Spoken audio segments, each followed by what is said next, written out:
Order à l'ordre.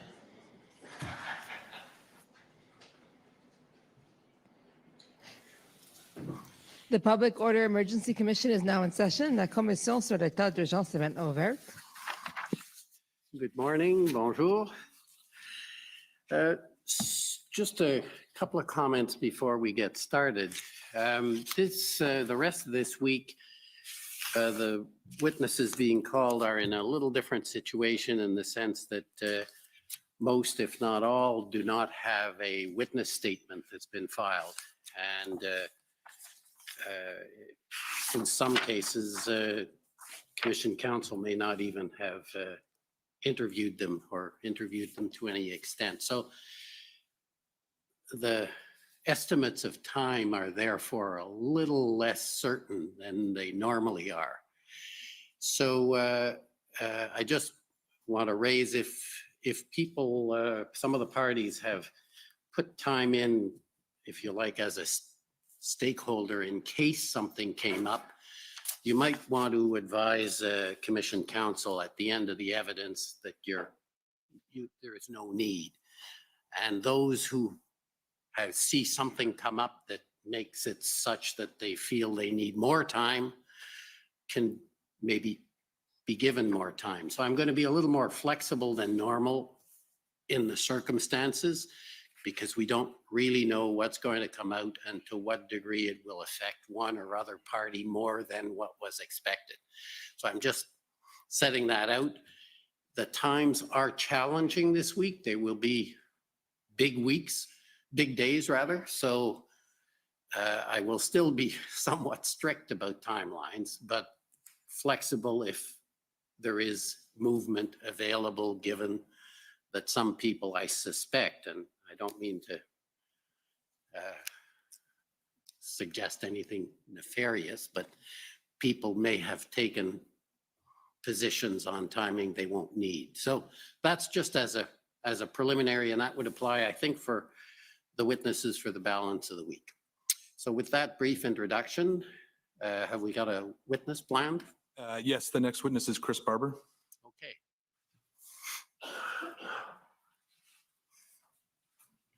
Good morning.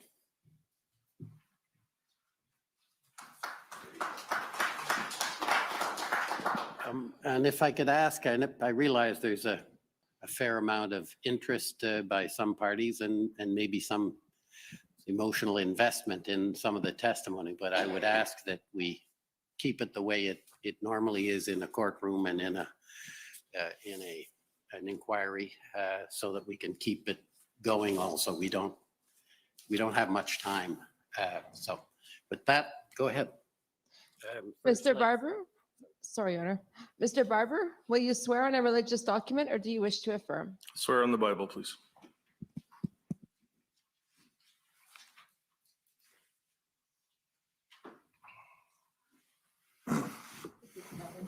Thank you.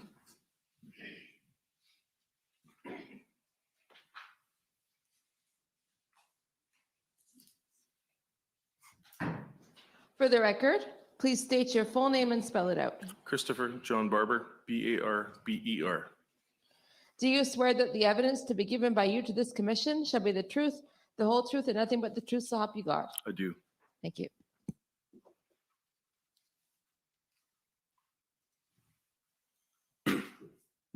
Thank you. Good morning, Mr. Barber. Morning. My name is John Mather. I am Commission Counsel. Before I begin my questions, I believe your counsel wants to make a statement. Good morning, sir. For the record, Brendan Miller, Counsel for Freedom Corp. As I believe you already know, we've made invocations under All Evidence Act provisions, both federally and provincially, as well as Section 13 of the Charter. That's been done in writing. I'm wondering if I have to do that each and every time the witness testifies, or if the commission has accepted the written invocation I've already provided, sir. I think we can deem that the witness has objected to answers each and every question, and that on the grounds of the answers may tend to incriminate him or may tend to establish liability in a civil proceeding. So I think that's taken as a given and has been filed in the Thank you very much, sir. That's all. That's my statement. Okay. So good morning again, Mr. Barber. Just so you're aware of the process today, I'm going to ask you questions for approximately the next 90 minutes. When I'm complete, the parties who have requested time will have time to ask you some questions themselves, again, for depending on how things go, roughly 90 minutes, and we will have a final opportunity to ask you some follow-up questions if that proves necessary, okay? I want to start with some basic information about yourself. So I understand that you're from Swift Current, Saskatchewan, is that correct? I am correct. How long have you lived in Swift Current? My life, 47 years. And I also understand that you operate a trucking business called CB Trucking Limited. Do I have that correct? That is correct. Okay. And can you just briefly describe the nature of that business? Long haul, short haul, we haul agriculture equipment across the prairies and into the United States. And what's your role with the business? I'm the business owner and a driver. And how many other drivers do you have? I employ my son and a couple of the lease operators, contract employees. How long have you been in the trucking business? Since I was 18, so just 28 years roughly. And were you operating CB Trucking in January 2022? I was, yes. As the commission understands it, Mr. Barber, you were one of the original organizers of the Freedom Convoy that arrived in Ottawa in January 2022. I take it you agree with that? And you just have to make sure you speak audibly when you give your answers, Correct. just for the transcript. Thank you. How did you get involved in the convoy? I was contacted by Bridgette Belton, another social media follower, via the app TikTok. Communications started from there.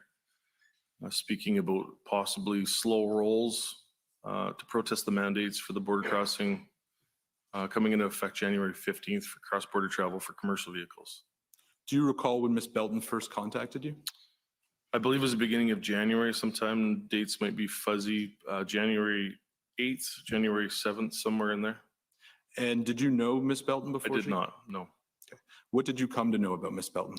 She's just another trucker, cross-border driver that was facing her job to be lost on the 15th of January unless she complied with the mandates. And what did Ms. Belton, what was she asking you to do? Get involved, to start something to try and speak out against the government going too far in some of these mandates. And when you say government going too far in some of these mandates, can you explain at that point in time what mandates were concerning you? The cross-border travel specifically. And are you talking about the decision of the federal government to no longer exempt truckers from the requirement that they be vaccinated, otherwise they would have to quarantine? Yes, sir. You mentioned that Ms. Belton communicated with you on TikTok. Did I hear that correctly? Yes. Perhaps for the benefit of the commission and maybe people who aren't as familiar with social media, can you explain what TikTok is? TikTok is an app, a social media app, short videos under 3 minutes. My daughter got me into it about 3-4 years ago, approximately. I surpassed her in followers right away, so that made her quite anxious. And prior to getting involved in TikTok, were you using any other social media? Yeah, I was on Facebook. And you you noted that you attracted a lot of followers in January 2022. Do you know how many followers you had on TikTok? Prior to the convoy? Yes. I would have roughly guessed around 30,000 maybe. 30,000. And, by the time, in mid-February 2022, which we'll get to, but how did your followers grow at that point in time? Quite significantly. We're up, I don't know the numbers, over 170,000, somewhere in there. So again, prior to Ms. Belton contacting you, can you give us a sense of the sort of content you were posting on TikTok? A lot of trucking videos, hauling videos, I'm generally a smart guy on social media, a lot of humor. Were you posting at all about COVID-19 Yes. and public health measures? Yes. How would you describe the nature of those posts? Angry, very angry. Why were you angry? The mandates, the provincial mandates, the federal mandates, they just keep tossing more on. It seemed like it was just an overreach or they went too far on a regular basis, and it was very frustrating. How did the COVID-19 public health mandates affect you personally? We lost a lot of drivers. What freight I can't handle myself for my company, I share with other fellow drivers and other company owners. We lost, the government likes to say 10% of cross-border drivers. I didn't see that. I seen it more 35 to 40%. We lost a lot of drivers, like a tremendous amount of drivers, where freight was backed up both sides of the border and caused some significant trouble. When you say you lost a lot of drivers, what about, and I understand when we're talking about public health restrictions, we're talking at various levels of government, but what about those restrictions led to you losing drivers? The lack of the drivers getting the vaccination to be able to cross the border as of the 15th. And when you say as of the 15th, do you mean as of the 15th of January, 2022? Yes, sir. Okay. And so what I understand you to be saying is that the government's decision to no longer exempt truckers from vaccination requirements, that was your concern projecting forward. Correct. Is that fair? Yes. Had you lost drivers prior to that in relation to COVID-19? No. Is there any other ways that that again, doesn't matter the level of government for the purpose of the question, is there any other way that the public health restrictions relating to COVID-19 affected you personally? Personally, when the COVID vaccine passport came in, made things a little tricky. We weren't allowed to enter restaurants anymore. I trucked throughout the whole pandemic. I never stopped. I was eating in my truck. I would have a coffee maker in my truck. The restaurants were closed, gas stations were closed, bathrooms were closed. It was really tricky. I remember about 2 weeks into the pandemic thinking this isn't worth it and going home. And then the customer demands kept climbing. So I stayed. Did you yourself get vaccinated? Yes, sir. Why did you make that decision? I've spent the better part of 16 years running my company, keeping the big carriers away from my customer base. And I was at risk of losing all that hard work to not being able to cross the border anymore. When you say big carriers, it's my understanding that CB Trucking Limited is an independent trucking company. Is that correct? It's a small company, yes. Can you explain to the commission what it means to be an independent trucker as opposed to a big carrier? Independent carriers, 3 trucks on my fleet. It's a lot harder to run a smaller company like that compared to the big companies. Most of my competition is up around the 50 to 200 trucks.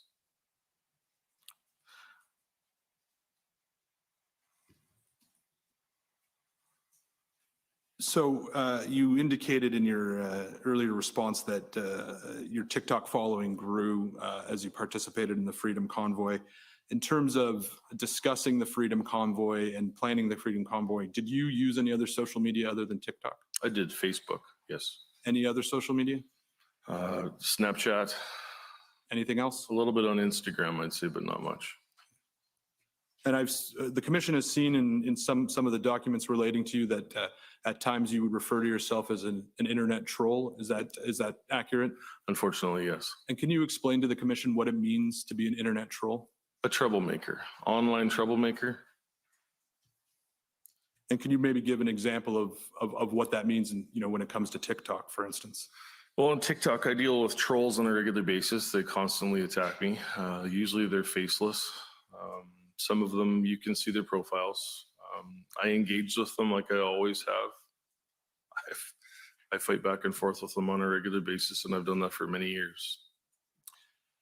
When Ms. Belton reached out to you and began discussing the possibility of a convoy or a slow roll, I take it that was something you were interested in participating in? Yes, sir. And why was that? To speak my part, to do my part, to protest, to try and get the government to start listening to us. And picking up on that last part, at the outset, what were you hoping to achieve by participating in the convoy? I primarily wanted the government to listen to our concerns. Anything else? No, sir. Were you politically active before COVID-19? I was not. Were you an active member of any political party? No, sir.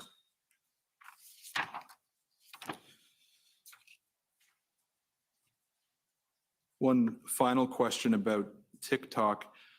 We've seen information that suggested that in January 2022, you had multiple TikTok accounts. Yes, Is that accurate? Yes. Why did you have more than one TikTok account? The internet troll that I would like to be would constantly become banned for posting inappropriate things or things that went against community standards. So your punishment for that would be 7 days, 3 to 7 days off the device. So you would log into another account. So when you were suspended, you would then open another account so you could continue Yes, posting? sir. Did you find it hard to gain the followers you had when you started with a new account? No. I've always ran a couple different accounts. Right now, I think I post on 3 different accounts. So Miss Belton contacts you and you said you recall was perhaps early in January 2022 and begins asking you about slow rolls and potentially a convoy. What happened next? Discussion started. We will then move forward with planning. Other people, other members, other teams became involved really fast. We realized that there was a lot of support behind us. The more we got into the logistics of it all. Who were involved in the early discussions? Early discussions, Bridgette Belton and I, a male called Dave Steenberg. And with that, Bridgette introduced me to people like James Bowder with Canada Unity, Patrick King, online social media guy. And we'll have some questions about them in a moment. Sure. But I think what would be beneficial to the commission is to understand how, to the extent you can explain it, how you go from Ms. Belton contacting you, raising this idea, and then getting to the point where you're organizing what becomes a large event. Can you explain sort of how that progressed? It was completely organic. Everything just literally fell right into place. I believe it was about 2 weeks from the time we started talking about it to the time we actually left. It was extremely fast. Who was organized in planning the convoy? All of us. There wasn't one necessarily a leader. It was a group of organizers per se. We had people in every province that stepped up. We had helpers in every province. It was everyone just came together. Was there people who were more involved in planning than others? Yes, sir. Yes. And who was that? Well, myself, Tamara Leach, Bridgette Belton, James Bowder, and Patrick King. And in those 2 weeks, how was the convoy promoted? Via social media for the most part. Can you provide some more information? Yep. Tamara Leach and I were in contact, I believe, the middle of January, specific date, maybe around the 13th, maybe the 10th. Tamara started a Facebook page and a Twitter account for Freedom Convoy 2022. And the word started to spread from there. We kept up on our TikTok videos. We all did Facebook Lives. We all promoted it via our independent social media apps. And we understand that Ms. Leach started the Facebook page, as you indicated, in Yes, or sir. around January 13th. Prior to that, what promotion had been done about the convoy? Very little, very little. Had any promotion been done? Just little things on social media, just getting the word out and finding out who was willing to help and who was coming to the plate.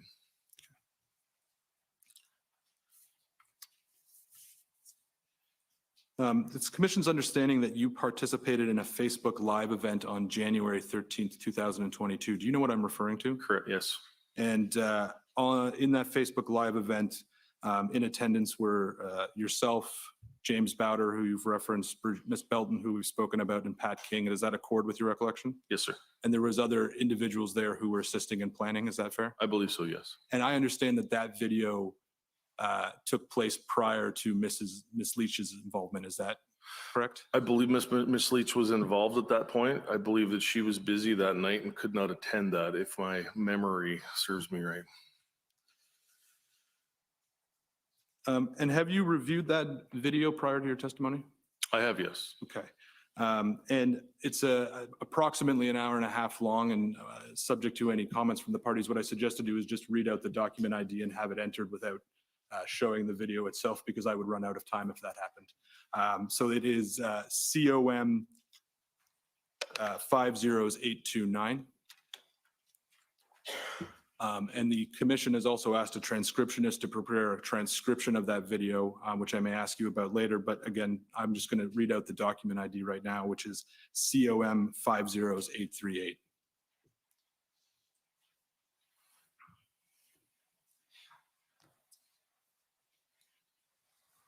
So, Mr. Barber, I can take you to portions of the transcript if it will assist, but in reviewing the video, it strikes the commission that at that point in time, both Mr. Bowder and Mr. King were already actively involved in planning routes and promoting the convoy to the people that they were already connected with. Is that a fair statement? Correct. And do you know how Mr. Bowder and Mr. King were promoting the convoy? Can I add? I can add that Canada Unity became involved, and Canada Unity was actually planning. I learned later they were planning some sort of a route across Canada to Ottawa for a protest. They had the stops and everything already planned. They had a website ready. They had everything was all in place, to my recollection. So yes, the commission's understanding is that Mr. Bowder had a website through Canada Unity, and on that website there was already route maps and Yes. stops and locations. Is that your understanding? Yes, correct. And Mr. Bowder is expected to testify, and we can ask him more questions about that. So I just want to clarify what you said there was, is it your recollection that that planning was already in place by the time you were connected with Mr. Bowder? I believe so, yes. And do you know how Mr. Bowder got connected to you and Ms. Belton? I believe through Bridgette Belton. In the video from January 13th, 2022, which I've already referenced, Mr. Bowder presented a document that he referred to as a memorandum of understanding. Do you recall that? Yes. Were you aware of the memorandum of understanding before January 13th, 2022? No. Sorry, and just for the sake of the transcription, just if you could wait till I'm finished my question before I answer, just cleaner transcript. So were you aware of that memorandum? No, I was not. Okay. What do you recall Mr. Bowder saying about the memorandum of understanding? I reviewed the video just a couple days ago, and I remember it again. I believe he just explained how the document worked and that it had already been sent to the Governor General and to the government, I believe. Do you recall if at that time, and when I say at that time, I mean January 13th, if you had an understanding then what Mr. Bowder was hoping to do with his memorandum of understanding? I believe I ignored it. I don't know. I wasn't into that sort of thing. And again, we expect to hear from Mr. Bowder, and we'll hear his evidence on it. The commission understands that one of the things that the memorandum of understanding presented was a notion that in respect of the COVID-19 mandates, that Mr. Bowder believed that there was not enough time for lawsuits to challenge those mandates, and that in fact through a piece of law called the Helsinki Act, that a group of a citizens committee could come to an agreement with the Senate, and any mandates they viewed as unlawful would stop. Is that your understanding of ultimately what the memorandum of understanding meant? Not to my knowledge. To this day, I still have yet to read the memorandum of understanding. I have no clue what's in the document, and I will never read it. In January 2022, did you have any understanding of what Mr. Bowder's goals were with the convoy that he had organized? No, I did not. Like I said before, it was a matter of a whole bunch of different groups coming together at the perfect timing and having an input into the planning of it, and everyone had their piece. And we were so unorganized for the most part. We used whatever we could, whatever means, whatever tools we could find. In the early planning stage, what was Bridgette Belton doing? Same as myself. She was posting TikTok videos and promoting through her Facebook. And Mr. King, who was on the January 13th live stream, what was he doing? I believe the same thing. Patrick had a quite large following on social media, especially Facebook. So he promoted and did videos on his platform. And prior to January 2022, did you know who Pat King was? I did not know. And how were you first introduced to him? Via the Zoom call on the 13th, I believe. And maybe I'll ask this at this point. Prior to the January 13th Facebook live stream, had you participated in any calls or meetings with Mr. Bowder or Mr. King? I don't believe so. There might have been one in there earlier. I don't recall one personally. Do you recall how you were introduced to Mr. King? I don't, sorry. When you first came to understand that Mr. King was promoting the convoy, what did you come to learn about him? Just another helping hand, another person with a large following that would help. Did you come to learn anything about his background prior to January 2022? Not until probably 2 days into the convoy itself. When you were meeting Mr. King and Mr. Bowder and Ms. Belton, did you ask any of them about their backgrounds and why they were participating in the convoy? I believe so, yes. I understand Patrick King had children that were unvaccinated. I believe in Bridgette was the fact that she was going to lose her job on the 15th of January. At that point in time, did you have any questions yourself about who am I organizing with and who are these people who are going to assist me in this? I think I was just so excited and so overwhelmed right from the day one. I don't think I really had time.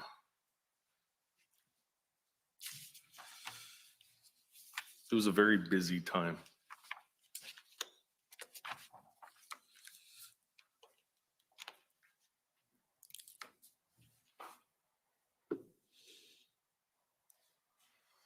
The commission understands that many people stated goal in terms of the convoy was to end COVID-19 mandates. Is that fair? Correct. Were you aware of anyone who participated in the early organization who had a different goal than that? No, sir.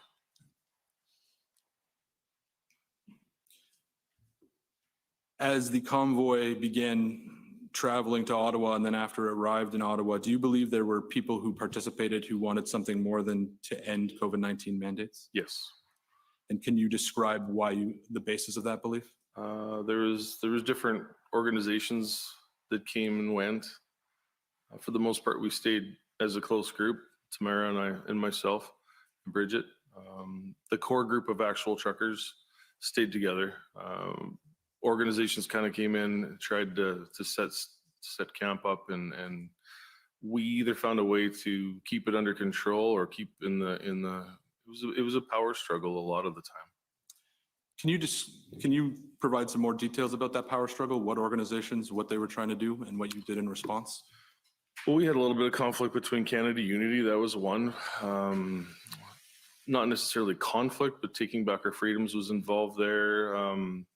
No conflict, but the war vets joined us. They were beside us the entire time. We had retired police officers, OPP. So Canada Unity, that's Mr. Bowder's organization, is that right? Correct. Can you explain to me what the conflict was with Canada Unity? Power and control, simple. What was Canada Unity doing that you didn't agree with? I didn't like the MOU, I believe, even though I still have yet to read it.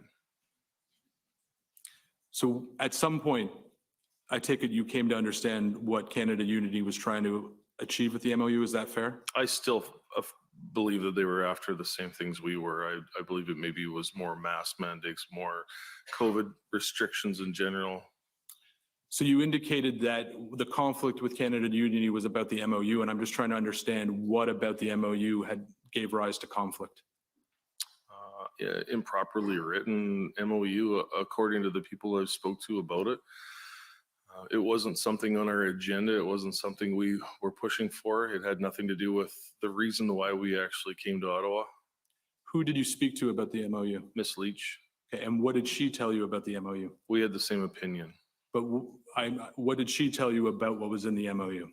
I can't speak for what Tamara said. I'm not sure if she's read it or not.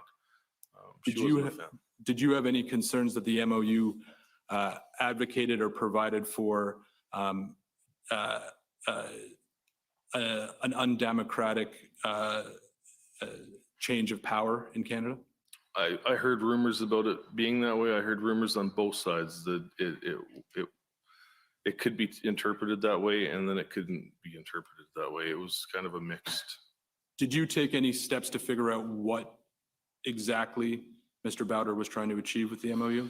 Not necessarily. I remember calling on Mr. Bowder and having him renounce the MOU partial the way through the convoy.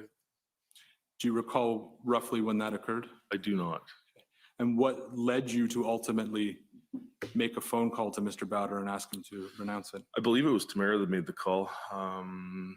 Just too much, there was too much highlight in it. There was too much spotlight in this document that we didn't have anything to do with. And when you say too much highlight and too much spotlight, are you talking about, I think you'd characterize as the rumors that it called for something undemocratic? Correct. What happened after, to your understanding, Ms. Leach called Mr. Bowder and asked him to rescind it? I believe it was rescind. I believe they removed it. Did you continue working with Mr. Bowder throughout the convoy? James was around, not necessarily worked with him. He was around. We've seen each other from time to time. Another group you mentioned in terms of there being, and maybe this isn't your words, but I understand a power struggle, is that fair among groups? Yeah. Yeah. Another group you mentioned was taking back our freedoms. Yes. Who is taking back our freedoms? I don't know names. I know Roy and James were the ones that came out. They tried to help us out, create structure inside the meetings and the day-to-day planning. Do you know what taking back our freedoms goals were with respect to the convoy? To this day, I do not. I believe mandate freedom. Government gone too far. And I think you described there was a level of friction with them. Is that fair? From times, yeah, there was, yes. And did you take any steps when you had this group that there was some friction or conflict with? Did you take any steps to figure out what their goals or what they were trying to do? I believe so, yes. And what did you do? I wasn't personally part of those. I found my role outside walking the streets a lot. So the inner meetings, I tended to skip out on quite a bit. And we've spoken already a little bit about Miss Leach, who as I understand it, your recollection is that she was likely involved around the time of the January 13th live stream. She just did not participate. Did I have that correctly? I believe so. How did Miss Leach become involved in the Freedom Convoy? Miss Leach called me on my cell phone, I believe, like I said, somewhere before the 10th of January, and told me she had a little bit of experience in the Department of Protesting and Convoy. She was part of the 2019 United We Roll tour. We needed help, and I acknowledged that. It was just a phone call out of the blue. Tamara got my phone number and the friendship and continued. Did you ever find out how Miss Leach got your phone number? She said the name before. I don't remember what the name was. She's a friend of a friend had my contact. And you mentioned that Miss Leach had participated in the 2019 United We Roll convoy. Correct. When Miss Leach phoned you, did you know what that was? Yes, I did. Okay, and could you explain to the commission what the 2019 United We Roll convoy was? Oil and gas. I believe they came from Alberta to Ottawa, protesting pipeline shutdowns or pipeline building, one of the two. And Miss Leach, it was your understanding, was involved in that convoy? She was involved with some of the, And did you understand that Mr. King was also involved in that convoy? yes, afterwards. What about Mr. Bowder? I don't know about James. When Miss Leach called you, had you heard of Tamara Leach before? No, I had not. And what did you come to know about Miss Leach? She's a mother. She's a grandmother. She's a regular Albertan, good-hearted, strong person.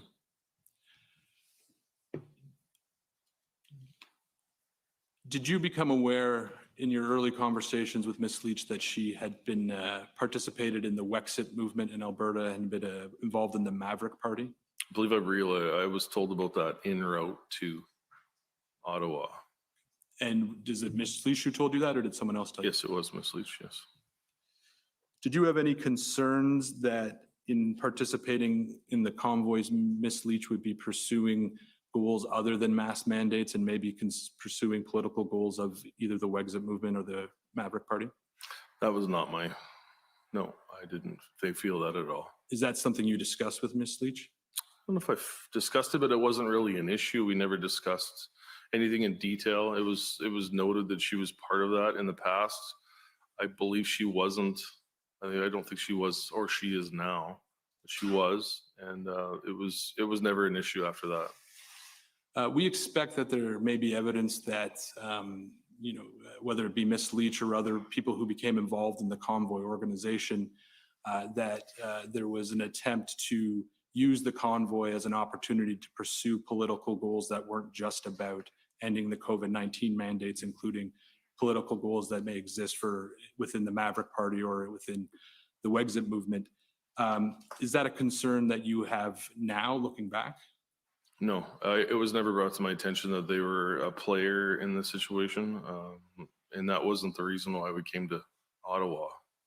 I would have fought that. And why would you have thought that? That wasn't the reason why we came to Ottawa. We came to Ottawa for for border mandates. Now I'm going to ask you some questions about the process of having trucks begin in British Columbia and drive across Canada and then arrive in Ottawa. First question, do you have a sense of how many trucks participated in the convoy that you had organized with Mr. Bowder, Mr. King, Ms. Belton, and Ms. Leach? So the tricky part was trying to get a solid number. There would be a certain amount of trucks, cars, buses, campers that would come into the convoy for a short period of time, let's say from Regina to Winnipeg, just to take part in it, and would exit off. And at that same time, more people would come in from Winnipeg to go to Kenora. I know for a fact some people left with their children in a semi from Saskatchewan planning on going to Regina and went home 3 weeks later. It ranged anywhere from 500 to 2,500 vehicles is what I was told. Looking in the mirrors, it was incredible to see the lights behind you and the long lines and watching the videos. It was approximately 25 kilometers long at some times. Did you ever expect that level of participation? No, not in my wildest dreams. What was your reaction when you saw the level of participation? Well, there was a lot of tears. Can you expand on that? Emotions. We were the things that we've seen out the windshield of the truck as we crossed the prairies and into Ontario. Overwhelming support. People standing on the side of the highways. People lining overpasses. We were often late by around 2 hours. We were never really on schedule, and people stood in frigid temperatures, minus 20 to minus 30, just to get a chance to see us come through. Could you explain to the commission how the Convoy organization was able to coordinate that movement of trucks to come to Ottawa? How did people know when where they were supposed to be, where the convoy was, what was going to happen to them when they joined the convoy? We had code of ethics. We had rules to follow. We had speeds to endure. We had constant communication on either VHF FM radios or CB radios. Cell phone interaction with other people too. Constant communication. Safety was number one priority. When you're leading that many vehicles, the error was what could have been at any minute. So we managed to successfully make it from the west to Ottawa without a single issue, to my knowledge. During that travel, who was primarily responsible for all of that coordination you're talking about? I was at the lead of the pack. We had 2 escort pilot trucks leading us. Patrick King was in his motorhome halfway back, looking after the back pack. It was constant communication on the radio, constantly upping our speeds, lowering our speeds, trying to keep the convoy at a steady pace together. If I was going too fast, people would start to lag and there would be a distance. We would have to then slow down and catch everybody up. Was there any point on the journey to Ottawa where you were concerned that the convoy, might not make it or something may interfere in the trucks arriving? No, everything was well orchestrated. We had police communication right from, my role began from Swift Current to Medicine Hat, Alberta, where I picked up Miss Leach and joined the West Convoy. And that was where my part started.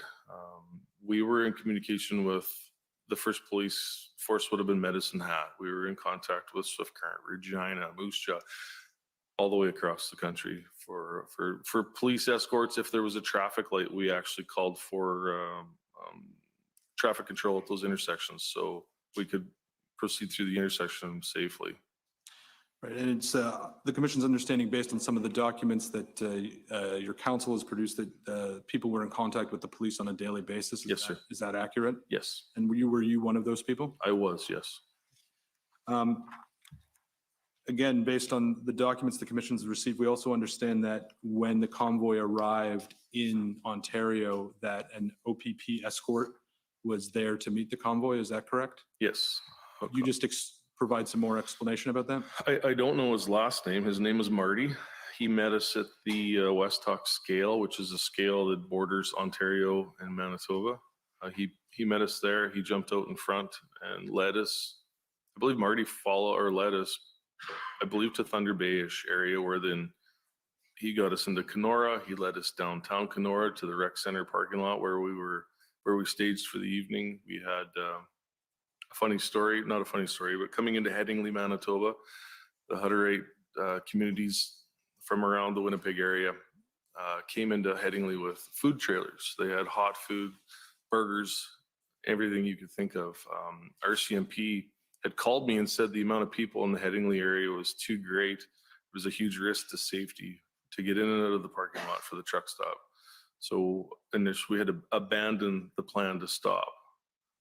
So we carried on around Winnipeg, and 3 Hutterite vehicles with trailers followed us to Kenora and fed us in the parking lot at the rec center that night. It was cold as can be, and they had the barbecues out and the slow cookers. It was quite amazing. So when you get into Ontario, I assume the daily contact with the police continued? Yes. And did that include daily contact with both the OPP and the OPS, or can you just explain what police services you were? Contact was made with, I believe her name was Isabel from OPS. Isabel was in constant contact with, I believe, Chris Guerra, with Adopted Trucker, and things were planned on our arrival. And were you in contact with Isabel or anyone from the Ottawa Police Service? I spoke with Isabel a few times on the phone. I've met her once on the ground here. I didn't have a lot of logistics with Isabel. That was already being looked after. And did you speak with Isabel prior to the convoy's arrival in Ottawa? I believe I did. I made contact with Isabel, but I'm not sure exactly when. There was a phone call made to say, "I'm Chris, here's my contact." When you were speaking with either the OPP or the OPS, and I'm talking about you personally, what were you telling them about the convoy's plans when they arrived in Ottawa? Exactly what it was. We were there to protest border mandates, and our main priority was safety and working with law enforcement, whatever it took. Do you recall having any discussions with any police officers about how long the protest might last?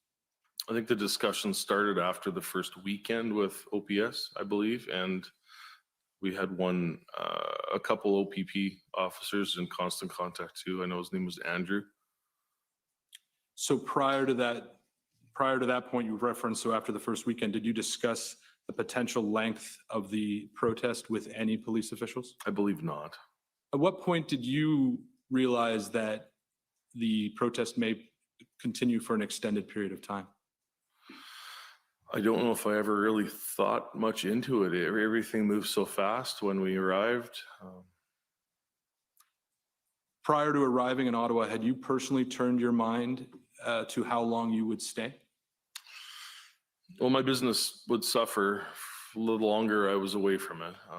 So that in the back of my mind, I really didn't know. It was a movement of its own, and it continued to grow, and you mentally had to try and keep up with it, I guess.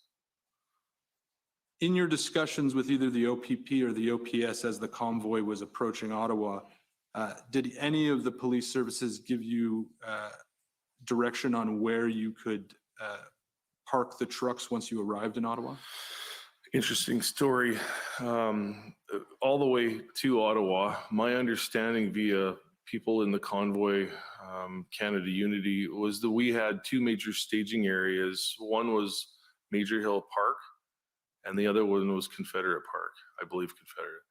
And that was, to my understanding, that's where we were allowed to park and protest peacefully.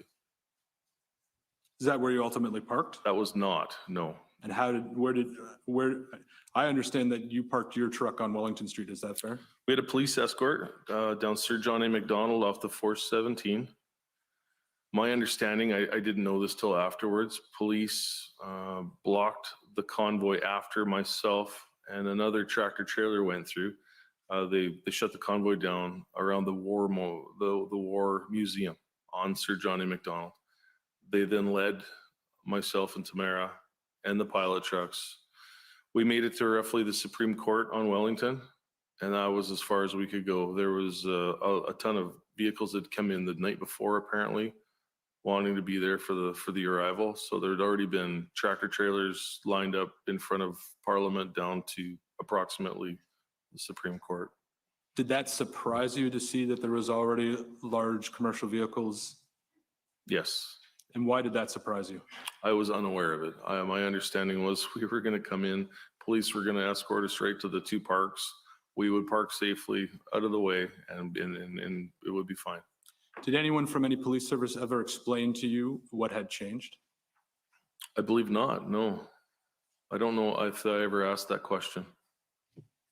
Did anyone else ever explain to you what had led to the vehicles being parked in the downtown core as opposed to in the parks you identified?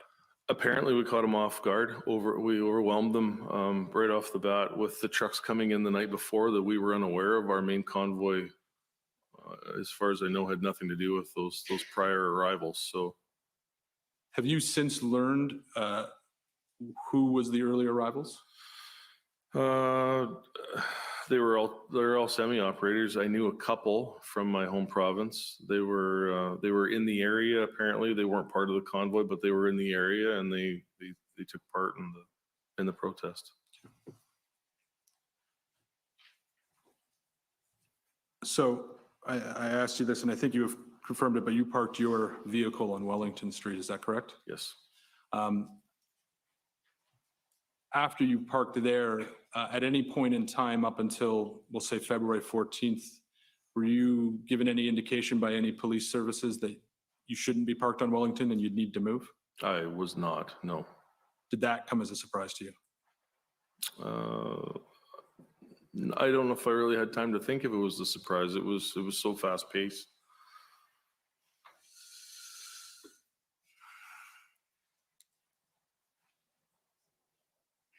The commission has heard evidence from several police witnesses who have been asked questions essentially about whether more could have been done to limit or control the size and scope of the protest in Ottawa in the early days. I've heard your answers, but I'm just going to ask you one more time. Was the police response to the convoy what you were expecting or anticipating when you arrived? I guess a hard question to answer. I believe they did the best they could. The scope of the amount of vehicles that came in, I don't know how things went so wrong when we first arrived. They did what they could. They did the best they could. We were all 90% of the trucks were stuck out on Sir John A. Macdonald, I believe, with pretty much abandoned. Nobody knew where to go. Nobody had direction. In retrospect, do you think it would have been better had the trucks parked where they were initially designated to park? Oh, absolutely. And why is that? Well, if it was staging areas we were allowed to take, Major Hills Park and Confederate Park, I understand now that was never part of the deal, apparently, although I don't know. That was all I was told. And why would have that been better? We would have been off the main streets.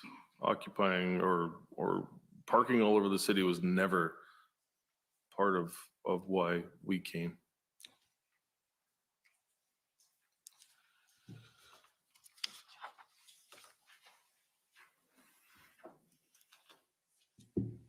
So I've just been handed a note to suggest that both you and I are speaking a little quickly for the interpreter, so I will try to slow down and I'll ask you to also try to slow down.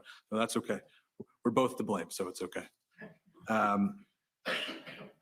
So I'm now going to ask you, and we've already touched on it a little bit, but about what happened with the people who were originally involved in organizing the convoy. We've spoken about Mr. Bowder already, but I'm going to now ask you about Pat King.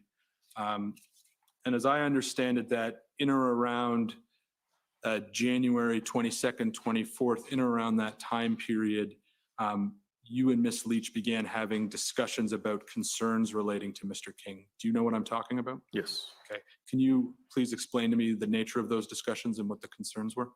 I believe the first episode was a CBC article, came out of some past prior social media posts that Pat had been a part of, and we met with Pat, discussed our concerns. I believe we smoothed the waters over and we carried on at that point. So do you recall what concerns and what had been reported in that CBC article that caused you concern? I don't really, I never read the article. There was something about something Pat said years ago. According to Pat, the article was edited, or what he said was edited. I can't confirm or deny that. So I'm going to pull up a document. It's HRF 401221, and we'll go to page 2. And while this document comes up, Mr. Barber, this is a document that has been provided by the Convoy Organizers Group. It's a timeline of events that has been provided. So this was provided to us by your council. And if we could go to January 24th at the bottom of page 2. And would it be possible, yeah, thank you, Mr. Clerk. So you can read the entry that says concerns re Pat King. Do you see that? Yes. So this here says Tamara and Chris discussed concerns about Pat King after viewing a tweet with a video making reference to bullets. Do you see that? Yes. Is this conversation being described here the same conversation we were just talking about? I believe so, yes. Does this refresh your memory at all about what the concerns were? Yes. Okay, can you please explain?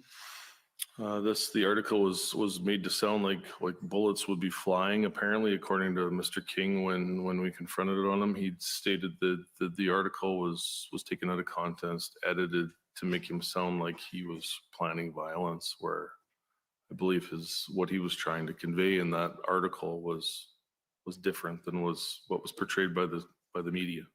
And the commission has seen reports that at some point in time, Mr. King made a comment along the lines of this is going to end in bullets. Do you know if that's what was being discussed? That was, according to what I was told, that was a previous post 2 years prior, something to do with an Indigenous standoff.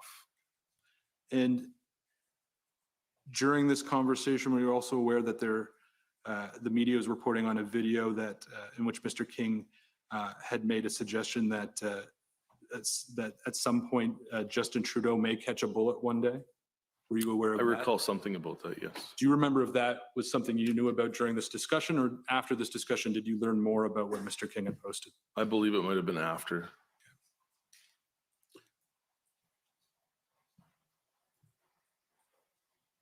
So it says in here in the second sentence, Chris agreed perhaps Pat should be sent home, but there was concern about the trucks Pat brought with him. Do you see that? Yes. What was the concern about the trucks? Possibly division inside the convoy. Pat brought a certain following with. I don't remember the extent of anything after that. We discussed sending him home, and obviously he didn't. Was the concern that if Mr. King was sent home or asked to not participate, that his supporters would also stop participating? That would have been a good guess, yes.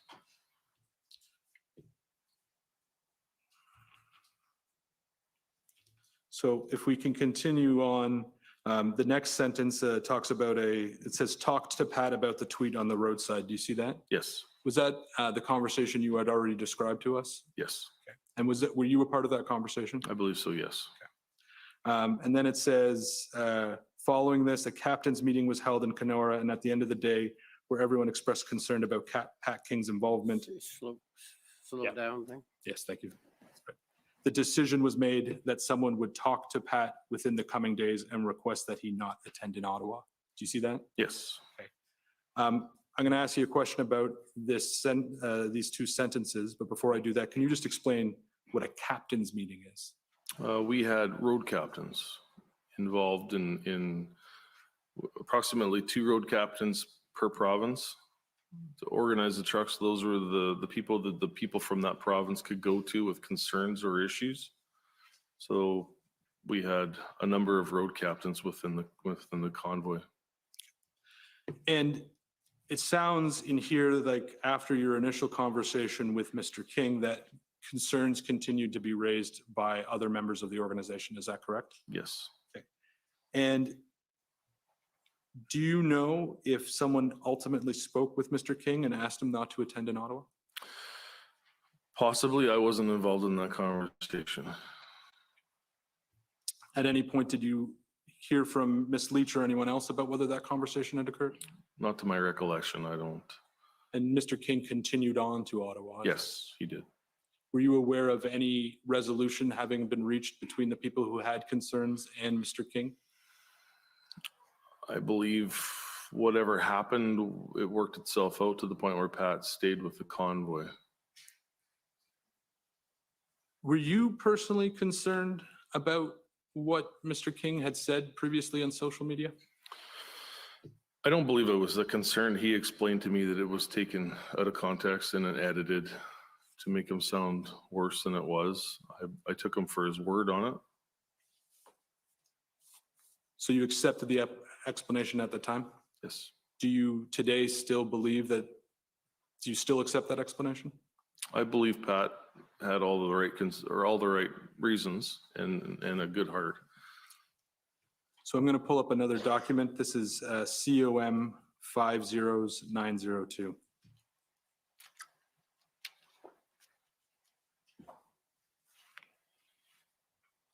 And while we're waiting for the document to come up, Mr. Barber, this is a news article, and we can go to page 3 of the document. This is a news article, and it reports on text messages between yourself and Ms. Leach. And as I understand it, and we will get to this later, when you were arrested, the police seized your phone and you no longer have access to the messages on your phone. Is that correct? Yes. And I also understand that we expect to hear from Ms. Leach that she also no longer has access to her text messages. You don't need to comment on that. We can ask Ms. Leach about it. But I'm showing you this news article, and as we go through, if there's anything in the article that you think is not accurate, and I appreciate you don't have your phone with you anymore, you can let me know, okay? So if we go down, it says on January 22nd, Leach told Barber they needed to have a very frank discussion with King, raising concerns about past allegations with him. Despite these concerns, Leach also said he was needed by the movement, in an apparent contrast to later statements in which the convoy tried to distance itself from King. We need him, and I don't care about his past, but it only takes one, she said. We have to control his rhetoric, not even threatening to throw snowballs at Parliament. Do you see that? Yes. Okay. Do you recall if this is something that Ms. Leach text messaged you? My phone was very busy. I'm assuming it's here, so it had to be. No reason to No. say this was not a message she sent you. Right. When Ms. Leach said the movement needed Mr. King, do you know what she meant by that? I can't. I'm not sure. Do you agree that the movement needed Mr. King? The best thing about the movement was it was inclusive to everyone, regardless of any beliefs, I guess. Everyone had a place, everybody had a spot. It was just managing how. So I take it from your answers, and I just want to make sure I'm fair here, is that you, from what you had learned about what Mr. King had maybe said in the past, the content of those statements didn't concern you because of the explanation Mr. King provided. Is that fair? I guess Pat and I had a power struggle between each other. That was pretty evident right from day one. It was a power struggle back and forth over control. It wasn't anything that couldn't have been managed.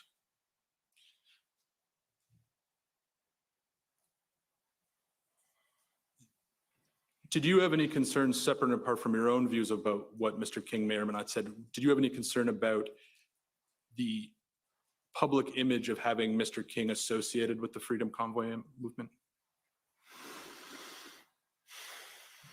I guess there would have been some concerns at times, I guess. The bad media posts and releases on a regular basis definitely caused some concern. And can you just explain what you mean by, did you say the media. yeah, and what was concerning you about the media's coverage? They attacked him on a regular basis, I believe. Did you think those attacks were fair? I didn't know. Like I said, I didn't know Pat previous to the convoy. I met him on the 13th for the first time, and things were so busy after that, it was hard to keep your head around all the different moving parts. Other than being busy, is there any reason you didn't do more to look into the people who were associated with your convoy? My primary goal was to get those trucks to Ottawa safely. So phone conversations and that were hard to have. Everything that we did was logistics. It was myself on the mic, on the CB mic or the FM radio mic all day long, making sure the trucks were safe. I kind of left that up to other people in the organization. You say, this media report says that you texted to Miss Leach, I know he's had issues. I've got skeletons in the closet too. Do you see that? Yes. Do you recall texting that to Miss Leach? Yes. Okay. What were the skeletons in your closet? Well, like I've said before, I've been an internet troll for many years. At this point in time, was there anything in particular that concerned you about what you had done on the internet? Nothing that was related to the convoy. What about things that were unrelated to the convoy? Yes. What concerned you?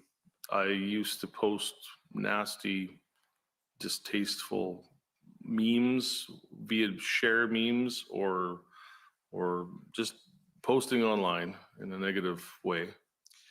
And it's the commission's understanding that some members of the media identified certain Facebook posts that you had made and had reported on them or tweeted about them. Is that something you were aware of at the time? Yeah, they've been circulated for quite some time. Okay. And these include Facebook posts that contained racist and anti-Muslim comments. Is that a fair characterization? Yes. Okay. And I expect you may be asked questions about those by some of the parties, and I wanted to give you an opportunity now, if you wanted it, to speak to some of the racist or anti-Muslim things you posted. Well, I can honestly say that if anybody learned anything or grew more during the convoy, it was me. I was a different person 9 months ago, whatever it was, 10 months ago. Coming out here and seeing the amount of love and the people of all different colors, all different race, everything. It was such a diverse crowd of people here. There was. So there were so many tears, there was so many hugs, there was so much laughter, there was so much, it changed the person, it changed me. How did you change? It humbled me. Yes, it made me realize that a lot of those stuff that I used to post on the internet before was very distasteful, and there's a better way to do it.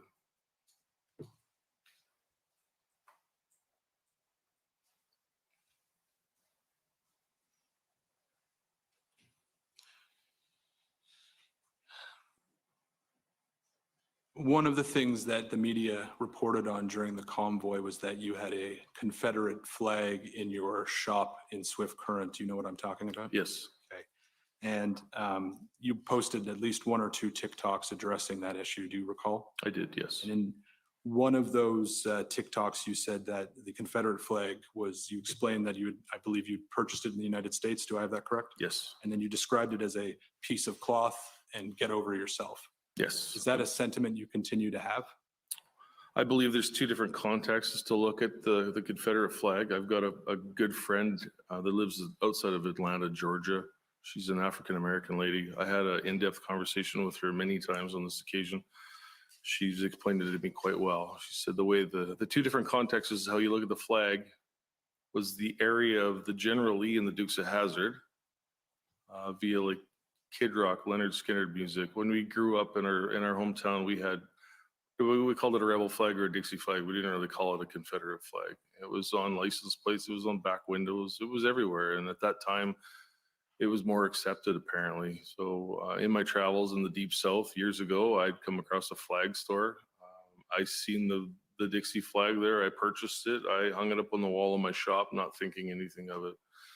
My African-American lady friend in Georgia explained to me that if you wore that flag over your shoulders to a Confederate battlefield, I would probably call you a lot of names. But she said, being the way you're displaying it now, and the fact that you loved your childhood watching the Dukes of Hazzard and seeing that flag on the roof of the General Lee, it's a different context. Do you still have the flag in your shop? What I did with the flags in the shop was I zip tied them. So they were hanging on the wall of the shop. I went up on a ladder and I zip tied them together. They're still there, but they're not displayed in the correct manner. Out of respect for. And when you talk about how you've changed, is that an example of something you're doing differently? That would be, yes. We've spoken about Mr. King a bit. Once you arrived in Ottawa, did you did you continue to work with Mr. Bowder in terms of the protest activity that was going on in Ottawa? No, I hardly seen James the time I was here. And we've spoken a bit about Miss Belton. Once you arrived in Ottawa, what was Miss Belton's role in the convoy? Same as myself. She was more centralized around the hotel area where we had our daily meetings, making sure things were looked after. My job morphed into more of a outside walking the streets, making sure the trucks were well looked after, making sure the concerns were well, working with law enforcement on a day-to-day basis, making sure that we had emergency lanes open wherever the trucks were parked. We had a couple different hotspots, not hotspots, but places in the city that we'd lost. We couldn't get the emergency lanes open, and they weren't, looking back now, they weren't the trucks that came with us from the west. The one issue was Rideau and Sussex. We spent many days down trying to get an emergency lane open with law enforcement, OPP and OPS. And we're going to have some questions about Rideau, Sussex in a moment. We expect that Miss Belton may indicate that there's been a falling out between you and her. Is that true? Yes. And what's the nature of that falling out? Just difference of opinions. What are the different opinions? I don't even, just difference of opinion, different direction. I just chose to stay on a path. My criminal charges have left me to be a lot more silent. I can't speak with like what I used to be able to speak about the convoy. I've had to remain silent. So I've, instead of fight with anybody there, I've said my piece and went my different ways. If we could pull up a video, HRF 146.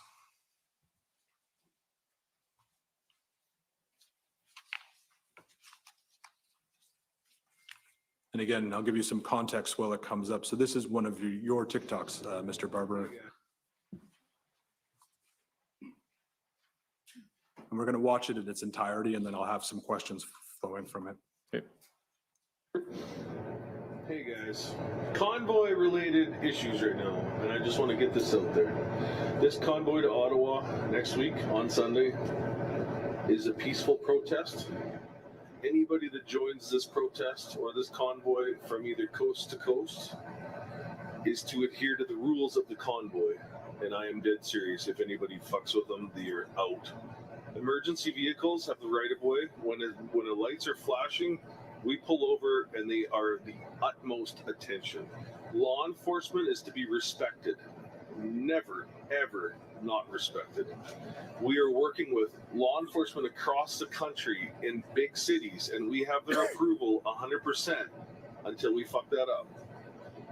Convoy rules. There's a code of ethics we're going to have to follow. We want this done properly. Right now, the public is 100% on the truckers and this mandate, removal of mandates side. We do not want to lose that. When we start acting like assholes, we lose that.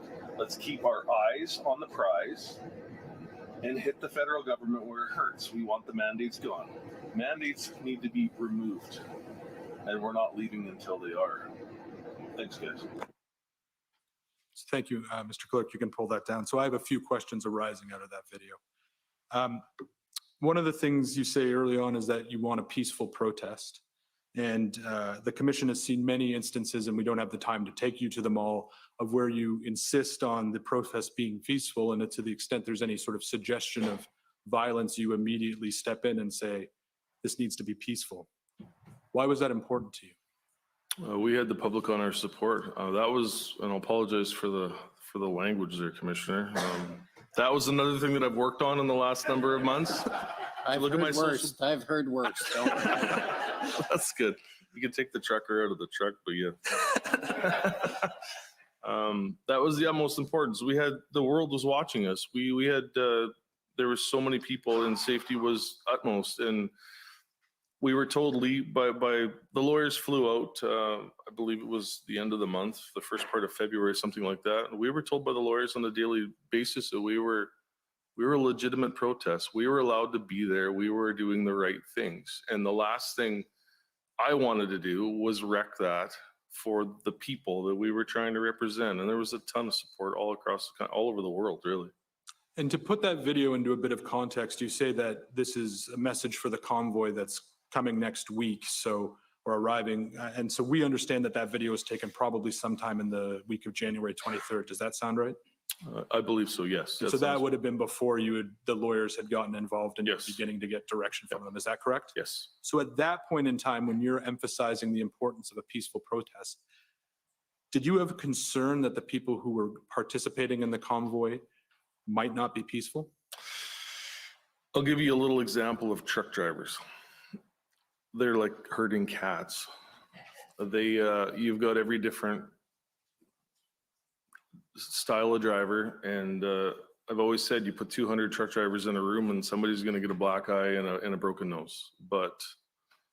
Knowing that going into it, I was worried about that because of the differences of opinion with all truck drivers. I can honestly say that was something that surprised me.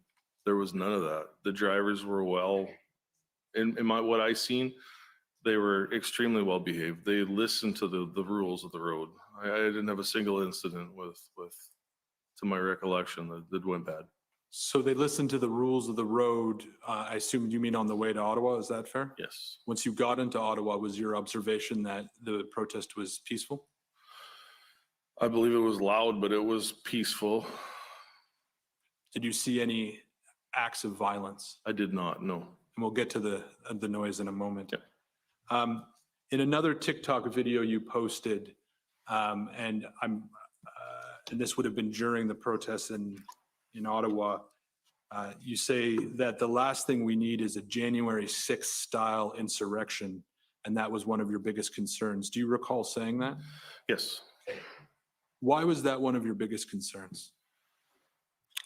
I believe the federal government was backed into a corner, not wanting to speak to us. And I personally believe that was the only way, I guess, out of it for them to demonize us to the point where they could say insurrection when that wasn't the case. And so I pushed that message constantly, daily: peace, love, unity. Like I said, it changed me as a person listening to myself daily saying that. When you were saying that, what sort of activity were you contemplating that might give rise, either correctly or incorrectly, to the impression that this was going to be some form of insurrection? The police buildup. We had daily meetings with police, whether it be OPP or OPS, and everything was positive. But it seemed like the police presence built on a daily basis. Was there anything that other protesters were doing that were concerning you? And I'm not just talking about protesters within your group. I'm talking about of all the people who are in Ottawa. Not that I've seen, no. The trucks that I looked after on a day-to-day basis were excited. They were excited. We were 2 years outside of lockdowns and mandates, and people got to live again, and we've seen that on a daily basis. So another thing you mentioned in the video that we showed was that there was rules of the convoy. You talked about clearing the way for emergency vehicles and that law enforcement need to be respected. Was there any other rules of the convoy? Basically, that was it. Yes, there was a code of, I don't remember if we actually did a code of conduct up or not, or we just, mornings we had tailgate safety meetings with the drivers to make sure that everything was well. There was constant communication with everything. I had no concerns with the trucks. The trucks were always well behaved. And like I said, law enforcement was always open and honest. We worked really well with every law enforcement that I ever spoke to. But at the same time, you recognize that it was important to have rules and try as an organizer to at least try to have some sort of order over the people that were in Ottawa. Is that fair? Yes. As an organizer, did you believe that you had responsibility for the conduct of the protesters in Ottawa? I took it upon myself to do everything in my power to make sure that the drivers were notified if things weren't right. I can't say it was my responsibility. I don't act on behalf of someone else, but I definitely did what I could to try and make sure things were done properly. And what motivated you to do that? Just the sheer size of it, and the support. We had support, like I said, all over the country, all over the world, and there were so many people watching. It was exciting to see the general public. And one of the biggest things for me was excited to see the young kids get back involved with trucks that were excited for the horn honk, the standing on the side of the highway. Kids wanted to be truck drivers again, and I haven't seen that since I was a child. So from what I'm hearing, and I want you to correct me if I'm wrong, is that you liked what you were seeing, you felt it was positive, and you wanted to try to keep that atmosphere because you wanted to continue the positive experience. Is that a fair sort of summary? Perhaps not the most articulate? Correct. When you were in Ottawa, what were your views on the police's responsibilities with respect to peaceful protest? They seem to respect. I dealt with quite a few on a daily basis, and I can't say I had a harsh conversation or anything with any of them. Maybe police were always respectful. I would walk up to random officers standing on the side of the street or sitting in a police car patrolling a barricade and say, "Everything okay? Have you seen anything that was a concern?" And I never once got a reaction bad. In the video we showed, you mentioned that the public is on our side, and when we start acting like assholes, we lose that. Absolutely. Do you correct. recall that? Yes. What did it mean to you to be acting like an asshole? Disrespectful. Not playing by the code of conduct or the rules. Can you give me an example of something that you believed would be disrespectful? Being disruptive, I guess. Like I said, we tried on a daily basis to make sure everybody was looked after. So the police had free lanes through all. Ambulances had free lanes. I know it was pretty tricky. We worked diligently on it. I lost about 20 pounds in the matter of 3 weeks with the amount of walking I did working with law enforcement. I had a vehicle here, but it was hard to get around with a vehicle. So a lot of times it was walking, and it was frigid. It was 20 to 30 below. I had 2 t-shirts on, 2 hoodies on, and long underwear and 3 pairs of socks at times. I won't ask you if you put the weight back on, so because I wouldn't want anyone asking me that question. So you say acting like an asshole included conduct that was disrespectful or disruptive. Did you see anything that was disrespectful or disruptive when you were in Ottawa? Personally, I didn't know. And when I say that, I appreciate that not everyone in Ottawa was necessarily someone who would come with your group or who might listen to you. Is that fair? That's fair. So with that in mind, at any point, did you see anything in Ottawa that, that might not be the person who came with you, but you wish they weren't doing it? I never seen, like I said, anything that really concerned me, if somebody was there that wasn't part of the original group that I brought in, I would try really hard to negotiate with them or work with them to open that lane if they were parked in a spot that wasn't where it should have been. Sometimes it was successful, sometimes it wasn't. I really struggled a lot with, like I said before, when it comes to all truckers. He's trying to see if Chris is going to mention dynamic people really egging played videos, in certain parts of egging the city vehicles, where smashing windows out of vehicles, all those things. But that's okay. What He's was your busy, view on man. how the protest was portrayed in the media? it was a negative light right from day one. Yeah. What do you think was being missed? Everything. I Everything? had numerous occasions where people came up to me and said they had to come down and see it for themselves because the media wasn't portraying it properly. And it was a different thing when they got here. The commission has heard and received evidence and received written evidence from various residents and municipal officials, several complaints about the protesters' conduct. I expect you'll be familiar with them, but some of the things that the commission has heard is that there was excessive noise due to air horns. There was harassment and intimidating behavior, including people yelling racist or homophobic slurs, and that there was just a general disorder and unsafe conditions, including open fires, propane tanks near buildings and cars. Is this sort of evidence or concerns, or are you familiar with that? I can honestly say I never encountered a single episode of that. Obviously, there was fires for people trying to stay warm. There was propane tanks for heating things, no different than I have a propane tank on my porch with a portable barbecue. So as long as it was looked after safely, I guess. In your mind, who was responsible for making sure that taking with the propane tanks or other flammables, who was responsible for making sure the protest was safe? And not that anyone was going to do anything intentional with a propane tank, but something bad could happen and people could get hurt. Who was responsible for avoiding that outcome?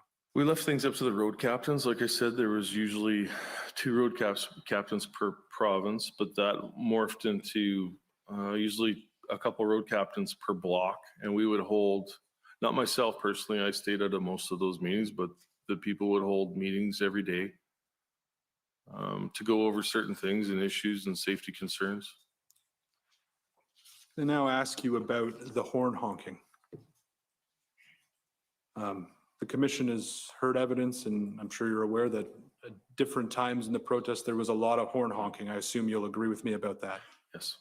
Did you consider the horn honking to be a form of peaceful protest? I consider the horn honking to be a form of excitement more than peaceful protest. I'll be the first to admit the horns annoyed me. I did everything in my power to try and get the horns to stop.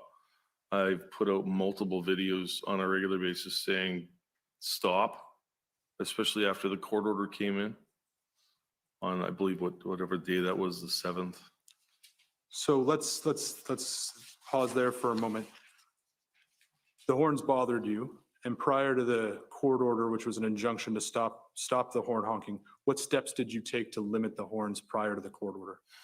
Speaking to the drivers, it was getting everyone orientated, trying to get them situated in a place where they were safe and their needs could be met, I guess. Seeing as our entry was so messed up, I'll use the words. It was organized chaos, unorganized chaos. There was trucks everywhere. There was vehicles everywhere.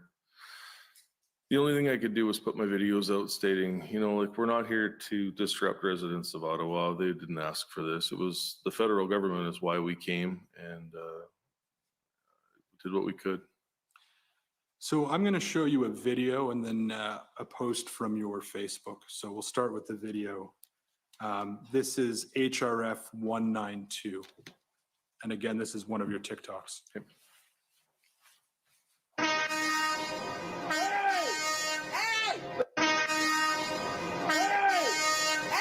They've already filed a $4 million civil lawsuit against us for horns.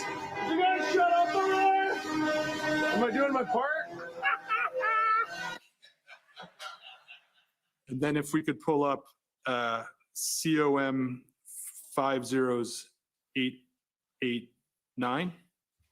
Did you get an idea what kind of guy I am on social media by that? I'll add, while we pull up, would that be an example of you being a troll? No, that's me being a funny guy. All right, so now I'm showing you, if we could zoom out so we can see this.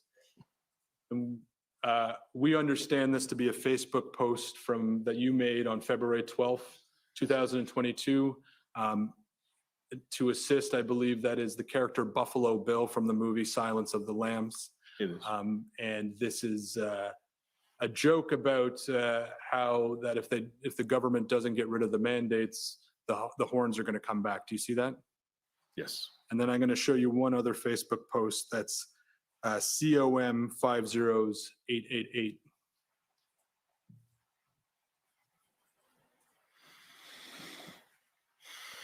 The best part is that this is what they're bringing up at the So in this Emergency one, Commission. This appears that you're sharing on February 13th a photo. I would guess this would be described as a meme of a boy blowing a bugle or a trumpet, being symbolized as the rest of Canada, and then the Ottawa plugging their ears. Is that fair? Yes. Okay. And first, I'll ask you: are these two posts that you made on Facebook? It's my name. Like I said, things were so busy. I'm assuming I shared that one. Obviously, I would have probably shared the first one too. It was scrolling Facebook and seen it and just hit the share button. That was probably more like, I found it humorous at the time, I guess. So when you look at the video we showed in these two Facebook posts, could you see why someone would question your sincerity when you say that you did everything in your power to stop the horns? Absolutely, yes. And what would you, again, you have an opportunity to speak to that. Is there anything you'd like to say? I can't take back what I posted. I guess it was the excitement of the day on social media, flipping through social media and seeing the post, and it's a click of a button to share it and put it out. Seeing it now, I'd say it's distasteful. We can take that down. Briefly, I'm going to ask you some questions about efforts to move trucks onto Wellington Street, and I understand there was a few different attempts, and we're going to hear more evidence about it this week, but I have some questions for you.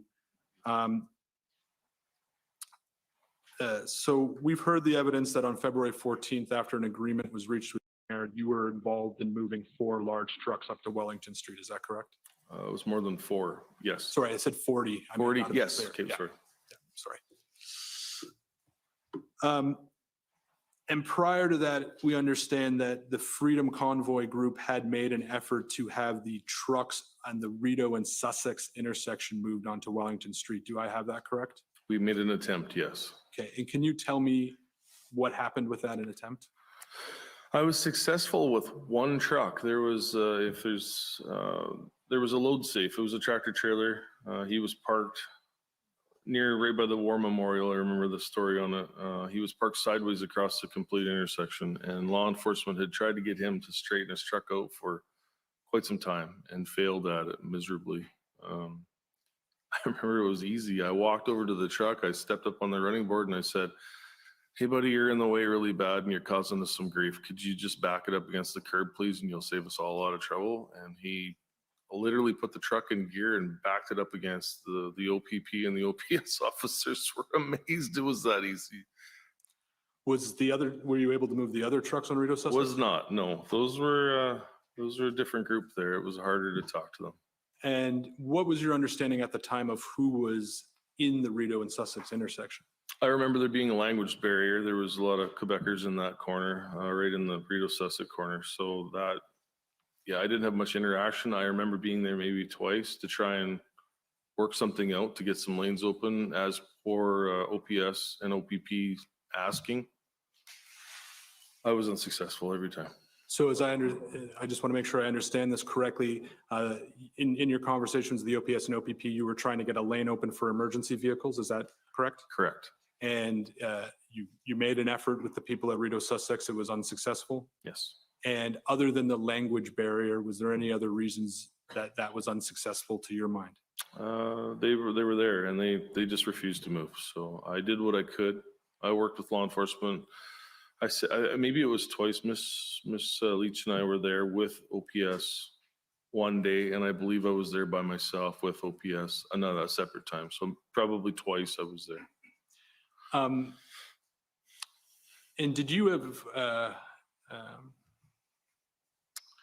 prior, at the time, were you familiar with the name the Farfadas? I was not, no. Do you know when the first time you heard the term Farfadas? About a week ago, under a week ago. In the context of this commission? Yes. I understand it means leprechaun in French, apparently, according to. Well, we'll have a witness testifying later today who I'm sure can shed more light on the Farfadas. More than me, yes. I'm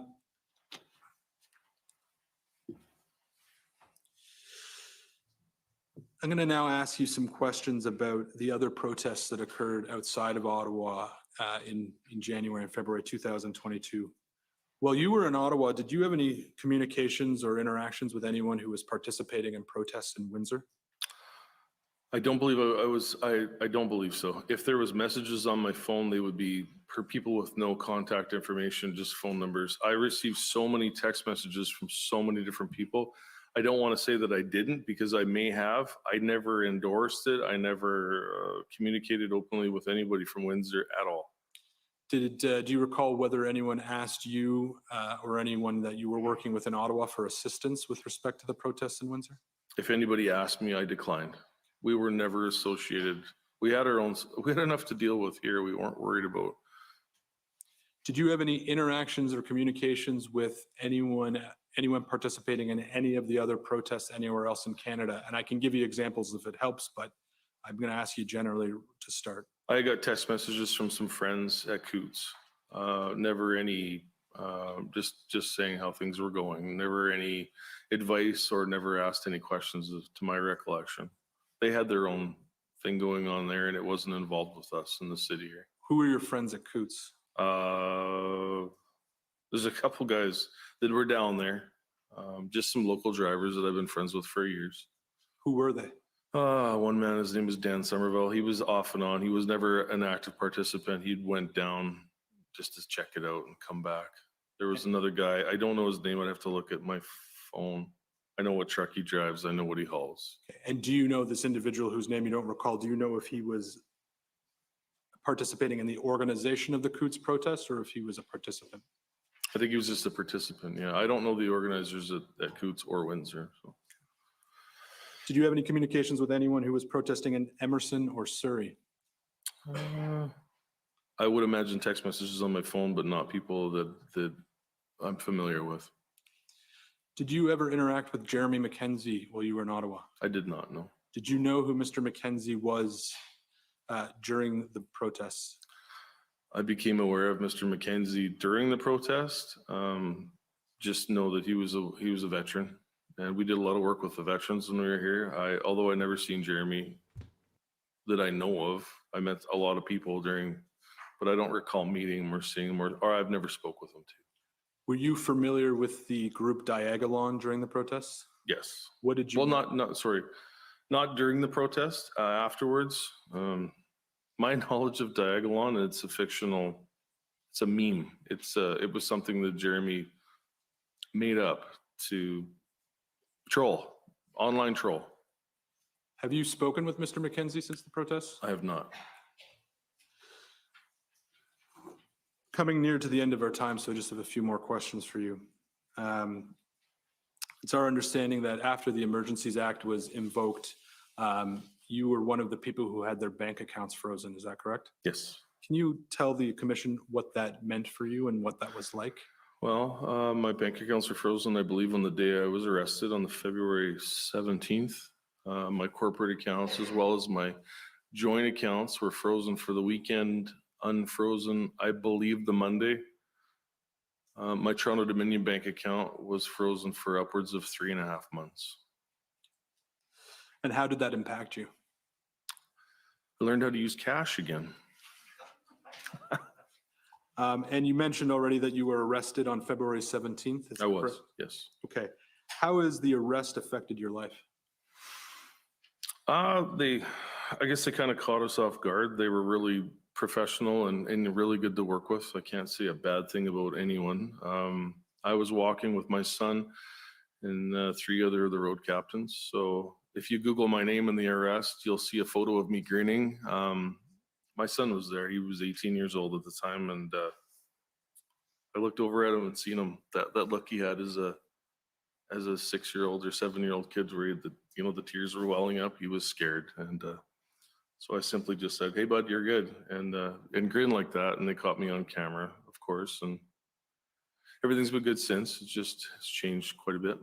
What's changed? Well, I've got criminal charges now, and I've never had criminal charges. I've never been in trouble with the law before. And one final question for you. Is there anything that you think it's important for the commission to hear that we haven't touched on? I think we've touched all the bases. The truth is here. I have nothing to hide. As far as I know, we were doing everything within the law, according to legal counsel. And that was my main primary goals. Thank you. Those are my questions. Thank you. Okay, so we have the cross-examinations to go ahead. The Government of Canada, I think, is up first.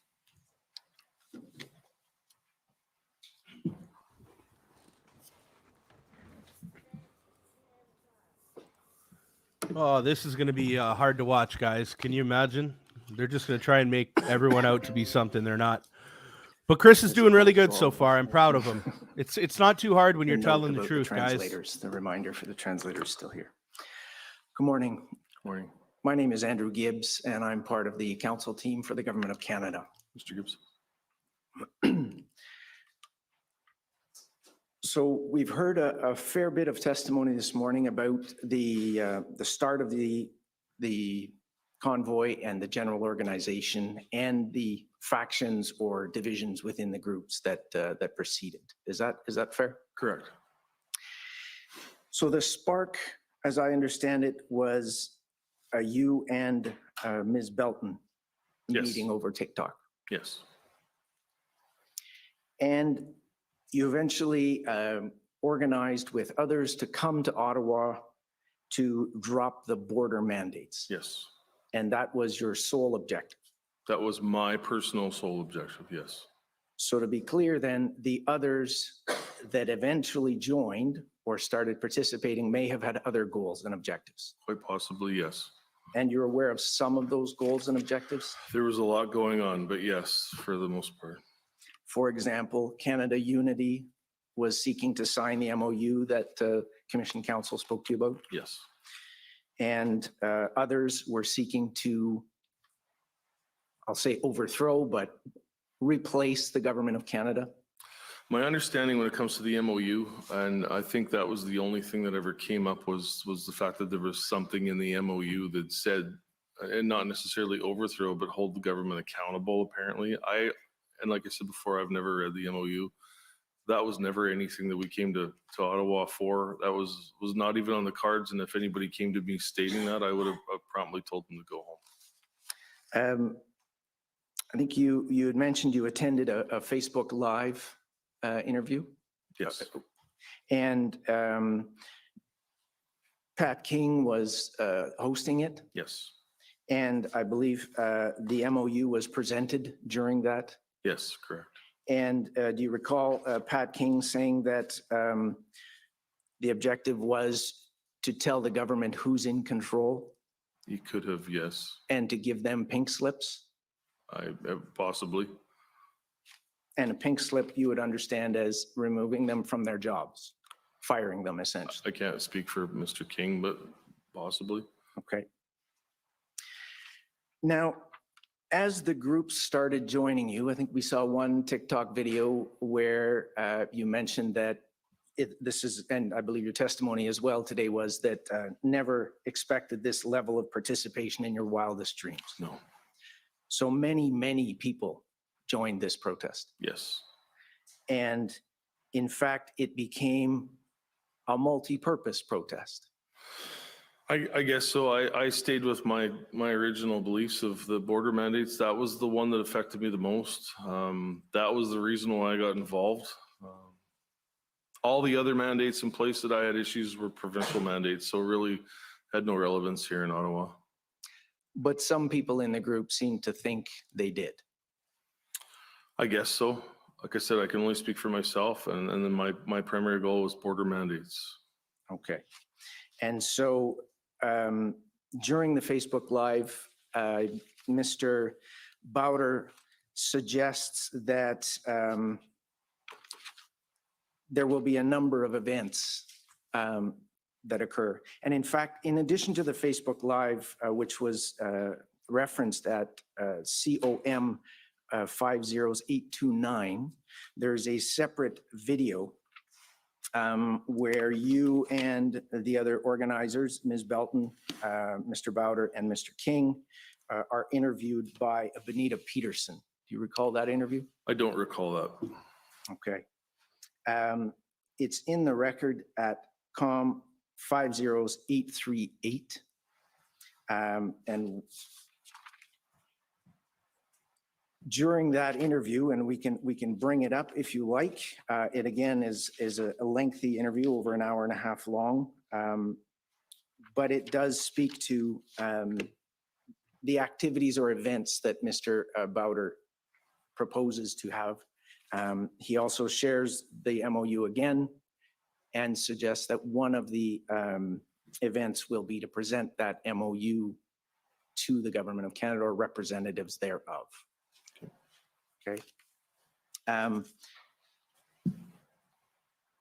The last point that I would make, just with respect to that video, but I'll move on to the basic idea here, that there were, as you say, a number of factions or groups that were involved. Yes, Yes. correct. Okay, and you didn't have a vetting procedure to check who was going to be there. We did not. This was a purely organic. And so as the announcements and the invitations started to come, the convoy that was planned with Mr. Bowder's logistics started to catch fire. Yes. And you'd mentioned that all truckers are different, Yes, very much so. and it's a bit like herding cats.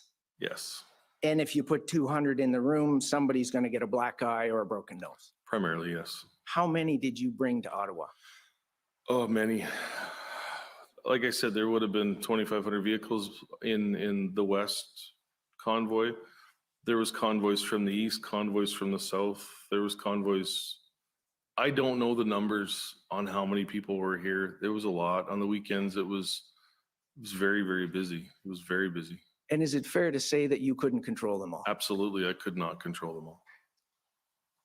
Is it also not correct that you had a large flag on the back of your truck? It was a billboard sign, I believe. And what did it say? I don't remember. It's hanging on the wall in my shop right now, but it's something about mandates, I would imagine. I don't remember. If you could refresh my memory if you haven't. Well, I believe that perhaps you'll agree with me that there were many flags around town with the message F Trudeau. Yes. I didn't have on the back of the bunk of the truck, I have a decal there that says that. I did not have a flag on my tractor that had that on it. Okay, so there was a decal on your truck with that slogan. Yeah, a smaller decal up on the back of the bunk. And would you agree that that became a bit of a rallying cry? I was surprised to see how many it was. There was a lot all the way across the country, yes. And were there other messages against the Liberals? I think it was just that, as far as I remember. Okay. I seen a better rendition of it the other day. By the way, my thoughts have kind of changed on that a little bit. I seen a young kid a couple days ago that said hi to me, and he had a Truck Trudeau shirt on. Same underlying message? But probably a little more politically correct. Right, but understood by Yes, the crowd as being the same message I would have assumed. and encouraging children to share that message. It was a child that had it, so. Um,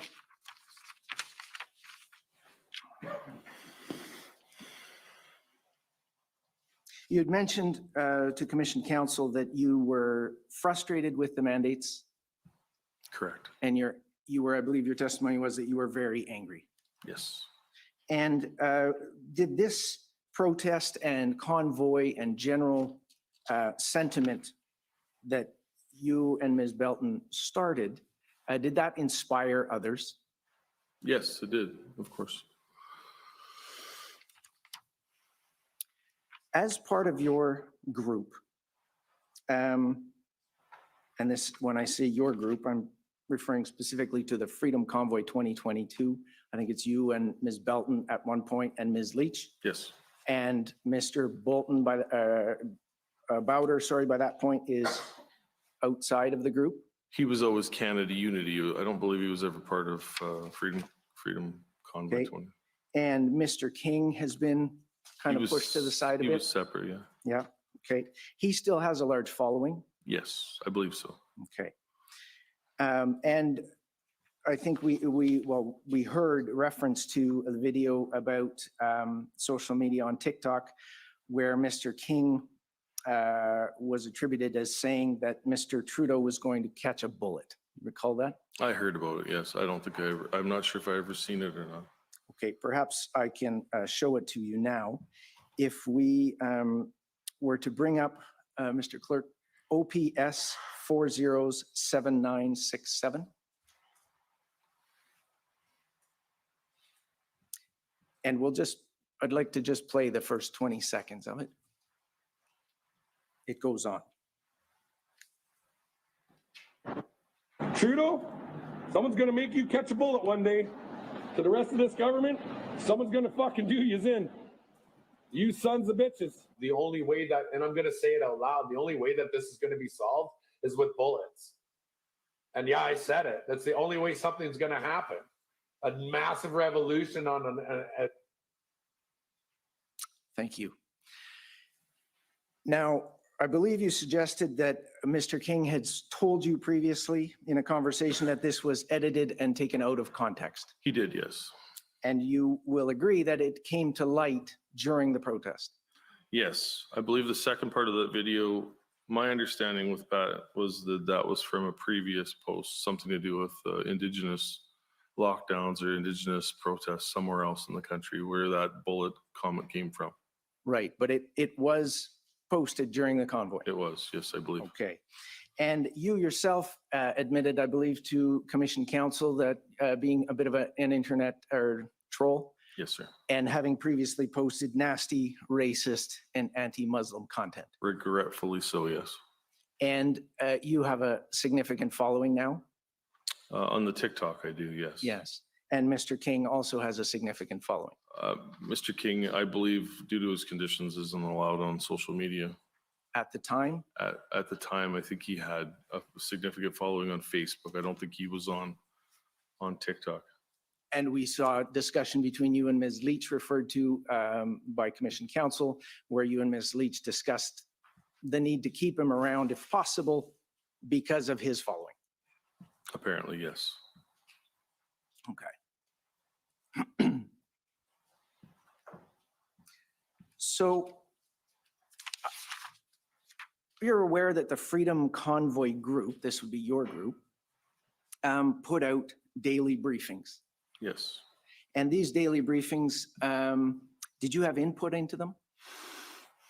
Not very often, no. My job was literally out with the trucks on a regular basis. I would come sit in at the end of the day and have conversations with other people in the group to get, but I don't remember being, I remember being at the first news conference. I remember telling Miss Leach that I didn't want to be the one in front of the camera, but I would be the one that stood beside the one at the camera. And that was the only time I think I did a couple, but I was always sitting off to the side. My job was truck safety, truck issues, making sure everybody was looked after. Looked after in terms of fuel and mechanics and food. Yeah, fuel mechanics. If any issues arose, working with the police. That was my main job, was working with law enforcement. Okay. And Would you agree that the daily updates, the purpose of those was to inform the participants in your group of the daily events? I believe so, yes. And it was circulated each day? I believe so, yes. And it would be circulated in the morning, presumably? That I With the can't weather tell. for the day? Yeah. Okay. So if we can turn to HRF 709, and this should be dated January 28th, if I'm not mistaken.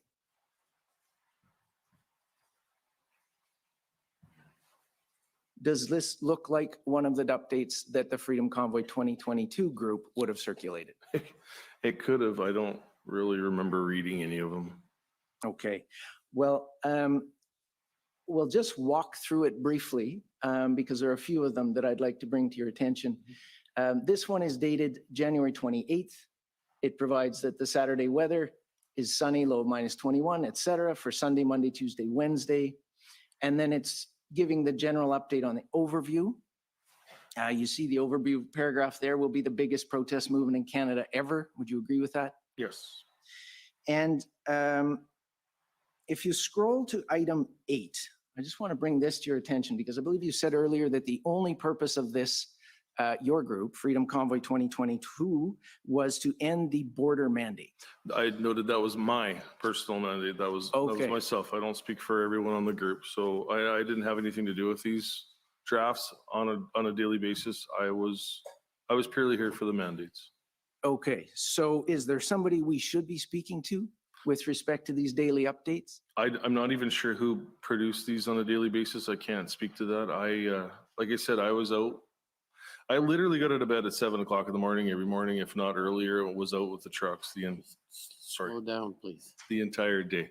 I was on the ground the entire time. At the end of the day, if something urgent arose, I didn't take part in any of these updates. So you'd agree that you were one of the faces of the Freedom Convoy 2022 Agreed, yes. with the largest social media presence That could be contested. I'm not sure. Yeah, by others in the power struggle, presumably. could have been, yes. Okay. So item 8 states, of note, Deputy Prime Minister and Finance Minister Chrystia Freeland is on the board of trustees for the World Economic Forum. She is a key figure there, along with President Xi of China, Bill Gates, and other globalists. It was the Global Economic Forum that started. It is 2030. You will own nothing, that stated, sorry, it is 2030, you will own nothing and you will be happy. Had you heard this message before? I've seen it on social media before. I didn't, like I said, I never read this document, so I don't know what would be in it. Okay. There are a series of these daily briefings, often making reference to the World Economic Forum. And there is one at HRF 5029 on February 8th.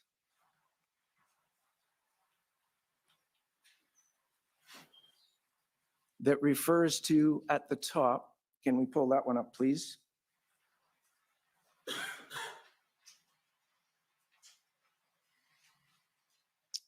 Again, this is February 8th, and there's an image of the COVID-19, the Great Reset, is from the World Economic Forum.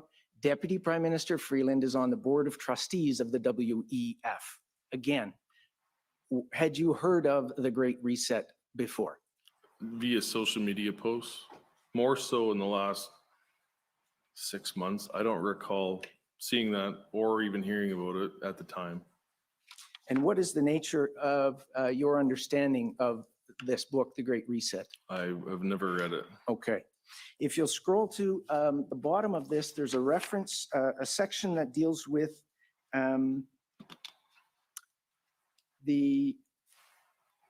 if you go to the next page, tow trucks refusing service. You see that section? Yes. According to Ottawa City Manager Steve Kanalakos, who testified earlier about the difficulty of obtaining tow trucks to the commission, all tow truck companies under contract to the City of Ottawa are refusing to provide heavy tow truck services. This has been, Mm. sorry, this has been a common occurrence right across Canada as tow truck operators are considering their long-term relationships with the trucking industry as well as the Canadian public. Is that consistent with your understanding? I believe so, yes. Thank you.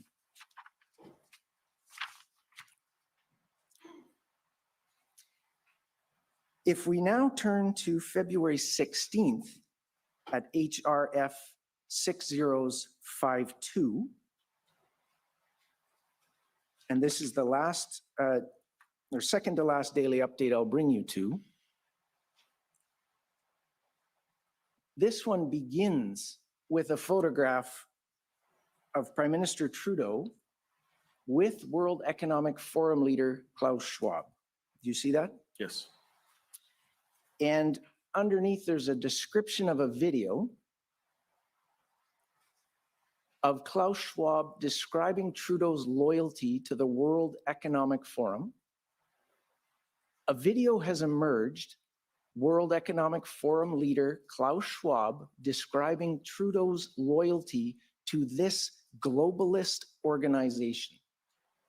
The video appears to have been taken in 2016, just after Trudeau became the Prime Minister. Do you see that? Yes. And if we scroll to the bottom, there's a Twitter link there with the number one waffler. If we scroll to the bottom, it ends with a photo of Deputy Prime Minister Chrystia Freeland. Yes. Do you see that photo? I do, yes. And the caption reads, Finance Minister Freeland, seen here at a World Economic Forum event, says the government can arbitrarily seize bank accounts, crowdfunding, money, and cryptocurrencies. Now, this is issued on February 16th, this newsletter, to your group, the faction of Freedom Convoy 2022, correct? Yes. Now, on February 17th, another post is issued, HRF 6083, which is a special notice issued by the group.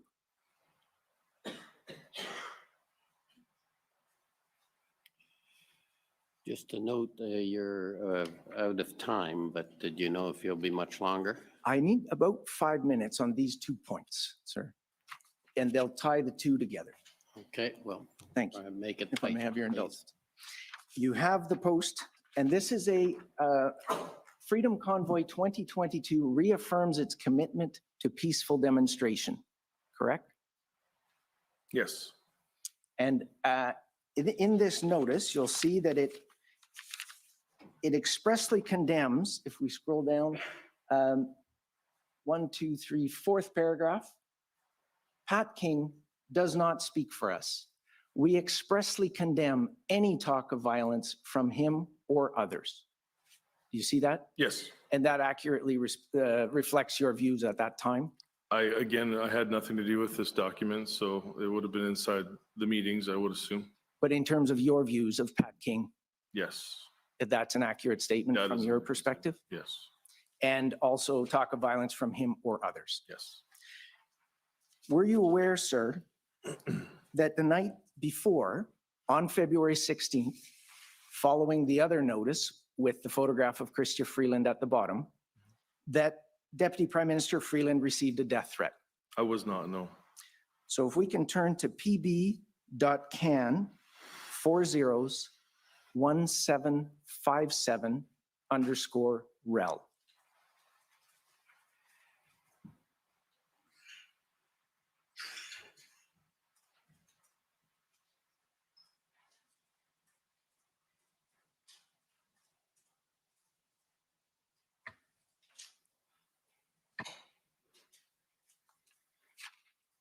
And again, you had said earlier, your testimony here today is that you had no control over the people who had come to the protest in response to your open invitation. Correct. And so have you seen this email before? I have not, no.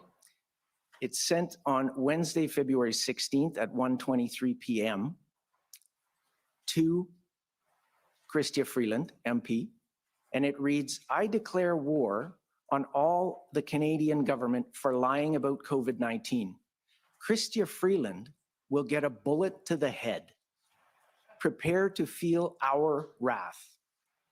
Yours truly, the Canadian COVID government resistance. We will visit you at your home this Friday at 6 p.m. So you better be hidden and be placed into protection because we know where you live. And signed, Larry Jenkins. I assume you would reject this statement and any such action. Unequivocally, yes. Thank you.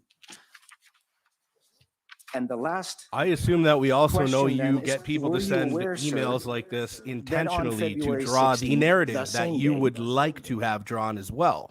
the OPP apprehended someone in Ottawa who was wearing body armor and carrying a large knife, along with other knives, a sword, and machetes that were seized out of his truck.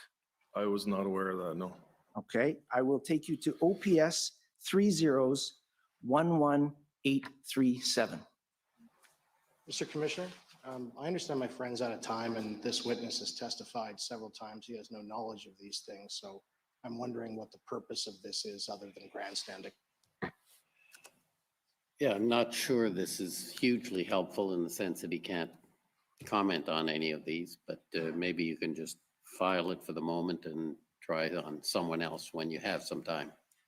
Thank you, sir. So the last question then is, would you agree with me that when you start a fire and fan the flames, it can get out of control, and you had no control over those other factions who had come to this protest? That's where I spent a lot of time on the ground. I spent a lot of time working with people that were with the original convoy from the past, from the West, and with people that were not with the West. If somebody had a concern, I said it on more than one occasion on my videos. If anybody has a problem, if anybody wants to yell at somebody, find my number and phone me and yell at me. I will gladly take it. The last thing I ever wanted was a letter like that. I've never heard that story up until now. Understood. And I believe, sir, that you'd also confirmed that you were not always successful in your efforts to convince the participants Dude, to agree with you're you. out of time. Agreed, Sit yes. down. Thank you. Those are my questions. We know how corrupt you are. We Okay, know how so corrupt that, your council takes is. us, I think, to the morning break. Oh, So thank we'll you. take a little time.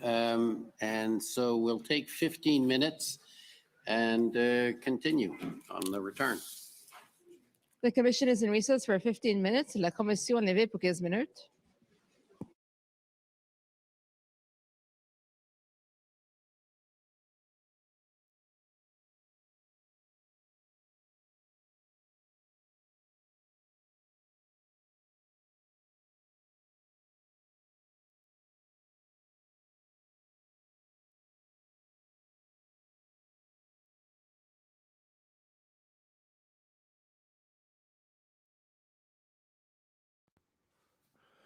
Well, guys, what do you think? What do you think so far? Let me know in the chat. First things first, I want to let you all know who are watching this on Facebook right now. Thank you for all the comments. Thanks for engaging in the chat. I think it's important that we're all talking about this right now. I want to let you guys know that yesterday, when I was covering this yesterday, I actually quoted a few things that were said in the Public Order Emergency Commission. And I made a post and I put them in quotations, and I put, I'm not going to say their name because it might get me in more trouble. I put the person's name who said what they did, and I created this post and I put it out there. And I woke up this morning to stream on Facebook, and I found out that I'm banned from posting on Facebook. So I'm actually really surprised that they're letting me stream to Facebook right now, but I'm doing it through a third-party app. So that might be why I'm doing it. But the reason I'm telling you guys this is because I'm not able to engage with your Facebook posts. So you guys are putting comments on right now. I want you to all know I'm reading them. I support them. Thanks for being here. Unfortunately, I'm not allowed to write anything back, so I'm not ignoring all of you guys. But yeah, how's it going, Heather? Hi, Debbie. Hi, Doings. Hi, Opal. Hi, Pass Carrington. Debbie. Hope everyone's enjoying this so far. It's nice to finally get to see this after, like, you know, watching painfully all of these different police officers testify. You know, I think there was a lot of good things that have come out since they testified. You know, Officer Pat Morris did a good job.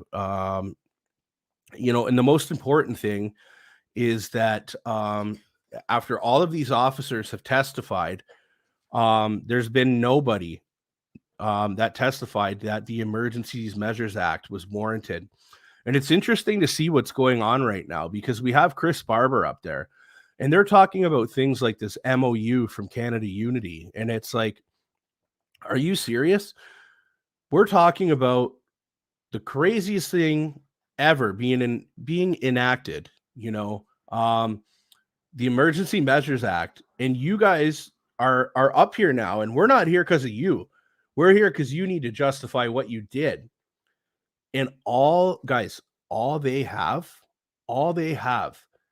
is they're talking about F. Trudeau flags and an MOU, a piece of paper. Their threat was a piece of paper. And then we just heard what they said about this email. Now, let's be real here. Can this email be true? Yeah, it could. However, if this was a threat, okay, think about this. If this was a threat that should have been taken seriously, why would the individual who's putting the threat out there message the individual they're threatening, tell them they know where they live, and then tell them they better not be at their house on this date at this time? Personally, of course, all threats are taken seriously, but come on. Really? Is it something that you have to worry about when you know some ridiculous person did this? Another thing that's very important to dive into, I've been a victim of this myself, is when you're talking about this convoy and things going on, there is a very broad view of things. You know, there are people who are conservative, there are people who are liberal, and, you know, both sides have gotten pretty extreme because of what these people in power have done. They've made everyone's ideas very strong and they've divided us successfully. That's what the machine wants to happen, and they're doing a good job of it. But what I want to say is that, do you know how easy it is for someone to just write an email like this and send it off simply so they have an evidence package? You know, and it's also interesting. I think Justice Rouleau has been reasonable so far. Thus far, he's done a good job. I mean, he's got, you know, like the government's up there right now, and he just said, you know, you guys, your time's up. Like, is this really all you have? And this is what you're going off of right now, kind of thing. And then gave him a little bit more time. It's just ridiculous. And yeah, Chris did do a great job. You're right. But Chris is far from done. That was just the commission speaking, and then the cross-examination from the government. Now you're going to hear from all parties involved. But with the left, let's hear what Stefanos has to say. Let's check this out. Even better, on that email, if it was a legit email, legit threat, they would have had a person arrested.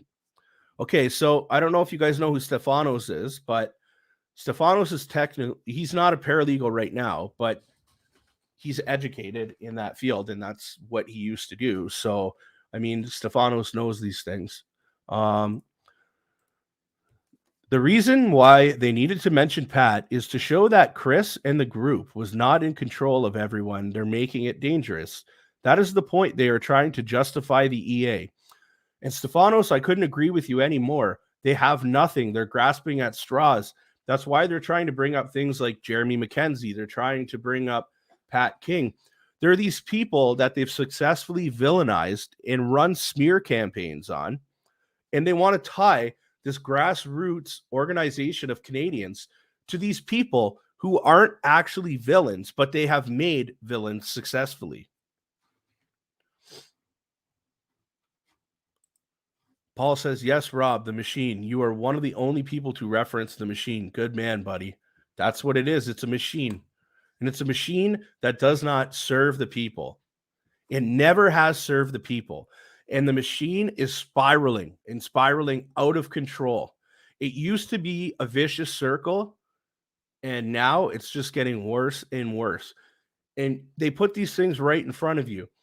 They come on here right now and they're talking about the WEF like it's something that doesn't exist. Do you know how many people are just laughing in your face right now? Everyone knows this exists. Everyone knows about globalization. Everyone knows about your far left extreme ideology. Everyone knows the tactics you use. Everyone knows about the mental manipulation you do and you've done to create the situation at hand. We realize that some of these people who don't see things for what they are mind controlled. Everything you say, they take in and they absorb into their head. And that's on you. And that's what you want. And you want to divide the people. You know, but we got an interesting week coming up, guys. Some more people who are going to be testifying. Bridgette Belton, Tom Marazzo, Keith Wilson, Tamara Leach, Jeremy McKenzie, Danny Bulford, Steve Charlin, James Bowder, Pat King. Yeah, it's going to be a good week. Christy says, what a joke. Stop villainizing true Canadian patriots. Oh, and Stefanos, the best was the lawyer trying to make it look like they were inciting violence because they referenced the WEF. Again, trying to target the convoy. Right? It's like they pretend this WEF thing is just something that doesn't exist. Like, you know, the lawyer, you just pulled it up on the TV and you showed the book written. You showed the book that's written, that's given out to all these members of cabinet. Why don't you pull up the video of Daddy Klaus stating how our cabinet has been foreign influenced by who? By you. You know? But anyways, guys, I just wanted to jump on here for a second and let you guys know. Appreciate everyone tuning in. If you guys can share this out there, you know, share this on Facebook, share it on YouTube, get it out as far as we can so we can get as many people tuned in as possible. It's time we get as many Canadians on here as we can. We need them to see this. We need them to see the truth. You know, okay, we got Rosalie saying something. My little guy's in the background having some fun. You having fun, buddy? The government distorting the truths and facts to fit into their disinformation and wrongful overreach, to make themselves look innocent and like they did the right thing. We, the majority fringe, know otherwise. We know why businesses were closed, and we know that people were sick and tired of being fear-mongered and dictated to in regard to our human rights and freedoms. And the Gov did not like that people were not floor-matting themselves to just fall in line and obey. Stefano says, thanks for the stream. No problem, Stefanos. Guys, I'm going to be streaming this right until the end, and especially this week is going to be a good one. You know, we're obviously hearing from the people who had a lot to do with organization, who had a lot to do with logistics, who had a lot to do with the planning, who had a lot to do with keeping the temperature where it needed to be. You know, these people are good Canadians who have been absolutely demoralized. And, you know, one thing to know is for those of you who don't know, people like Chris Barber, people like Pat King, people like who else? Tamara Leach. These people aren't allowed to talk about any of the things that they're able to talk about for a couple days here. Can you imagine having your voice taken away from you? I don't care what anyone says. That is just absolute insanity. to take someone's tongue, rip it out of their throat. That's the Canada we're living in right now. And that's why we need to have everyone tuned into this. So while we're on this break, I'm going to go fill up a coffee. I got to use the washroom, spend a couple minutes with the little guy. So we'll be right back from this recess. It looks like another, I want to say 2 minutes or so until Chris is back up. If you guys can share this stream out there so we can get as many people viewing it, I'd appreciate that. And I'll talk to you guys a little later on.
I'm really, really interested to see how the mainstream media is going to cover this because, you know, it, I knew when Chris and you know Tom and Tamara and these people go up there, you know these are professional law people, and these people are just they're telling the truth. So you knew they're going to get backed into a corner and they're going to try and rattle them and shake them up a bit and try and put words in their mouth. And Order a lot. okay, guys, we'll talk at the lunch break. Share it out once this gets started, guys. We got to get all of Canada watching this. This is for sure because this is commission is good. This is reconvened. nice La to see. commission This is the reprend. truth. Okay, next, I understand it's the city of Ottawa wants to go next? Okay, I think it's more a request from the coalition to go later, but I Okay. said we're happy to go anytime. okay, well, and let's start with the city of Ottawa.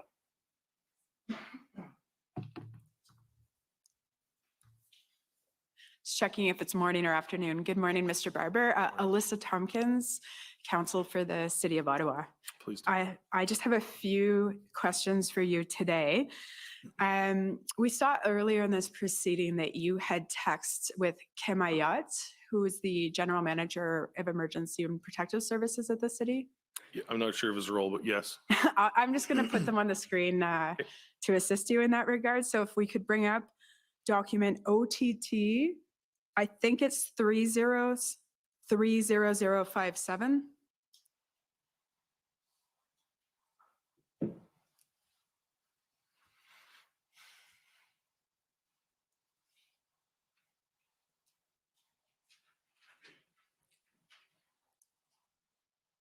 And these are the text messages were produced by Mr. Ayat. So I believe Chris, protester, is you. I'm assuming so, yes. It looks like, yeah. Yeah, so if we could just scroll down to the third page, and I just want to talk to you a little bit about your role in moving the trucks and how far it got. So if we get to here, starting at this exchange, we're now February 15th, which I believe is the Tuesday at 8:30, and Kim is asking you how it's gone moving the trucks effectively, and in particular, how many big trucks you're able to move. So if we could keep scrolling, please. Just the large trucks and not the pickups or cars. And then I believe this is your response. If we keep scrolling. Yeah, can you confirm that you provided this information to Mr. Ayat, that it's accurate, and any elaboration that you see fit? So to my recollection, we moved approximately 100 vehicles into the downtown core on that February 15th, 40 of which were tractors, semi-units, and apparently approximately 23 were moved up onto Wellington in one block. Okay, now when you say 23, what happened to the rest of the 40? They moved out of town. They would have went to exit. We called it exit 88, Armoire or Antrim. Empire? Antrim. Yeah, Antrim truck Antrim? stop. Yeah.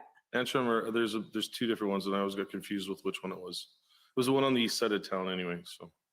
Okay, that was my next question was about the trucks leaving downtown. Now, after this, if we keep scrolling, it refers, I note, in passing, to you tiring yourself out. So again, your weight loss. Sorry, if you could scroll up, Mr. Clerk, apologies.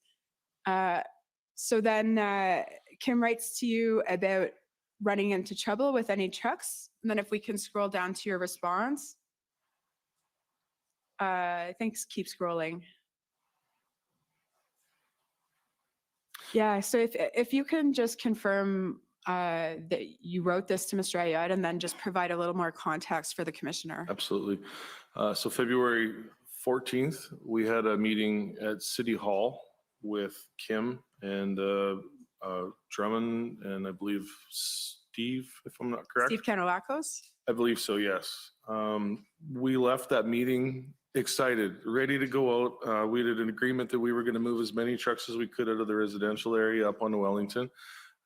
Myself and 3 other road captains who were close with me went out and started speaking with the drivers, trying to figure out who was ready to move. Who was ready to move first thing Monday morning, who we could count on, and where we could get them to move. So 7 o'clock in the morning rolled around Monday morning, February 15th, and we struggled with communication between police, city, and ourselves as to who allowed the move. So we were on at 7 a.m. It was roughly, I'm thinking about 12:30 after lunch before the first police car actually moved and we were allowed to move. So my understanding, we had 72 hours to get as many vehicles out of the downtown core as possible. Something broke down and was out of my control. We got as many trucks as we could that day. And you remember it was cold. And at the end of the day, I was wore out. I was done. It was a lot of walking. It was a tremendous amount of walking. Something happened at the end of the day. There was a breakdown. I believe Chief Slowly resigned. Something happened where the deal was off the table and we were done. So I did everything in our power. We had so many more places on Wellington. We could have put more trucks. We mapped everything out. We had guys that were ready to move. We ran at a time in the day on the Monday and then planned to continue moving on the Tuesday. And like I said, something fell apart. We were done. Okay, when you say something fell apart, you have no further evidence on that for the commissioner? My communication was with Nicole with OPS, and she had explained to me that we'd had our chance. I don't remember how. My text messages are at the police station. That we had our chance, and we didn't accomplish what we agreed to do, and the deal was off the table. Okay. That was different from what my understanding of what the day was. Where things fell apart, I still yet to understand. Okay, those are all my questions. Thank you very much, Thank Mr. you. Barber.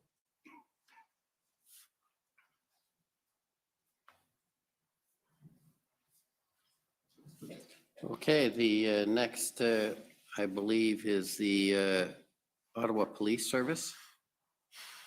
Thank you, Mr. Commissioner. This is Jessica Barrow for the Ottawa Police Service. Our questions have already been canvassed, so we have nothing further for this witness. Thank you. Okay, and the Ontario Provincial Police. I have no questions. Thank you, Commissioner. Mr. Slowly, is counsel. There wasn't too many questions, as you guys can tell, because they got an honest man in that seat, an honest, hardworking Canadian father. There's not too much you can tie to that. Tom Curry for former Chief Slowly. I just have a few questions about some facts, if you can help us. The trucks, first of all, I appreciate you don't have a good, accurate count of how many vehicles were in the aggregate of the convoy, or even, I suppose, the Western convoy. That be right? Yes. Can you tell the commissioner, though, whether the trucks that came with you in the part of the convoy that you had initiated, were those independent operators? Yes. A lot of the major companies didn't want the advertisements from their business names on the doors for company drivers. So I would say 95, 98% of the tractor trailer units were independent operators that would be affected by the border mandates. Right. And that probably relates, doesn't it, to your inability to have all of them follow a particular single set of instructions. Independent operator is more likely to be an independent thinker and yes, generally, yes. And were those independent operators who came from the West operating tractors that had sleeping compartments? There was a mix. I'm not sure the numbers. A very small, what we consider called day cabs, where it's just the cab and no sleeper unit.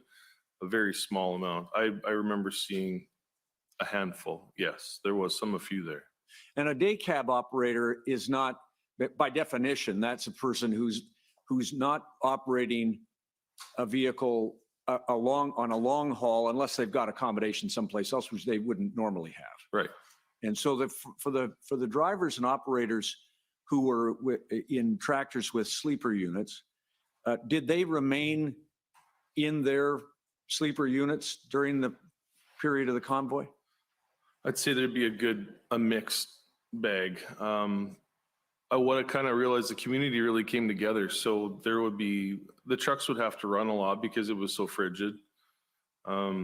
What one guy would do would rent a hotel room and then cycle through drivers to get cleaned up and showered and looked after. The majority of the guys slept in their trucks in the night. And they'd need fuel to keep running for the reasons that you've given, to keep the unit warm. Yes, for heat. And so the fuel, did you recognize it as that? I appreciate what you told my friends, that you weren't 100% sure how long this thing was going to last when you came. Fuel wasn't something we were worried about at the first. We didn't know. I didn't know what to expect when we got here. I had no clue. And so it was confusing to try and keep everything straight in a day. And fuel became a challenge for you as a convoy organizer and police and the residents in the community because of the safety risks. Is that fair? Yes. And was that one of the things that you tried to work with police to minimize that risk? I remember having conversations with some of the officers in regards to what we call a slip tank, which is a fixed 500-gallon tank in the back of a pickup truck with a hose and a pump.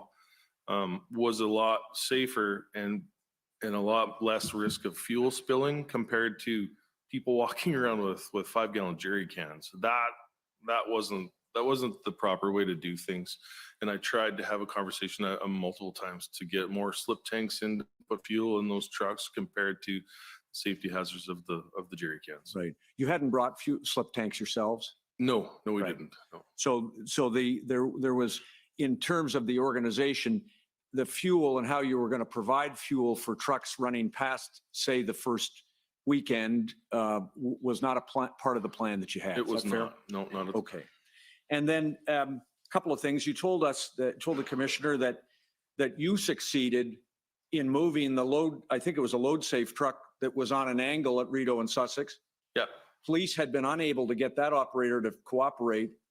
And even then, when you turned to the rest of the Rideau and Sussex operators, no luck at all. I tried multiple times with Rideau and Sussex, and good guys, really good guys, and they had a point and they were protesting, and we just had a difference.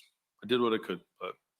Couple of other things, and finally, if I could, Mr. Barber, you told us, and I don't want to know what the legal advice was, but early on in this effort, is it right that you turned your minds to what lawful protest looked like and what unlawful protest would look like? We were very fortunate that we had lawyers fly in. I believe it was the first week, and we had guidance there. We had somebody that we could have, would tell us what our rights were, because being truck drivers, we're not all really good at litigating. So we had lawyers, we had people that could give us advice. There was a ton of advice there, and it was very much appreciated. Weren't able necessarily, or maybe at all, to put that legal advice into action across the whole spectrum of the convoys, though. No. And final thing then, I think on the 7th of February, you became aware that police were intending to mobilize additional personnel in the number of 1,800. Am I right that signaled to you as a convoy operator that there was going to be a police response coming? Yes, it did. Yeah, we knew it was inevitable at some point, I guess. We were hoping it wasn't. We were hoping we were able to resolve the issues with the government and we could all go home, but that didn't transpire.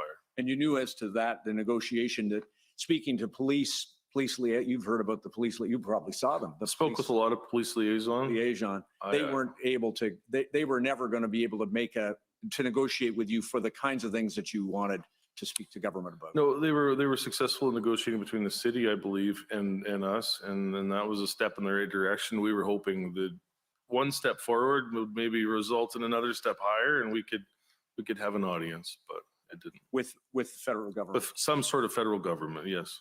Thank you for your time. Thank you. Thank you. Next, the Ottawa residents. Ruh-roh.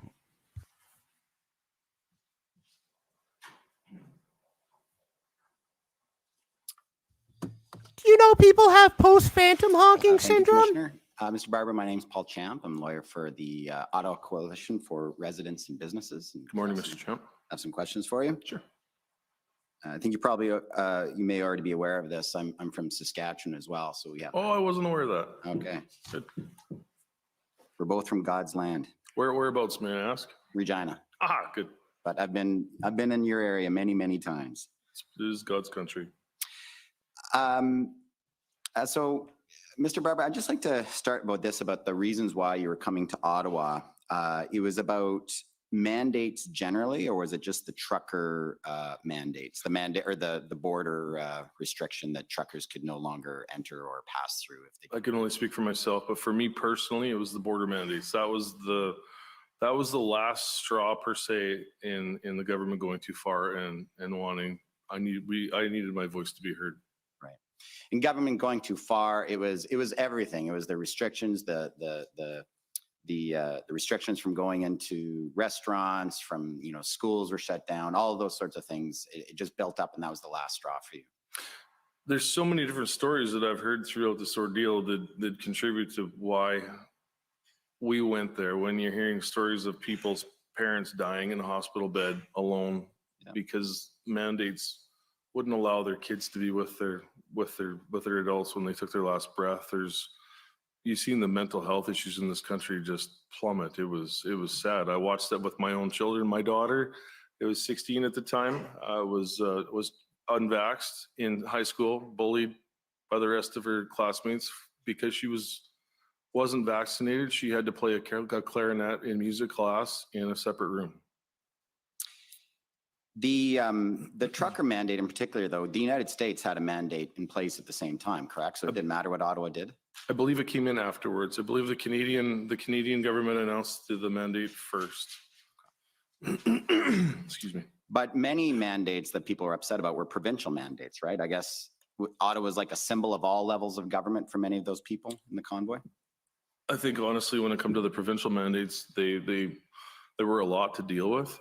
They didn't affect my business to the way that the federal mandates affected my business. That was the driving, and I struggled with it, even though they've been in place since then. It has still been a struggle the entire summer to try and keep up with the lack of drivers and equipment we can get across the border. But we've literally lost a lot of guys. So, Mr. Barber, I want to ask you some questions about your arrival in Ottawa. Since the Ottawa Police didn't ask you any questions about this, I want to understand. You believed that when you were coming to Ottawa, when you were in the last 100 kilometers, your understanding was that the trucks would be going to staging areas. Is that right? Yes. And outside the city? No. And to this day, I've never been to these parks, but my understanding coming across Canada was two staging areas, Major Hills Park and Confederate Park, were the two places that the OPP, now whether that message got mixed up somewhere along the lines, that is what I was told. And that is what I understood coming across Canada. We had places to stay, staging areas in these two parks. We had porta potties set up, ready to go. They were prepared for us when we got there, and that turned out to be not true. And when did that change? Like, who informed you that you could just go to downtown Ottawa instead, and when? Well, OPS led myself and another truck before the convoy was cut off at the War Museum there. It became clear to me then, with the amount of people downtown, with the amount of traffic in downtown, and we slowly kind of worked our way to the Supreme Court is where I couldn't go any further. And that's where I was stopped. That's where my tractor remained until I believe I've removed it from the city on the 7th of February. Okay. And where did you stay during the course of the protest? I had a hotel room. We were at the Arc Hotel for a little while, and then we moved to the Sheraton, I believe. And I've seen a news story about your text messages that you had with some of the organizers, and seen reference you having texts with Ms. Leach on January 30th, where she said that she'd received a call from the command center. What was the command center for you guys? I remember seeing that in my my disclosure too. So the text message was something to the sort of, received a message from the command center. Was the basement at the Swiss Hotel. We had people there that were looking after EMTs. We had people on the ground to make sure people were safe in the crowds. EMT, RCMP, or police response. It was quite the operation. Tamara discussed the fact they wanted to Gridlock the city. gridlock the city. Right. And she said, I don't want to make this decision on my own. Can you come head over here soon? Did you go over to that meeting at the command center? I don't remember having that conversation with her, and even if it had happened, I went right back out to make sure emergency lanes were open with police. So if there was a meeting, it wasn't to gridlock the city. It would have been to keep the emergency lanes open. That was my primary job the entire time I was here. But the trucks did gridlock the city. You would agree with me? In certain spots, they did, yes. Like I tried really hard to make sure at least the emergency lanes were open. Emergency lanes. I can tell you, I almost got into a physical altercation at least twice with the driver that was ignorant about moving when I asked him to. Now, I just want to ask you a couple questions about. You told us you were protesting about the trucker mandate at the border. Were you opposed to mask mandates as well? I don't like a mask. It's not something that I really enjoy wearing, but in the province of Saskatchewan, where I'm from, I always wore my mask. I like to look at it as I didn't want to have that business get into trouble if a health officer walked in the door and seen I was being ignorant and didn't wear a mask. So I'll admit, when I was in Ottawa, I didn't wear a mask here. We were here for anti-mandates, but I have always followed the rules wherever they are, in every restaurant. When the COVID vaccine passport came out in Saskatchewan October 1st, I didn't go to a restaurant.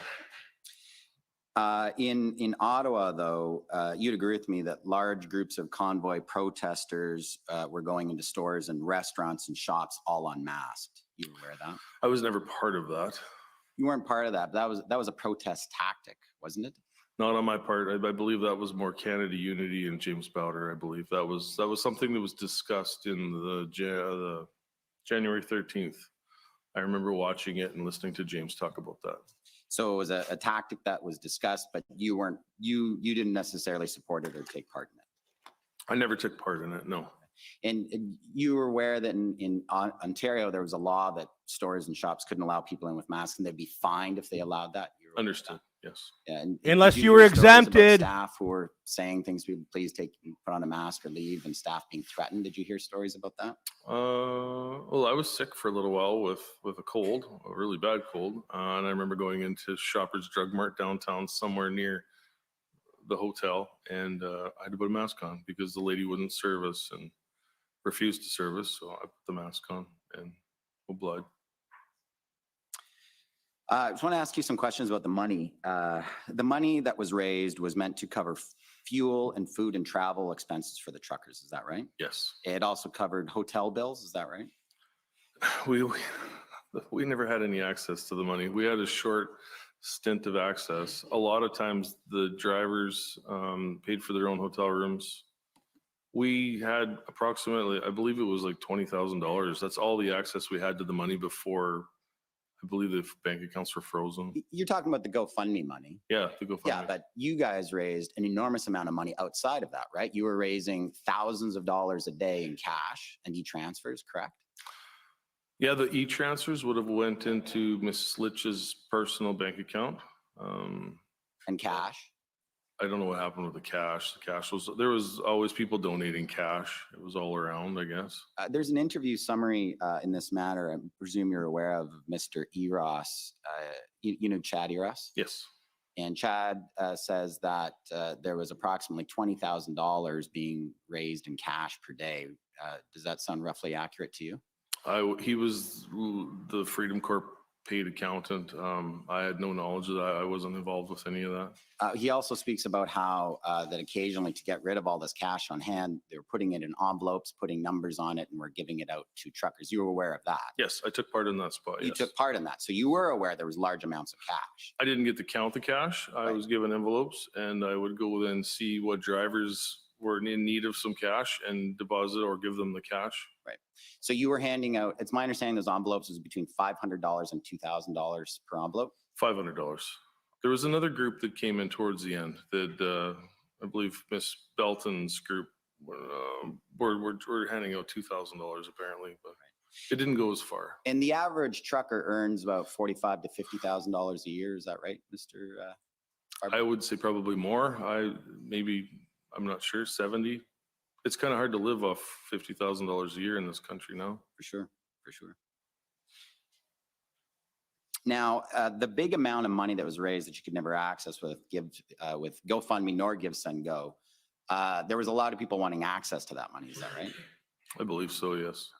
And you guys had to deal with people opportunistically wanting to try to find ways to access that money from you? I believe that'd be a better question for Miss Litch. I really never, sorry. That's fair. That's fair. Okay.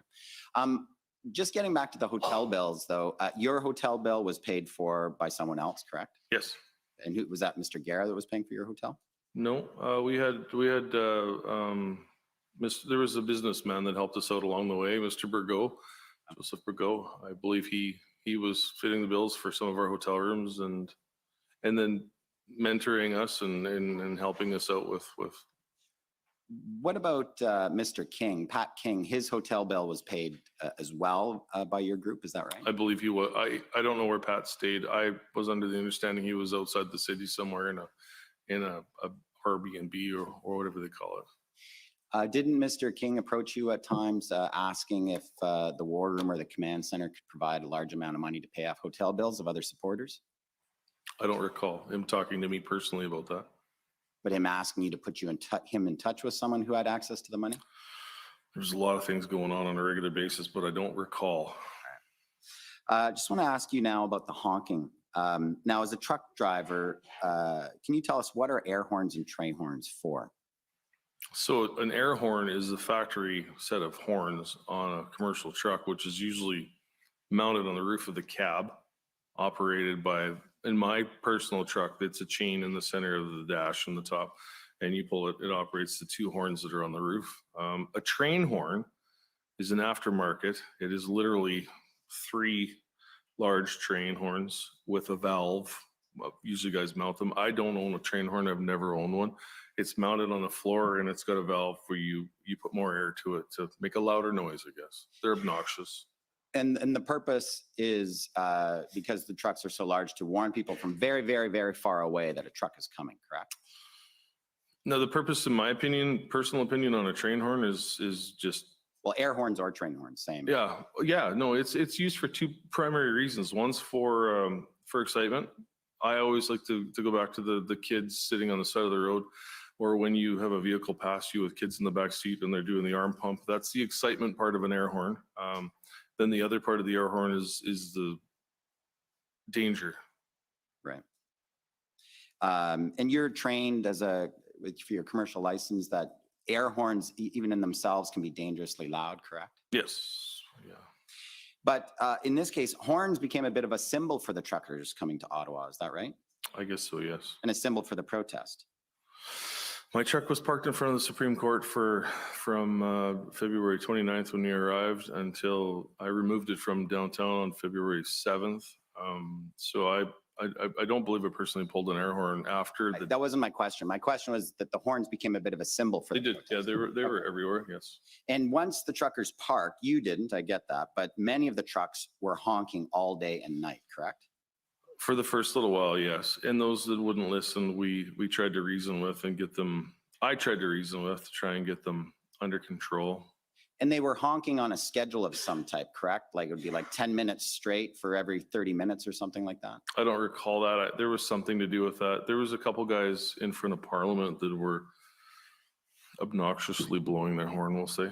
Well, the block captains were coordinating with each other about how and when to blow the horns, were they not? That was never part of my dealings. I involved myself in a couple of the block captain meetings, but for the most part, I don't remember hearing anything about that. I remember there being a curfew, what was it, 7 to 7 or something like that, that somebody negotiated in the first week.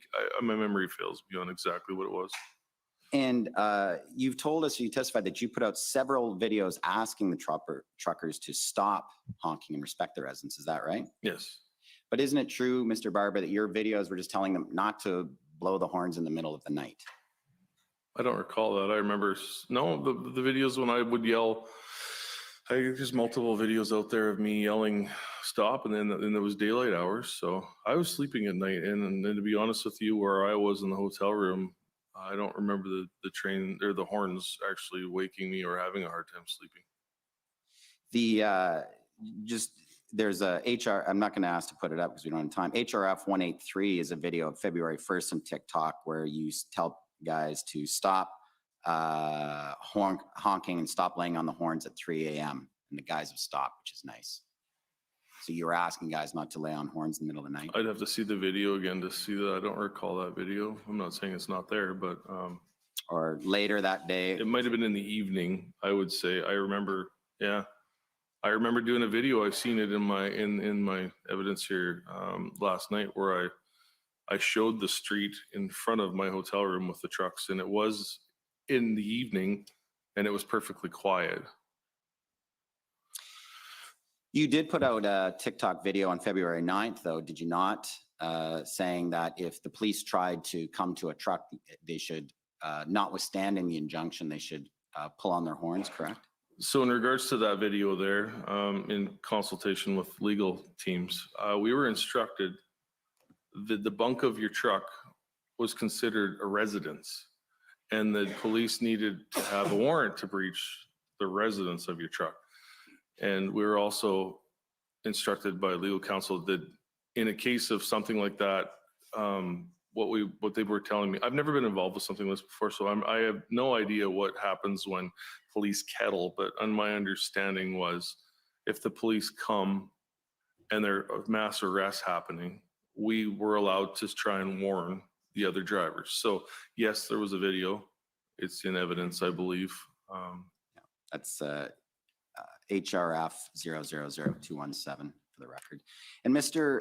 Barber, Mr. Wilson has put in an interview summary, and we're going to hear from him tomorrow, where he says that you were asking truckers to implement a quiet hours and to only honk between 8 a.m. and 8 p.m. Is that correct? Apparently there was some sort of a deal in the first week or so. We were allowed to honk during the days, apparently. So yeah, I'm trying to play by the rules. If a deal with whom? I think with the city. I was never involved with the inner workings of the deals with the city, other than when we did the truck move or the court injunction or something to that effect. There was a deal out there, and I don't remember exactly. Well, I think we heard a little bit of evidence that Mr. Wilson and Ms. Chipiak were trying to negotiate with the city, saying if the truckers agreed to not oppose the renewal of the injunction and to only keep honking between 8 a.m. and 8 p.m. So they're trying to get a deal like that. Is that Could be possible. They worked behind the scenes relentless. They were honestly godsends. They were right there with us for help. Right. Because the truck horns were all day. Even all day was quite. They were annoying. I remember a Sunday service in front of the stage, and we were trying to listen to the pastor do a sermon, and he couldn't. It was kind of like quit. But that was in front of Wellington, and that was, I believe, in the first week. So, just the last couple of questions, Mr. Barber. Have you ever met or communicated with Tyler Russell? I don't know that name. Or Derek Harrison? I don't know that name either. Have you ever met or communicated with Alex Vreend? No. And have you ever, you've already been asked about Mr. McKenzie. If I had, like I said, my phone was extremely busy. There's a ton of numbers on that phone that if there would be no contact name with it, there might have been somebody contact me, but not to my knowledge, I should say, right? I understand. All right. Thank you, Mr. Barber. Those are all the questions. Thank you, Mr. Champ. Thank you, Mr. Commissioner. Okay, next call on the CCLA.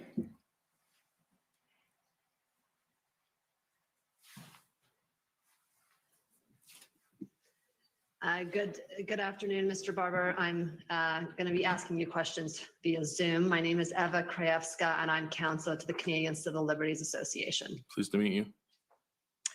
My questions are going to focus on the impact of the orders freezing the bank accounts.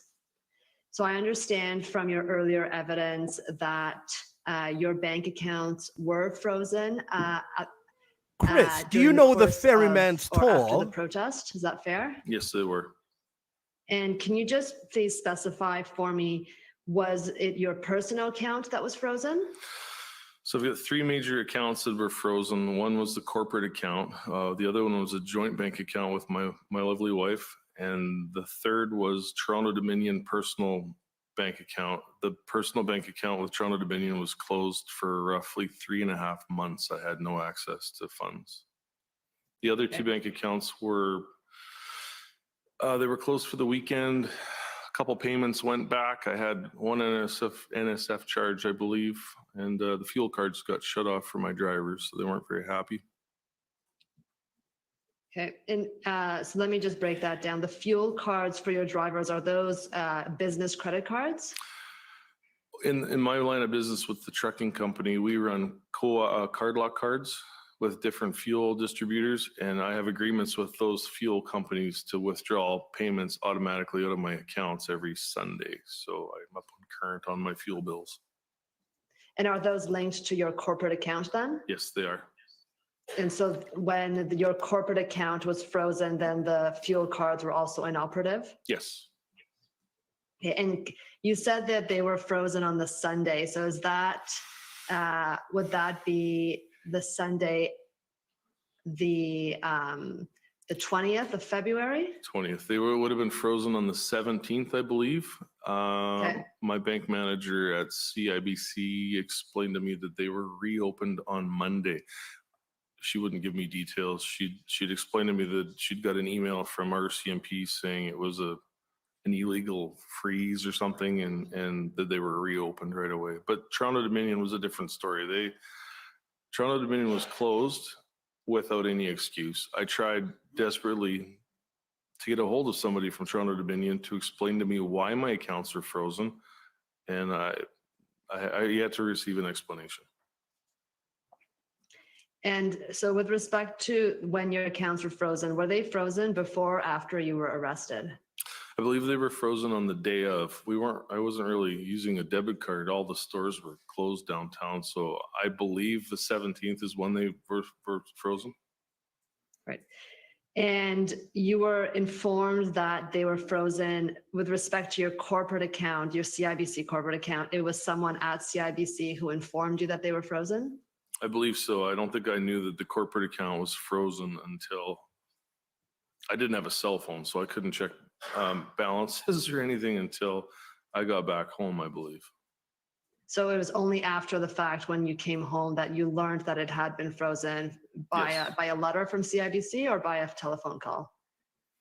That I can't recall. I don't remember if I got much correspondence. I'm personal friends with my banker at CIBC, so she may have sent me a text message. I didn't have a phone, so I can't recall. And in your TD bank account, how did you learn, the personal one, how did you learn that that was frozen? The debit card wouldn't work. And you said that you tried to obtain information from TD as to why it was frozen and why it took so long to reopen? Yes. And you did not get, did you get a satisfactory answer? No, I didn't. I was given a phone number and a first name. And when I called that number, I was just a short answer. I believe I spoke with him. He called me back once. I kind of made it a point to call him every week to question him on why. And I never did get an answer back. And was the first name and phone number that you received, it was someone from the TD Bank? It was, yeah, somebody in Ontario, I believe. His name And was did you Jay. ever receive any correspondence from the RCMP or the OPS with respect to the freezing of your bank accounts? I did not, no. Okay. And can you speak to me first about the impact of the freezing of your corporate bank account? What impact did it have on your business? You mentioned the cancellation of the fuel cards. Can you elaborate on that? Yeah, a cancellation of my fuel cards. So I had to remake the payment. The fuel cards were shut off because of the lack of payment. There was an NSF charge.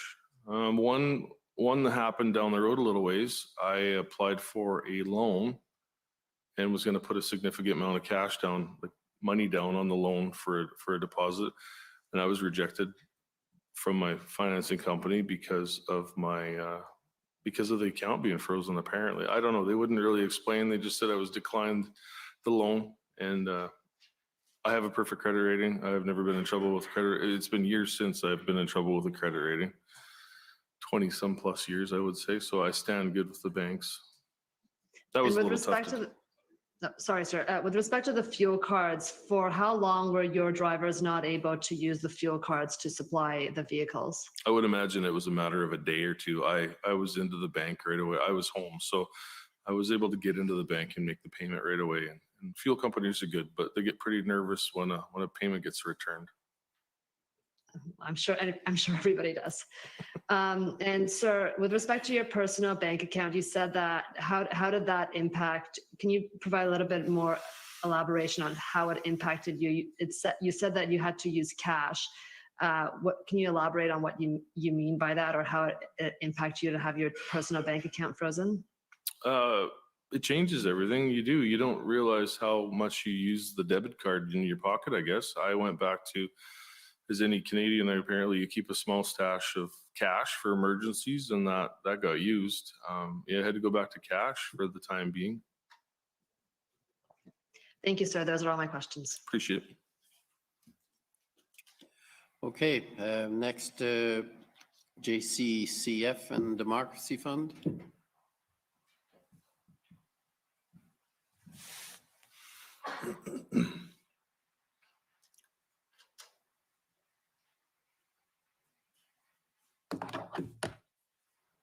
Good afternoon, Mr. Commissioner, Mr. Barber. Afternoon. My name is Antoine Dailly. I'm counsel to Citizens for Freedom, representing the peaceful protesters in Windsor. Appreciate it. Mr. Barber, you indicated that you led a convoy of trucks from out west to Ottawa and that you were a point of contact with local police forces along the way. Have you ever had any contact with the Windsor Police Service? I don't believe so, no. And you indicated that while you were traveling across the country, that one of your primary responsibilities was dealing with logistics, listening to the radio chatter. Do you ever recall receiving or responding to any requests for support from the demonstrators in Windsor, whether it's, requests for trucks or other logistical support? I don't believe so, no. It was a busy phone. Yeah, I may have missed something, but I don't remember or recall ever receiving any contact. Perfect. And if you did receive this type of request, is this something that you would have brought up with your internal leadership team? No, we were busy here enough. We weren't worried about Windsor, Coots, or anywhere else. Perfect. And so the convoy that you were leading across the country to Ottawa, that did not pass through or anywhere near Windsor, Ontario. Is that correct? It did not, no. And were any of the road captains or other trucks that were part of your convoy, were any of them, to your knowledge, dispatched to Windsor? Not to my knowledge, no. Now, earlier this morning, you were showing a TikTok video where you're talking about let's hit them, presuming the federal government, where it hurts. And I'd like to obtain some clarity from you on that statement. So in this case, when you say let us hit them, us in this case, you're referring to the convoy and its supporters. Is that correct? Yes, against the mandates. And in terms of where it hurts, was one of those places you were referencing the Ambassador Bridge, or were you focused exclusively on attending a protest in Ottawa? Exclusively attending the protest in Ottawa. Perfect. And so, to the best of your knowledge, did any of the core organizers of the Freedom Convoy attempt to establish any kind of slow roll or any type of blockade in Windsor for the purposes of impeding border traffic? No, not to my knowledge.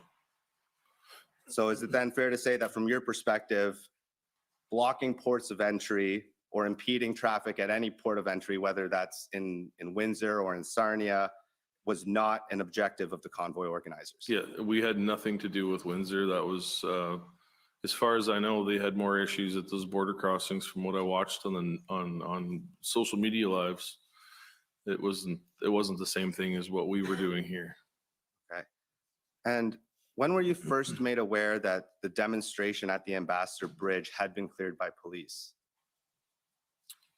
I don't recall when. I don't know the story there. I didn't pay enough. Like I said, it was so busy here, I didn't have time to pay attention to anywhere else. Fair enough. Okay. Thank you very much. Those are my questions. Appreciate your time. Thank you. And for the convoy organizers? All right, this should be good. Happy to see this happen.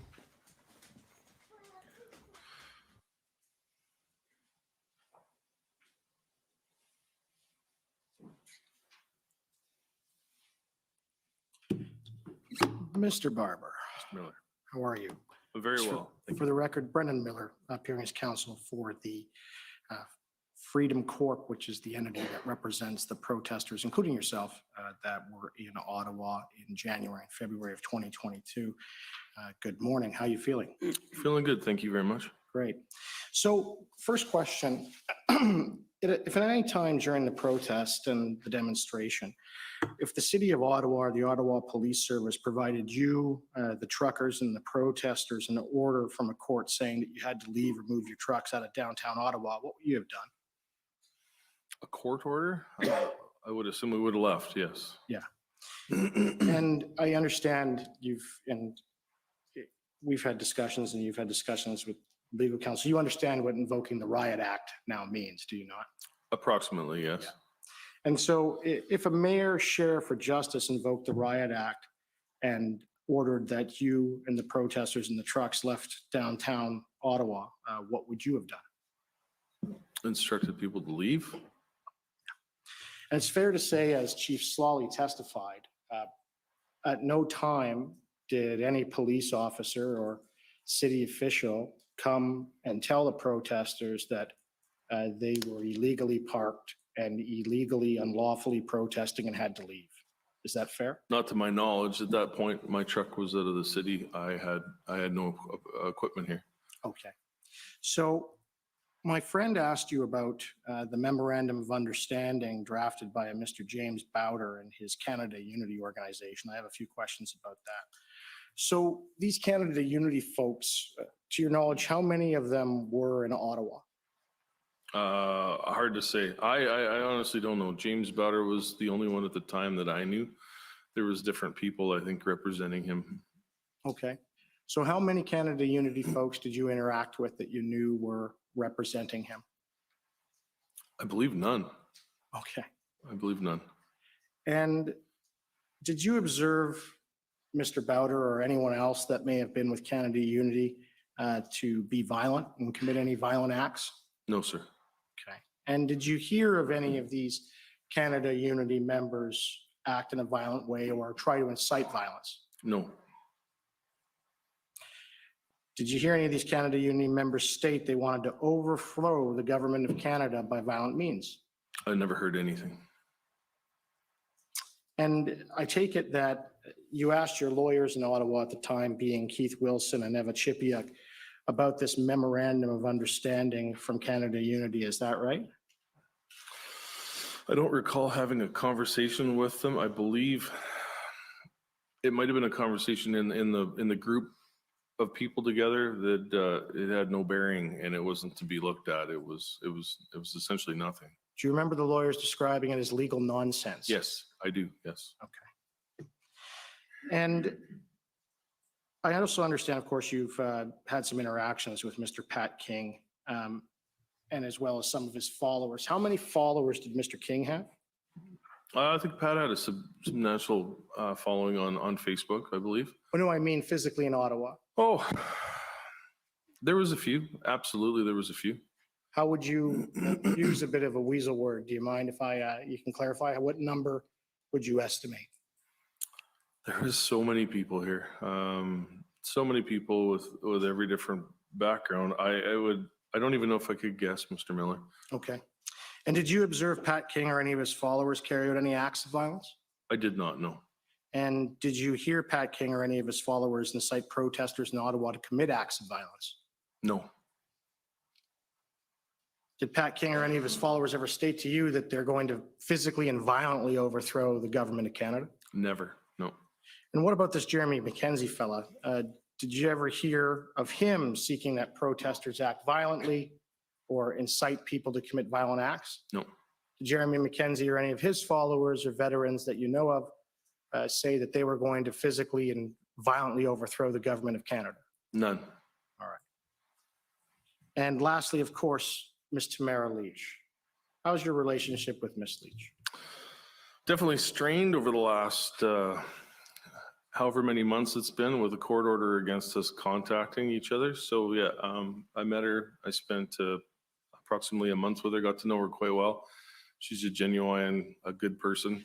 And then I only get to see her now through legal counsel. So someday maybe we'll fix that. Now I take it, how tall is Ms. Leach? Pretty close to midget height. Like, Yeah, she's about a midget. I'm And, not even gonna look at her right now. but I take it she's still a very scary lady, is she not? It's the short ones you really have to worry about. Well, yeah, Honestly. like Napoleon. Absolutely. Absolutely. So she's the Napoleon of truckers. Is that fair? All right. Now, did the Napoleon of truckers, Ms. Leach, did she ever say to you that she intended to carry out an act of violence while she was in Ottawa? I don't think she'd harm a butterfly. No, she would never say that. Right. And I take it she also, you never saw her assault anyone or commit any violent acts? Absolutely not. And I take it she never said to you that she was here in Ottawa to violently take over the government account? Absolutely not. Thank you. Now, my friends asked you some questions about what I would refer to as collusion with some of the other protests that were outside of Ottawa, right? So you had the big ones, you had Coutts, Windsor, as well as the ones in Manitoba and another one in Surrey. To your knowledge, did any of the truckers or protesters at all in all of Ottawa, to your knowledge, have any coordination in whatsoever in setting up these other protests outside of Ottawa? No, they were all, as far as I understand, they were all organic movements. Right. And you heard the evidence from Chief Scullion as well as Commissioner Carrerick. They speculated that it was possible that the one protest in Windsor was coordinated with Ottawa just based on the geographical distance between the two and the splitting of resources. Do you have any comment on that? I don't agree with that assumption. I can't see being how organic the movement was. Honestly, I'd say we weren't smart enough to come up with that idea. Okay, well, that's a fine admission. Now, if Mr. Register, if you wouldn't mind putting up document HRF 00000052, it's the one that Canada for the Attorney General put to my client earlier.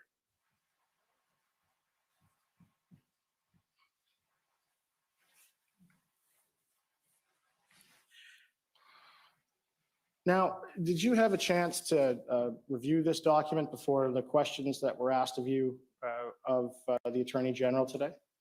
I don't believe I did. Can we just give you a quick moment to do that? And so if, Mr. Register, if you could scroll down there. So there, and just for summary for the folks at home, you have a heading with Ottawa weather, inspirational thoughts for the day, a video of Klaus Schwab describing Trudeau's loyalty to the World Economic Forum, a CTV poll on the Emergencies Act, which states that 81% of people disapprove of it, financial supporters, scrolling down, Quebec drops mandates, Feds scrap pre-arrival PCR tests, British Columbia drops capacity limits, bank run, crypto bank, the picture of Madam Deputy Prime Minister, another Albertan, and Daily Humor. Yes. Do you see anything invoking violence in that document? I don't know. Do you know of any of the documents that are like that, the daily briefings that asked for violence or sought violence? I can't speak. I don't think I read any of them, but I would say no. There was never any talk of it. Okay. Now I'd like to bring up, if I may, Mr. Registrar, the other document that Canada put up, which is HRF 00000083.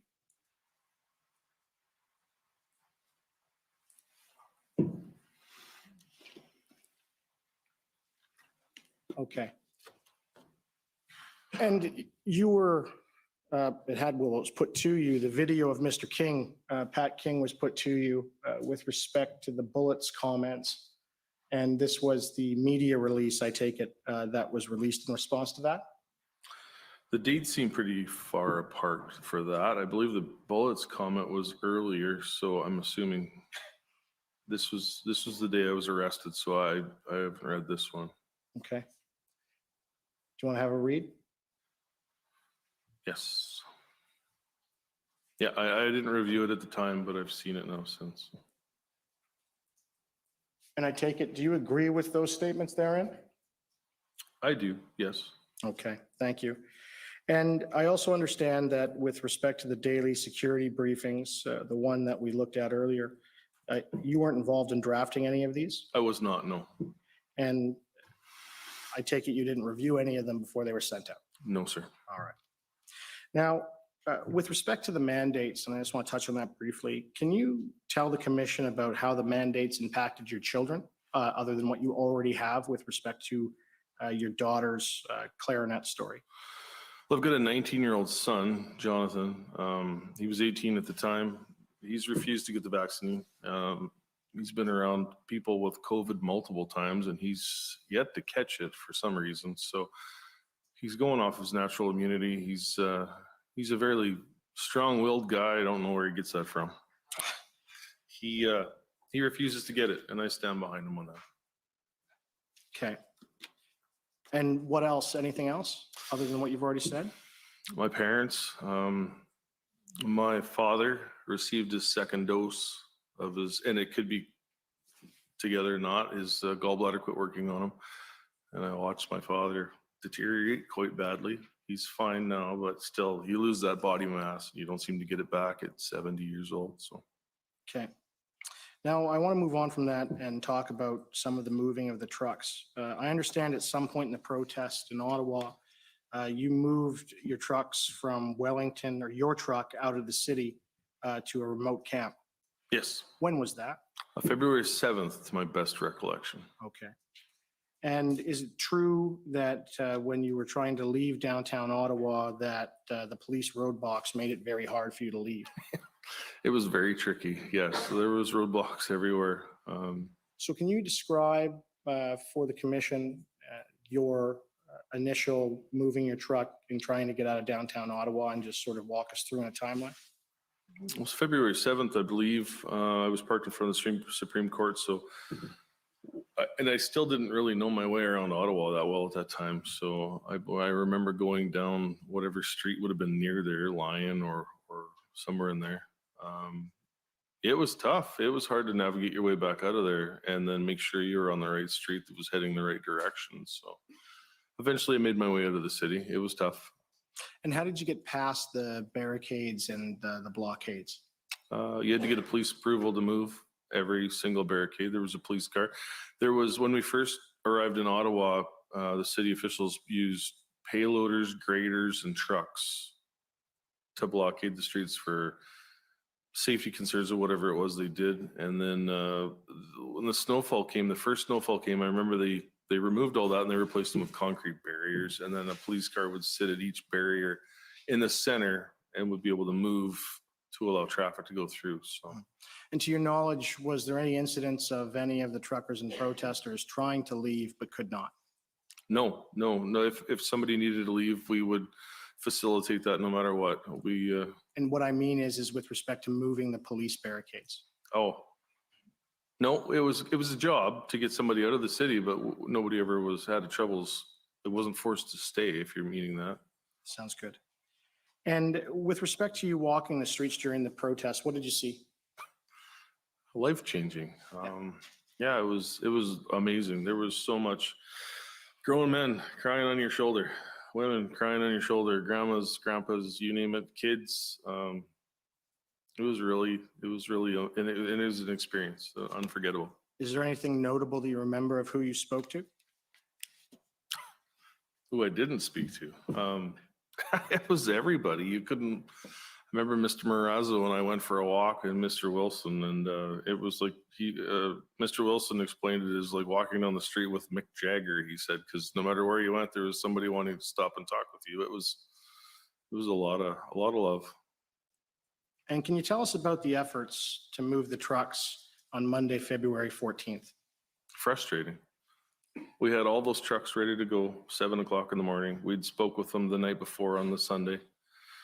We had the streets lined up. We had everybody all placed. We had organized trucks to come. I don't remember the block. It was right in front of Parliament on pretty much on West Block. We were able to, we get them all organized, all warmed up, and then we couldn't get anybody to move. The police wouldn't move, the city officials. You could tell by my text messages with Kim that it was frustrating. We were ready to go, and we were deprived time to get things going. So at that point in time, the police blockaded you in Yes. from leaving, Yeah. even though you were trying to leave. We were trying to, the truck, I don't know if the trucks leaving had as much trouble as the trucks trying to get up onto Wellington. That was what my focus was. My focus was only getting the trucks onto Wellington. Other guys looked after the ones that wanted to leave the city. So from where the trucks were parked, did the police move the barricades to allow you out?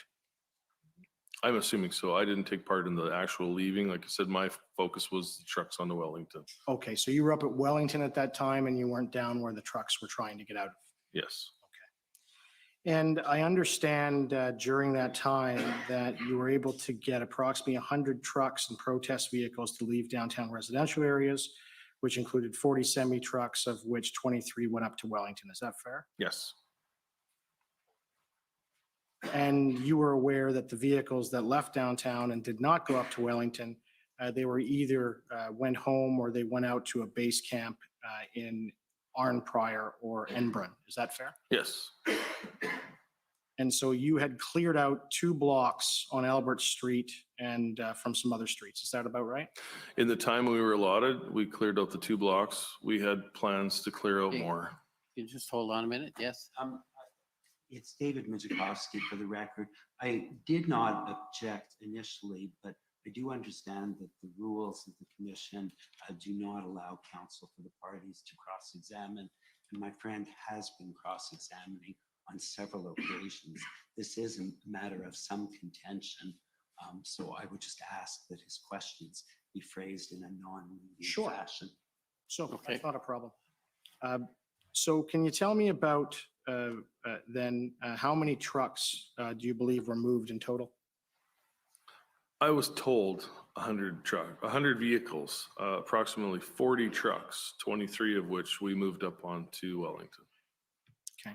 And while you were involved in the protest and in Ottawa, did you attend any businesses in downtown Ottawa? Many. Frequented the Tim Hortons for meals. We frequented any restaurants that were open. Any business that I was in, the Iconic Cafe was another one, shawarma, any business that we were in flourished. They did really well. Then they said a lot of the businesses said they hadn't profited so much in the last 2 years as they did in that 3 weeks. And during that, just adding to it, what was your relationship like with those business establishments, their staff and owners during the protest? Want to tell me a little bit about it? I remember the Tim Hortons on one of the corners there. Truckers were mopping the floor because the staff was overrun, and guys had the mop pail out and they were cleaning the floors. Of course, it's winter time, sloshy and disgusting floors. I was pretty proud to see that.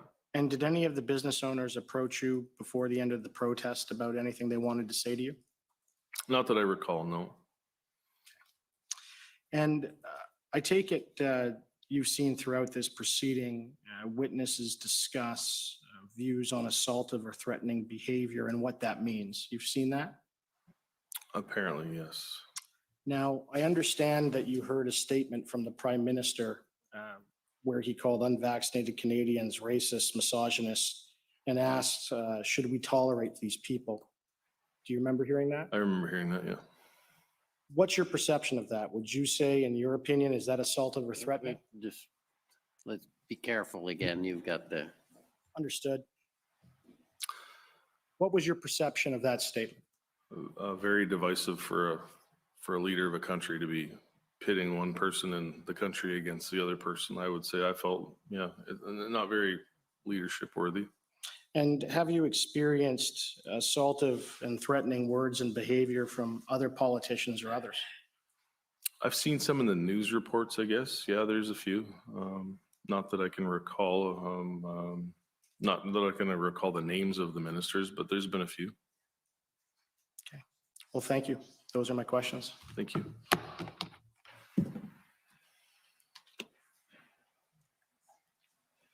Okay, any re-examination? Yes, Commissioner. few points of clarification based on some of the answers you provided, Mr. Barber.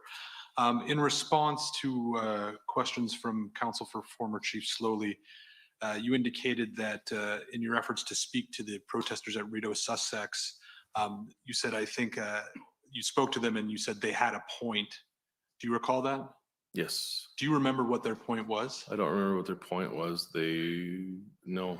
And there was a barrier, a language barrier there because they were French Canadians. So my French is, I don't speak French, so I had a hard time understanding them. And when Mr. Champ was asking you questions, I thought I heard you mention that Miss Belton's group was one of the groups that was handing out cash. Did I hear that correctly? There was sort of a riff, sort of a split between the two groups. Miss Belton's, yeah, when I heard the $500 versus the $2,000, that was Miss Bridgette's was trying to, that group of people that were donating or passing out $2,000 instead of the $500. Did Miss Belton's group have a label? I don't think so, no. Okay. And how many people were in Miss Belton's group? I can't say, 10, 15. And then again, in response to questions from Mr. Champ, you mentioned a Mr. Bourgault. Yes. Okay. Do you know Mr. Bourgault's first name? Joseph.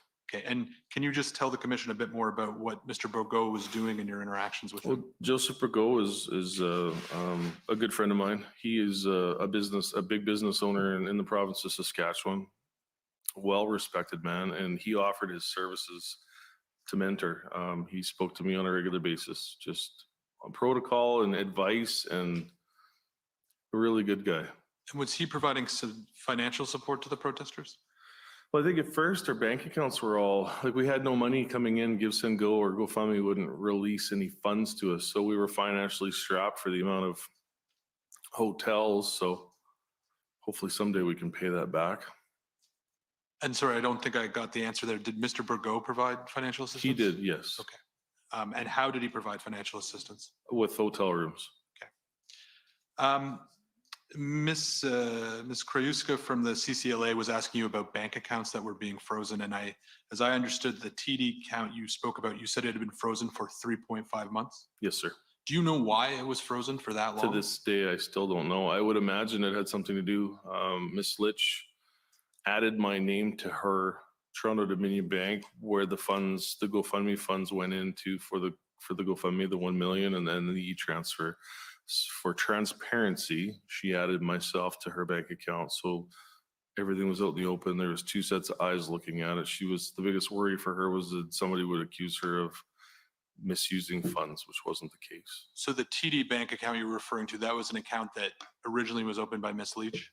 I had a personal Toronto Dominion, so all she did was merge the two savings accounts, so I could physically see her savings account on my card. That's the only thing that I assume had to do with why my bank account was frozen for 3.5 months. So you had a pre-existing TD account, Yes, and then Ms. Leach added you to the account that she had created for the purposes of getting the GoFundMe funds?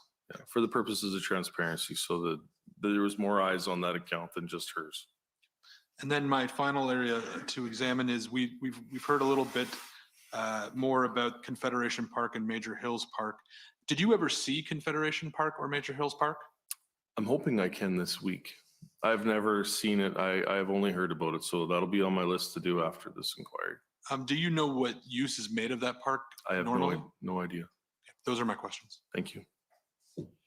Okay, I just have a couple of questions. They're probably just general in the sense of what would be the cost of the fuel to have driven here from Saskatchewan? So today's fuel prices, roughly about $3,000 probably in fuel to come out here from Saskatchewan. It was quite the feat.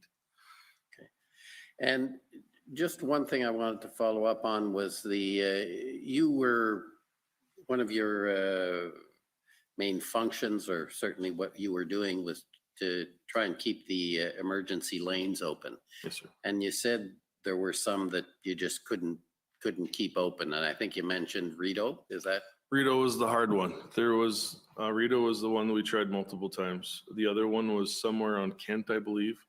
we tried really hard to keep Kent open. I remember the first time we visited Kent, we worked all day. We got that lane wide open and we were so proud of ourselves. We came back the next morning and it was completely plugged again. We kept working on them, but. So those are two areas where the lanes just couldn't be kept open. Yes, sir. Were there other areas that you found either you couldn't keep open or were regularly problematic? To my recollection, everything was well looked after other than those two areas. Those were the only two areas of concern that I felt that I had troubles with personally and the group of people that I was with. Okay.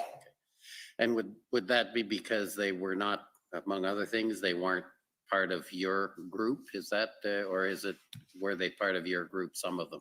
Yeah, the Rideau Sussex was not part of our original group. They were there a day or so before we arrived. Kent may have been. I didn't recognize all the trucks. There was some in Kent that was part of the original West group. I can confirm that, yes. Okay, and those are my questions. So thank you very much for coming. Thank you very much, Commissioner. We will adjourn for the lunch break. We'll take an hour for lunch and come back with another witness. The commission is in recess for 1 hour. La commission est levée pour 1 heure.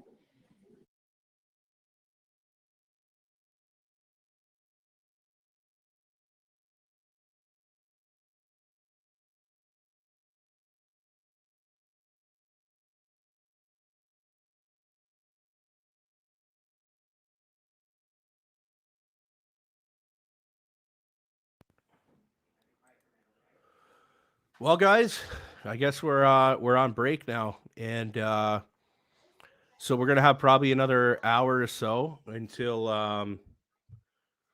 we're back. And I believe when we come back, it will be Bridgette Belton. And Bridgette, as Chris mentioned, is the lady who's a trucker who got him involved in this, and yeah, so. While I gotta eat some lunch and cook some stuff, so I was just gonna restream my interview with Tom Marazzo during the break, and you guys can tune into that if you haven't seen it. I had an interview with Tom last week, I believe it was, in the middle of the inquiry. So check it out if you want, and I'll see you all back here in an hour.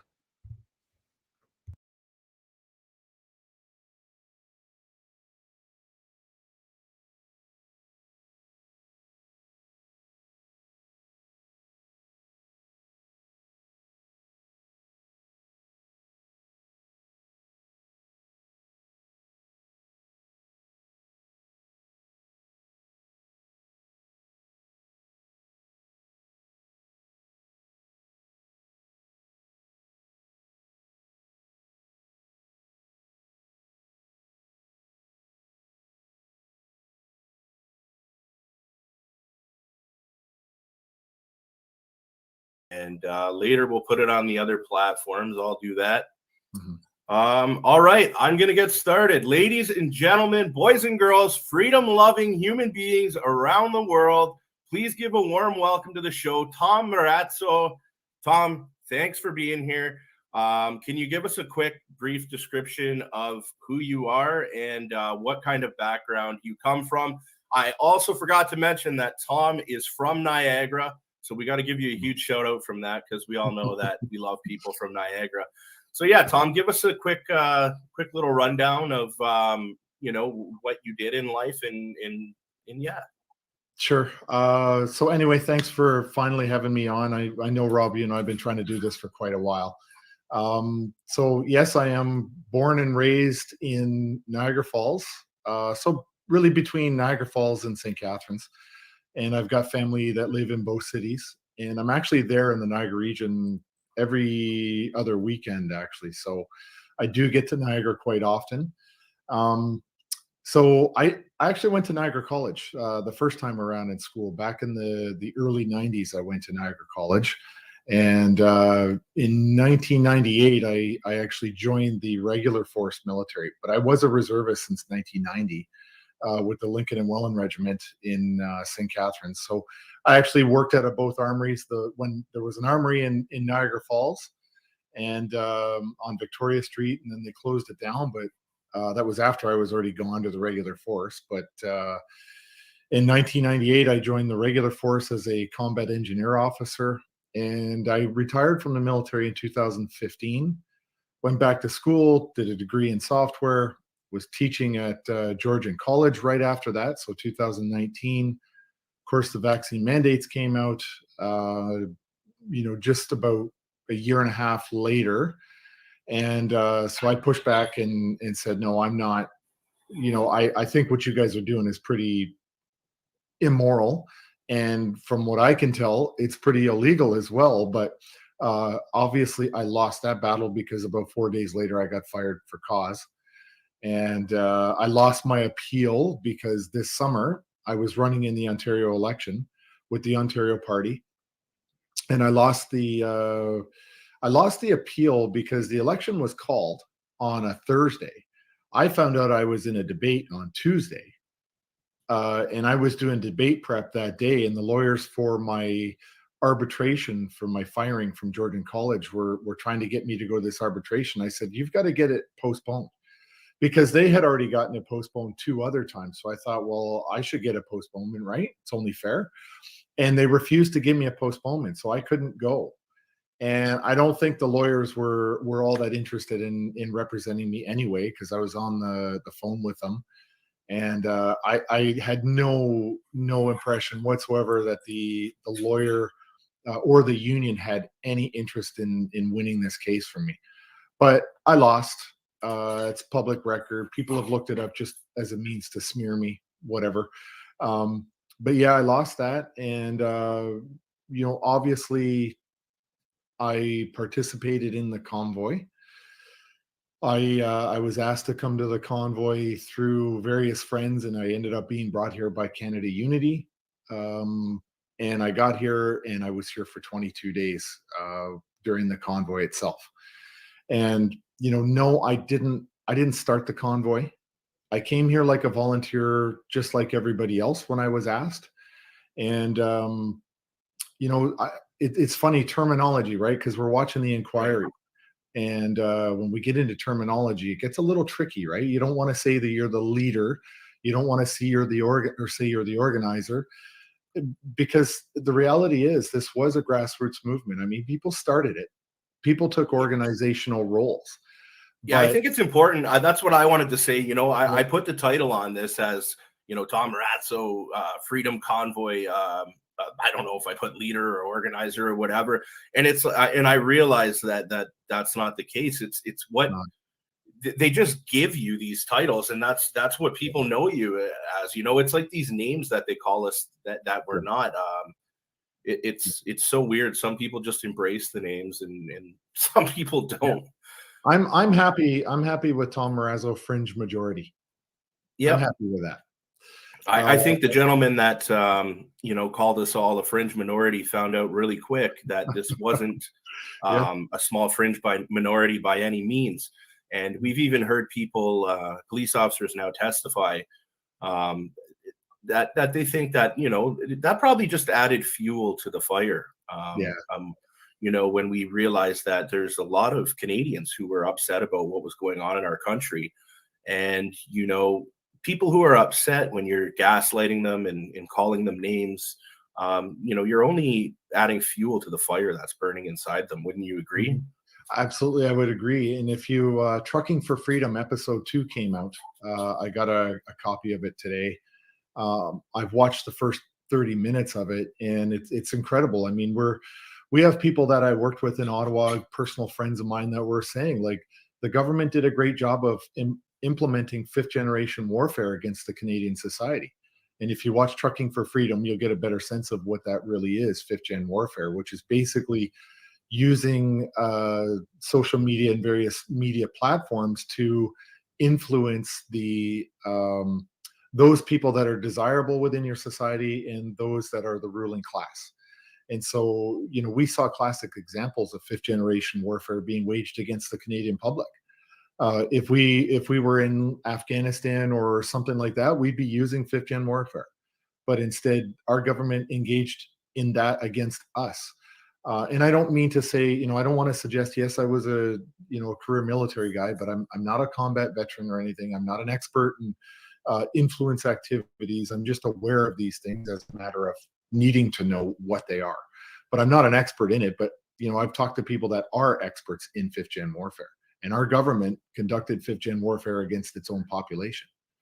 Absolutely. And they really twisted our words, because I know there's been some veterans that have come out and said things like, we want to get through this with love and peace and in awareness. So, the last thing in the world we would ever want to see is a civil war. And of course, when people say things like that, they clip that soundbite, just civil war, and they don't show what was leading up to it, and show that, people like yourself, people like myself, people like the people who are watching the stream right now are willing to do anything to get through this issue, just simply through peace, information, and learning from the past mistakes that we've done. Well, that's absolutely true, because when James Topp and I and Dr. Paul Alexander met with the federal MPs, at the end of the day, we were scrummed by the mainstream media, and they took everything that we said or that I said and absolutely distorted what the main message was.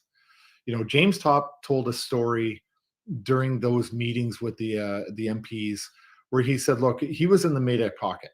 Okay, in that time, it was heavy combat in the streets between the Canadians and their opposition. I'm not going to say who it is because but the Medak pocket is a pretty famous battle that the Canadians were involved in the former Yugoslavia.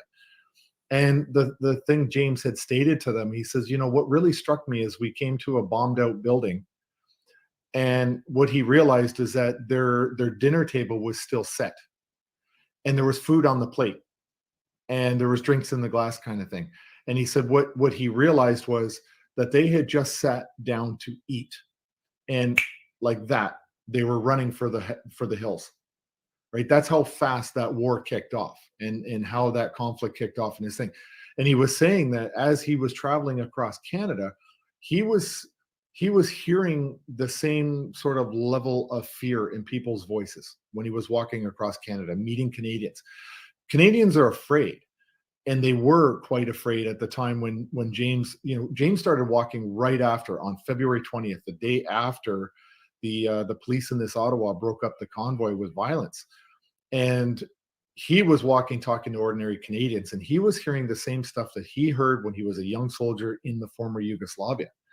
And that's the message he was trying to convey. There was an elevated sense of fear in this country, and it has been brought to us by the federal government of Canada and law enforcement. And the willingness of law enforcement and the willingness of the government to bring that level of violence against its own people. And, that was the message. But what did the media do? We used the term civil war, and that was the soundbite. That's what they made the story out of. And then I see somebody like Evan Solomon on his show saying, we're talking about civil war. It's like, that's not what we're talking about, dumbass. No, it's really not. And, I'm not too sure. You were a part of a podcast last night that I jumped on, and I actually left a comment on there. And I don't think I've ever got to tell you this, Tom, so I wouldn't mind telling you quick here. Mm-hmm. When I was in Ottawa, obviously there was a lot of people who were frustrated with the media and mainstream media and the narrative they've painted. I've done everything as far as email, go to offices, tried to reach out to people, to hear our side of the story, as you have as well. And when I was in Ottawa, I seen Evan Solomon on the ground. Mm-hmm. And, as frustrated as I was with him, I went up to him and I shook his hand, and I introduced myself, and I said to him, Evan, I would love the opportunity to do an interview with you. I said, you're here kind of, taking advantage of vulnerable people who are very upset, getting these little screen grabs and whatever. I said, a lot of people know who I am. And I think, it would be great if you would give me an interview and actually air, mm-hmm. a little clip of it or something. And, he seemed hesitant, and he goes, yeah, let's do it. And I was telling the crowd around me, I know you guys are frustrated with him. We all are, but he's giving us an opportunity to talk now. So let's ease up a little bit and show a little bit of respect and whatnot. So I did an interview with Evan Solomon for about 45 minutes, Tom. And, you know, I got his number. He got my number. I said, anytime you want to talk to me, I'm more than willing to talk about this kind of stuff. We need to talk about it in the mainstream media. Thanks, Rob. You know, he played me like a fiddle, Tom. I went home and I watched the news at nighttime, and the only part I was on the news is when the police set off like a noise boom or something like that, and it startled me like that. And he used that clip that wasn't even a second long of the blast, and me just going like that, and that's all I got. And I thought, you know, a lot of people would have never gave him the time of the day, and were very ignorant to him, rightfully so. And now I understand, after taking myself out of that position and trying so hard to just have an honest interview with him. And I really think that I represented our movement in Canada so well that he simply just didn't want it aired. I agree with that. I mean, the day that James and I had met and Paul Alexander met with the MPs, we left, we were going to the parking garage. I actually ran into him. The three, James and I and Christian, there was the three of us, ran into him in the elevator. And, you know, James really wasn't all that interested in talking to him, but I kind of, just like you, I kind of had that, let's see where this goes a little bit. And, you know, there was no interview, nothing. We just had a casual conversation off the record, right in front of an elevator. And a few days later, I see him talking to Candace Bergen on his show. And he's like, and he's saying, you know, I know Tom Marazzo. I've talked to him, you know, making it sound as if though there was some sort of a relationship or an interview or anything. I'm like, that's not how it goes. In fact, I've got the text still where I'm basically expressing my displeasure at the lies he's telling. Right. And, he is, you know, these guys are masters at political commentary and manipulation of the truth. That's what they do for a living. They get paid lots of money to frame a narrative that is against one group or another. And so we're not, it's, you know, going into an arena with Evan Solomon would be like me stepping into a ring with Mike Tyson. Right? I don't have nearly the same skill set at him in framing lies.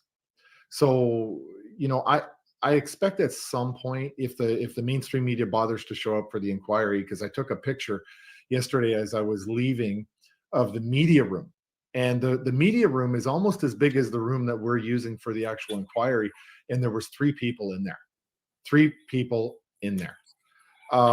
So there's no interest in the mainstream media to cover this story right now, because why? The truth is coming out. They don't want to cover it. But here's the beauty. They don't want to cover the truth, which means they're not actually here to report lies. So it's people like you and the other alternative media that are out there able to actually tell what's going on. And that's an advantage I find for us. And, you know, at some point, I'm sure they'll ramp up the rhetoric of the lies when it's convenient for them. Yeah, I agree with you 100%. And I mean, that's why I'm doing this right now. And it's gonna work. That's the best part about it. You look at these YouTube channels, you know, Let's Drop the War campaign, Clyde Do Something. These people like this, these are just ordinary people who are upset with what's gone on in their country. And they're like, well, you know what? The news isn't covering this. We can't get it out there. So we're just going to start a channel and do our best job. And these people have 100,000 people on YouTube channels. These people have more people on there than the mainstream channels have on their channel, who are being funded by the state. So it's incredible work being done by all of them. But, you know, Tom, me and you could go on and just talk all day, and we'll do that at the right time. I know you're a busy man right now, so I figure we'll shift gears right now and just jump right into it. So you're in Ottawa right now, patiently waiting to testify at the Public Order Emergency Commission. I already know the answer to this question, but for the viewers, I'm going to ask, in your opinion, do you think the Emergency Measures Act was justified or needed in Ottawa to bring this protest to a halt? Absolutely not. And we knew even before they invoked it that the government of Canada could not meet the basic threshold of invoking it. And that's why we were so surprised that he actually did it. And I was sitting with Brian Peckford and Keith Wilson and Eva and Tamara, and we were all sitting in the room talking. And that's when we learned that he actually invoked the Emergency Act. So imagine, being in a room with somebody who actually was one of the writers or the drafters of the Charter of Rights and Freedoms. In the exact moment you just found out you lost your Charter of Rights and Freedoms. And can I ask, that was probably Brian Peckford, correct? Yes, Brian Peckford. Okay. Yes. Keep going. Yeah. And so, kind of the look on his face and the look on, I think, everybody's face, there's a moment of silence of kind of shock. It's like, he actually did it. And we couldn't, it was just kind of shock, I think, around the room that he did it. And then I think the reality of, we all realized how far this guy's willing to go to get his way. And so, for the viewers, I want to kind of unpack a level of sophistication in what's going on in the trial that I was not aware of either. Because as I sit there and I watch it in the early days, and people get really emotional and they're like, yeah, well, what about this question, or ask that question? Because they're listening to testimony and they're sending, they're posting questions and messages. And I'm like, yeah, exactly. That's what I was thinking. But here's the big thing. This is when you watch Brendan Miller do his cross-examinations. So just to back it up, after the first day, I was pretty upset. I come back to where we're all staying, and I'm talking to Brendan Miller and Keith Wilson, and I was frustrated by what I was hearing. And he says, look, everything you're talking about is emotional. Everything you're talking about, you're trying to win an argument. What we're looking at is relevance. Was it relevant? And yeah, that's Keith Wilson from he was here with us in Ottawa the entire time I was here, Keith and Eva Chipiuk. So here's what I learned. And I kind of knew this, but now I'm fully up to date on it. And I would encourage any of the viewers to go back and look at Brendan Miller's opening statements. Okay, so when they talk about relevance, here's the caveat to this. In order to invoke the Emergencies Act, you must meet one of the 4 standards or the 4 pillars of Section 2 of the CSIS Act. So you can look it up online. I don't know what the 4 pillars are, but when Brendan Miller got up and he did his opening statements, he outlined those 4 things. And he says, you're not going to hear evidence of basically pillar A. You're not going to hear evidence of B, C, and D. That's how we laid out the argument, because this is when he's talking about it. All the testimony we hear, was it relevant? Did we ever meet one of those 4 standards? And the answer is no. We have not met any of those 4 standards under the CSIS Act. Now, you could, if you even hit one of the 4, you can invoke the Emergencies Act. But we didn't meet one of those 4. And so the Emergency Act should have never been used under the CSIS Act or Section 2. And that's why when they talk about it, they're talking about relevance. So all the testimony, yes, it's emotional. I mean, I get there, I sit in the audience and I hear people lying about me, or lying about Tamara, or lying about what happened at the convoy. But is it relevant to the actual commission itself? Should they have used the Emergency Act? And the answer is no. And as far as I'm concerned, there was no justification 10 months ago or 9 months ago. But I'm sitting there, and today is day 7 of testimony, and I can tell you by day 4, I knew there was no justification. The evidence was already presented. Yeah, and you can see that, a lot of people who probably don't understand the process are probably thinking, Miller asked kind of the same general questions, but he's knocking it out of the park, in my opinion, because like you said, these thresholds you need to hit. We're talking about things like espionage, yes, terrorism, extreme violence. Like, these are reasons. So like Tom just stated, if they didn't meet this threshold, that's all that needs to be said. There's a lot of people that are dancing around all of this and talking about a lot of things, because there's a lot of people who did things wrong that are going to want to paint a better picture for themselves. But we, the people of, Canada, Canadians at the Freedom Convoy, we don't have to paint this picture because we're not in the position that they're in. We're just trying to justify that this emergency act was invoked and it wasn't necessary. Now, on that note, Tom, can I get you to explain a little bit? I know on the Monday, don't quote me, I believe it was the Monday, before they invoked the emergency act, there was a plan in place by organization that I believe was going to work out perfectly. Why did this plan fall through? And yeah, what happened from here? Are you referring to the plan to move trucks? Yes. Yeah. So let me kind of set the groundwork for this to answer this question. Mayor Watson was hedging his bets on both potential outcomes. And ultimately, if you listen to the testimony, every public elected servant that has testified so far, you get this clear picture that their entire intention, the only single option that they wanted to explore, was to give themselves extraordinary powers to break this convoy up with laws, with police, and with violence if necessary. That's what the politicians wanted. They had no interest. I have yet to hear any discussion about any elected official wanting to talk to any of us. Okay, so that's an interesting dynamic. If you listen to the police or the unelected public servants so far, their testimony is actually very beneficial to us because they're confirming the things we've been saying since we were in Ottawa. And it's very damning to the government. Now, public servants, one of their roles is to set the conditions for an elected official to make a decision, right?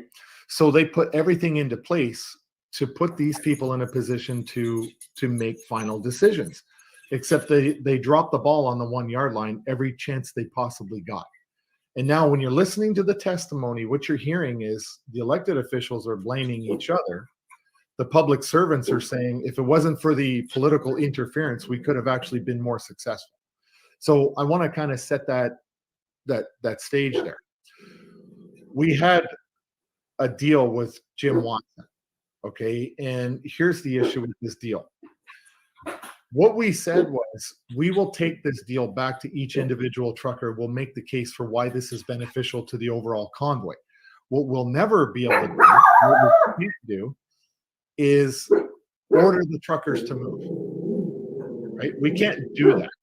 Nobody had any command authority over any truckers. Jess, can you get the dog?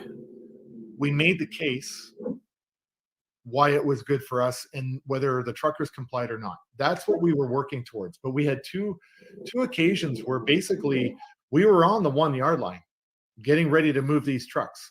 And on the one case, the police backed out of the deal. There was a lot of infighting inside the Ottawa police, and they're the ones who scuttled the deal literally like the last second.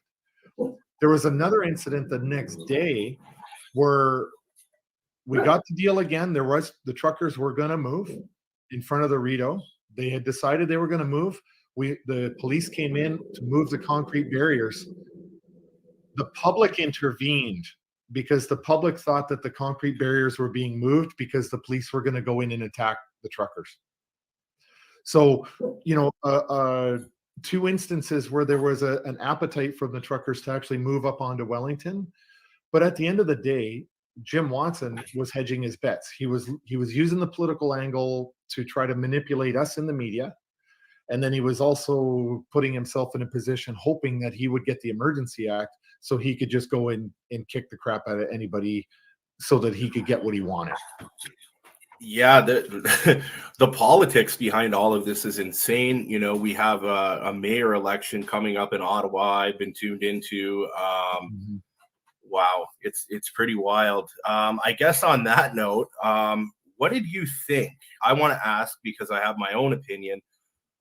It was very hard for me to watch City Councillor Mathieu Fleury and Catherine McKenney live on the stand the other day. Yeah. Man, how was that to watch in person? How do you feel about their testimonies? And, I mean, I don't want to give you too many questions at once, but Fleury is an incumbent. He's been on council for 12 years now in our capital Yeah. city. Do you think that maybe he could have had some better planning in place with the amount of protests that go on in this city?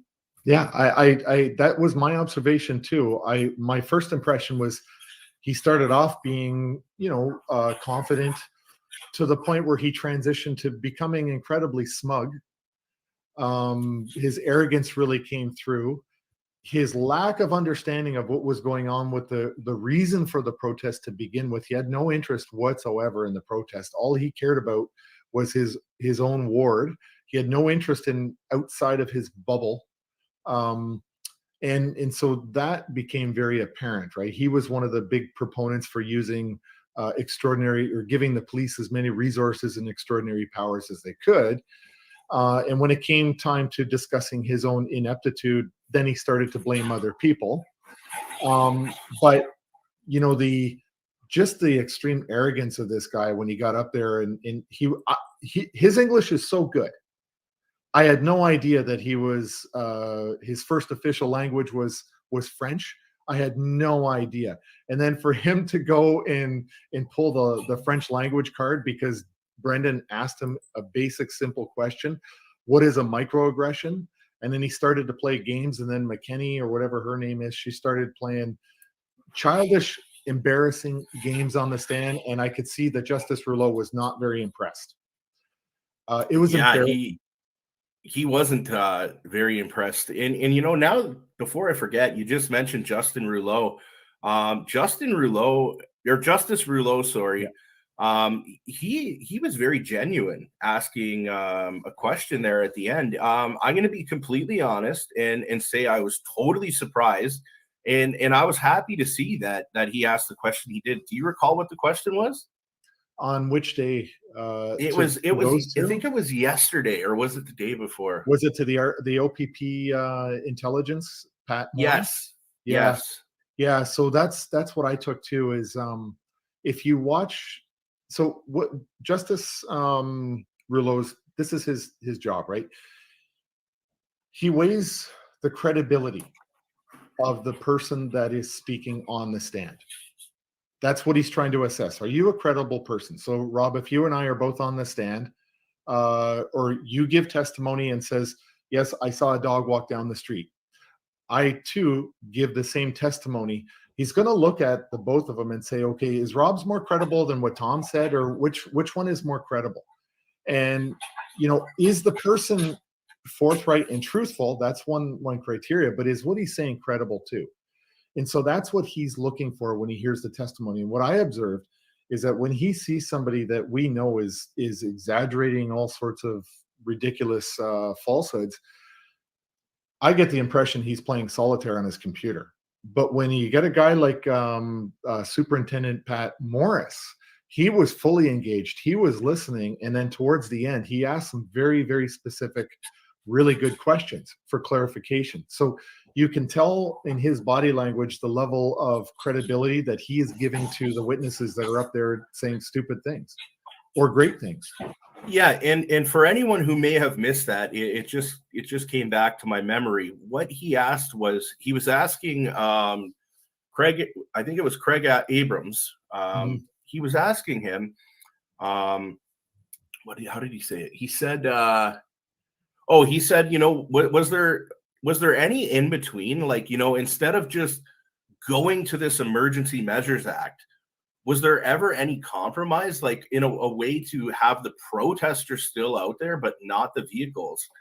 And I believe the answer was something along the lines of like we realized that now kind of thing, after this happened, because when I left that convoy, one of the biggest questions in my head that really scared me is, I'm not going to say it's right what they did, but I can see how the city was starting to get frustrated with the lanes, even though there was emergency lanes open with the cars parked on the road. I can see how that can cause some issues.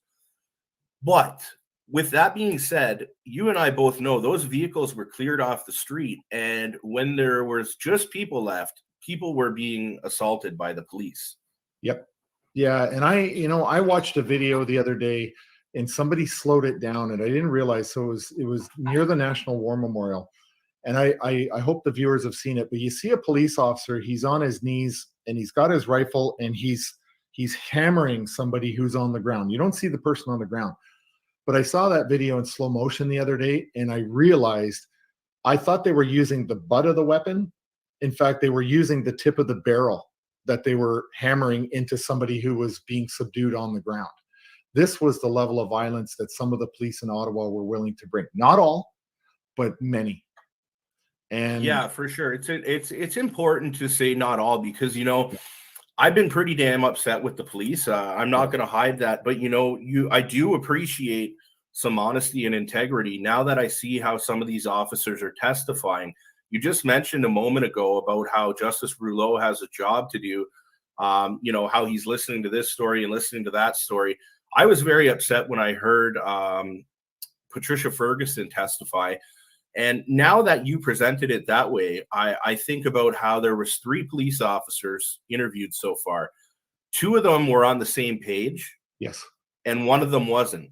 Yep. So obviously, anyone who's looking into this is going to be able to see that the one person who wasn't on the same page, there could be politics involved. I can't speculate what it is, but yeah, there's something there. There's a big difference too between what was happening with the OPP versus the Ottawa Police Services.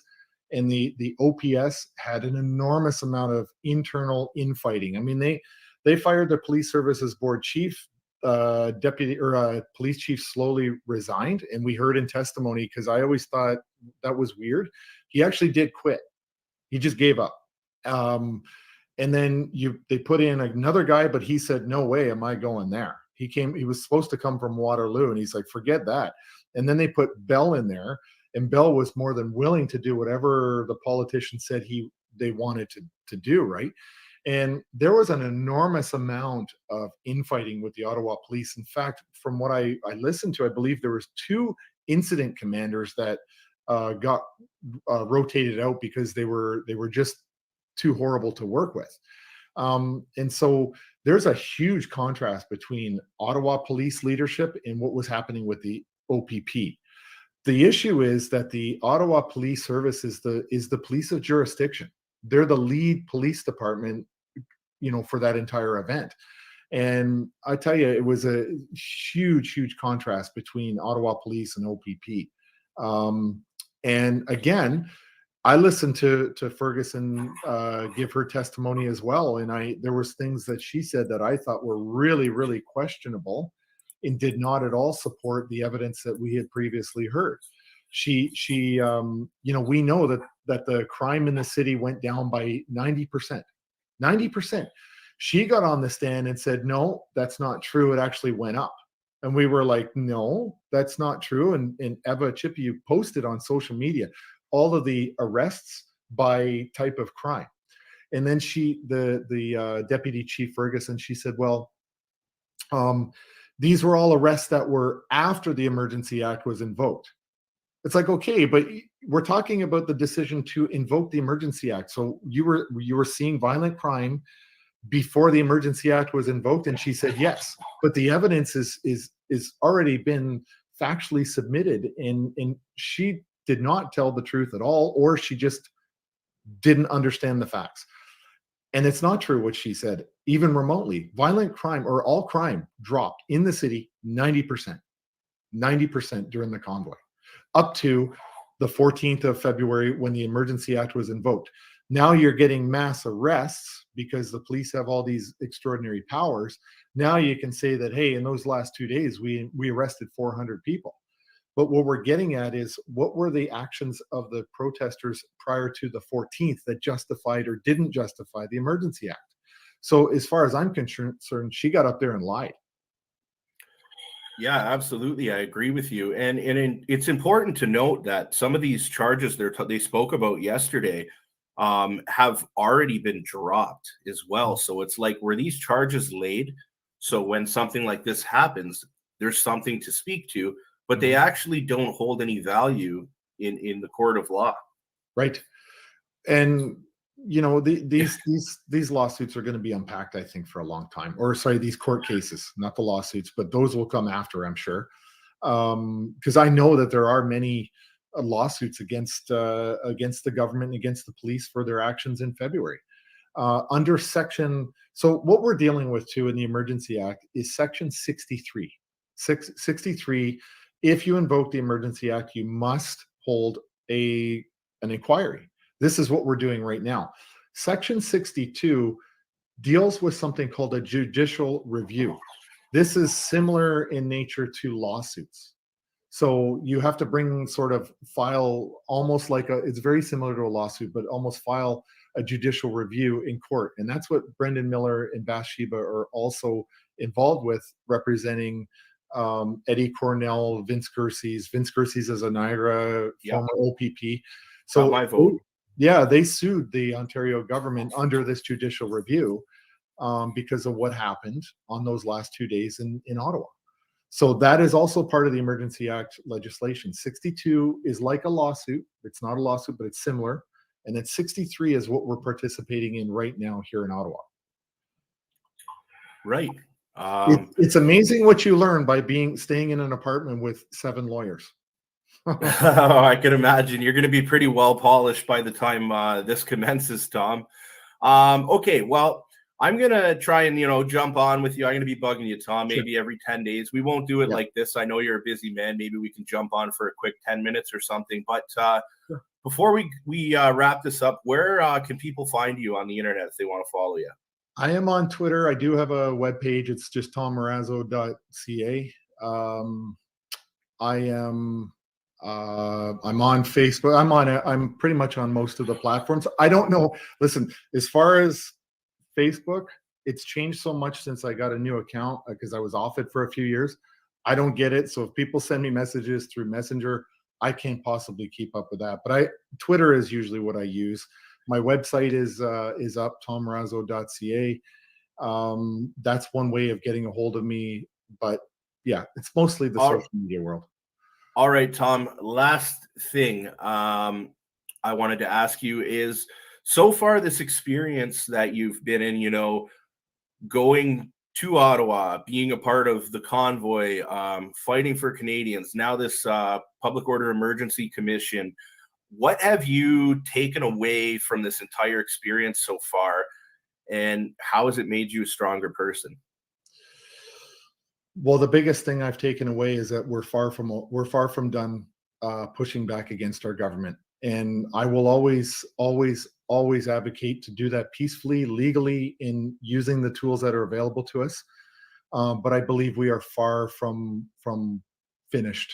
And I don't think that it's going to be a simple fix just by replacing the Liberal government with a different government. I think it's going to be a whole of society reevaluation of who we are as a nation. And I don't know how to do that yet. I think there is obviously a political element to that. But I think the biggest thing that I always try to advocate for is that after 2.5 years of all this stuff, you've been polite. You have not discussed COVID-19 with your friends and family and coworkers. Well, guess what? It's now time to start being bold and saying, you know what? For 2.5 years, you ostracized me, and I had to listen to your rhetoric about your point of view. Now you sit down and you listen to me, because your friends and family who ostracized you, they were perfectly willing to do it. So don't be afraid to be a little bit rude and maybe even offensive. Be respectful, but don't be afraid anymore to speak your mind on what's going on in the direction of this country. Yeah, I mean, you just nailed it, Tom. The changes we need to make at home and with our neighbors and our friends and family first and foremost, so we can all be on the same team, same page. Team Canada, that is. Mm-hmm. And local action has a national impact. That's right. And quickly here, I'll mention one thing. You tweeted something the other day. I can't recall exactly what it was, but it was something along the lines of how the provincial and federal level has let us down. I think it was like about politicians compared to local elected politicians. Like that's where we can make change. is at a municipal level, and there's municipal votes coming up all over this place. So make sure you guys get out there, see who's good for you, and actually vote. Tom, do you just want to mention your book quickly? When's that coming out? So I'm hoping that it comes out. It will come out on February 14th, which is the 1-year anniversary of the Emergency Act. And the book is called The People's Emergency Act, because that's what the Convoy was. It was the Canadian People's Emergency Act. And I got that line from a good friend of mine, Sammy, who participated in Windsor on the bridge. And yeah, it's going to come out February 14th. You can learn about it on the website.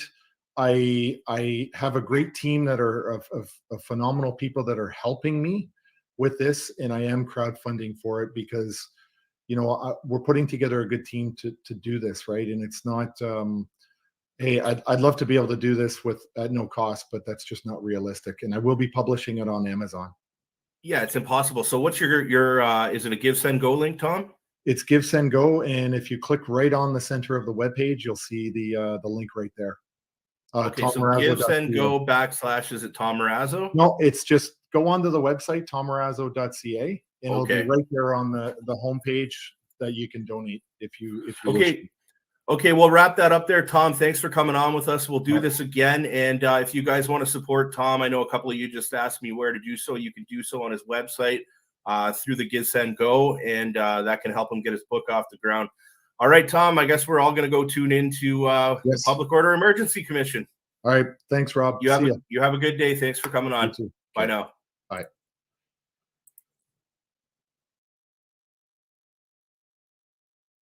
Milk-Bone stacked biscuits, crunchy biscuits on the outside, and a molasses peanut butter creamy filling.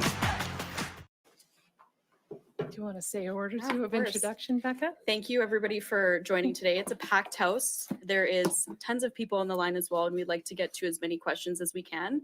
So I will hand it over to the Premier, and then we'll go right to questions in the room, and then I'll take some online as well. Just a reminder, it's one question, one follow-up, like it usually is, and take it away, Premier.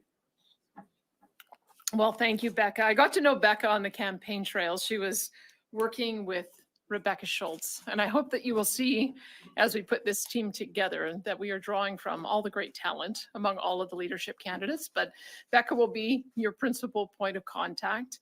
I should just mention as well that I come from the media. Some of you may know that I had a history in the mainstream media, starting with the Calgary Herald on the editorial board in 1999.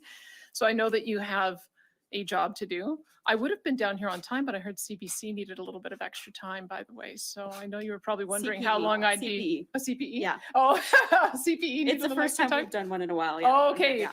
Because there was I guess this is one of the first times you've been back in this room in some time, but my intention would be for us to continue meeting here. I know it's a little bit more convenient for you. I like tradition. And so I hope that this works for you, because it certainly does work for me. I did make opening comments this morning at my swearing in. I'm quite happy just to get into a little bit of Q&A. I should just tell you a couple of key points that are coming along.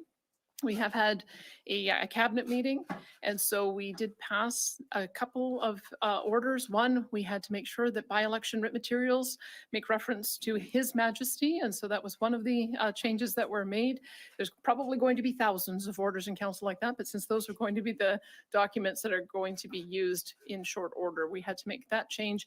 And we also got unanimous approval to launch a by-election in Brooks Medicine Hat, which is where I have announced my intention to seek the position. I have already given indication to the party. Our party, if you want to know our party process, is that we do have 4 nominations that the leader is allowed to elect to appoint somebody. And I have indicated to the executive that I would like to use one of those appointments to appoint myself as the candidate for the UCP in that by-election race.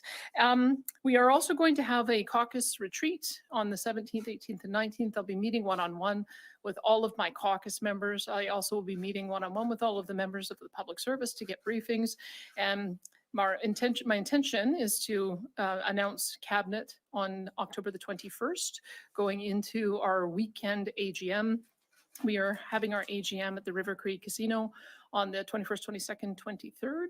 And then on October the 24th, we will meet again at Government House and swear in a new cabinet. And I may talk with you before then, but that would be my intention, would be to have another chance to see you again on October the 24th. So with that, I'd be happy to take any questions. I'm a bit confused now on where we're going with the Sovereignty Act. I know it's not written yet, but I think Albertans deserve to know the broad strokes of where we're going to the rule of law. So you stressed in your campaign as recently as September 6th that the act would give your government legislature the option to ignore court rulings. On the weekend, Rob Anderson said, no, we're going to actually follow Supreme Court rulings. And your office sent me a note saying Danielle Smith respects the rule of law. You're on Jefferson this morning, and then you reiterate, no, we're going to ignore federal laws if we want to. So now I'm a bit confused. I mean, we're at a situation where we're going to follow the courts, but not the laws. Can you sort of explain to Albertans where you're going broadly with the rule of law? Well, I think we know in our country we have a bit of a unique constitutional situation where we have exclusive powers granted to the federal level of government and exclusive powers granted to the provincial level of government. We also have a court that acts as a referee, and there's multiple levels of court, and sometimes decisions get overturned up to the level of the Supreme Court. When the Supreme Court makes a decision, we have to abide by that. People have asked me through the campaign trail whether I would ignore the carbon tax. And I said, well, this is an issue where the Supreme Court has already rendered a decision. So we have to find other ways to address issues of affordability for our citizens. I've also received advice that because we have new information that has come up, we can relitigate issues at the Supreme Court. The Supreme Court, it's not like double jeopardy. It's not like a murder case. Once they render a decision, if new information becomes available, you can relitigate. My intention would be to do that on the carbon tax, especially since the invasion of Ukraine has created so much world calamity in energy security and energy prices. It's creating a massive affordability problem for our seniors and most vulnerable. And I don't think any of those arguments made it into the initial debate about how to address emissions reduction. I think as well, we've also seen our business community has done an amazing job of setting aggressive targets for carbon neutrality and emissions reductions. And I would like to be able to support them on that. In fact, I've indicated to the Prime Minister when I spoke with him last week,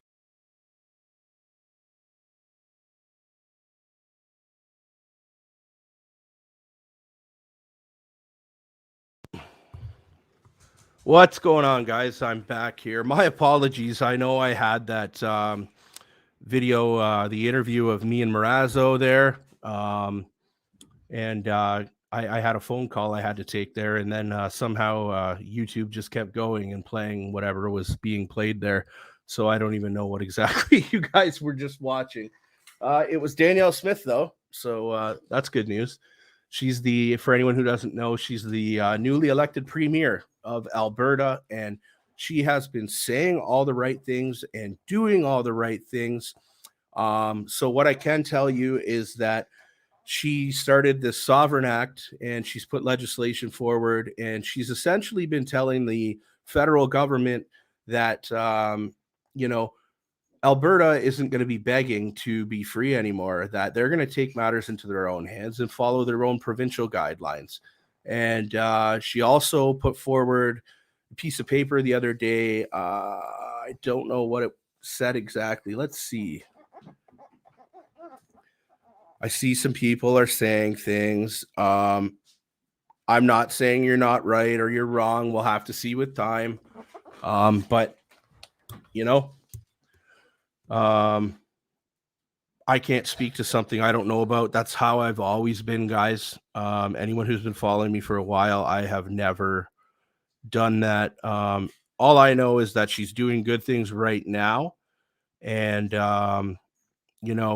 encouraging all the values that she has been can only get better for Canada and Canadians. But yeah, so this stream should be starting back up in probably 10 minutes or so. So I'm going to get that loaded back up, guys, and we'll be good to go then. And I believe the next witness will be Bridgette Belton that's coming up. I do appreciate the insight, though, Steve. I think it's very important that we all think critically and make our own decisions. We can't just listen to what someone says. We can't just follow the pack, like that's everything we're against, right? So, I think it's important to think critically with everybody. We should always be thinking, what if, with all of these people? That's very important. Steve says, is Pat going to get to speak today? I didn't think Pat was today, but you could be right. I know Pat's better half put up a post saying, essentially, I love you, Pat, and yada, yada, yada. You're going to do great. So maybe you're right. Maybe he will be coming up. I'm not too sure. I know Bridgette's up today, and I think they'll see if they could get one more person in, but it depends. If they go as long as it went with Chris Barber, then they're not going to be able to get 3 people in today. You know what else was interesting? An interesting observation. Let's talk about an interesting observation. Did you guys notice, after all the things they've said about everybody, Ottawa Police Council and Ontario Provincial Police, none of them had questions to ask Chris Barber. So they clearly don't have too much to worry about. But anyways, we're going to cue this stream back up so we can go right back on there. Just give me a minute, guys.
What's going on, guys?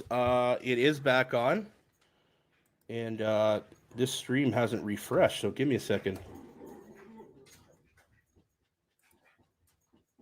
Do you solemnly affirm that the testimony that you will make before the commission will be the truth, all the truth, and nothing but the truth? I affirm. Thank you. Mr. Commissioner, before I start with my questions, my colleague Nicolas Saint-Pierre, Mr. Charland's counsel, would like to object. Yes? No microphone, unfortunately. The interpreter cannot hear this statement. There we go. So we are turning the microphone on. Nicolas Saint-Pierre is my name. I represent Mr. Charland. Mr. Charland has been criminally accused following the protest in Ottawa. We invoke Section 5 of the Act. Thank you. I understand, and I believe that the witness will not answer any questions because those answers could incriminate him or establish his responsibility in a civil or criminal proceedings.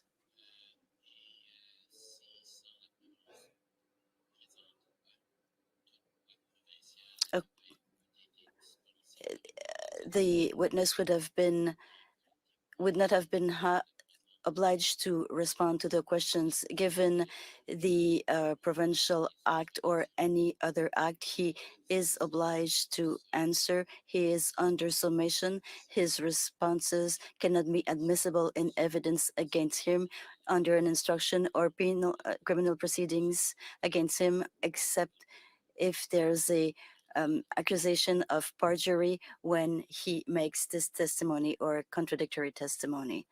So we will note that he is objecting to all the questions.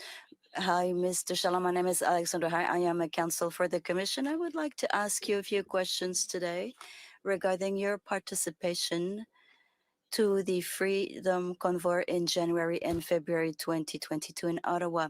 The purpose of my questions is to help the commissioner in his mandate and to Okay, guys, I'm going to just show speak you over this lady document really and quickly so you know. the A lot of you are probably registrar saying, who is this guy? could We don't even know show who he this is. document His name is Steve Charlin, 11. and he This was a is part of a your- group called Les your, Farfadas. evidence Okay? statement. One second. Your anticipated evidence Les statement. Farfadas is French for For the leprechaun. record, we do One have the second. French version available. The doc ID for that is SAE 6010.FR.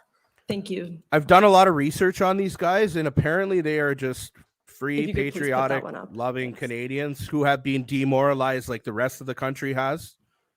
So we'll have to see how this goes. Alors, Monsieur Charland, Mr. Charland, is this the anticipated evidence statement that you were sent? Yes. Did you have the opportunity to review it? Answer yes. Question, do you agree with the content or would you like to make some corrections? Answer, the corrections were already made. Question, so you live near Grenville-sur-le-Rouge in Quebec? Answer yes. Where is this? Answer, between Montebello and La Chute. Question, and you are a freelance worker in heating wood, in a wood business. Could you explain to us what it entails? Answer, well, I haven't been working in this field a lot over the past year, given what is happening in my life. Apart from this, I'm also a writer, speaker, and blogger. Thank you. Question, could you explain who are the Farfadas? Answer, it is a group of men and women who approached me because of my statements, because of what I said, and we became a protest movement. We want to speak up for justice and take care of those who have been forgotten. Question, who were those? Answer, those who were forgotten by the system, especially during the crisis, those who cannot eat. We did some grocery, we fed some homeless people, we bought clothes, and over the past years, we've been doing a lot for the people who could not take care of themselves.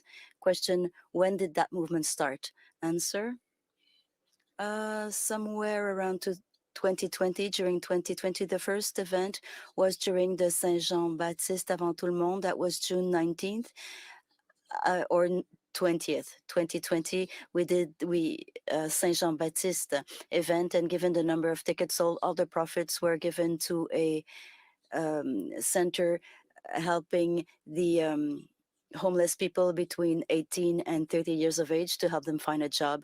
And after we continued with our funding campaign, we sold items with our logos on them, and we did funding campaigns to continue to take care of those who needed it. Question: how many people are part of the Farfadas? Answer: at one time it was 400 people on our Facebook page, but it's hard to say because it's a movement and not a group. In Gatineau, we realized that the movement was bigger than we thought because we got the support of thousands of Canadians who helped us indirectly without being directly linked to the actions with us. So 400 members on a Facebook page, but thousands of supporters. Question: it is a pan-Canadian movement, not just a Québécois movement. Answer: at one time, there were even members in Florida and in Texas. Question: most of the members come from Quebec. Answer: yes, most of them. Question: the Farfadas do social and political actions. What does that mean for you? And what are the social and political causes you support, you and Farfadas? Well, in terms of activism, I can only speak on my own name because people who approached me was because of my social and political statements. So this is why they made of me their spokesperson. They agreed with what I was saying. It's not my first involvement as an activist. Even in the evidence that we prepared together, you can see that I was a member of the La Meute Council, and before that I was a member of other groups. And on my own, I often participated in conferences. Social and political aspects were always interested for me because I believe that the peoples are not really heard by our elected officials. This is why our elected officials can do what they want, more or less, outside of the electoral campaigns. We have electoral campaigns that last 1 month, and during that month, our elected officials tell us what they want to say so that they can be elected. And for the following 4 years, they do not fulfill their mandate, and the people from the grassroots are not heard. We are not heard to the point that we have to protest to be heard, and even so, we're not heard. I believe that politics is very far from its people. We're part of two different types of societies, two classes of citizens. That's not normal. We all built this country together, and we would like to get involved in the decisions. We want more democracy.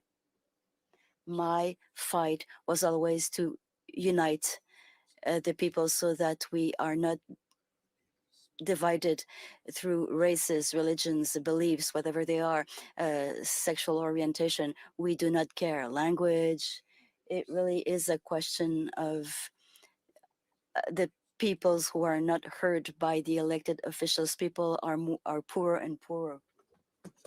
Personally, I've always asked for a more imperative mandate, imperative more rather than representative, which means that the elected officials should fulfill their electoral promises. Otherwise, there would be legal means to hold them up to their words. And because of the system that we have, they can tell us very legally anything that they want so that they will be elected. And then they send their representatives at the National Assembly or provincial parliament, and then they vote whatever they want without our consent. And over the past years, we saw a lot of acts that we did not agree with, but nobody asked us for advice. At one point, we have to shout louder.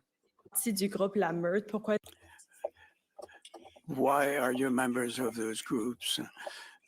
Well, we don't have the same opinion all the time. With Lamotte, we had worked a great deal for democratic representation, but there was a group of people who went on working for Lamotte Incorporated, which means they keep the profits. And this is one thing we didn't agree with. And the Democrats in the group didn't like that at all. And that means we weren't listening to citizens at all. So we went out of the group.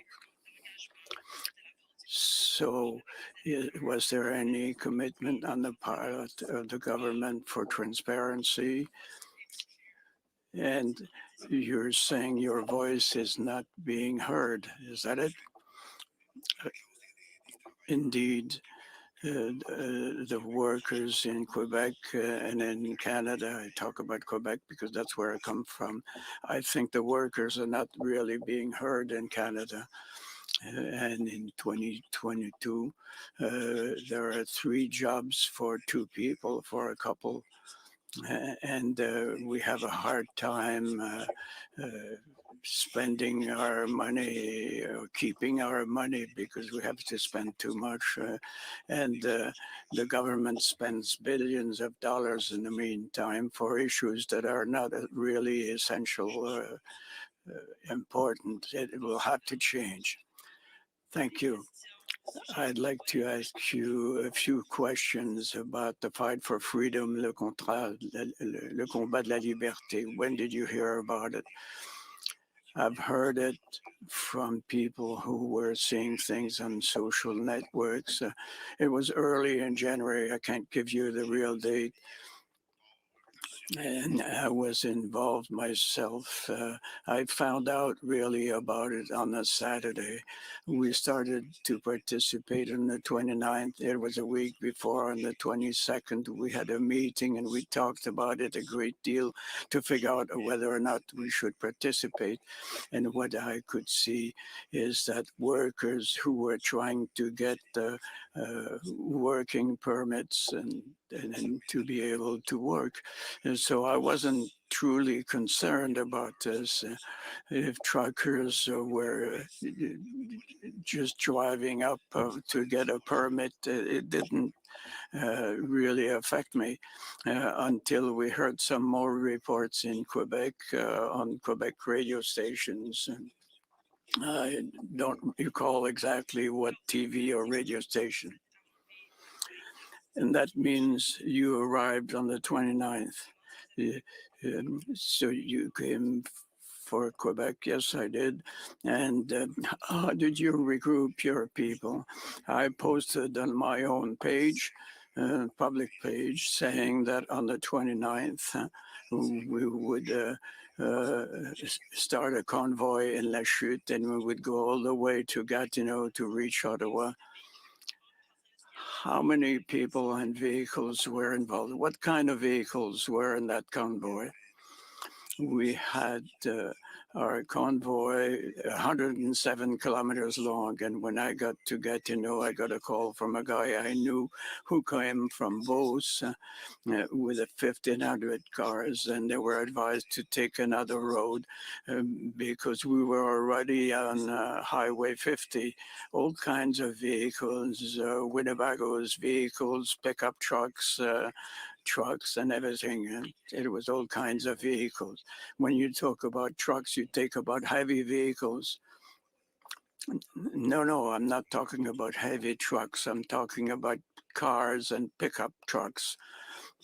Winnebago's at most, but it was truly a convoy of citizens. And I didn't ask, you should be shown this document, but you had an interview with a reporter from Le Droit on January 30th. Is that it?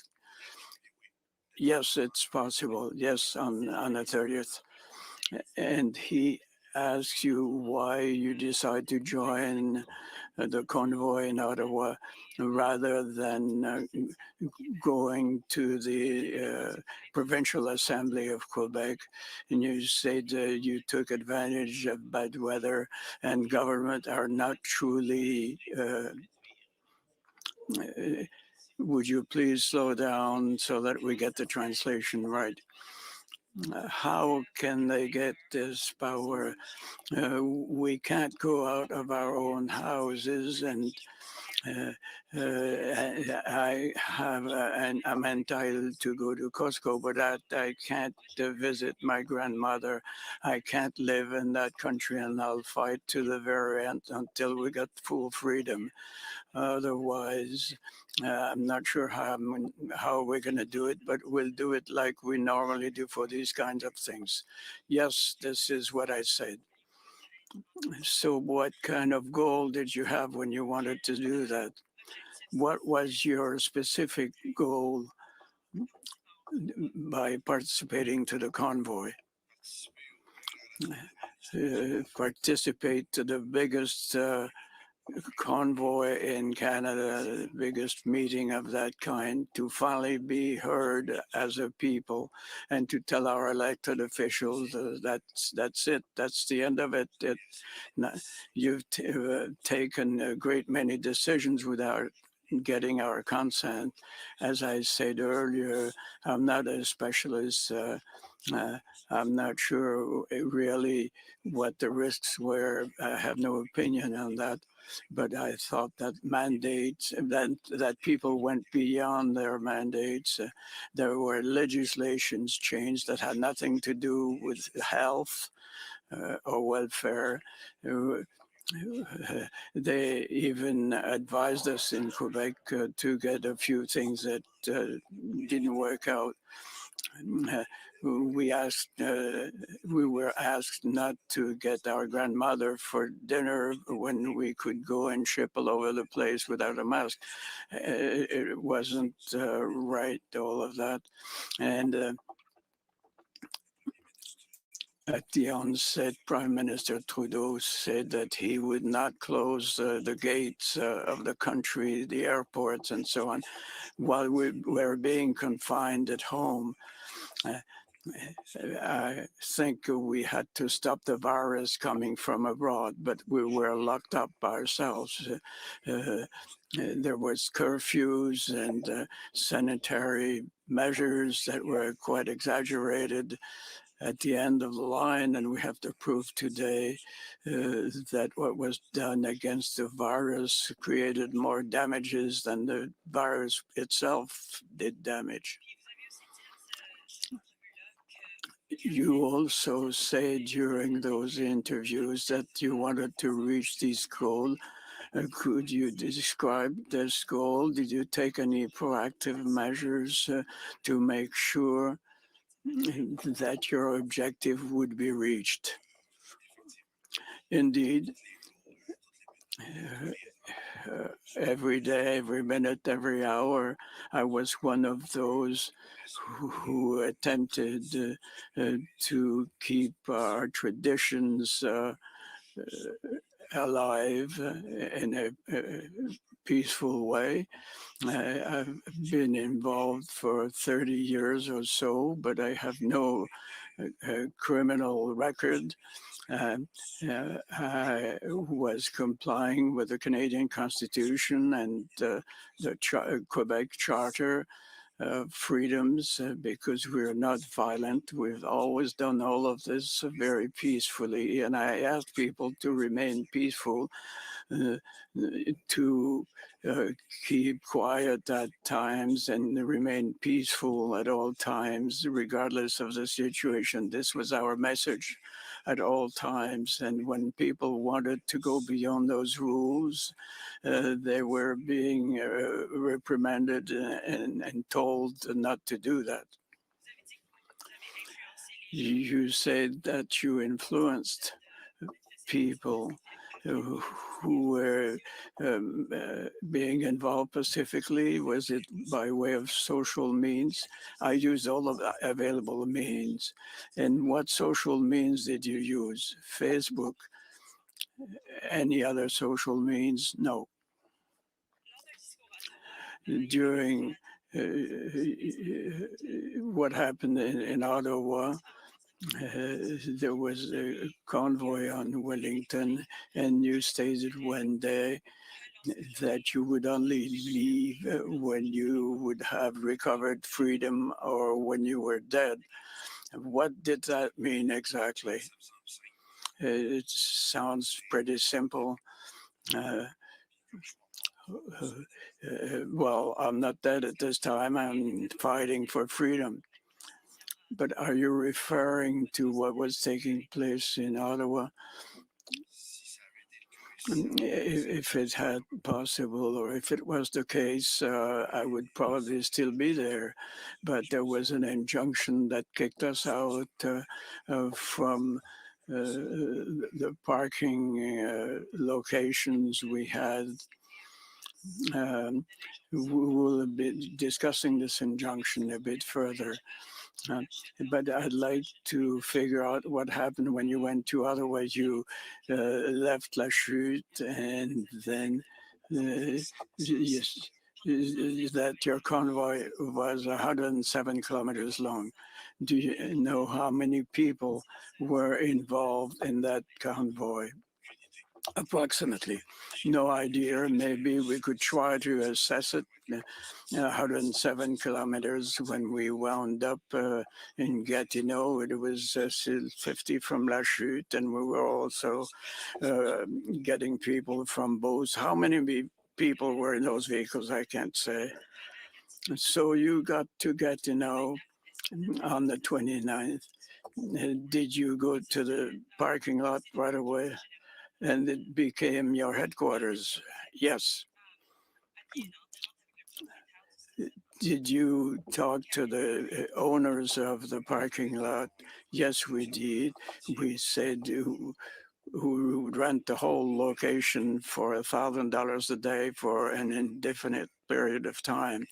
There were written agreements and verbal agreements with whomever was the contact in Gatineau.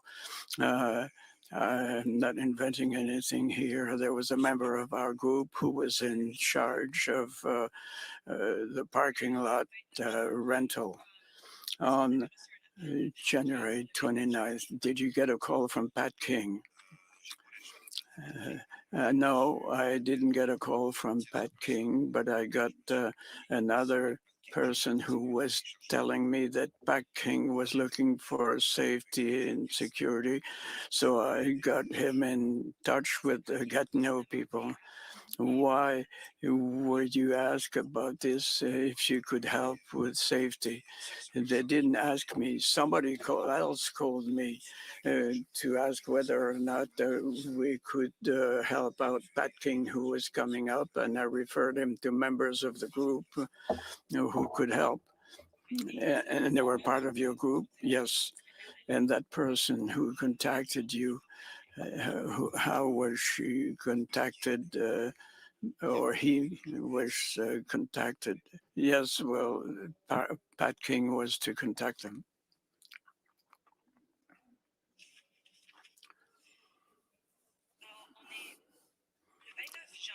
On January 29th, you attempted to go through the McCarthy Bridge to reach the trucks that were on Wellington Street. But that police didn't let you go through. Is that it? It was on a Sunday, on the 30th of January. Yes, indeed. There were heavy trucks and normal vehicle who wanted to cross over to Ottawa, and our mandate was to defend our constitution and to use the Portage Bridge, and we had to negotiate with the police services that were around to get to an agreement by midday that would go to the McDonald Bridge, and we escorted people through that bridge. Those negotiations that you mentioned, was that with the RCMP? On that particular case, I dealt with the Gatineau Police, Sûreté du Québec, and RCMP. Whom did you bargain with, municipal services or RCMP? It was essentially with the Gatineau police, and I told them that they're out of their jurisdiction, that it was to be the RCMP who was in charge, and which is what happened. And the RCMP let you go through. They escorted us to the MacDonald Bridge. We wanted us to go to Portage, but we went through MacDonald. So you went on Maisonneuve up to MacDonald Cartier, and the RCMP took you south on MacDonald Cartier till close to Parliament. We have a video available. We're not going to listen to it because it's an hour long, but it shows that several vehicles and trailers went through the Bay Market, and on Rideau Street, they turned left to Parliament. Is that the way they went? Well, listen, if I recall correctly, we stopped on Rideau. And that's the only thing I could change in what you said. We had to stop on Rideau because we had trucks against truck and we couldn't go any further. Do you recall where you stopped on Rideau? Well, I don't live in Ottawa, so I don't recall exactly. Was it close to a shopping center? Could you see the Parliament? No. And Chateau Laurier? No. During public hearings, various services in Ottawa and Gatineau, testified that Farfada members were at the intersection of Rideau and Sussex. Does that ring a bell? No. Farfada is a group of people which expanded greatly in Ottawa and Gatineau. We don't know everyone. We talk about thousands of people, thousands of Quebecers and Ontarians joined the movement. So I haven't got all the details. We truly concentrated on what went on in the parking lot, and to help out as much as we could to offer parking place for those who wanted to have a parking lot and then walk on to Parliament to show what they thought. So I don't have all. I will show you some.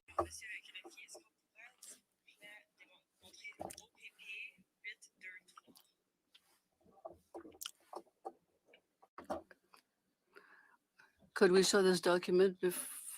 I forgot, I didn't get the ZIBI, the ZIBI, which is the ZIBI parking. This belongs to ZIBI, which was managed by Dubé.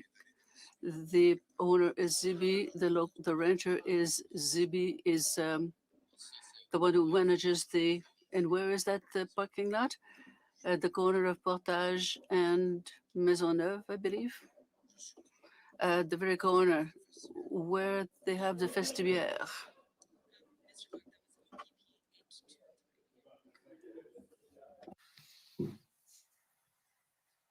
If we can go to page. Oh, sorry. Scroll up.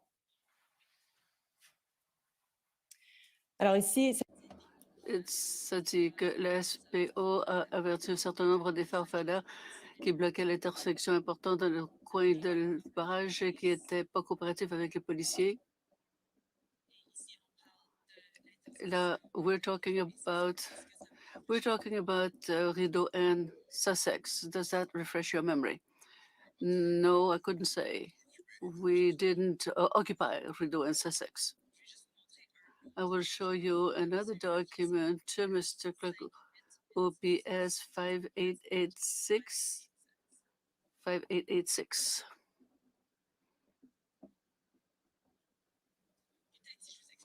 Perhaps if I were to explain where Rideau and Sussex is, it's where we want the war memorial in front of Chateau Laurier. There's a statue, a monument for the unknown soldier. This is that intersection close to the Rideau Shopping Center.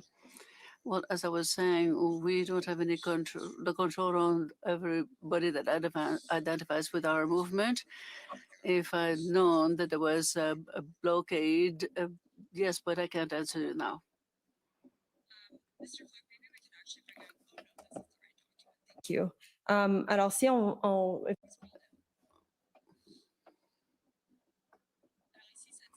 This is approximately 200 people scattered throughout the location. point of demonstrator, sorry. Lentement, s'il vous plaît. Merci. Focal point of demonstrator activity at Sussex and Rideau, where a group known as Farfadet from Quebec has completely blocked intersection to vehicular traffic. Farfadet group was uncooperative with police throughout the day. Organizer of the group indicated that they would open the intersection if permitted to move further up on Wellington towards Parliament Hill. Information passed on to PLT for further contact. Quand ils font référence à l'organisateur du groupe, est-ce que c'est possible? When we refer to the group, is it possible that it was you, the group? Are we talking about the same event, Rideau Sussex? Well, you said I'm not answering what you want to hear, but I did not know personally that some of the property members were blocking Rideau and Sussex. If people identified themselves as members of our group, like thousands of others, they did it on their own. I am not aware of it. Did you talk to the police at one point in Ottawa? Not when you were at the Gatineau parking lot at Zibi, concerning where the vehicles and trucks would park once you've gone through the McDonald Cartier Bridge? No is the answer. So with the policemen, it was only with the Gatineau Municipal Police? Yes, unless until the day we brought the trucks back in. We went as far as we could go, and then the others were independently to decide where to go. I have no idea what happened after that. We negotiated mainly with the Gatineau Municipal Police. I didn't have any discussion really with other police forces except peace. Question, when you said that you talked to the Gatineau police concerning Zibi, what did you talk about? What was your interaction with them? We had discussions every day on what we wanted to do. They wanted to know what our daily program was. They wanted to make sure that everything was okay. We had excellent communications with them concerning the traffic, exits, entrance. Thank you. Question. Have you know the Tom Morazzo, Keith Rogerson, Edward Shipiak, and Marilich? Yes, I've heard some of their names, yes. Well, it's been difficult to hide Tamara Lynch. Do you know them personally? No is the answer. Have you been in touch with them during this convoy? No. Question. A group within this investigation about the organizers of the convoy, we proved that on February 8th, Tom Morazzo and Shipiak went to talk to the Quebec demonstrators, protesters who was at the Rideau and Sussex to ask them to move their vehicles. Do you remember that event? Answer, no. I was not there. The Farfadet movement is very good, but we're not responsible for all Quebecers. On the same day you put the video online, this is February 8th, and you said, could you be nice enough to help those 42 truckers parked in front of the parliament? If they leave, we're in danger. What event are you talking about here? The 42 truckers from Quebec asked for our help. They had problems accessing financing from the Western truckers. So they asked us if we could do something since there was a lot of enthusiasm about our movement, so we did help them. So that video had nothing to do with the Tom Morazzo and Shipiak. Answer, no. Those 42 truckers, where did they come from? From Quebec is the answer. You know from which region? No. How did you get in touch with them?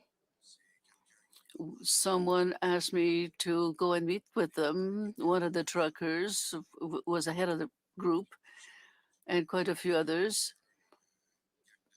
There was a group of 5 or 6 truckers at the same time. So I talked to the leader of each group and asking them what we could do to help them, financing wise. Finance, yes, finance, gas, food. Question. So you had access to some financing. Was it through gifts by the members or other Canadians? Could you explain a bit where that money came from? Answer. At the very beginning of our movement, some people are buying some articles with our name in it, or they give money because they know what their money is going to be used for.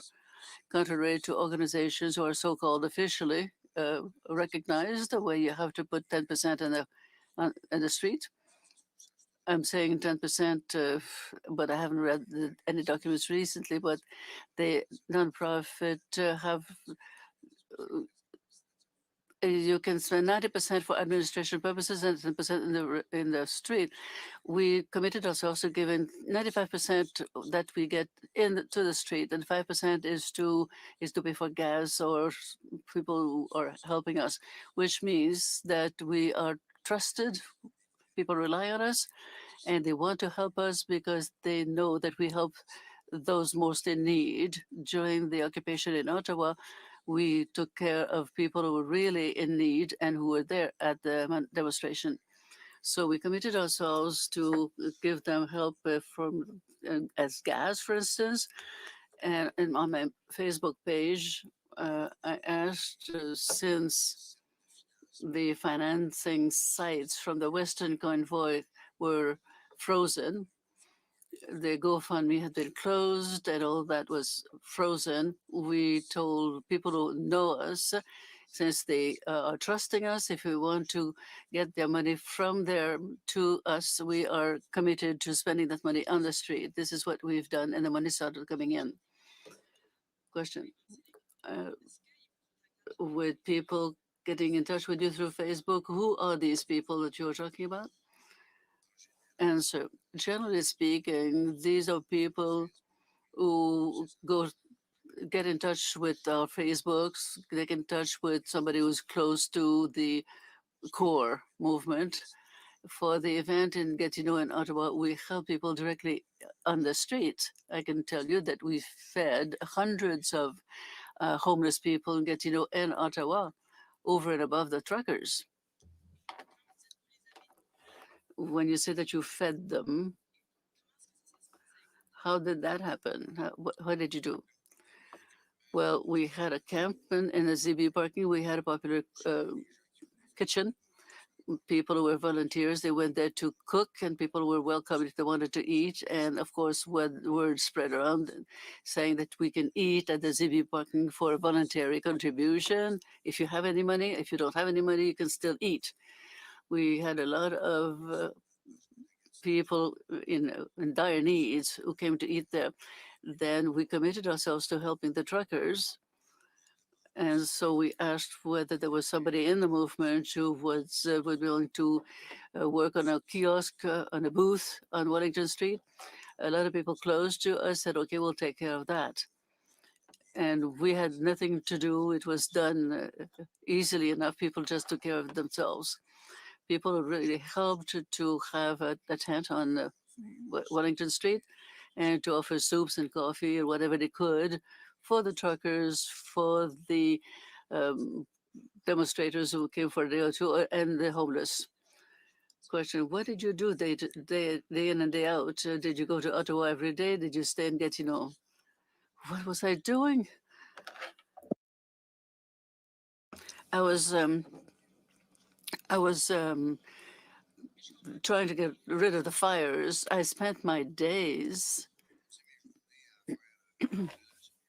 in a human relationship between our organization, the owners of the parking lot, the police forces, municipal or others, the media, people who needed us on Wellington, people who could give us some help. we were in a Winnebago, and this became the center of the negotiations. This is what I did from 16 to 20 hours a day. You said you were talking with the media. Well, the media who dared ask the real question to get real answers, we took the trouble of answering them. I was a spokesperson for all this event. And knowing that media also were journalists and not editors or opinion makers. With these social blogs or social media, we had some alternative news journalists and other so-called official journalists. We've had interviews with Radio-Canada, TVA, 517 and Gatineau, in Le Devoir, Le Droit. During the 3 weeks that we spent in Gatineau, we were quite a lot in the media. All the journalists were there to ask questions and answer our questions. Always made sure that we would not go through what we have learned in the other groups. And I think a journalist should get what we say and not modify it and not take whatever suits them, what has been happening in the past couple of years. I was quite happy, satisfied with the articles I saw, but I had to refuse to get interviewed by people who are really acting in bad faith. They just want to have disinformation and hatred. Thank you. I'd like to go back to the funding. On February 4th, originally, electronic transfers for people who wanted to give gift, it went to your account. But on February 4th, you asked them to send the money to someone else. Could you explain the context, the situation? Well, see, I was too busy already for whatever I had to do. And that was already in our discussions to ask to give part of my work to someone else. And as of the February 4th, I started having problems with my virtual network. My email was had a virus, and my bank account thing had problems with. So we decided to ask somebody who had time to get the money in and out. That person is part of the Farfada movement. Answer, yes. Question. Mr. Could we show OPP 1767?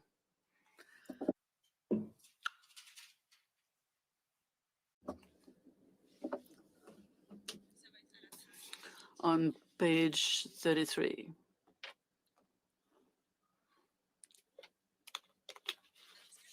What I'm showing you here is a report by the PPO Intelligence for Anden Project, a report on intelligence about the convoy. Here it says,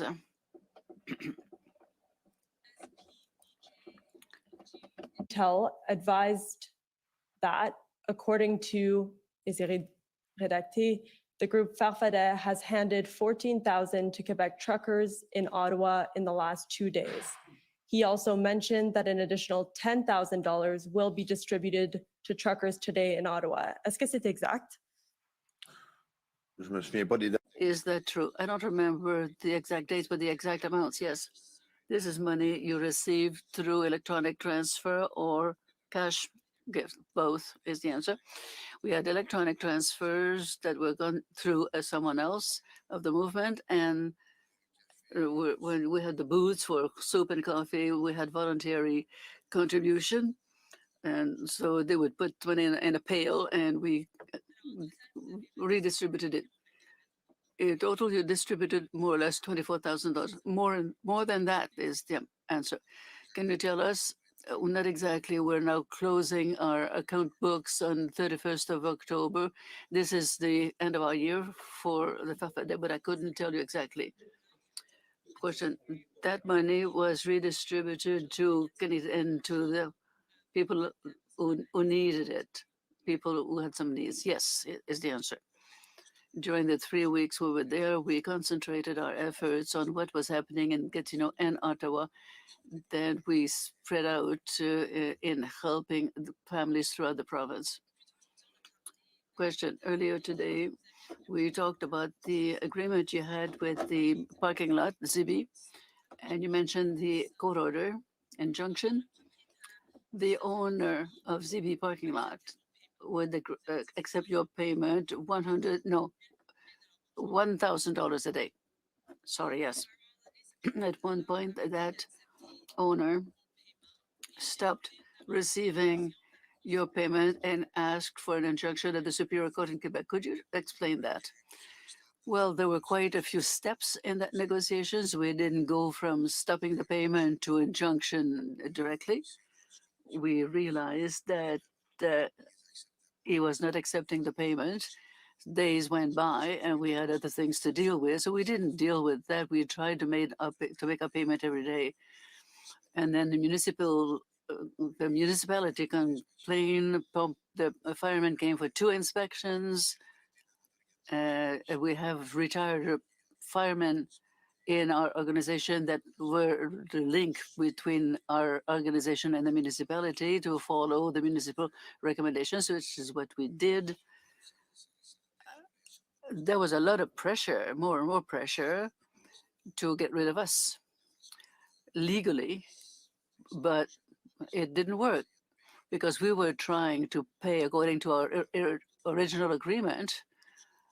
We did exactly we was asked to do concerning the public safety, fire, and so on. That was respected. And then one day we received this injunction to get us to leave. Question. The complaint by the city of Gatineau? Yes.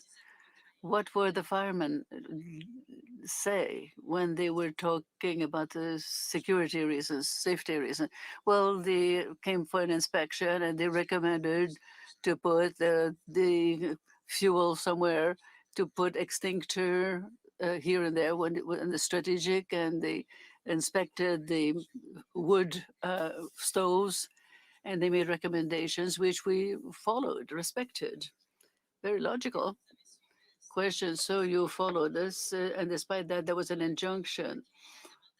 The court, I think it was the 15th of February when the court looked at this injunction. So you moved to Notre Dame du Saint Rosaire Parish. Is that not? No, that's not wrong.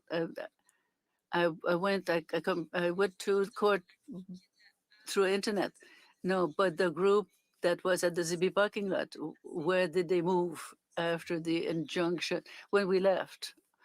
Well, I couldn't say that it was in Saint Rosaire. I'm not from that area, but we went to a parking lot in the church that was offered to us by the person responsible for this church until the next day, because he was asked to tell us to move on, which we did.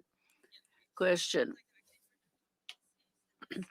So you were in contact with someone from the parish, and over the past 3 weeks, they were collecting food to distribute to the people of Gatineau. Well, I don't want to cause any trouble to this person. Since we're supposed to be in camera, maybe I could talk about this. This person couldn't fulfill its mandate in society because of the COVID measures. So this person could not welcome the Gatineau homeless and feed them because of COVID measures, because of the fact that most of the homeless were not vaccinated, did not have their vaccine passport, couldn't go to the church and get hot meals. So he had excess food, and he said, instead of seeing it going to waste, I will send you the food and send you the homeless. And that's what we did. We fed them. So you remained in that parking lot one evening, and did you leave on February 18th? I think that's the right date. Can someone tell me what was the date, the Sunday when Parliament was dismantled? I'm not sure, but we have a document that states that she left on February 18th. Okay, I will trust you. It's probably right. So, question, that was a few days after the invocation of the emergency law by the government. That was February 14th. And the measures put in place under this act, did it have any effect on you personally? Answer, no. Question, Was your bank account frozen? Answer, yes. Yes, it was first of all restricted. When you asked me if there were any impact, I said no, because I don't remember going to Ottawa after this act was put in place. We took care of our settlement and we just observed what was going on. So physically speaking, didn't have any impact on me. But yes, I started having problems with my bank network. Well, first of all, the National Bank restricted my privileges, quote unquote, reduced the amount I could withdraw on a daily basis. So they cut a lot of the privileges I had acquired over my 30 years as a client of the National Bank first. And then around mid-April, I received a letter telling me that mid-May they would close my accounts because they did not want to do business with me anymore. That's what they did. Question, so your account, there were restrictions on your account and that lasted until mid-April or mid-May? Answer, until they closed my account. Question, what impact did this have on your capacity to use your money? Answer, well, you know what it is to live in 2022 without a bank account. It is almost impossible. It was very hard. And even today, if I try to open an account in another bank, I will have the same restrictions as a beginner, whereas I've been a client of the same bank for 30 years with those privileges. Today, I lost those privileges. I have to go elsewhere. Question, so when your account was closed by the National Bank mid-April or mid-May, the only reason they gave you was because of your involvement in the Freedom Convoy? Answer, no, they gave no reason. Same as my friends, they just said that our business relationships were terminated. We tried to ask questions and they did not want to answer. But that's the case with some people I know who participated to the same events. So 2 + 2 is 4. Question, their bank accounts were closed permanently? Answer, yes. Question, was it mid-April or mid-May as well, or was it in February? Answer, all the same dates. Okay. Question, so you went back home on the 18th and then you went back to Van Cleek Hill and you were arrested by the police. Is that right? Answer, the week following, yes. Question, what were the counts? Mischief and counseling to commit mischief. Question, earlier you said that it was the first time that you were arrested by the police. Answer, yes. Question, what impact did it have on your life? Answer, 23 days in prison, 10 days in isolation. It took me a month to get over it. I'm not a criminal. I'm not used to the justice system. Never did anything to appear before the justice. Now people know me. I'm recognized everywhere. With the hatred in the media, I don't only have friends. They are people who judge us based on the opinion spread by the media. I'm not always in security. I never move around alone. So that's what happened. Question, you said you spent 23 days in jail. Yes. Answer. And if I was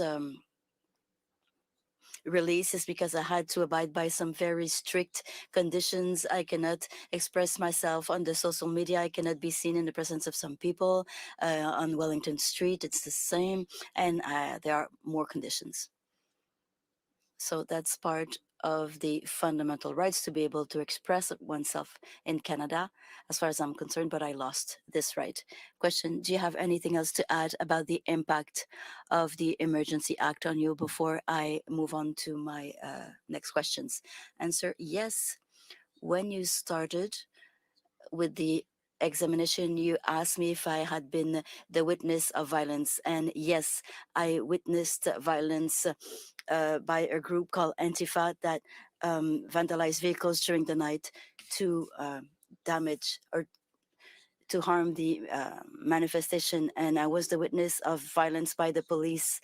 And I don't know who are those mercenaries who had no number on their uniforms. They couldn't be identified, and most of them did not speak our language, and they were violent to dismantle the peaceful protests with women, children, and the elderly. I was the witness of that violence, and I had never witnessed any violence in any protest. And I also spoke with residents of Ottawa, and I can assure you that everything you heard in the media is just shit.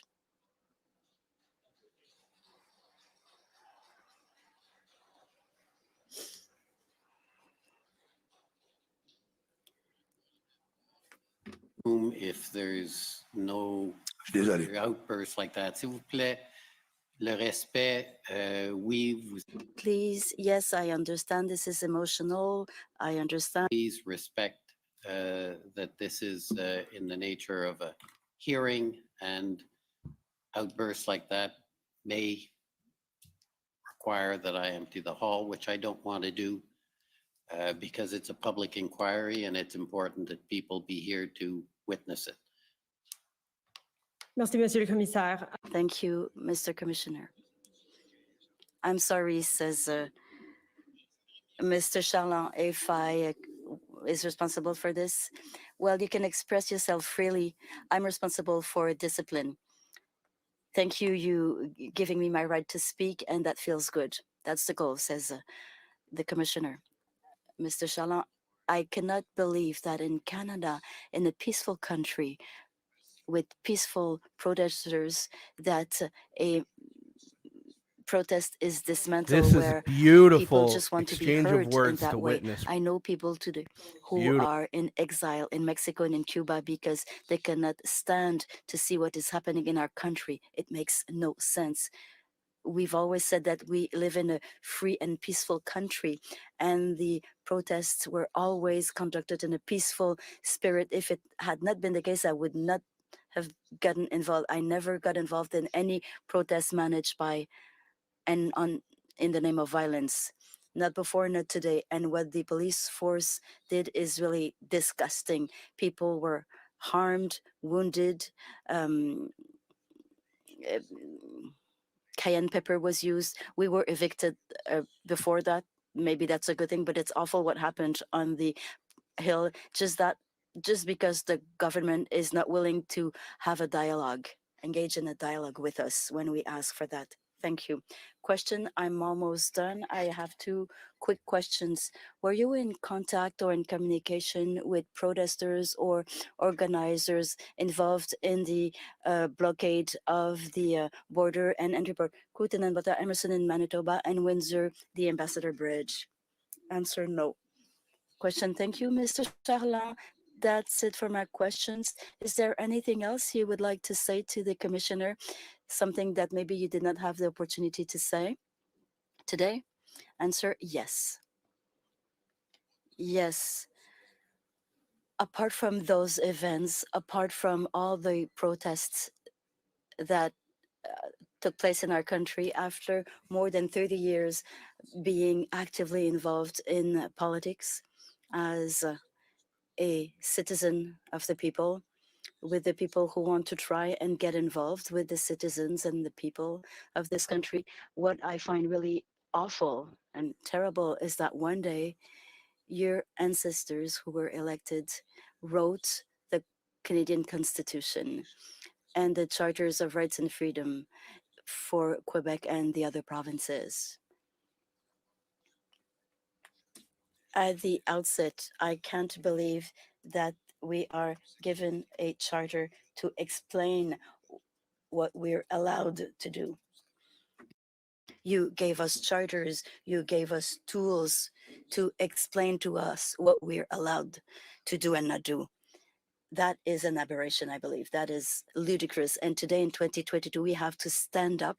We have to neglect our families. We have to neglect our jobs. We have to neglect our houses, neglect our life, because we all pay the price. All this to ask you to do your work again, to make sure that the Canadian Constitution and the Charters of Rights and Freedom are complied with. I don't understand how come things have gone so awry in our country. I've always been proud to live here in this country because it was a democracy, and apparently at peace. We've always had a place to speak up peacefully, and we've lost this. If this commission does not agree with us, no one in this country will have the right to protest. Those who are against my opinion and the others. The media created the left and the right. I don't even know what that means. I'm of the people, and I want to stand up so that the people can keep on standing up and be heard. Left, right, up, down, I don't give a damn.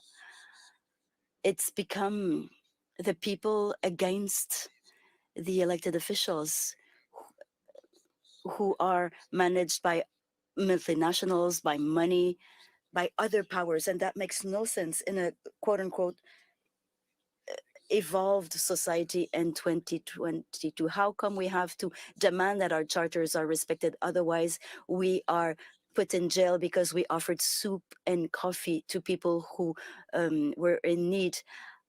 I will keep on saying this during my trial. If I'm accused of mischief for what I did, a lot of people in this room should also be in jail. Thank you, Mr. Chalon. Thank you for your time. That's it for my questions. Friends, my friends and my colleagues will have questions for you, so I will turn it over to them. Thank you. Thank you, says Mr. Commissioner. So first, the Canadian government.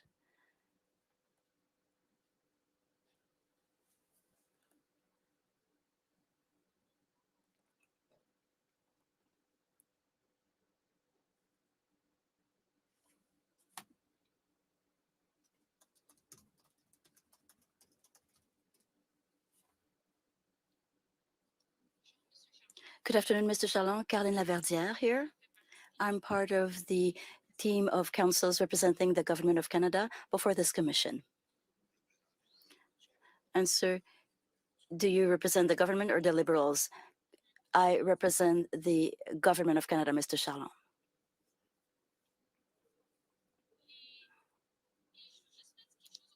I just want to clarify something. Your movement, you call it Farfada with 2 A's at the end, but you pronounce it Farfadet. Answer, depends on who pronounces it. I've always said I'm a Farfadet. Answer, okay, I will follow your example, so I will say Farfadet.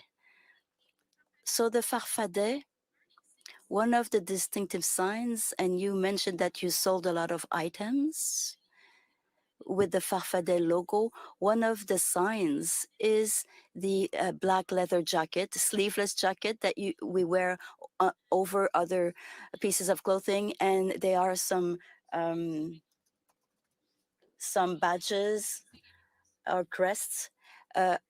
Right answer, yes. Yes, you have to speak up. Question, there is a transcription at the end of all the proceedings. Answer, well, I'm used to shutting my mouth now, so I'm sorry. Question, okay, the badges. Let's talk about the badges. Correct me if I'm wrong, but typically there is a blue fleur de lis on the chest on the right side, right? There is the signature badge. In the back, there's a big badge, a half moon shape, and it says Farfada. Well, Farfadet, but with AA, right? Answer, yes. Question below, the Farfada badge, or Farfada. On the back of the black leather jacket, there is another badge in the shape of a finger, right? And inside of the finger, it's written FU. Answer, we say fuck you. I'm not saying it to you, but question, you personally. Some people add other badges, their name, so on their jacket. And you had the word l'artiste on the chest, and on the side you had a badge saying chef guru. Answer, yes. Question, as you say, so the movement sells different items to collect money. There are various iterations of those items, clothes. Answer, I'm sorry, do you have questions about the jackets? Because we only had discussions. Question, yes, that was the idea. So pieces of clothing, accessories with F logo embroidered on the items, t-shirts, anything else? Answer? Well, there's been so many. Some people took care of the Farfa boutique for a while. Question more specifically for the Ottawa Convoy. Did I understand that you had wood struck um, sh- uh, shawls made that you wore around your neck here personally, regularly? Did you have those made like the one you're wearing today? The scarf, so it was black with a badge on it, or in front it was upside down maple leaf, right? And so yes, one side blue, one side red. Answer for the fleur de lis and the maple leaf, yes. And question, within the maple leaf we could see a upside down symbol of a fleur de lis. Answer, yes. Question, there was also hats, tuques, you sold those. We see them often on the internet and social media. A couple cab, that is a sentence that you liked. You said that you tried not to watch cable. Answer, well, that's what I said. Some people liked it. Question, yes. So you sold a lot of tuques with the couple cab, cut the cable written on it, and tuques with F logo. Also, those were popular. Answer, yes. Question, we saw during the protests in Ottawa many times that you created your own flag inspired by the Patriot flag. Answer, yes. Question, with a horizontal line, green, white, and red, and you put on top a farfadet, a little leprechaun dressed in blue that says hi. Answer, well, it says salut. Question, yes, which is another of your signature phrases in the social media. Answer, well, you did your homework. I can see that. Well, I'm starting to know you. So the flags, you brought a few, right, in Ottawa with you, because we saw them often in your publications on the social media, you or other members of the movement, the Farfadet movement. Answer, yes. Les réseaux sociaux. And we spoke about the social media. Up until it was forbidden, you were present mainly on Facebook. You posted a lot of videos, live videos, as we call them. Answer, yes. Question, your column, your signature column was called 2 minutes sur le bord du poêle. Answer, yes. You posted many. Answer, until 2017, I've been posting those. Question, since 2017? Okay. Specifically during the convoy, but even before the convoy, you were involved in several protests to denounce the sanitary measures. Am I right? Am I mistaken? Answer, no. Denounce the sanitary measures? Mm-mm. I'm trying to fight for freedom and truth. Question, you took part in protests associated with denouncing the sanitary measures in Quebec? Answer, yes. Farfada is a group where members were recruited to ensure safety and security during some meetings. No, we don't recruit anybody. People come to us and they find what they can do for us. And you convene with me that in the past, at meetings, we have seen people who were wearing the vest or sweater with farfada to ensure safety. And there was a case in Quebec where people showed up against health measures, and several farfada members were there. You can tell me what you saw because I was there myself. Do you recognize this event? No, you haven't given me all the details. You're telling me what you read in the media. but the media reported that Farfada had some interaction there, and there were people wearing your name. What is it that you call interaction, first of all? I should understand that this is a contentious event for you. You're not in agreement with what was reported. No, because it didn't happen that way or at the National Assembly. But you mentioned that you had interaction with someone who called you at the beginning of the convoy,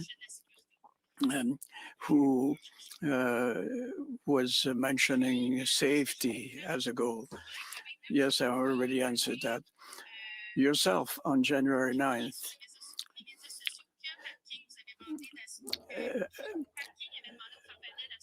Asked Farfada to take care of the parking safety. Yes. And then on Facebook on January 31st, you said that the parking lot was insecure, and if it is, we'll have to call Farfada. What we say between ourselves is when you feel insecure, call Farfada. But this is what you did on January 31st? Yes, indeed. I talked before. Just a minute. In your testimony, you talked about the money that you were handing out to the truckers in Ottawa. And you mentioned the rules that were applicable, how much you should be getting and keeping and or giving away. Farfada members are not considered to be a welfare organization.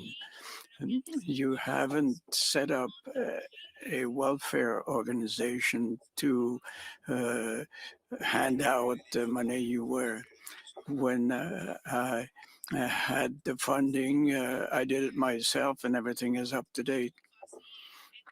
You have met several newsmen who, when you were around the convoy in Ottawa,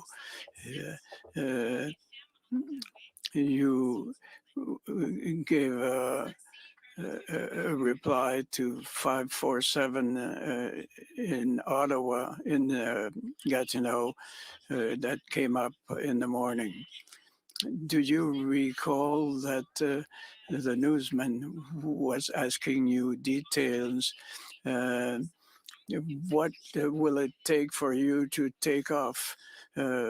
What is needed for you to hook up your trailer and leave Ottawa? Do you recall anything like this? Yes, it's a bit vague though. Well, we'll try to make it a bit clearer. We'll look at a recording that ends by 6012 and I'll ask that you start this at 15 minutes, 12 seconds. I hope it's not going to take too long because your time is almost over yet. Well, I'll go beyond that then and hit another question. Thank you. In Ottawa and Gatineau, you were saying that people must hold the line. And it means that the truckers had to remain on Wellington. Yes.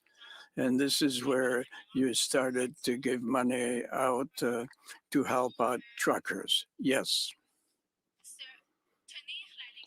And hold the line was spread till February 14th. Yes. And particularly as regards the Rideau-Sussex intersection, the Farfadas very often would not allow the vehicles to travel through. And I've answered this question already 3 times. And is an identified group with their motorcycle jackets. Ils se trompent-tu? En français, s'il vous plaît. Je pourrais peut-être vous donner un casque d'écoute. Maybe I could give you a helmet here. It's a bit difficult.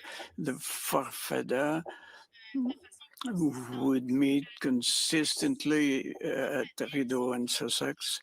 The Farfadas wear their regular vest or this is not necessarily the truth. I think it's not the case for everyone. But indeed, you had a leather vest with farfada that could be easily identified. Easy to identify and motorcycle are 2 different things.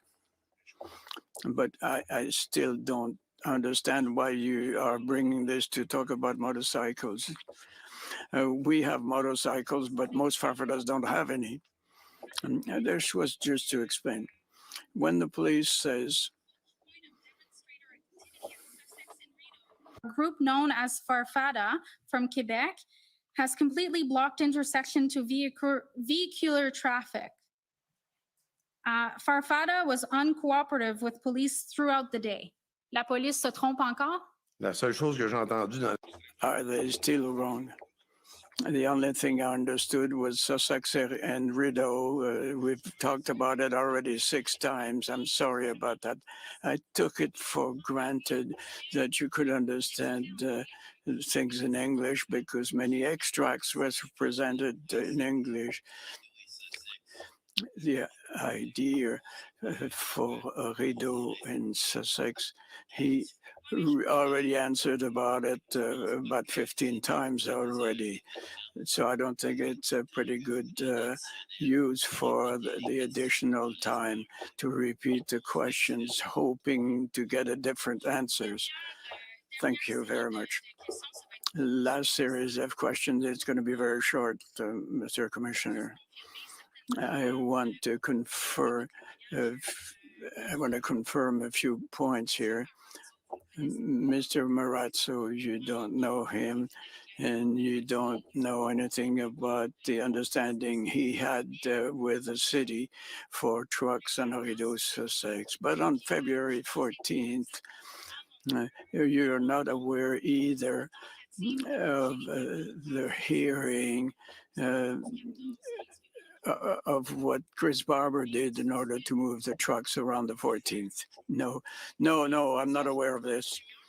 What I do understand is that on February 14th on Facebook, you published a text and it says that there was no understanding between the Ottawa truckers and the government. There was no G. I wasn't aware of the agreement anyway, if any. But you, on February 14th, you published on your Facebook page saying there is no understanding between the truckers and the government. That's what I had been told, indeed.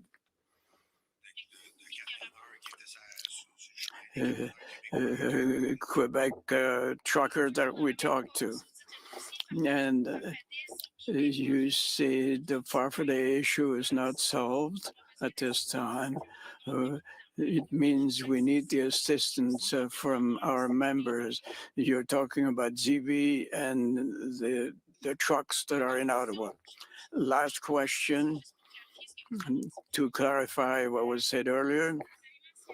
You mentioned that your apprehension on January 31st was the first time. I was already apprehended way back, but this was totally forgiven.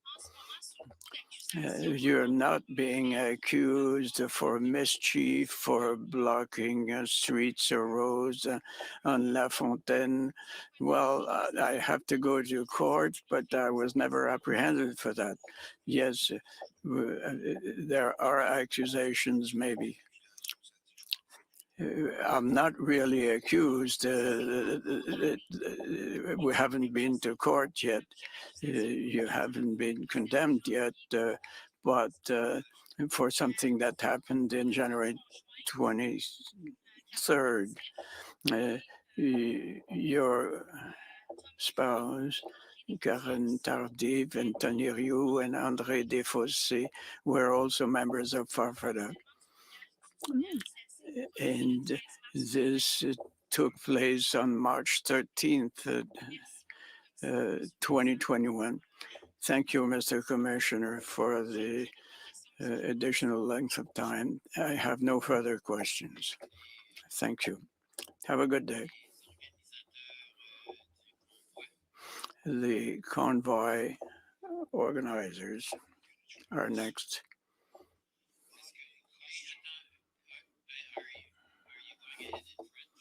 I'm just going to say no questions in French. I've been, pas de questions, merci. OK. No questions in French. Et le service de police d'Ottawa? And the Ottawa Police Service. Je vais poser mes questions en anglais.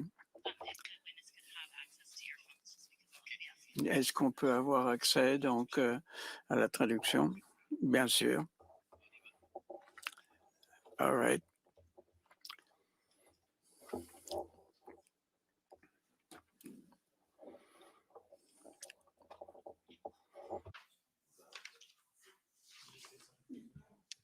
Can you hear me?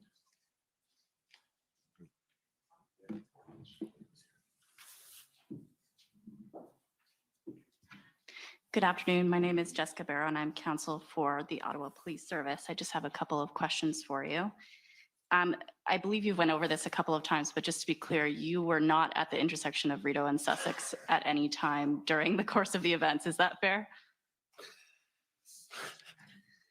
Tout ce que j'ai entendu, c'est Rideau, Sussex, là, fait que, ouais, non. No. De ce que je comprends de l'anglais. The only thing I heard was Rideau, Sussex, that's all.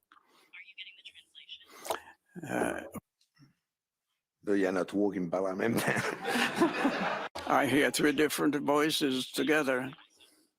It makes it more interesting.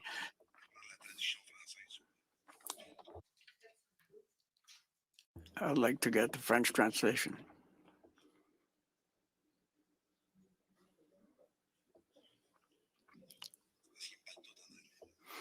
Because they all talk English.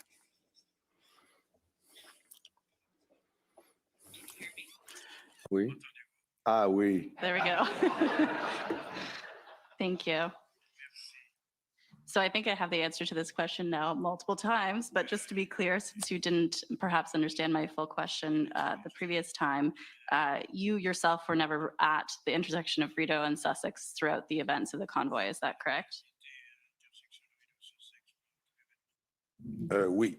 J'ai jamais dit que j'avais pas été. I was there, of course, because we visited Ottawa on several occasions, so I must have walked through there at one time. I don't recall anything about it, but I must have walked through the street right there. And You weren't stationed there for any length of time, I think was your evidence, correct? No. No, I didn't. You wouldn't have any firsthand knowledge of the behavior of the protesters that were at that intersection? No. No. And you had testified that Farfada didn't necessarily have control over who may have identified themselves as members of Farfada. Is that correct?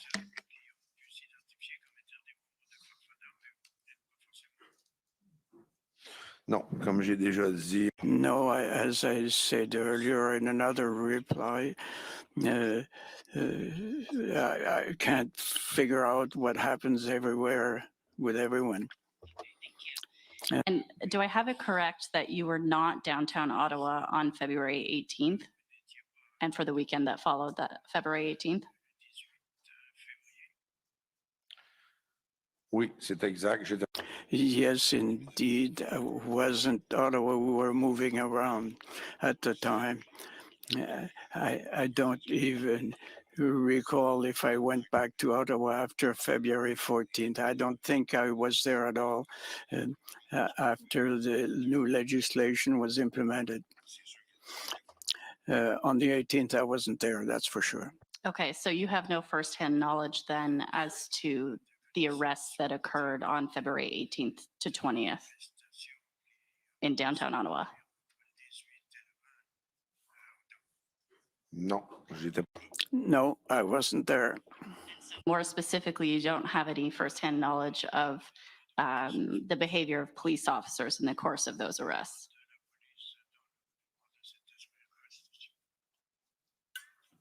Pas spécifiquement dans cette arrestation, mais on écoute les médias, nous autres aussi. No, specifically for this apprehension, but we listened to the media. The media were on the spot somewhere in Ottawa. I don't know for sure, but they talked about it. But in terms of firsthand knowledge or observations, you don't have any of that. Is that correct? No. No, I didn't. Violence on the part of the police. If I were to tell you that no disciplinary and/or criminal charges were filed in relation to members of the Ottawa Police Service, would you have any information to the contrary?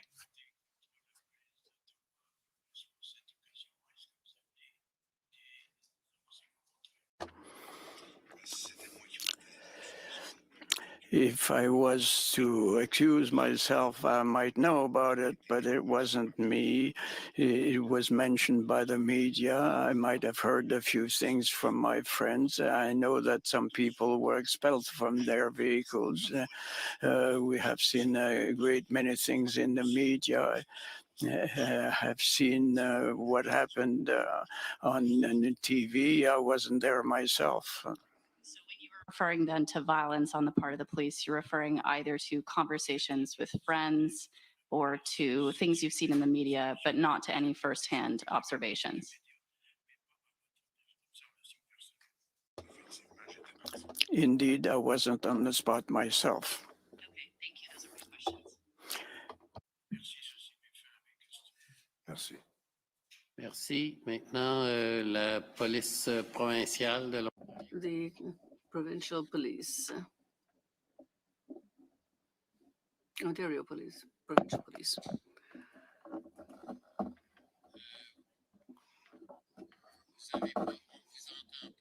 We can't hear you. We seem to have a problem with audio. We can't hear you.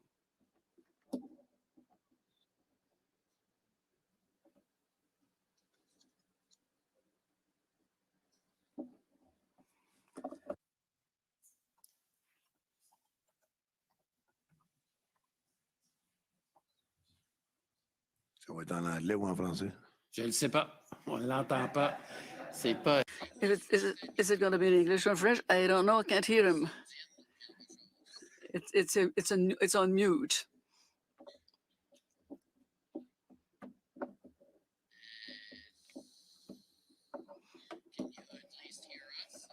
Okay, so I'm not sure what. Can you hear me now? Yes. I apologize for the inconvenience with my audio. It's Christopher Diana on behalf of the OPP doing this virtually for the first time, and so I apologize for the inconvenience. I have no questions this afternoon. Thank you, Commissioner. S'il vous plaît, please. This is not a theater, c'est pas un théâtre. S'il vous plaît. Please, I was extremely patient. And frankly, if I have to, I will empty this room. You can watch it from somewhere else in the video room. And I know that is not what you want. But I insist that there be some discipline in this room.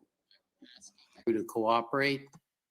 If it happens, I'm going to have to ask everyone to leave, and you will still watch it from the room by video. And I know that's not what's wanted, but that's what I'm going to do. This is a serious matter. It's the equivalent of a court.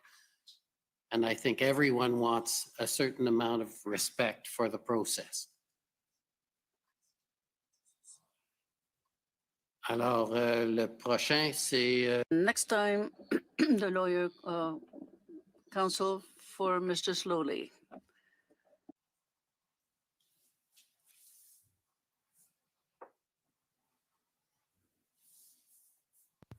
Now the inner tyrant's coming out.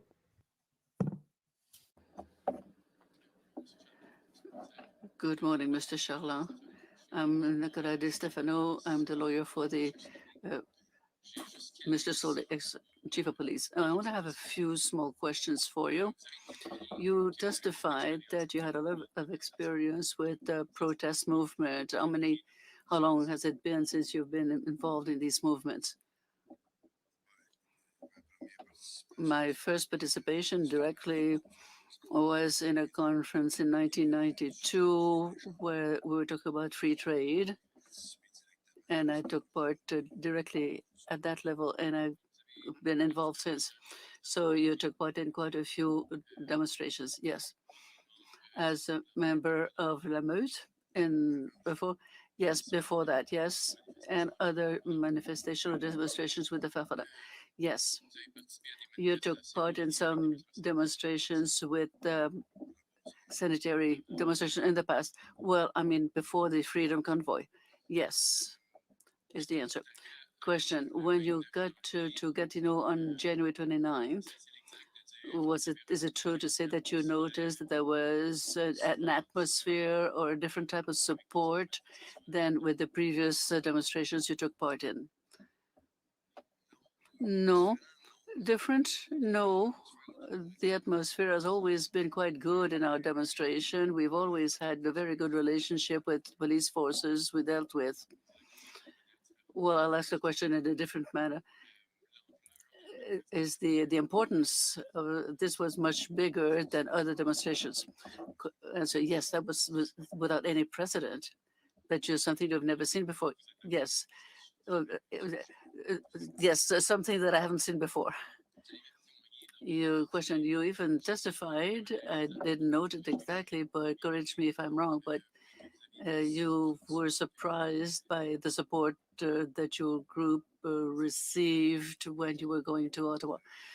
And so, yes, we were pleasantly surprised, yes, because we realized how many people were behind this movement. We don't see that too often, and they were ready to help us with food, wood, or whatever was needed. We got a lot of support.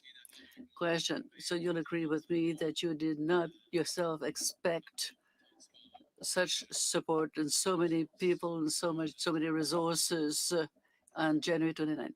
Answer, absolutely. Question, when you got to negotiate with the CMP to go through Ottawa, you mentioned that. Answer, yes. Question, you also discussed with the Gatineau Police Services. Did you negotiate with them in French or in English? Français. In French. I speak a little bit of English, but I prefer to use my mother tongue to make myself understood. When you negotiated with the RCMP members, you said that you wanted to go to Ottawa for a peaceful demonstration. Answer, yes. Question, once in Ottawa, were you aware of any exaggeration, not necessarily by members of your group, but by the various demonstrators? Answer, no. The city was quite clean. People were getting together. It was like a feast. All the cultures were getting mixed up. It was quite festive.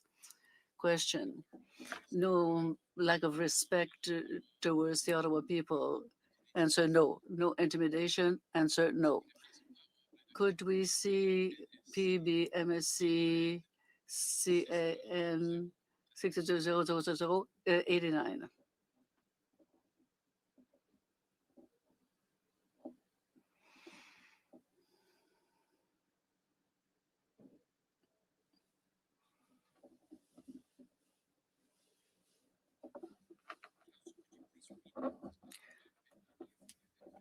PBNSC Can 6089.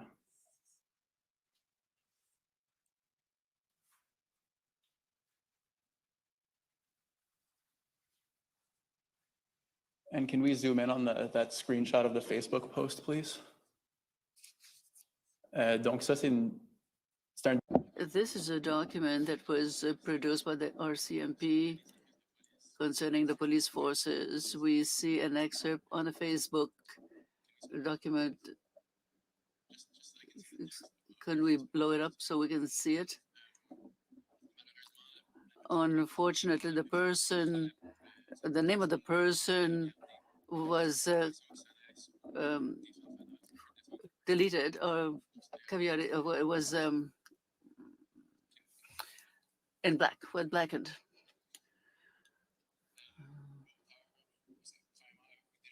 Redacted. First of all, have you seen this? Yes, you're the one who wrote this? Yes. So you show that there's only one authority, and this is with the FAFADA. I know that I was not a good example in the recently, but I apologize for it. You say that you were not an example of respect recently. Was this about the Ottawa discussions? No. That was because of our internal discussions. We've heard quite a few testimonies saying that there were disrespectful behavior, violence, and so on. Were you aware? Answer no, not from us. Question, a couple of other small questions. You testified, I don't have the exact quote, but that you did not have the control over all the Farfadet because it was a movement other than a control group. Answer, we tried to deal with the Farfadet that were there, but we cannot control, or we cannot be around all the members of the Farfadet when they were getting no.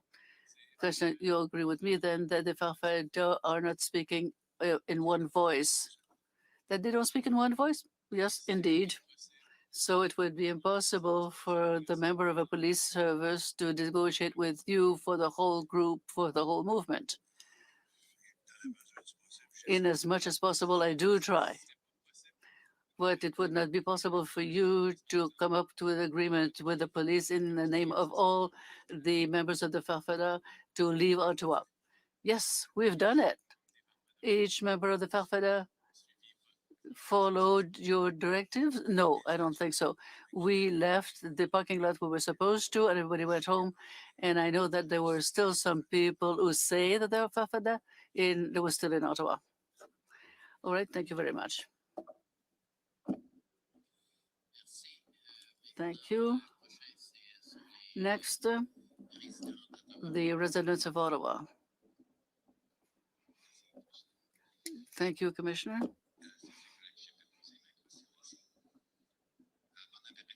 Good afternoon, Mr. Charlon. I'm the lawyer for the group of residents and businesses in Ottawa. I will ask my question in English if you don't mind. Like Mr. Barber, I come from Saskatchewan and I don't speak very good French. Well, you're doing fine up to now. Monsieur Charlon, I just want to know, you mentioned, Mr. Charlon, you testified earlier that you had heard from Mr. King or from friends of Mr. King that he wanted some assistance for security. Is that right? Oui. Yes. Do you know what he needed security for? Why was he in danger? Why would he require security? As from what I was told, that he had been threatened and he was nowhere to stay because he wanted a very safe place for the night because he was threatened. By whom? By the police? No. No, not by the police, but we don't know by whom exactly on social media. Dangerous in downtown Ottawa at that time. Is that fair to say? No. No, it was not downtown. He had not arrived on Ottawa yet. I think it was one day before he arrived to Ottawa, he wanted to find a place to stay outside of Ottawa. You assist him in finding a place where he could stay safely? Yes, I got him in touch with people from that area, and they are the one that took care of that. Then did you ever meet with him or speak with him during the course of the demonstration? No. No. And at the, I'm sorry, I'm not sure how it'll be called in French, but the Bikers Church in Vanier in Ottawa? No. Église de, no? No. No. Thank you, Mr. Chaland. Those are all the questions I have. D'accord. Prochain, c'est le... Next, CCLA. La Coalition pour les libertés civiles. Good morning, Mr. Charland. Can you see me on the screen? Yes. Wait. I wanted to ask my question by Zoom. I'm the lawyer for the Canadian Association of Civil Liberties. All right. I would like to ask questions about the restrictions on your bank accounts. I understand that first you said that your account at the National Bank was restricted. These accounts were restricted. That's true. Yes. Did you have personal and corporate bank accounts with the National Bank? Yes, my personal account and a corporate with my spouse. Yes. Both accounts be resisted. They didn't touch the corporate accounts, only your personal account? Yes, because in my personal account, I was also doing business with the Farfadet. That's where the money for the Farfadet went. Yes. Yes, question. When was this restricted? Do you have the dates?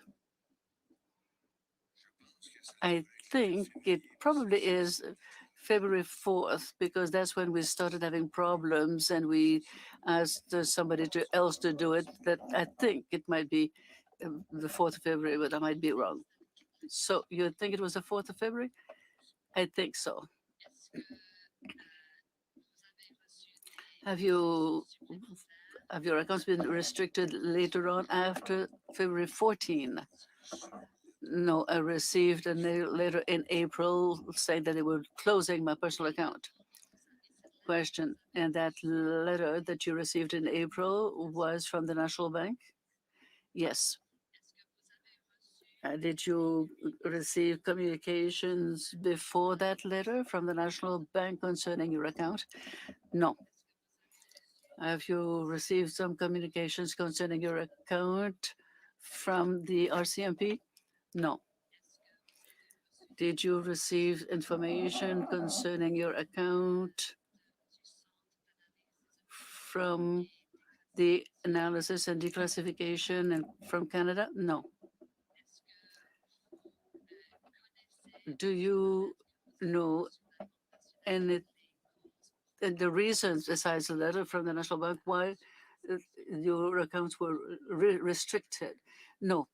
People who got in touch with me in April, and I could never get an answer from them. I don't know why they were closing my account. If I understand correctly, today you don't have an account with the National Bank, and you had to open an account with another bank or another Caisse Populaire. Yes, is the answer. Thank you very much, Mr. Charland. Those were my questions. Next, Democracy Fund, CCCF. No question for that witness. Thank you.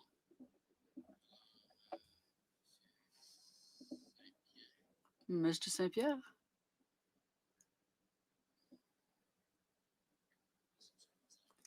No question. Thank you. All right. Other questions? No question, Mr. Commissioner. Thank you very much. If I may ask one question briefly myself, just to end where we started, your account that was restricted, that is, they reduced your limit? Yes, from a daily transaction limit, I think call it a transit. I couldn't withdraw as much and I couldn't deposit a check and withdraw the money immediately. All the privileges I had in the past for the past 30 years in commercial trading with them, and some were diminished or totally killed. And nobody talked to you? It just happened? Right. And you mentioned, and maybe I misunderstood, that's why I'm asking the question. When you talk about violence, you talked about policemen, and you mentioned another group. Is it Antifa? Yes. What is that? The Antifa group exists everywhere in North America. We've talked about it within La Meute. These are people who are against identity groups, against groups such as ours.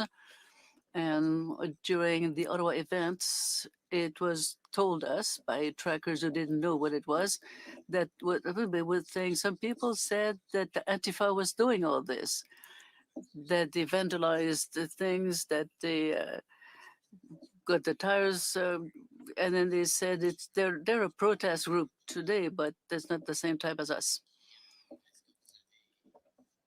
What have you yourself seen members of Antifa or activities by the groups of that group in your group? No, I was not a witness of this myself. So these were reports that you received about violence. Yes.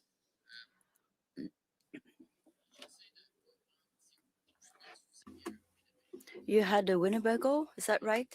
Answer yes. Question, where was it parked? Answer, in the ZB parking in Gatineau. Question, so you would commute to Ottawa, respond by foot. And question, what was your, I don't want to give you any title or position, but what was your role when you commuted to Ottawa? Answer, I was called the spokesperson of the movement. Question, so you were there to represent the movement, is that right? Answer, yes. And question, and your group, if I can call it group, because I'm not going to talk about Rideau Sussex, don't worry. So the group that you had went up Rideau, but is there an identification as to how far they went on Rideau? Answer, the purpose of our operations was to hold the camp in the ZB parking to offer food and shelter to the protesters and the people who needed it. We also had a food kiosk on Wellington managed by Farfadet, and we took care of the truckers. But the members of the Farfadet movement were all over the place. It was a festive atmosphere. We would meet people all over the place. So I'm sure that there were Farfadet everywhere where there were truckers. Question, no, I'm talking about when you crossed the bridge, the McDonald Cathy bridge. You said that they diverted you to Rideau, so you went as far as possible. Answer, yes. Question, I'm trying to see how we could figure out how far did the group you were associated with went. Answer, it's hard for me to say. I'm not from here and I don't remember the intersection per se, but we went behind the trucks who were parked there. The police escorted us all the way there and they said, it stops there, we can't go any further. And we left the truck owners there. Question, during that movement, were you at the head of the movement? Were you in a vehicle, or is it just hearsay when you say what happened? Answer, I was part of the walk. I was on foot. Question, I just want to confirm the interactions that you might have had with the police. I'm not talking about those on the bridge, and I'm not talking about those in Gatineau, but interactions or observations of the police when you were in Ottawa doing, I don't know what, being a spokesperson, PR. What interaction did you have with the police? Answer, we just waved a hand and we said hi. We thanked them for their service and they thanked us for being peaceful, and that's about it. Question? Okay, good. So those were my questions. Thank you very much for your testimony. Thank you for being here, and you're free to go. Thank you. Now we're gonna go to our afternoon break, 15 minutes, and then we'll be back with our next witness. For 15 minutes and come back with the next witness. The commission is in recess for 15 minutes. La commission est levée pour 15 minutes.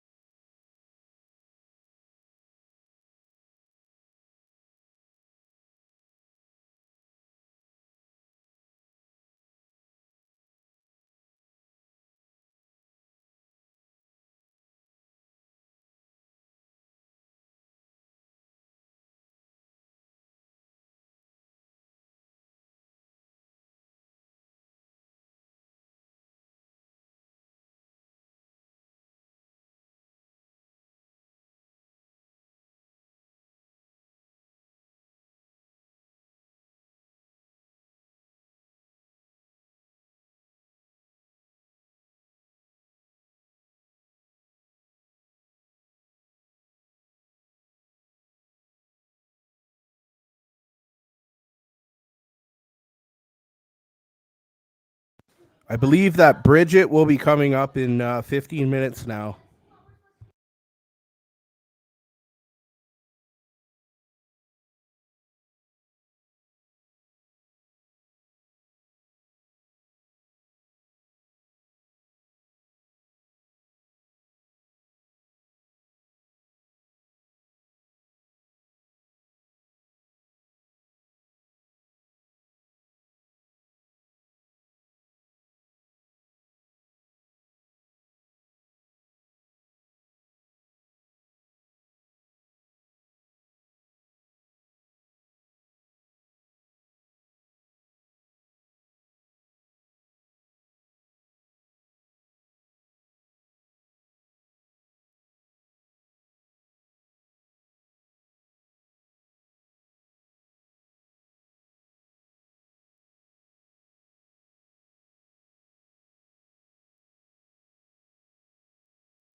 Order à l'autre.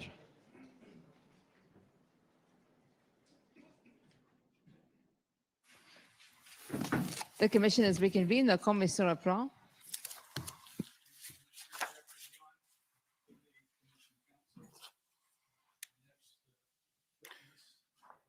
Your mic's not on yet.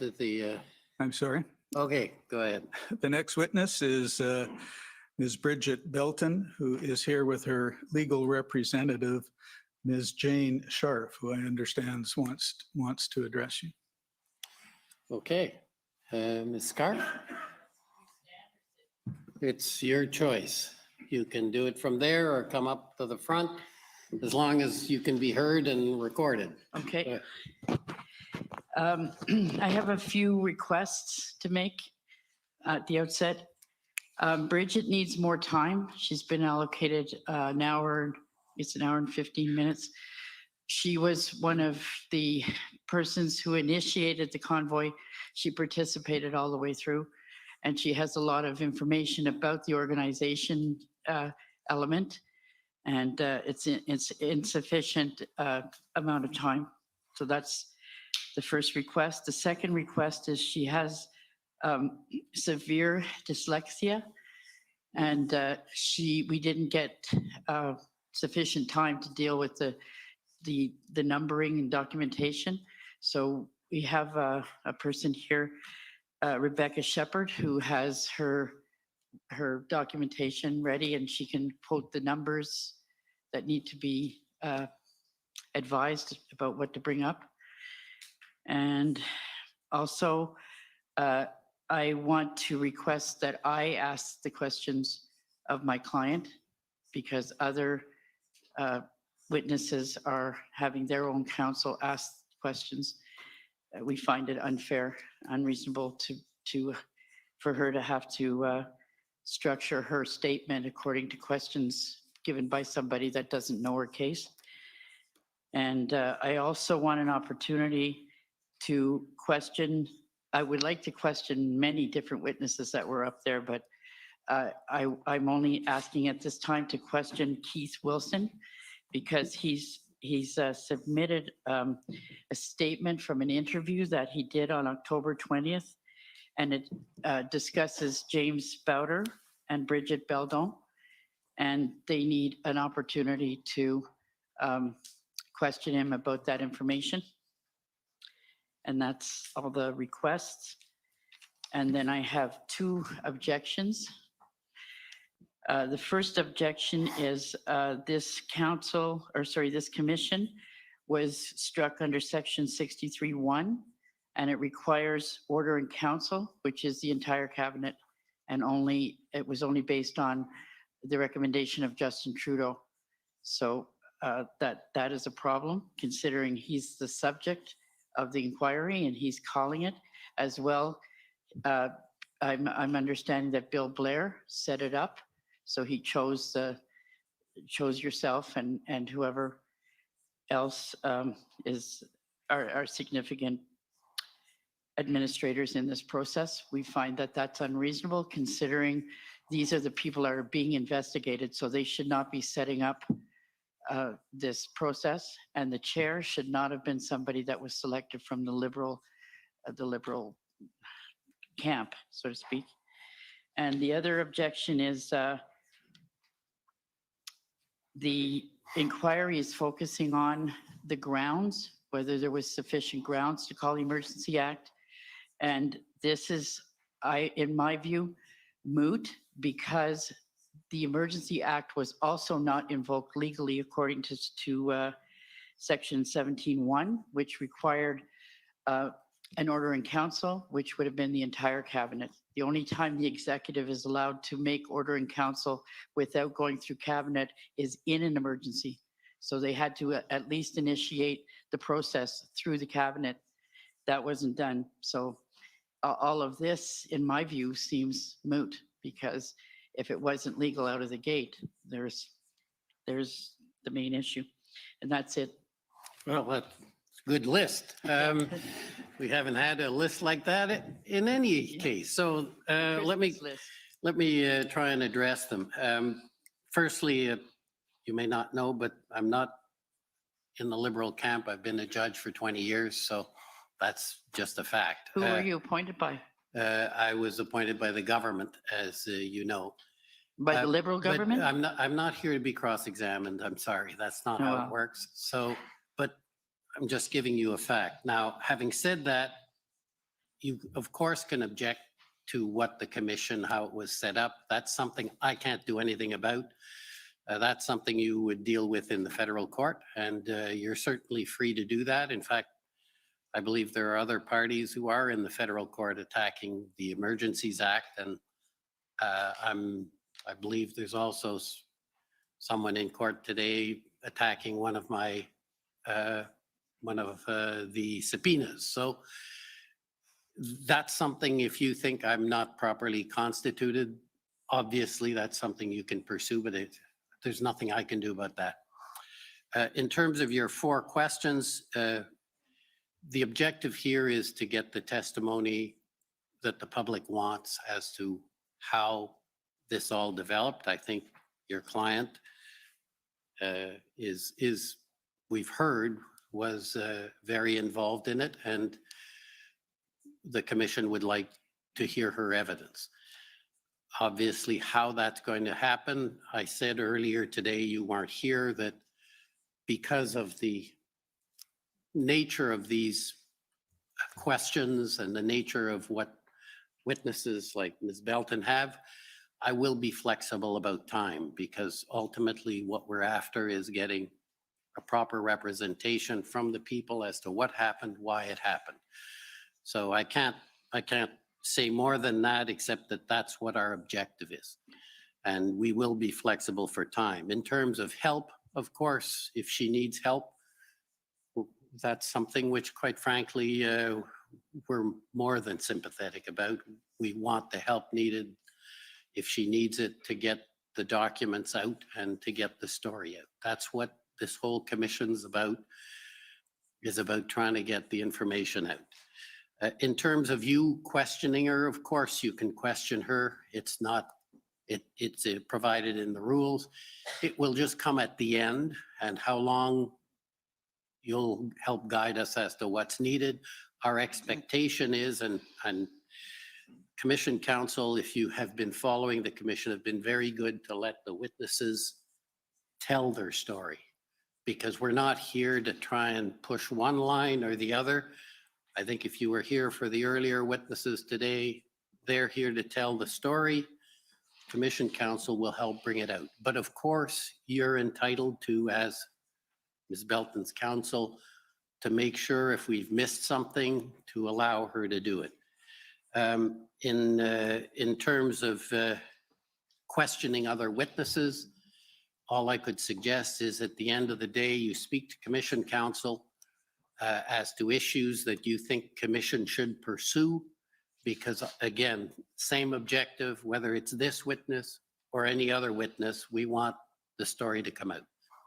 So that's my best answer for your questions, your objections. As I say, I can do little about them.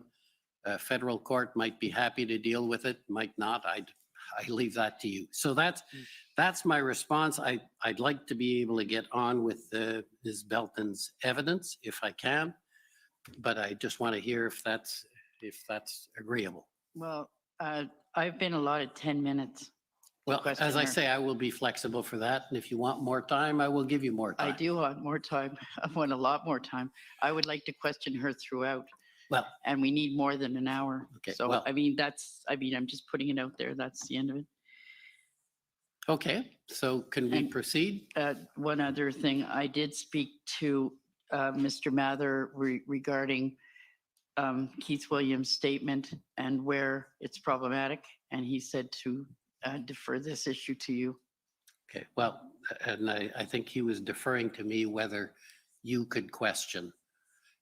And as I've said, that's not the way we operate. But if you speak to either Mr. Mather or to Mr. Leon, they can make sure the concerns, to the degree they're relevant as evidence, can be brought out. Because obviously we want to make sure the issues that are important to the commission and to the public are Thing is, the other council are invited to ask questions to witnesses. I can't. no, I understand And I'm that. just asking for one, not Yeah, all. And that should be fair. Okay, let her have one. I'm sorry, that's not the way it works. It is not the process, but I'm trying to accommodate you. That's the best I can do. So are we going to allow Rebecca to assist? I think it's for documents, as I Yes. understand the issue. Yes. So when it comes to a question of documents, we'll sort it out. Either have her come up or have That's not whatever. going to work. She's got to go and get set up and organize the paperwork so that she can pass the numbers that need to be given to bring up the documents. They can't just do that. I can refer to them by the name that I sent them to, but you renumbered all of them. Yeah. So if you can't find them, then. We'll sort it out. Okay, great. I appreciate that, and believe me, the numbers, the system has been very good, but it's not simple. I need help. But we will help for that, and you can refer to the document, and when you refer, we'll find it. We may take a minute, may take 5 minutes, but we're all here for the same objective, I hope. Is that okay? Yeah, that sounds fine. Okay, so perhaps we can have the witness sworn and get started. Ms. Belton, will you swear on a religious document or do you wish to affirm? I have my Bible with me. For the record, please state your full name and spell it out. Bridgette, Brigitte, Evelyn, Evelyn, Ilsa, Ilse, Belton, Belton. Do you swear that the evidence to be given by you to this commission shall be the truth, the whole truth, and nothing but the truth so help you God? Yes, ma'am. Thank you.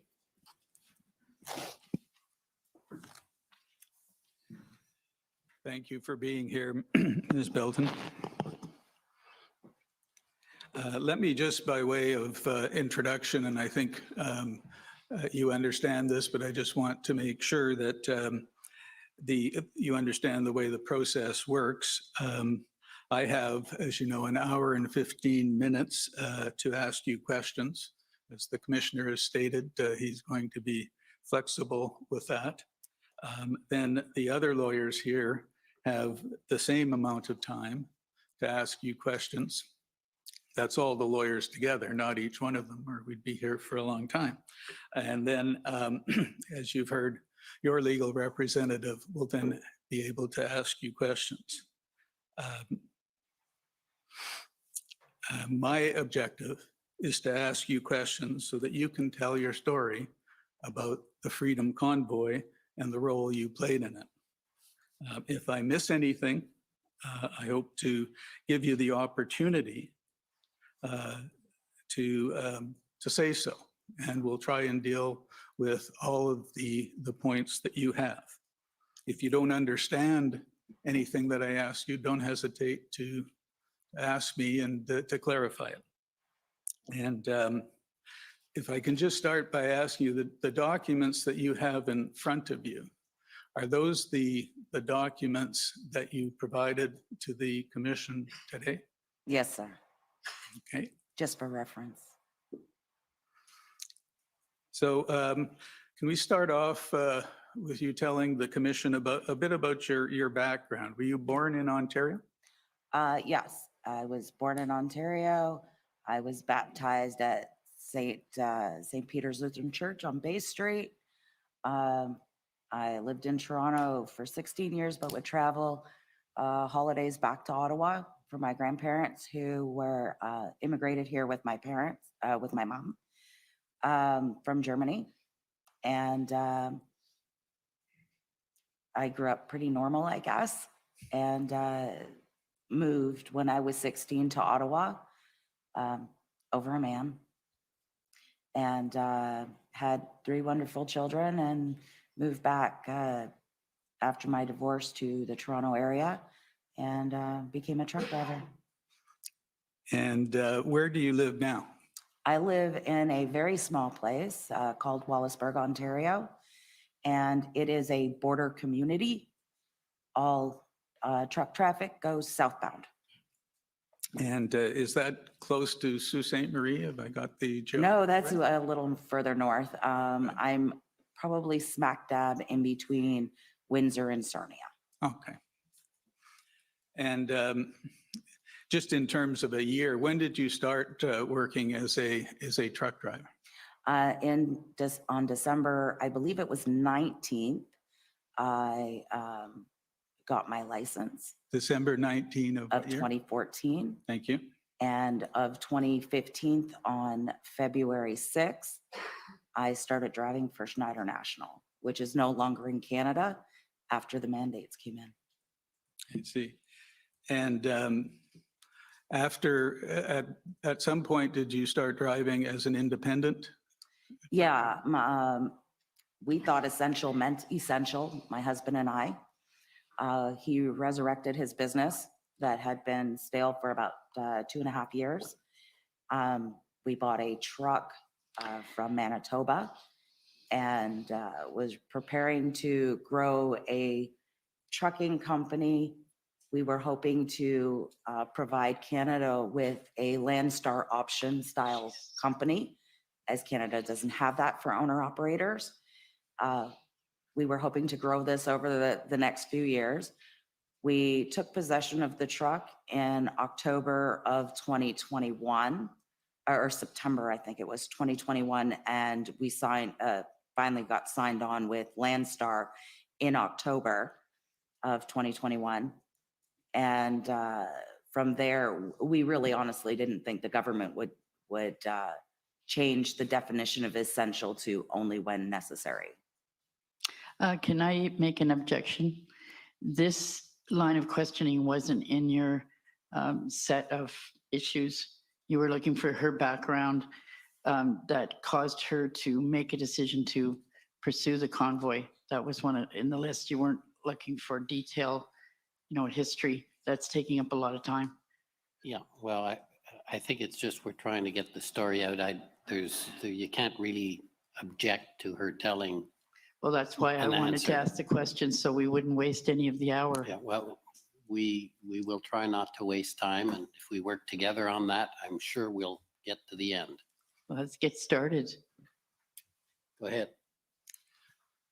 Now, let's come to November 16, 2021. I take it you were driving into Canada from the United States with the load on that day? Yes, I was. And you had, I think, what you would describe as an extremely unpleasant interaction with a border officer, Canadian border officer, correct? Yes, Windsor is typically a very hard, difficult border to cross, regardless of mandates. Once the mandates came in, they were unreasonable. And it was not the first issue with Windsor. It was the second issue with Windsor. And the third incident was CBSA during the COVID years. Okay. And immediately after that encounter, you posted a TikTok video about your experience. No, I was locked in their compound, not allowed to leave when I posted that video. I was afraid that I was going to be taken away by Windsor police. I thought that time was the time they were finally going to take a truck that they did not own, take a load that did not belong to them, take my dog and euthanize him and take me to jail. That's what I thought that night. And I was done with CBSA. I was done with the crap Canada was going through. And I was definitely done with the behavior of Canadians. Okay. Can we move then? And I'd like to show the video if that's okay. It's COM 50589.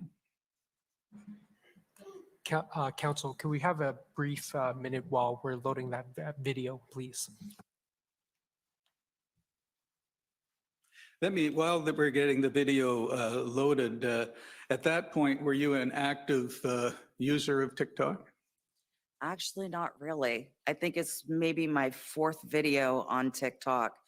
I had been repeatedly put in Facebook jail. I guess most of us now in my situation use that as a badge. I think one of my comments was something about somebody eating crayons, and I got banned for 33 days. So this was probably a double hit on this one. I think it was 55 days total at this time that I was being restricted from reaching out to my community on Facebook. So I had taken to TikTok. I thought it was really people just running along cars and jumping in them and singing, but it was so much more. Well, you know more about it than I do. So, and then you were on other social media like Facebook as well? Yes, I was on Facebook. Again, I was censored on Facebook. My first real big censor on there was when I had explained to people that Florida wasn't never closed, that the only blockade for people getting in and out of Florida was on I-96, that I-75 and I-10 were wide open because I had been there. But our reporters here were telling people they couldn't get to Florida, which was total BS. Everybody could go in and out, and the only restriction was on I-96, and I believe it was only for New York residents at that time. Okay, well, let's watch the video then. If I could just please have the number again, Council. Is it going to show up here?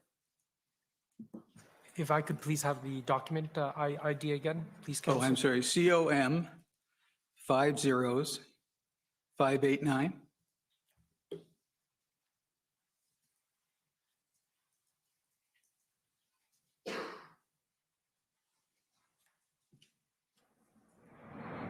This is Canada. Do you want to know what it feels like to be? This is Canada. Attacked. Do you want to know what threatened? Just crossed the Canadian border. As a truck driver, I just crossed in today, and an officer sent me into secondary with a threat of the Windsor police coming and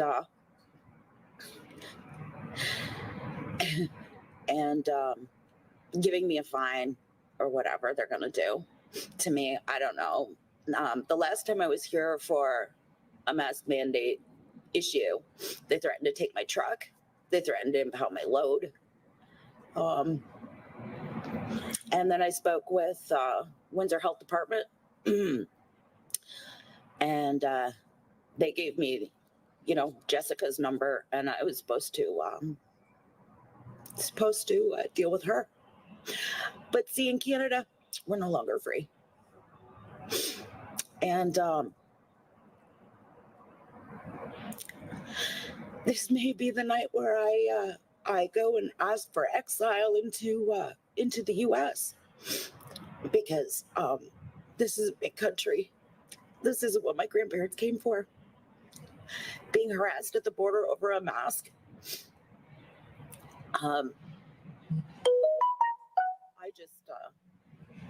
I just wish that somebody understood that not all of us can wear it.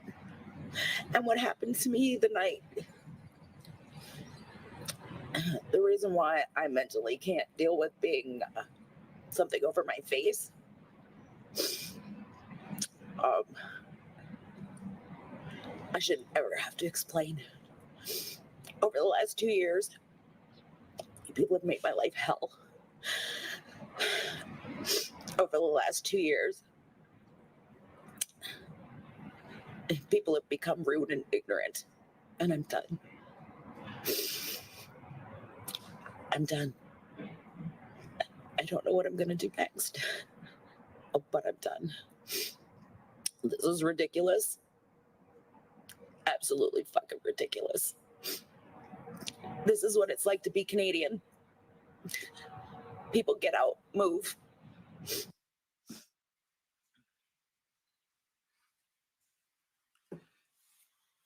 Now, could you tell the commissioner what impact this incident had on you going forward?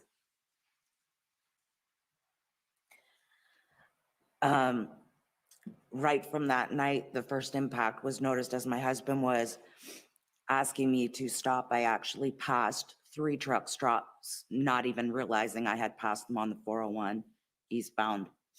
When I finally pulled in to the Flying J in London, it was full. There was no parking. London police are known for ticketing trucks. So I left.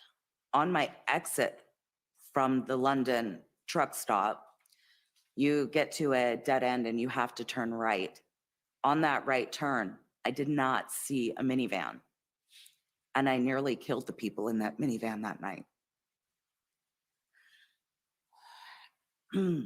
I pulled out, I proceeded down the highway.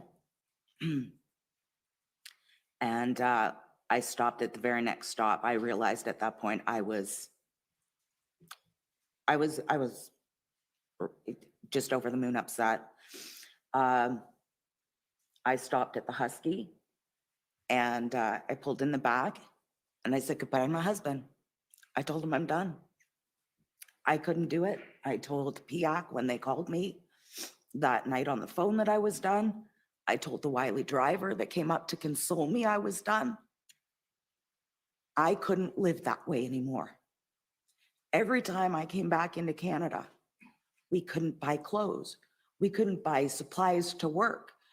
We worked 8 months with no sanitizer, no face masks, nothing. We had no bathrooms. We had no showers. We were refused everywhere we went. You have no idea what it's like to pee in a park on your way home from work because nobody meaning Subway in Chatham, would let me use their bathroom. And I just delivered a frozen load of Subway bread. It was the same store I was supporting, and they wouldn't let me use their bathroom. You have no idea how demeaning those COVID measures were to our industry. And yet I felt it my duty to support Canadians and bring you the goods and services that many hoarded. Thank you.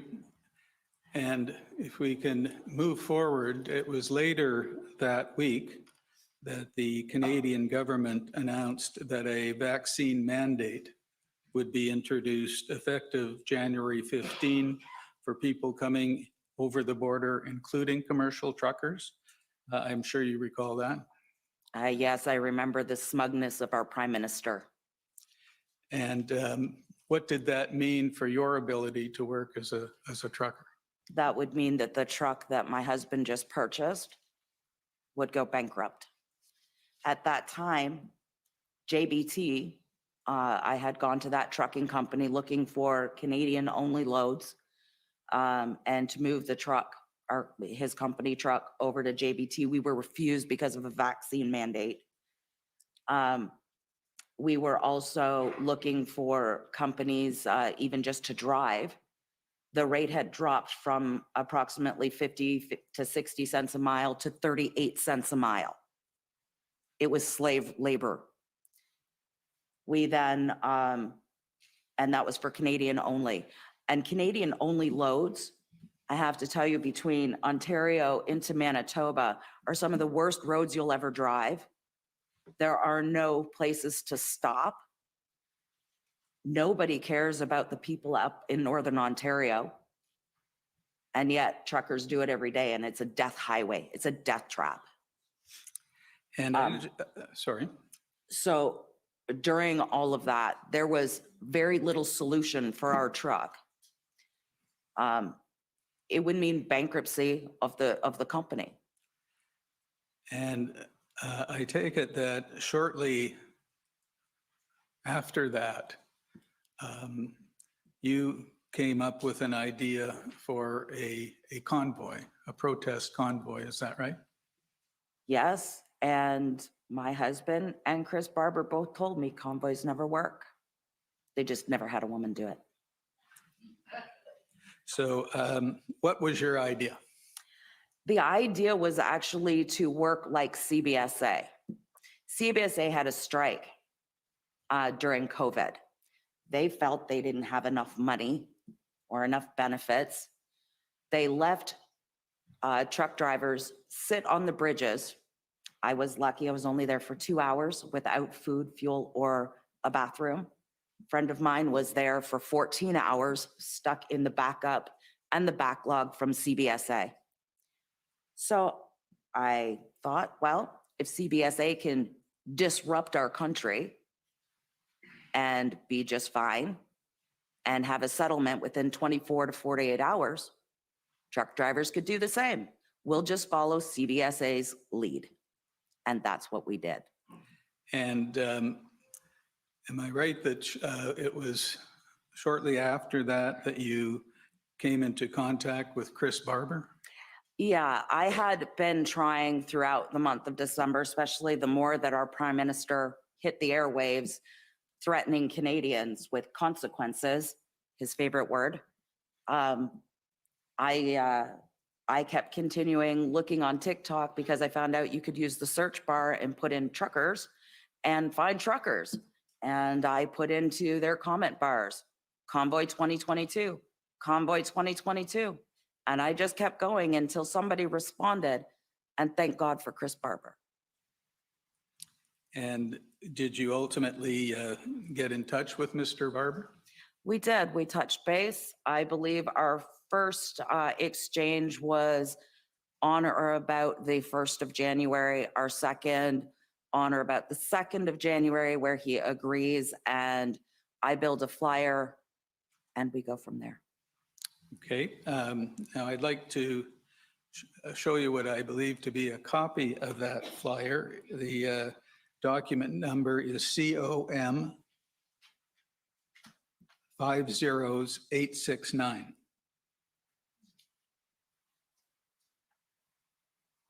And I take it you posted this on your TikTok in early January. Is that right? Yes, that's the only place I wasn't getting banned. So if we look at that, come to join us, Convoy to End Mandates. It says, please contact Kathy. Who is Kathy? Kathy was our Calgary, it says right there, Calgary. She was our Calgary road captain, leader, organizer. So at this point, had you already started to identify organizers and road It captains? happened overnight. Once Chris and I started taking to the airways, it literally exploded overnight. And it says at the bottom, January 23rd, we slow roll. I think It should be every every. province until mandates stop. Yes. So what was your plan? Our plan was to slow roll in place, not necessarily block borders. That was never the plan. It was to slow traffic, be a nuisance, but be within our legal rights to protest. And you said that it all happened very fast. What were the things that you and Mr. Barber were doing to make it happen? Putting information such as this out on TikTok with our email address, our phone numbers. Both Chris and I had conversations regarding how much our phone was ringing, and we had no time for anything else. I would frequently stay up till 3 a.m. answering text messages, emails, messages through TikTok for information. I'd been contacted from the Yukon, from Nunavut, from BC through to Newfoundland. And I understand that at some point, your original plan shifted to a convoy of trucks to Ottawa. Is that right? Yes, I mean, the idea never shifted. It was always for the mandates. I received a message from the Women's Federation of Trucking, and Shelley is a friend of my husband's, has been for quite some time. They've done cancer convoys together. She had contacted me with Mr. Bowder's convoy information, and I remember saying to her, those are my dates. I'm going to have to call him and tell him to change his dates. I wasn't planning on working together. However, James is a good salesperson, and he told me he had a lot of resources. He had done a convoy before, and that we could work together. And so had you known Mr. Bowder before? No, And did he tell you about a prior convoy that he had organized? he just told me he had a convoy. And did you know anything about his social media presence at that point? Not really. I have gone back through my emails. Somebody had asked me to sign it, his MOU. Basically gave me a rundown of what it was, and I went over and I signed it just as support. I've never read the full document. And is he a trucker himself? I have no proof he isn't. Now, at some point, you also got together with Pat King? At the same time, actually. Okay. Who arranged that? I was talking with James regarding the dates and him offering a whole bunch of support. And he had mentioned that Pat King was trying to get a hold of me. I'm like, who's Pat King? And we did a three-way call to connect. And that was in early January? January 12th. And then the next night, you were part of a Facebook Live streamed event that Mr. King hosted? Yes, sir. And you were there, Mr. Bowder, Mr. Barber, and there were a few others as well. Yes, there were. And what did you talk about as a group? What was the discussion like? I do know that it was being presented to the other convoy, who I would say the core group of the leadership, Dale, Joe, myself, and Chris, whether we were going to work together, what was being brought on the table. And of course, our silly truck driver selves was mixed into there. So it was just a basic, are we going to do this as a group or are we not? And I believe the consensus was that we were. I believe it was Joe that spoke up first that said, I guess we're going to Ottawa. And Joe, do you recall his last name? Jensen. And Dale? Evans? That's kind of with a question mark on the end of it. I believe that's his last name. And so at this point in time, what stage was the plan at? Was it? Well, we were growing very, very fast. Pat King had a huge media presence, so he claimed. His claim is true. And that helped us reach out to more people. James Bowder also had a huge media presence, which helped us reach even more people. At the time Convoy started, I had less than 1,000 followers. I was new to TikTok. Chris had explosive numbers. I think he was in the 160s. I can't give it an exact number. So these gentlemen had the numbers to get going. I had the passion, the drive, and the heart. And I take it at that point, you hadn't reviewed either Mr. Bowder's or Mr. King's past social media posts, or No, I don't typically go spy on people. did you do that subsequently? Not really. I like to judge people on how they behave with me or to me. Now, at this Facebook Live event, it was reported that 3,000 people tuned in. Were you familiar with that number? I'm going to take your word for it. Okay. And I understand that towards the outset of this meeting, Mr. King introduced you as one of the organizers who was handling the Ontario section. Was that right? Yeah, I'm from Southwestern Ontario. I believe I also expressed I would be doing Sarnia as my own personal, but I dealt directly with ADT Trucking, the Yonkers, David Steinberg. Sorry, Dave. And a whole lot of others, Mike and Andrew, throughout Ontario.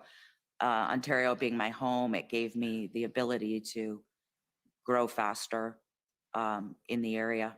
They knew out in the Western provinces, so they had their connections there. I would like to object again. We were told there was several topics that you were going to introduce and leave it open-ended for her to present her information or testimony, and it's not. It's being led. And there's a lot of information here that is not critical for such a short amount of time. She has some very important information that she intends or wants to put out there, and it's not coming out. And he's direct, and we asked for questions, and they said, oh, it's not questions, it's a list of topics. And they gave us the topics and said it was going to be open-ended for her to testify under those topics, but that's not what's happening here. Okay. Is there a problem with the questioning, Ms. Belton, or are you okay with the way it's going? Is there a problem?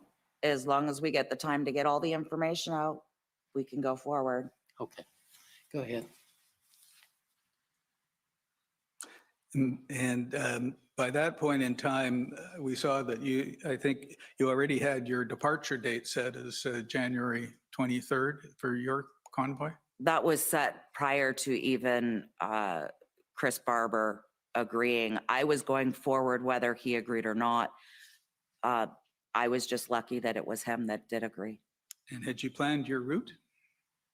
I had a very good idea of what the Sarnia would look like. I understood a lot of the geographics of the highways throughout Canada. I've driven them for quite some time. I did realize that some routes we couldn't get close enough to the border, that we would have to push back into the city centers just so that we could keep rolling and not block things. We could actually get around in a loop. So those were all coming into play, and they were all thought of. There was no intention to block anything, just to slow things down and just be a nuisance, I guess. To be heard, to be seen. Yes. And in the same Facebook Live presentation, I understand that Mr. Bowder discussed Operation Bear Hug. Were you familiar with that? Yes, well, I'm familiar with the term. I'm familiar with James Bowder, and James Bowder can talk about his bear hug. I don't know his in and out workings. That's his organization. Okay. Have you ever been involved in the Canada Unity organization? I was on a live where James proudly and I accepted a mug, 2 t-shirts, and 2 stickers, maybe 1 sticker, but I think there were 2. Okay. And a keychain. And you've already told us about your signing the MOU without reading it. In that same Facebook Live meeting, do you recall Mr. Bowder discussing his MOU? I kind of roll my eyes when James talks about the MOU, to be honest. And do you recall that Mr. King, in the course of the meeting, thanked you and gave you and Mr. Barber credit for lighting the spark to make this happen? Yes, I guess. Now, at this point in time, what did you understand from your point of view, the purpose or the goal of the Freedom Convoy? To end the mandate so I could go back to work and every other essential worker could become essential again. And did you have a vision at this point as to what would happen when you arrived in Ottawa? I actually believed that the Prime Minister wouldn't run away and he would come and meet with us. I believed that our voices would be heard. I believed that we were validated in our complaint and that after 2 years, maybe somebody would care. And at some point, I understand you met Tamara Leach. Yes. Was it around that time or before?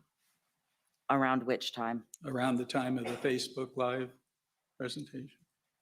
I don't have a date that I met Tamara Leach. I can estimate approximately the 14th of January. Okay. And the people that I named, that is you, Mr. Barber, Mr. King, Ms. Leach, Mr. Bowder, did you regard them as the leadership group of this effort? Not all of them. Who did you regard as the leadership group? Chris, myself, James. Pat was lead on media. There were road crabs. There's a lot of leaders. Tamara was not considered an organizer or leader. She was never presented to me that way. She had offered to do the GoFundMe, I apologize, and Facebook media. That's where I understood her to start and stop her involvement. And so you've told us about your role in Southern Ontario. Were you doing publicity as well? Yes, it was difficult as I was receiving phone calls from all over the country. And was there a sign-up procedure? I believe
I don't hear anything. Do you guys? Can you hear my mic?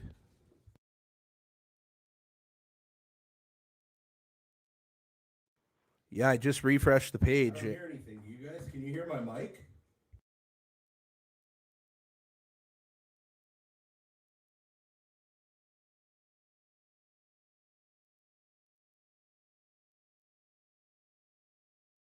Give me 1 sec. I'm going to go back to CPAC and try and refresh it again. This is interesting at this point that this is happening and they won't let you hear it.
Ah, 1 second, guys.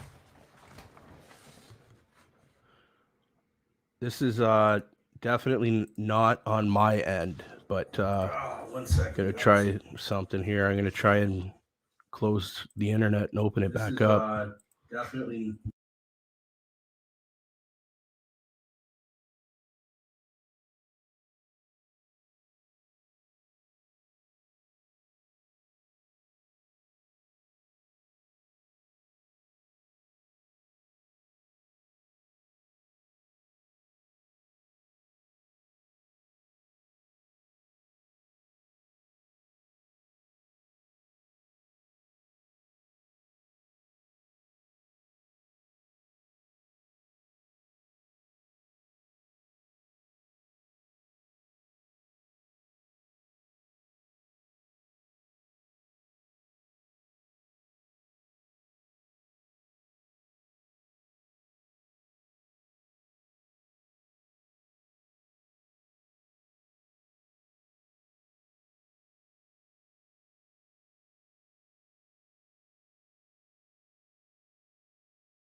One sec, guys. I'm gonna do something else here for a second. I know what to do.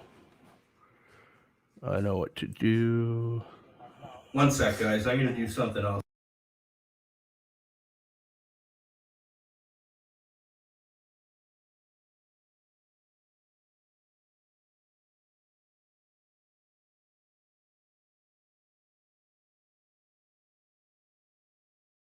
Your understanding, though, is that there was contact with the police along the way?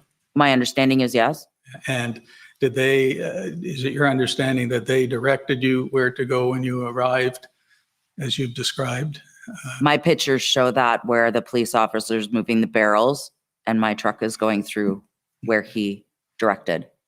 Now, if we can take a step back, you did another TikTok video along the route of what you were experiencing, and at least one.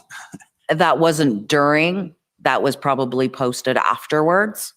Well, let me bring it up and you can see it, and it's COM 50871.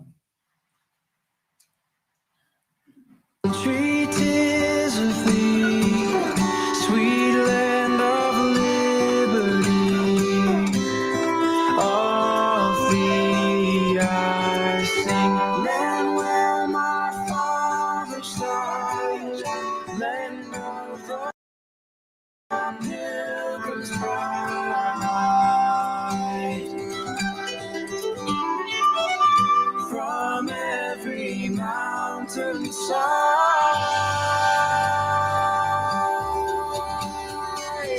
land where my father shines, freedom's pride. From every mountainside, let freedom ring. Let freedom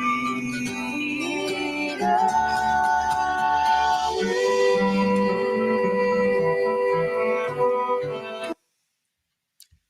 Now we see in,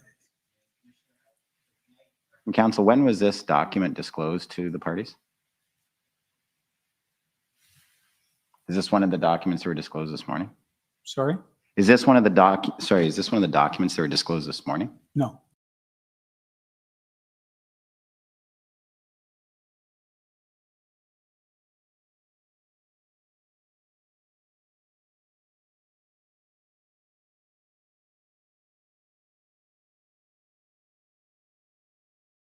Sides of the roads, on the overpasses. Can you just describe? what Okay, you were guys, I really experiencing along the apologize way? about that. The Canadians CPAC finally site stopped peaceful. working, and now I got it back up Canadians through supporting the each other other. website. Canadians finally not separated or segregated in any way.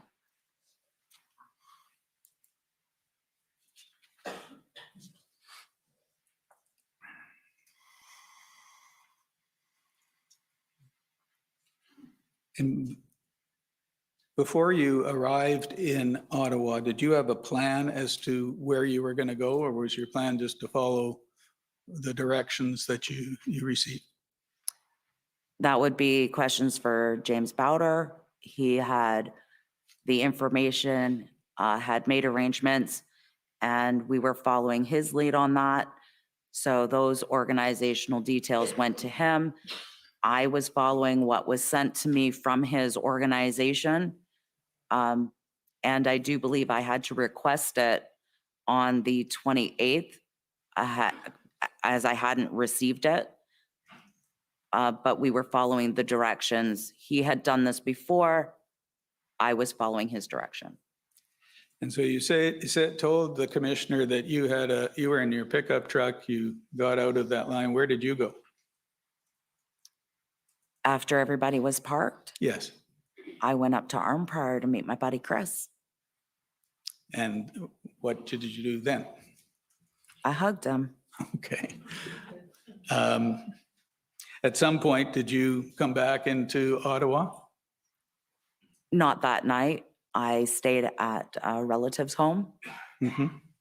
And so you came back on the 29th? Is that? I went back up to Armprior on the 29th, and I led Mike Stack and the rest of the convoy in.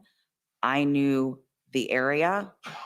It's easier when you have a pilot car that knows the directions and the city streets.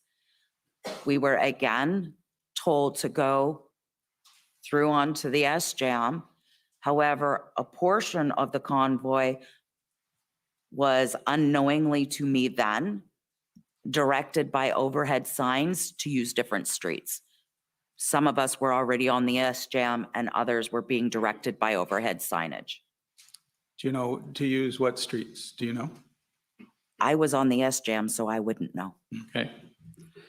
And where did you, and this was the Western convoy, was it, that you were guiding it? Yes, sir. And where did you end up? On the S-Jam. And at some point, did you make your way into Ottawa? Well, the S-Jam comes right up. The Ottawa police had moved whatever barricade or blockade, whatever they had, preventing vehicles from moving forward, allowed Chris and myself to move up onto Wellington Street. I parked right beside this building, off the roadway. Chris found a parking spot on Wellington, and that's where he parked Big Red. Tamara and Chris got out. And had you anticipated that vehicles would be parked on Wellington itself? I understood what James Bowder had told me. I believe we had permits. I'm not sure if we did or not. I didn't double check anybody's work. And at some point, did you become aware that trucks had been, were located in residential areas off of Wellington? I came in and out of the city almost every day for approximately 5 days. I had no problem getting in and out of the city. If you learned how to snake around the city, it was open access. I did understand there were some concern about where trucks were, and Chris, being Chris, was taking care of that, so I let him do that. Okay, and I should rephrase that. I didn't let him do that. We agreed that he would do that. And what did you do during the weeks you were in Ottawa? And just in very general terms, so how did you occupy yourself? Oh, there was so much to do. I made designs for sweaters for the show up on at Parliament Hill. I donated food to the Uville Center, which I'm a former girl of. I helped with logistics when I could. I helped with mapping. My hand was in every pot, although I was not in one section. They tried to, Tom Marazzo kept trying to fit me into a box, and I said, I'm sorry, I don't fit into the boxes, I'm up here. And I just went off and did whatever, wherever anybody needed me. And could you give me some examples of where you were needed? I had a call from a City of Ottawa resident that her and a few of her family members were having a hard time reaching a food bank.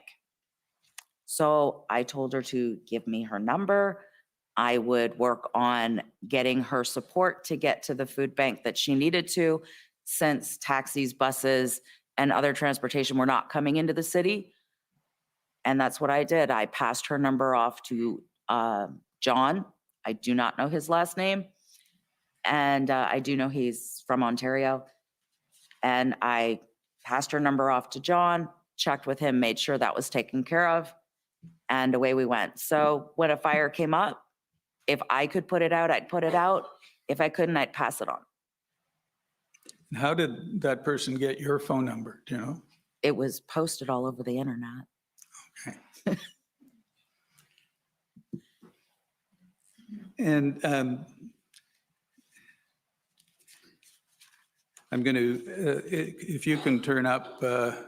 Register, COM 50870. It's another one of your TikTok videos. But while that's happening, what were you seeing in Ottawa on Wellington Street? Love, unity, people happy. This had been 2 years. People had been suppressed. 2 years. People were struggling. 2 years that our government had told us, shame your family. Do not allow them to come to Christmas. Do not allow them to come at Easter. Do not allow them to come to your home if they are not vaccinated, if they don't wear a mask. There was a lot of hate in Canada, and the Toronto Sun supported it, or the Toronto Star, excuse me, supported it. People were evil towards each other, and that is not what I saw in Ottawa. I saw love, I saw unity, I saw Quebec with Alberta, I saw Ontario with Quebec hugging. I saw people happy. It was the best thing that happened to our country in 2 years. Okay, can we play that video then? Sir that's getting threatened is a little upset this morning, or yesterday. He tweeted that he was getting threatened and he's got work to do in Ottawa. I've heard this rhetoric before, actually. But I'd like to tell you, sir, this is what it's like to be a truck driver crossing into Canada. Because of you and your staff and the mandates, you have threatened me for 2 years. How does it feel? Doesn't feel so good, does it? I've lost 22 pounds now because of what has happened to me at the border. Who's going to address the mental health issues that your agents, your CBS agents, they are a direct extension of you, have done to me. Nobody's paying for that. You've tortured me for 2 years. And you're worried about our peaceful protest? Maybe stop paying Antofia to show up if you don't want to be threatened. It's not our group. Have a good day. And what led you to make that video? One of the ministers complained they were getting harassed and they had work to do in Ottawa. We had been harassed every day for 2 years. And if you can bring up, please, another video, COM 50872. Did you, while you were, we were doing that, while you were in Ottawa, did you see, you've described how you felt about the conduct there, but did you see any conduct that you felt was inappropriate or caused you concern? I mean, there were people drinking. Maybe it wasn't in a LCBO licensed establishment, but I saw food not being checked by food agencies either. Is that the risk? I guess we all took it and we survived.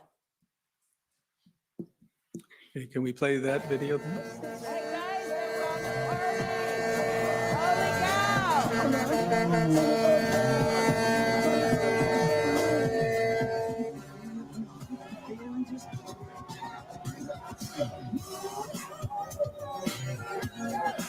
Everyone's smiling. Everyone's happy. Everyone's smiling. Way to go, Canada! And where was that taken? Up at Parliament Hill on Wellington. Okay, That was the day I arrived, I believe. thank you. Now, if I can just shift gears here for a minute, I guess that's not the appropriate expression to use for someone who drives a truck, but If you can do it without clutching, I'm impressed. At some point, did you learn about protests in Windsor and Sarnia? Yes, Oh, how did you learn? media. Did you speak to anybody who was involved? Not involved. Who did you speak to? I spoke with ADT Trucking, who called me and asked me if we could block the Windsor border. And my response was, no way, continue to slow roll. And who was it? Who called you from ADT?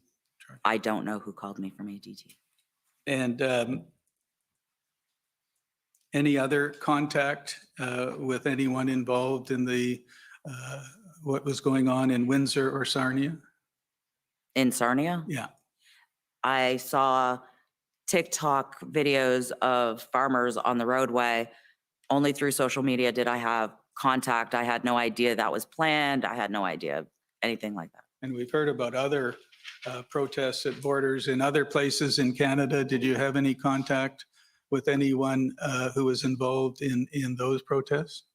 No, even my TikTok suggests that I don't know anyone at the Coots border, but I thought they had a lot of gumption, I guess you could say. Now, coming back to your time in Ottawa, did you maintain contact with James Bowder? Could you repeat that question? Coming back when you were in Ottawa, did you maintain contact with James Bowder? Coming back from where? Oh, sorry. I'm just coming back in my questions to your time in Ottawa. Did you maintain contact with James Bowder? I saw him every day. We were in the same hotel. And did you have any idea about how large his group of protesters were? No. Okay. Did you have any conflicts or concerns with him? We all have conflict with each other. It's human nature. Anything of significance? No. Did you understand that there were concerns being expressed about his memorandum of understanding? There were concerns expressed about pretty much all of us at one point in time. And did you have any reaction to the concerns about his memorandum of understanding? It had nothing to do with me. And did you have any ongoing contact with Pat King while you were in Ottawa? Yes, he offered to pay for the sweaters that I designed. Anything else? We hugged in the street. We live streamed together. He was doing his job as media when it came to me. And were you aware of that there were some criticisms of things he was doing in Ottawa? There were criticisms of all of us from somebody. Did you have any concerns about what he was doing in Ottawa? I've already said no.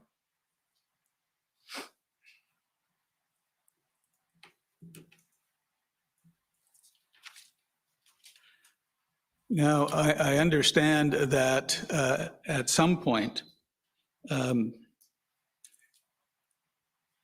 you and some of the others that you dealt with at the beginning when you were organizing the convoy had a disagreement. Is that a fair way to put it? Wouldn't be the first time, probably won't be the last. At some point, did you break away from the leadership group or anything like that while you were in Ottawa? Not while I was in Ottawa. I did not show up as often at the Sheridan where Keith Wilson and Tamara and Chris were mostly stationed with a few others. I felt more comfortable at the Arc doing more of the humanitarian style, helping and just being me. And we heard evidence this morning that from Mr. Let me rephrase that. Were you involved in distributing envelopes of cash to people in Ottawa? Did I physically go out and do that? Yes. No. Did you have any involvement in putting them together or anything like that? I did have one or two let me start that again. I had one or two times where I put envelopes together. Due to transparency, I had requested that we film those, that when we got the money, we counted it, we put it into envelopes, and they were distributed. The group over at the Sheridan got a little upset with us as they were handing out $500, and Drew had suggested we hand out 2,000 since 500 is not a large number. And the group at the Sheraton, who was that? That would be Chris Barber, Keith Wilson, Tamara Leach, Joe Jensen, Dale, Ryan, Miranda. And I'm sorry, I missed what you said. Who suggested $2,000? I believe it was Drew. I could be incorrect. Okay. And what happened with that? Did anything come of that? They got $2,000. And in terms of your relations with the group at the Sheraton? They were upset. They said we made them look bad.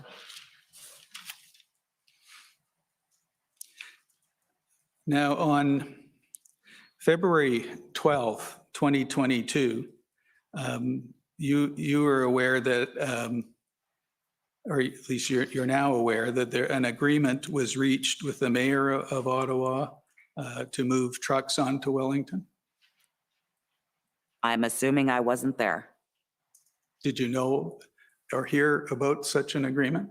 I heard the agreement was not valid. And who did you hear that from? Through social media. And did you discuss it with anyone to find out whether it was valid or not? No, I heard the report and moved on.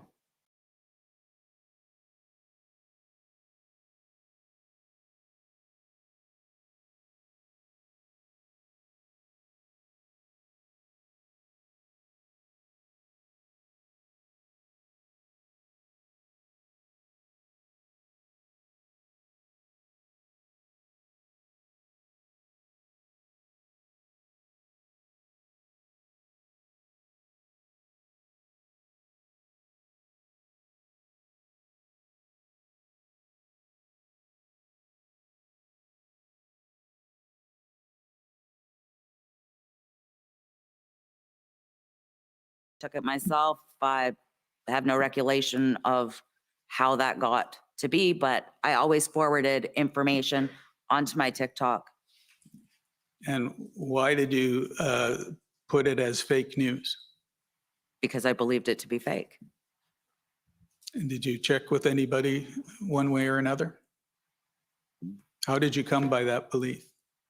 That's what I was told by whomever was around me. It was fake news. So that's what I posted.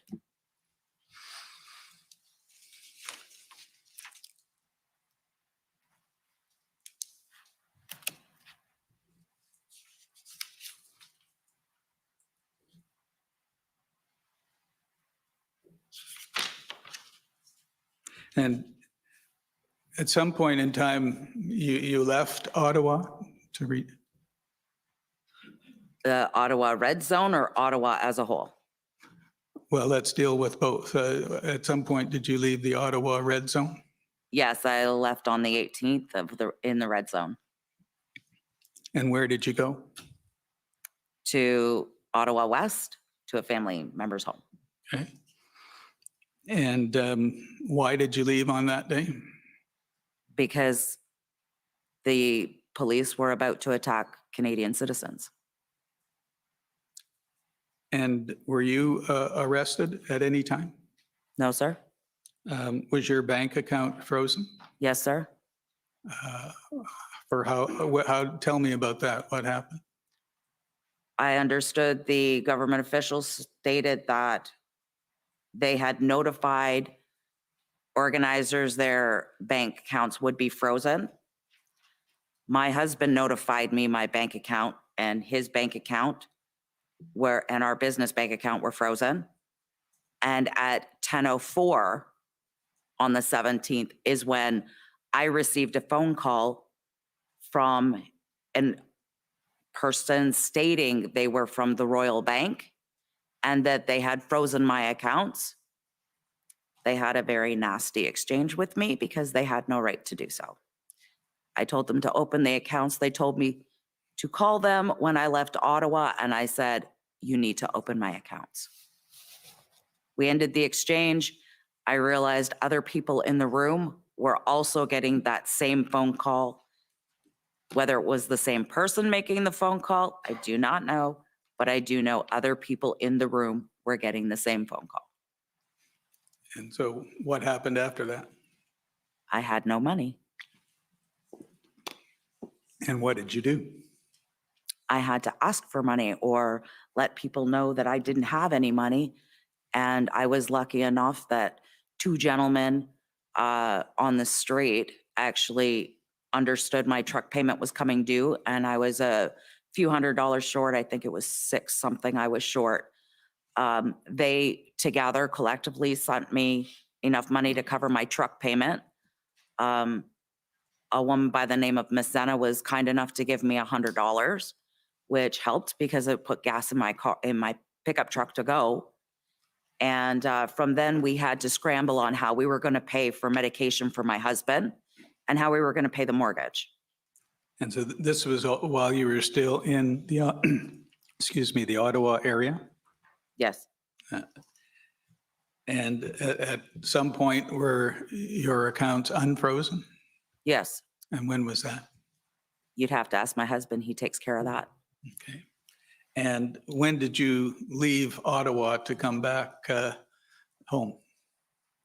March. I don't have a specific date. I'm sorry? I don't have a specific date, but it was March. Okay.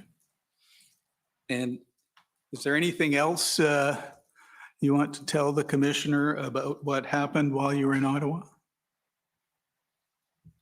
I just want everybody to know that we weren't there to disrupt the city residents. We were there to be heard. I had given 32 emails approximately to MPs and MPPs. 32. Not one of them did anything for me. I followed how things are supposed to go. You first go and you complain. You try again. You try again. And when CBSA sent me a reply, pretty much, suck it up, buttercup, this is the way it's going to go and you're about to lose your job, so don't worry about it.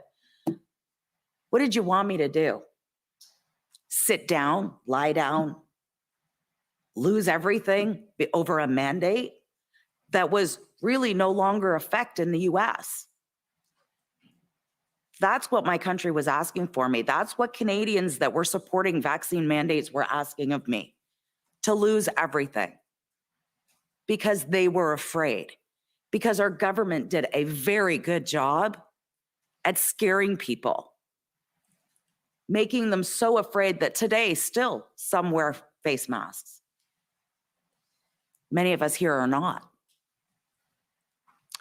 And that propaganda hurt our country. And having our prime minister saying that there will be consequences for the unvaccinated, and we don't want them sitting beside our children on planes and trains and automobiles. And the amount of, I'm trying to control my anger over this gentleman, but the wording that he used was division the whole time. Pit one person against another, shame them, make them comply. And if they don't, they will. I'm sorry. I draw the line when my government wants to throw something into my body I cannot remove. That is where I draw the line. Bodily autonomy, it is mine. It is not my government's. thank you for answering my questions.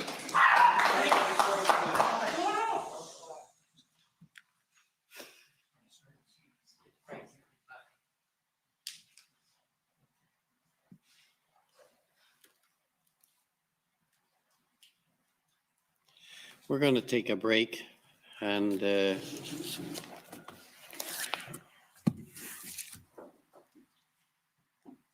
I'm going to consider whether we're going to clear the hall. So I'm going to take a short break, and when I come back, I'll decide if we're going to clear the hall.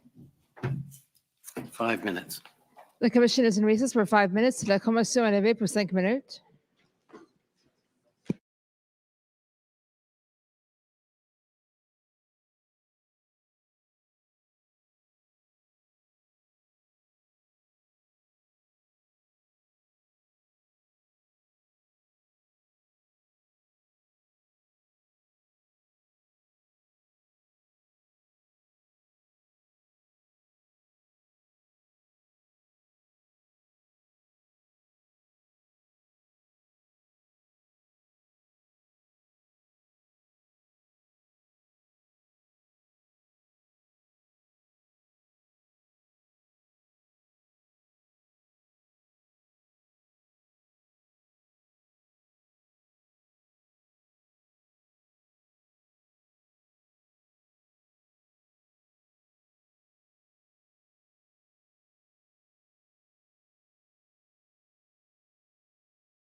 Order and Lord.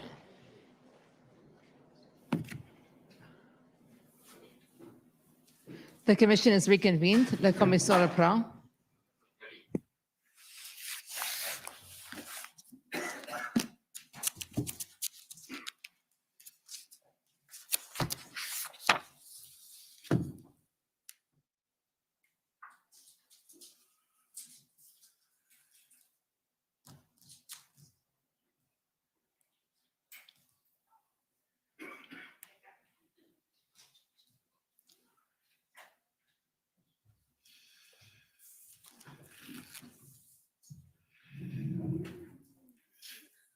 Okay, well, thank you for that indulgence. I've decided, hesitant, but I've decided not to clear the room at this point. I did notice there's a significant group that is, I think, doing its best to comply. But I am concerned. I mean, this is, I firmly believe this is an important process and that it should be as much as possible respected. So we'll go ahead. I hope not to have more issues. So we were about to turn to some of the questioning. Are you okay to continue? Yes. Your Honor. Okay. Thank you. So the first is the Government of Canada, please.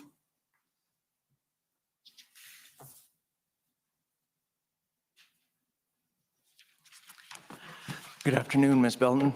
My name is Andrew Gibbs, and I'm part of the council team for the Government of Canada. I have two quick areas of questions for you. The first area is with respect to, it was touched on a little bit with the Commission's counsel, with respect to some of the, I won't call them fights, but disagreements, as you indicated, amongst the leadership group. And in particular, with respect to the handling of money by Tamara Leach. Did you have concerns about the handling of money by Ms. Leach? I understood Keith Wilson was directing her and taking care of it. He's a lawyer. There should be no concern. Okay. So do you recall posting something on TikTok expressing concern? The TikTok video was actually not even about Tamara. Everybody has taken that so out of context. The TikTok was regarding the Unified People of Canada, or whatever. I have an embassy. It's called the Canadian Embassy. This embassy was trying to associate with the Convoy. I didn't know any of the organizers or if they were involved with Tamara. I know they had stated they were. I had never seen them before. I was trying more to denounce what they were doing. They had said they were advisors of Tamara. I was concerned over a comment in a car that had been made over spending money on a building. I did voice my opinion in the car that we were here to end mandates when we were done working with the government or getting our 5 minutes with them to speak with them, that we were planning on leaving. There was no long-term plan to stay. Okay. If we can just call up the video, just to confirm for the record, it's pb.can.401777. Council, if you allow me a brief indulgence, we're just trying to resolve the hard drive issue. It'll be 2 minutes at Okay. most, if that's appropriate. Thank you very much.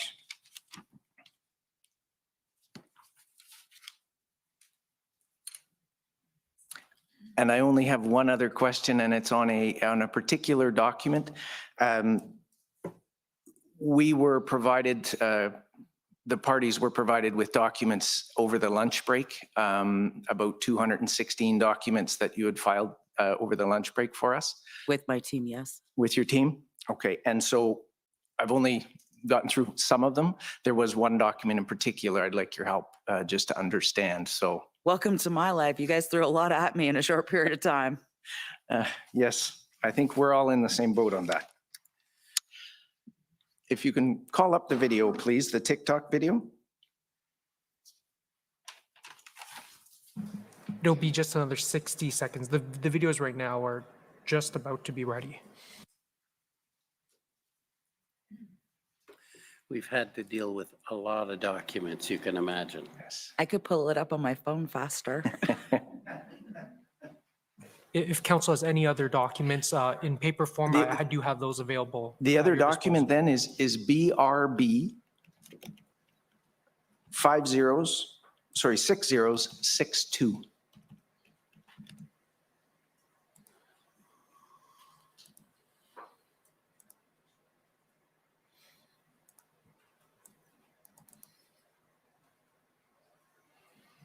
Do you recognize this document? Yeah, those were things that had been posted on a Telegraph site. Who posted them? I'm unaware. We were very concerned over safety of, protesters and stuff like that. And for the sake of the commission and others in the room who are perhaps less familiar with Telegraph, I'm starting to figure out TikTok, but what is Telegraph? It's a platform that steals a lot of space from my phone. That's about the best way to explain. It's pretty much just a messaging, a fast way of messaging through a group of a bunch of people. And is it a secure messaging platform? I have no idea. Okay, fair. If you can focus in on the bottom left-hand corner, I believe it's item number 3. Right. There's a mention with respect to. Excuse me, is there any way to enlarge that for those of us with poor eyesight? Yes. Thank you. I may have another pair. There's a reference to tow trucks, which is a common theme in the commission, before the commission. And I'm just, if we can perhaps shift a bit to the, I can see it up here perhaps. Were you aware that people in the tow truck industry were being encouraged not to provide tow truck services to the police? Not necessarily, but I understand they've been put in a very rock and hard place kind of position. Had I known they showed up to tow trucks, I wouldn't use their service. That's me. I'm sure a lot of other truck drivers would have felt the same. So the message reads, the most strategic and effective way to protest once you arrive in Ottawa is absolutely nothing. Park your truck on the road, turn off the engine, and let it sit there. No tow truck company would dare tow it away. And if they do get it on video, get it on video and make sure everyone knows not to do business with them. Vote with your wallet. Does that capture the sentiment you just expressed? We do that with lots of things. We don't like what Coca-Cola said. We don't buy Coke anymore. We don't like what somebody says about children or animals. We don't buy their product anymore. It's the same thing. Tow truck services are a product. If we don't like what they do, we don't have to buy their service. So for them to assist the citizens of Ottawa and tow the trucks, or to assist the police and tow the trucks, that would result in not buying their services. I wouldn't buy their service. They weren't supportive of Canadians. Thank you. Mr. Clerk, do we have the video now? If you could just briefly repeat the document ID, I should be able to. Yes, pb.can.401777_rel. And for the record, Commissioner, I would have ended a lot earlier. I know I've burned a bit of my time in previous rounds, so this one I hope here we are. News out of Ottawa. Tomorrow's handlers or advisors have set up a permanent residence at St. Bridgette's in Ottawa. That building's worth $5.2 million. I have no idea what the rent is, but I do remember sitting in a car with Sean, Tamara, a female family member of hers, her husband, and Chad Eros Well, they laughed about spending $3.2 million of the truckers' money on the building beside the Swiss. You can look that up. It's still for sale. I looked it up in the car and didn't think it was very funny that they wanted to spend $3.2 million of the truckers' money on a building so they could continue to protest. I reminded them we were here to drop all mandates. And when the mandates were done, so were we. I wish I could say the news story is untrue, but it came from the mouth of Babes herself, the advisor to Tamara. It's pretty hard to deny when somebody puts you under the bus as being someone that was there to change political policy and was there for a political agenda. Tamara, when she joined up with us, agreed to only do a fundraiser. She then threatened me, she threatened others, and she obviously had an other agenda other than dropping the mandates and setting Canada free.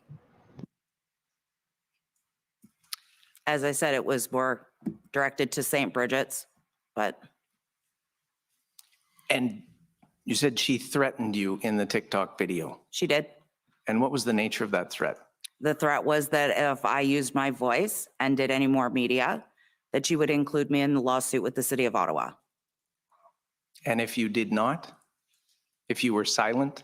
If I was silent, there was no if you're silent, but that was the threat. Thank you. I have no further questions. Thank you. Next are the convoy organizers.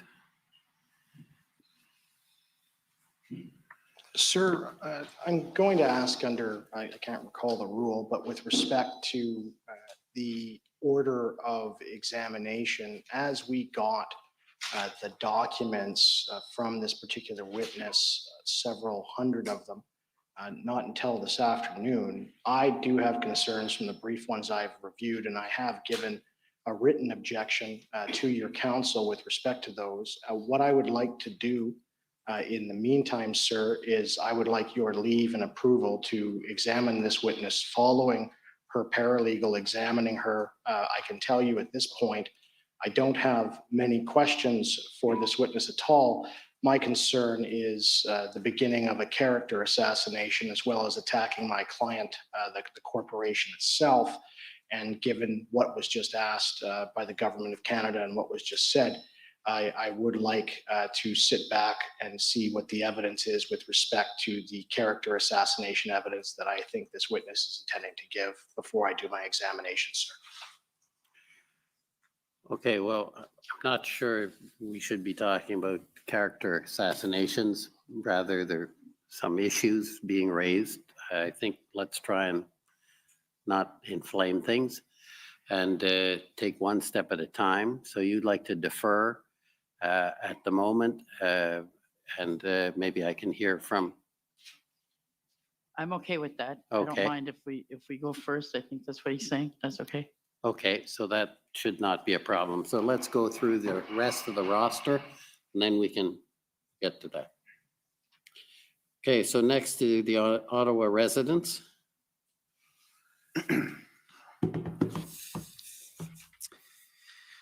Good afternoon, Ms. Belton. My name is Paul Champ. I'm the lawyer for the Ottawa Coalition of Residents and Businesses, and I just have some questions for you further to your testimony today.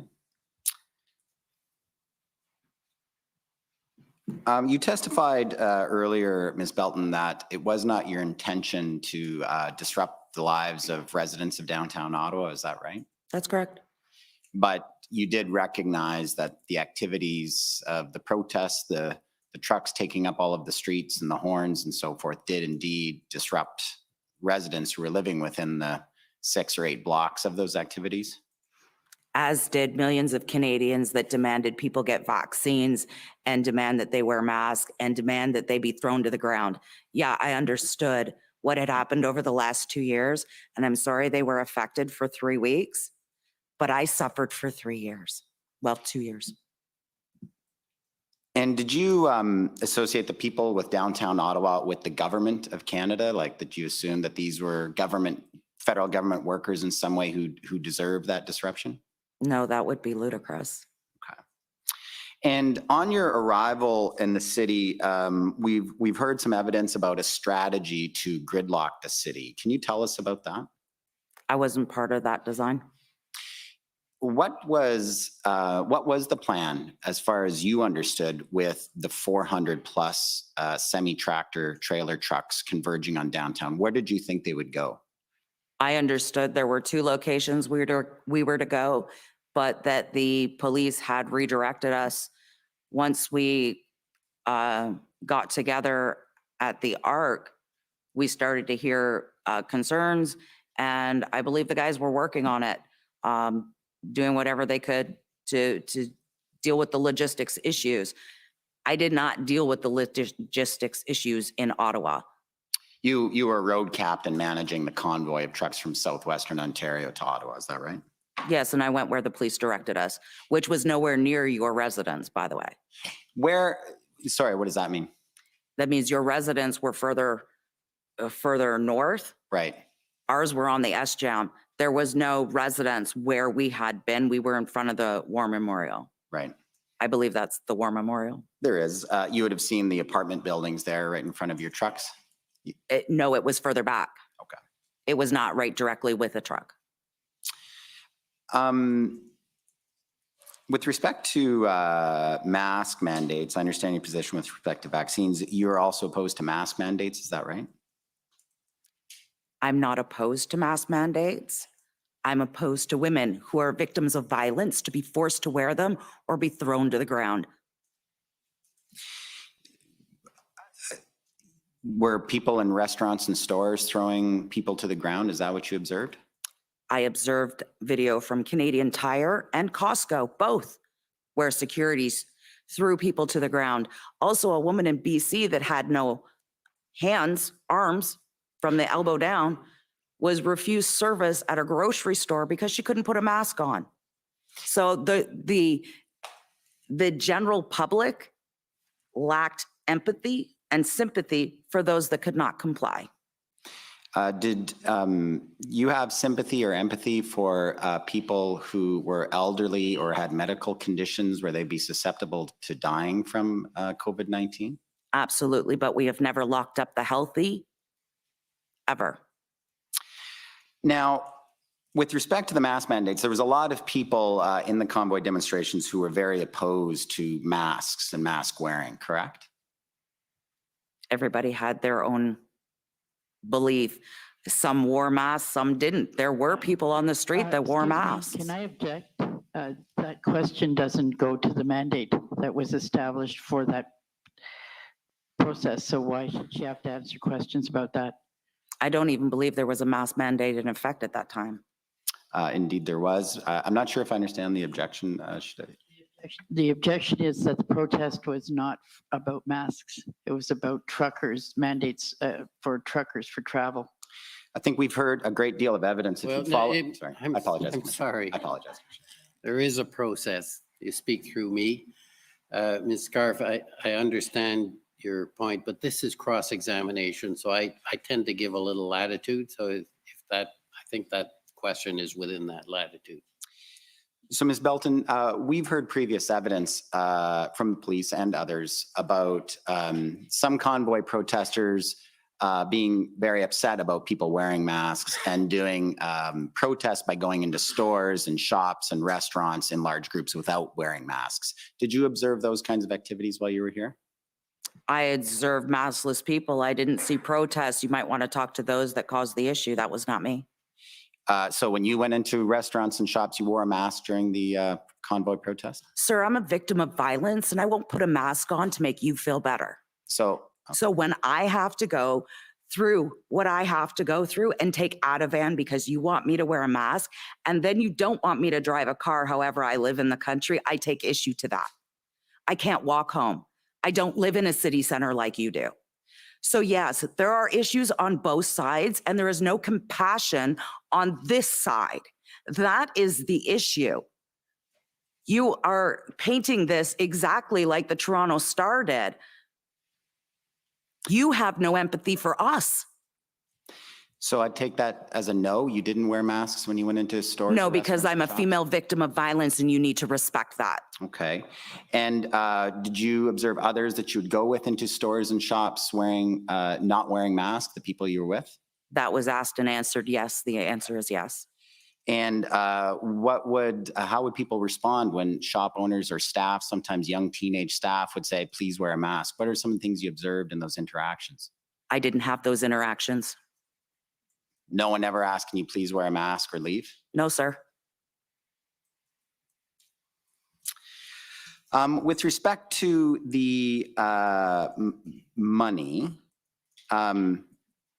so you were aware before you got to Ottawa that there was the large fundraiser. People were raising funds to support the truckers with covering their fuel and their food and so forth. You were aware of that?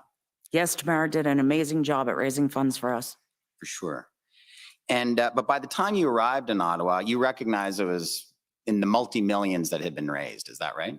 That's correct. And when you came to Ottawa, how long did you think you'd be staying? 24 to 48 hours. And you required $10 million to stay 48 hours? Canadians thought our voice needed to be heard and we needed to be supported. So you were planning to leave in 48 hours because you assumed the government was going to agree with your demands? We thought we would get a meeting. Okay, so what changed? Why did you stay after 48 hours? Because Justin Trudeau did exactly what he's done for the last 2 years. He literally came out and called us a whole bunch of names. I'm sorry, sir, but if I came and called you a whole bunch of names and said that your ideals and how you felt didn't mean anything to anyone, how would you feel? And that you losing your job, your income, your way to pay your wife's expenses to put food on the table for your children was irrelevant, how would you feel? So because of his actions, there are consequences, and that meant we stayed. So Ms. Belton, then, if I understand your answer correctly, your plan was to come for 48 hours, assuming the Prime Minister would respond to your demands. But if he did not, you were going to stay until he did. Is that right? I didn't say that. So what are you saying? I'm saying we were looking for a meeting. And you were going to stay until you got your meeting? Some sort of response would be good. So you were going to stay until you got your meeting? Or a response. You stayed in the Arc Hotel for most of the time? Most of the time. Who paid your hotel bills? Joseph Bergault, from what I understand. Okay. And there was also money raised in cash. You've told us in your testimony that in the Arc Hotel you were putting together envelopes to hand out to the truckers, because many of them were living in their trucks, right? That's where truckers live. Yeah, they were living rough. That was very tough for them. And so you were putting together envelopes of $2,000 to assist them with their expenses, right? Correct. Now, the fuel that they were getting jerry cans of fuel and so forth to keep the trucks running, to keep warm, I understand, correct? I understand the same. Well, you were involved in it though, right? You were involved in the logistics. Not everything. Not everything, but you were involved in meetings where there's discussions about how to get the fuel to those trucks that were still running? Yes, and I may have been dealing with something else at the time. Right, and the fuel that they were getting that for free because that was being provided by someone else, is that right? I don't know that. You weren't involved in those meetings? I don't know who paid for what. Okay. Now, the envelopes that you were handing out, how often did you do that? How many rounds were there of envelopes being handed out? I know of 2 instances. From the Arc Hotel? Yes. And then the Sheraton Hotel, they were also handing out envelopes, is your understanding? You'll have to ask them. Well, you testified, I believe, that you understood that the Sheraton was handing out. Yes, that's the end of my understanding. Fair enough. Well, just for your assistance, Mr. Barber testified about that, and indeed they were handing out. And he was over at the Sheraton. Right. And how would you know, or how did you keep track if truckers were getting the same, were getting envelopes from multiple groups? We would ask them. Okay. Just a reminder, you're out of time, so if you could try and. Don't I have 15 minutes, sir? I had a note 10 minutes, so. Well, if I may, Commissioner, I asked for leave for 5 extra minutes. I think I was getting some longer responses than anticipated. I'll give you a few more minutes, but please get to the point. Thank you, Commissioner. I believe I'm trying to be on point for my clients. Thank you. So with respect to honking, Ms. Belton, as a truck driver, you're aware air horns and train horns can be extremely loud. Yes, they have a purpose. They're warning signals. Yeah, their trucks are heavy. They can be dangerous vehicles. They need very trained people to drive them. And if there's a hazard or something far away, you use those very loud horns to ensure people absolutely know that the truck is coming. There might be a risk. So we're noticed, yes. Yeah, but the sound of the horn, it can be dangerously loud if you continue to hold on it, correct? So it could be a racetrack, an airport, several other things. Absolutely, I agree with you. Now, but the horns were used by the trucks as a sort of a symbol of the protest throughout their time in Ottawa. Is that fair? Well, I noticed on your lawsuit, you didn't list every child that came and honked a horn. They're also responsible, are they not? So I take that as a yes, that you were aware that horns were used as a protest tactic? They were used by the drivers. Some were having fun. I do know that Chris and the rest of them had talked. We needed to get the horns down to a minimum. We also needed to do some sleep time because some were somewhere in the city making louder noises. We did try to assist citizens. Mm-hmm. It's not that we left you out to dry. We tried to assist citizens. Well, Ms. Belton, there was a schedule of horns, was there not? There was a time they would start at 7 a.m. and go on throughout the day. Isn't that right? Not that I'm aware of. Not that you're aware of. You were downtown. You didn't hear those horns. I don't know of a schedule for the horns. Okay.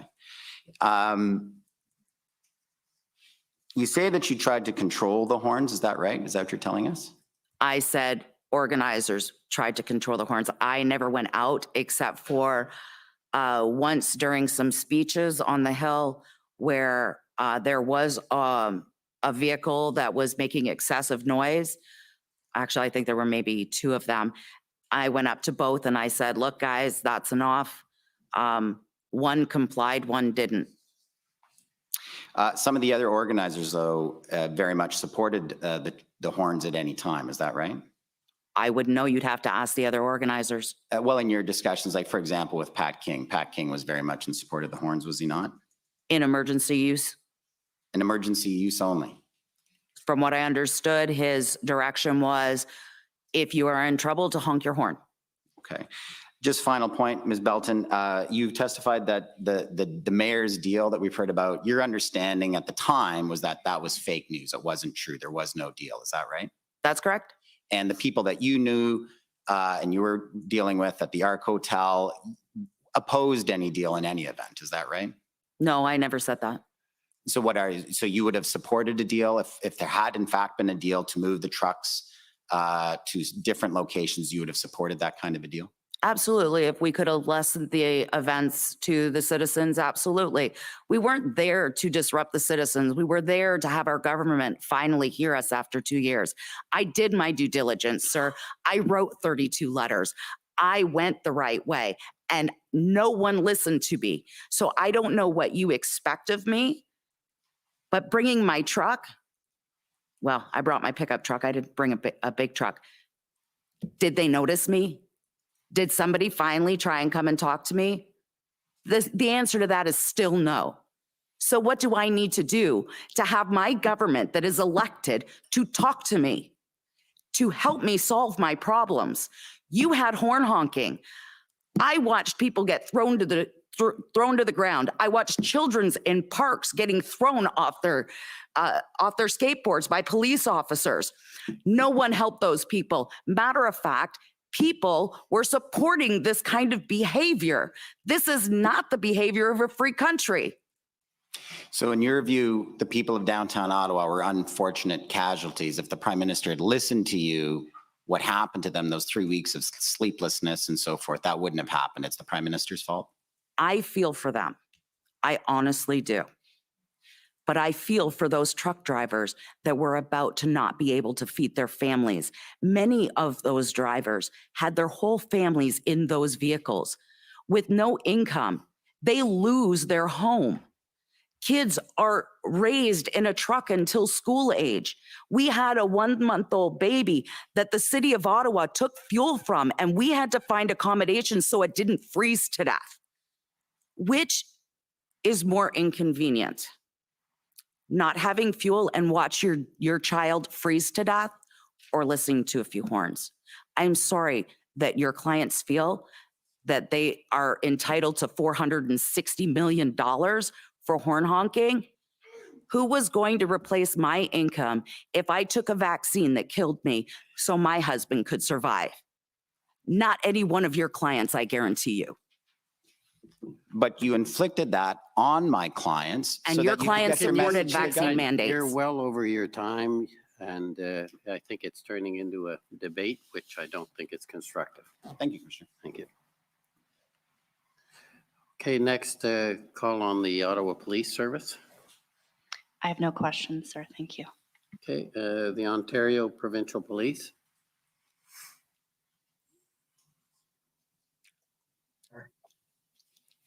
You're still on mute.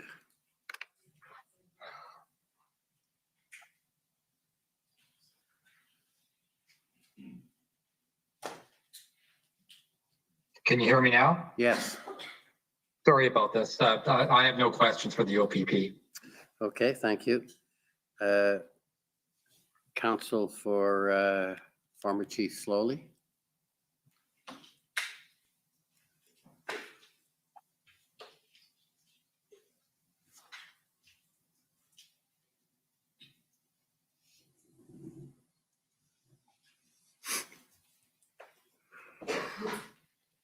Good evening, Ms. Belton.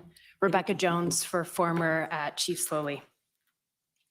Just a few questions for you this evening. You testified that you thought the group in Coots had a lot of gumption, right?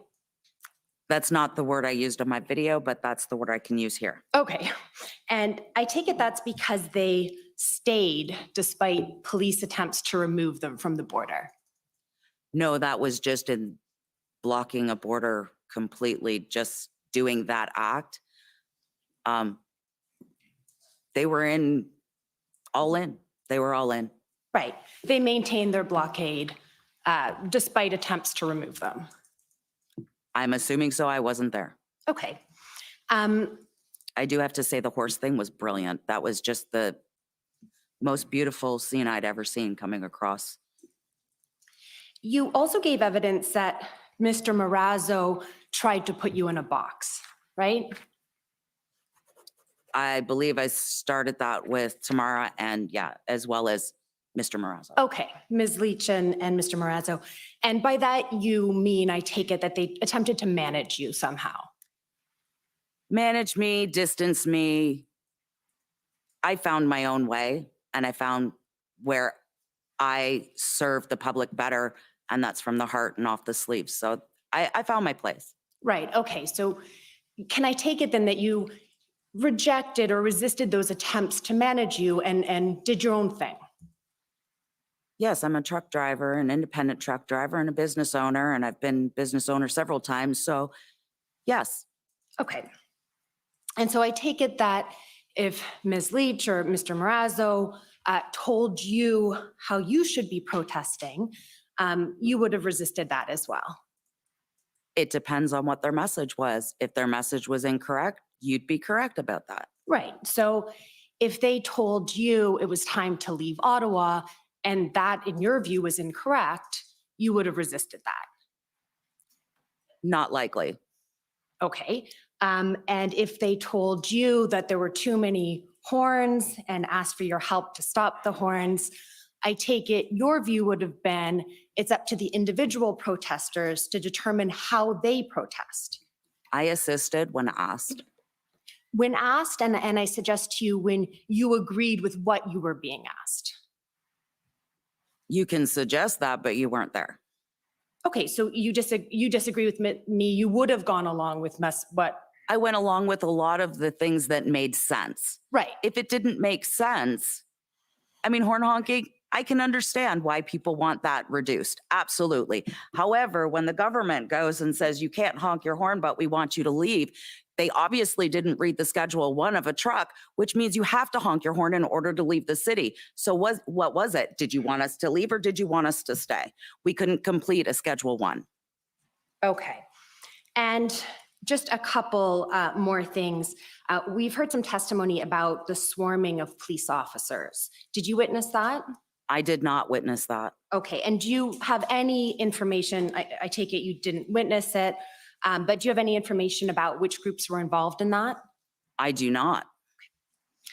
You also testified that Pat King was the lead on media in January, correct? That's what he agreed to. He agreed to put out media for us, to put us through to his followers that would allow us a broader reach. Just kind of like, I don't know, when you do a newspaper ad, except it was free. So thank you, Pat. Okay, and did Mr. King, to your knowledge, did he continue to take a lead role in the information that was being disseminated into February? I'm not sure I understand your question. Okay, fair enough. Mr. King took on a media lead role in January in terms of giving information to the public or other protesters about the convoys, right? Right. He also had his own podcast. Sure. And my question was only, did that sort of lead role continue into February? I know some of the organizers asked him not to do so much. I do remember in one news conference that Pat and I were in together, that my job was literally to make sure that Pat didn't ramble. Pat likes to go on, and my whole job was to sit there and nudge him if he decided to ramble. Got it. Final question. You referred to bans that were put in place on your Facebook account, right? Yep. Over time. And was that on the basis that Facebook said you were spreading disinformation? Yes, but it was true information. They just didn't like the truth in Canada. Thank you. Those are my questions. You're welcome. Okay, thank you. Next is the CCLA, please.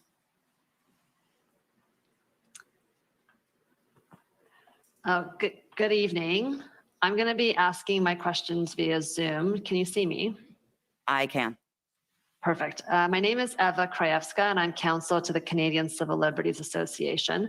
And I just have a few questions with respect to the freezing of your bank accounts.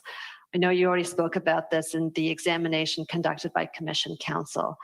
And I understand from that evidence that you learned from a phone call you received from RBC that your bank accounts were frozen on February 17th. That's correct, but it wasn't from RBC. It was actually from a police officer. Okay, I see. So the telephone call that you received on that day was from a police officer that your bank accounts were frozen? Yes, when I called it at a later date, it's a police officer.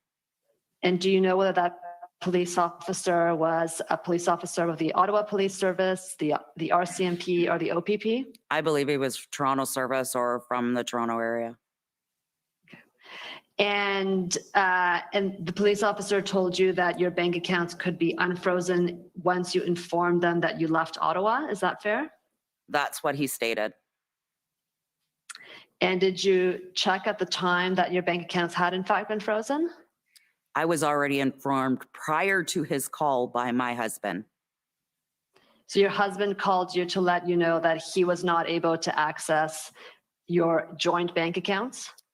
His business account, which had my name on it to pay for expenses, his and my joint household expense account, as well as my personal bank accounts, were all frozen. He informed me at approximately 8 a.m. Could be sooner than that. And I got the call at 10:04 by the person claiming to be from the Royal Bank. So they claimed to be from the Royal Bank, but you believe that they were a police officer? Am I getting that right? Now I believe they were a police officer because I called the number afterwards. A few months later, not directly, a few months later. So they left you a telephone number to call back at? No, I screenshotted the message when they called. I screenshotted their phone number.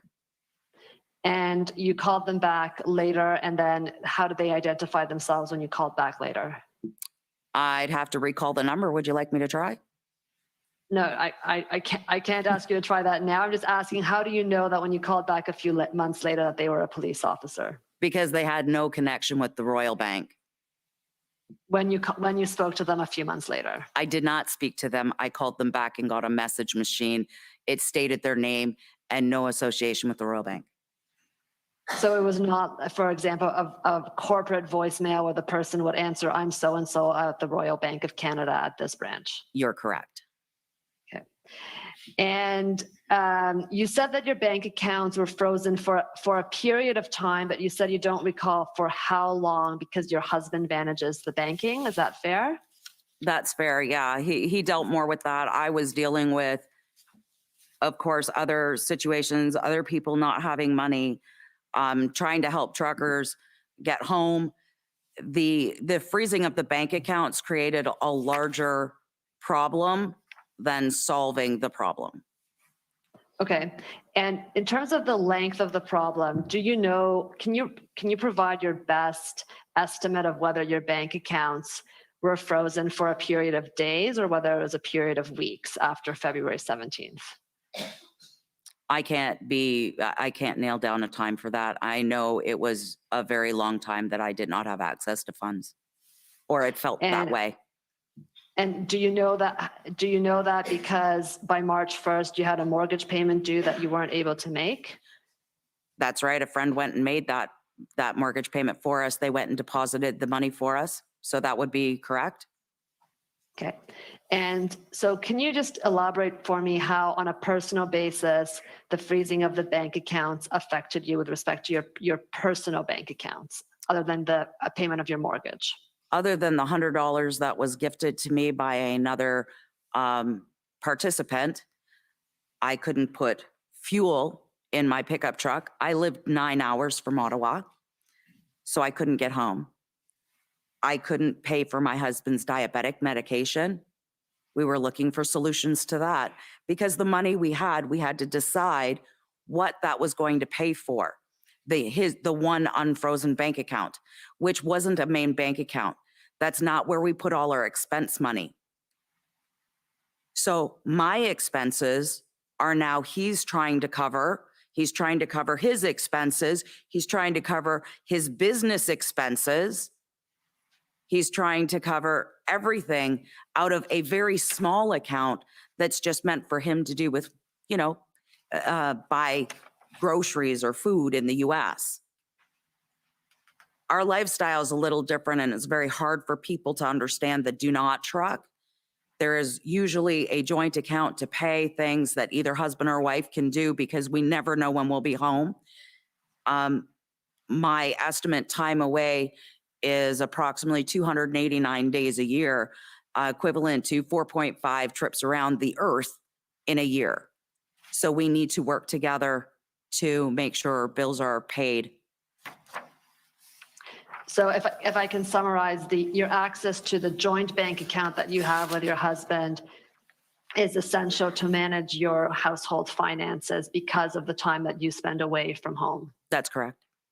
And the only bank account that you had access to was the personal bank account of your husband's that was not frozen. I did not have access to that. That is his personal bank account. So he had access to money on the road. I was in Ottawa 9 hours from my home, and I had access to nothing. Can you, I asked you about your experience personally with respect to the freezing of your personal bank. You're well over your time, so you're going to have to wrap up, please.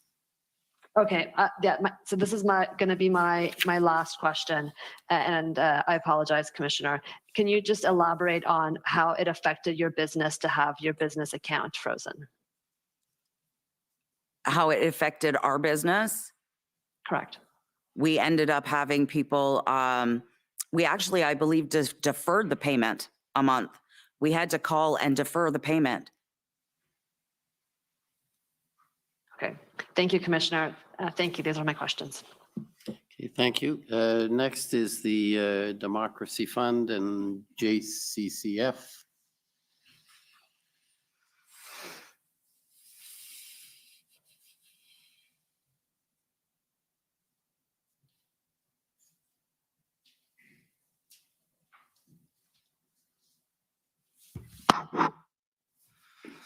Hey, Mr. Commissioner, Ms. Belton. My name is Antoine Dailly. I'm counsel to Citizens for Freedom, representing the peaceful demonstrators in Windsor, Ontario. Just have a few questions to clarify some of your earlier testimony. The first TikTok video that was played today, the one that you indicated was broadcasted while you were detained at Secondary at one of the Windsor Borders crossings. Was that the Ambassador Bridge you were being detained at? Yes, not Blue Water. Yes, it was Windsor Ambassador Bridge, yeah. Perfect. And what was the approximate date of that video? November 17th. It's either the 16th or the 17th, That's 2021 or 2020? 2021. 2021. And you had indicated in your testimony that you were afraid that, Windsor Police would be involved, other policing agencies. Did other law enforcement actually have become involved in that interaction with you, or was it just CBSA that day? On that day when I crossed in, I tried to explain to the Windsor Border CBSA agent that I could not wear a mask, that my visor that I usually used had been broken during the trip, but he would open the window and go, "Put on a mask," and he would slam it. Then he would open it up and yell, "Put on a mask," before I could answer again and slam it. We finally got to the, "She's not got one." And I tried to explain, it was not good enough. He was on some sort of power trip, and he told me to enjoy my time with the Windsor Police. I took that as a threat to my safety and security as a Canadian entering my country. But when you entered, did you actually have an interaction with Windsor Police on that particular day? No, my interaction first was with a CBSA officer that was yelling at me to get back into my truck. I had waited a long time for them to come see me, so I was like, have we gone back to the old rules where you got to go in? So I went to go in and I was yelled to get back in my truck. I got back in my truck. I did as I was told. And then I had the officer ask me if PIAC had called me. I believe at that point they hadn't. The second time they had, PIAC said they were waiting on police to arrive to issue a $6,000 fine or of that nature. And just for clarity, PFAC here, you're talking about the public health agencies. That's what they call them, yeah. Okay, perfect. You also indicated in your earlier testimony that you had witnessed a CBSA strike a number of years ago, and that you had been left to sit on the bridge for over 2 hours. Yes, sir. Do you recall about when that occurred? I actually have it within my files. I believe it was 2020, possibly August. It's in my files. I don't have it right in front of me. Okay, and that was the Ambassador Bridge as well then? I was on the Blue Water at that point. The CBSA strike was more than one bridge. It was unilateral. It was all over the news. Okay, and when you were on the Blue Water Bridge that day, your truck was at a complete standstill on the bridge, as in no traffic was entering Canada through that port of entry because of the actions of the CBSA officers. Is that correct? It was entering almost in reverse mode. It was extremely slow. I sat on the bridge. I looked down, and from my location, you can see their parking lot. In front of their parking lot, they had their picket signs. They had approximately 3 or 4 agents who walked, pointed at the trucks on the bridge, turned around, walked backwards, walked so slow to their gates. I'd never seen them walk so slow before. You'd think they were on vacation. Did not appear that they were concerned in speeding up the access. They did not care about Canadian truck drivers or American truck drivers coming in, not one bit. My buddy was there for 14 hours. A lot of these drivers, especially for the garbage removal, go in and out a couple of times a day. That could have meant that any one of those truck drivers didn't have a full supply of medication on them. They didn't care what happened to those truck drivers. Canadian government didn't care what happened to those truck drivers. Doug Ford didn't care what happened to those truck drivers. CBSA's top management didn't care what happened to us either. Understood. And you had indicated that you had received a report that one of your colleagues had been stuck at one of these ports of entry for 14 hours. Was Yes. that also at the Blue Water Bridge or was that the Ambassador Bridge? He was also at Blue Water. Understood. Thanks. Just turning to the convoy that it sounded like you led from Sarnia to Ottawa. Can you remind me again the precise date that you left Sarnia and would have passed through London, Ontario? We left on the 27th. 27th. And for those less familiar with the structure of the highways in the area, is it accurate that the 402 merges into the 401, either westbound or eastbound, right outside of London? That's correct. And that juncture where the 402 and the 401 connect is about 200 kilometers away from Windsor, Ontario? That's correct. Were any of the trucks from the convoy you were leading from Sarnia directed by you at that junction to head towards Windsor, so westbound, instead of towards Ottawa eastbound on January 27th? No, sir. A subsequent video was showed earlier today in which I believe is one of your TikTok videos where you're speaking about being threatened by CBS agents, being extensions of the federal government. You mentioned a group that was carrying out some threatening activity, and I'm not sure on the pronunciation, but was this Antifa? Is this the same group that was referenced earlier today by Mr. Charland? I don't know what was referenced earlier today. Okay, understood. And a final question here is, were you physically present in Windsor at any point between January 23rd and February 14th of 2022? I'm sorry, the date again? January 23rd and February 14th of 2022. I may have been there on the 23rd. I would have to recheck my logs. I did come in late into the convoy. I was having issues with my load. When I had left to Alberta, I ended up being delayed, and I did arrive back to the convoy late to get started. I had a gentleman by the name of Carl start my Sarnia, so I may have been a day late, which meant I would have gone there, parked, dropped my trailer, and then joined the convoy. And so on January 27th, then when the convoy left Sarnia, you were not with the convoy at that point. You joined them at some point. No, I was only a day behind. So then on January 27th, you started in Sarnia. Is that correct? Absolutely, yeah. Perfect. Those are my questions. Thank you. Thank you. Thank you. Next, it's Ms. Belton's representative. So do you have any questions or has everything been covered? No, everything hasn't been covered. Okay, go ahead. Okay, first off, the original map. I believe the commission number is BRB 50217. This is If it's helpful to council, is there a place where you'd like to start, or would you like to just start? There is a dialogue on it. You need to play it. Yeah. The first one is not available to me. This was the other one that the printing came out a little blurry, so we didn't use it as much. We did put some notations on it, but this is. Can you start it at the beginning? We missed some of it. It was sort of muted. Okay, thank you. This is the secondary map that we had in Ottawa. The first one is not available to me. This was the other one that the printing came out a little blurry, so we didn't use it as much.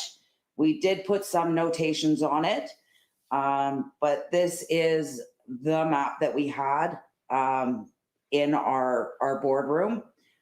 And this is the Transportation Master Map Plan 7, or Map 7, from the City of Ottawa website. It was blown up.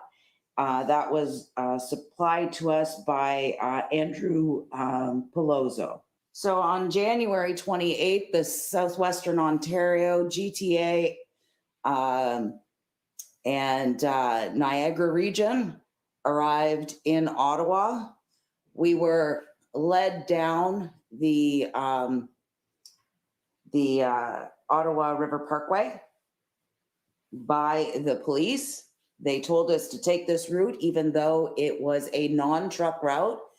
And the Carling exit onto the Ottawa Parkway was very difficult for trucks to make, bobtail and with trailers.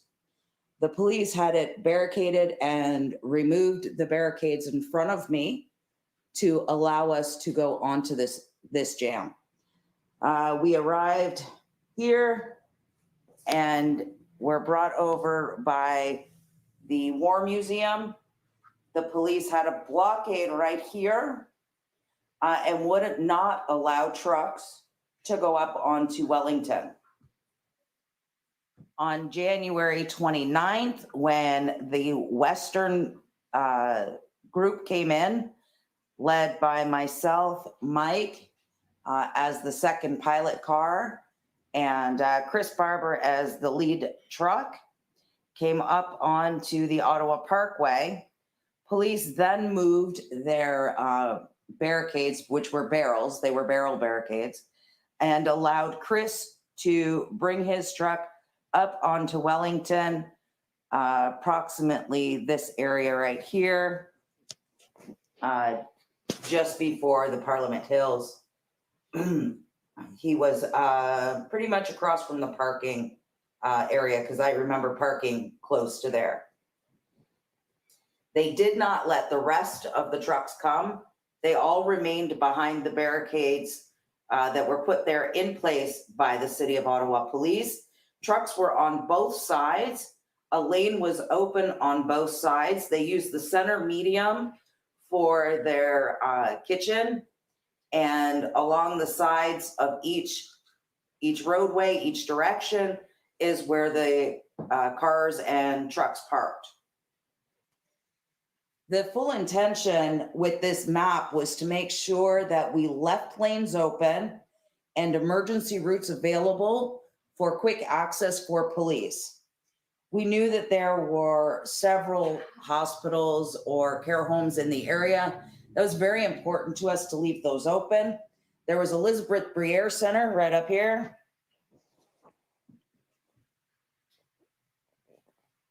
And we wanted this route straight here, straight down, open, as well as through to Rideau and down to the 417 open. It was imperative. It was very important for us to leave access for emergency vehicles.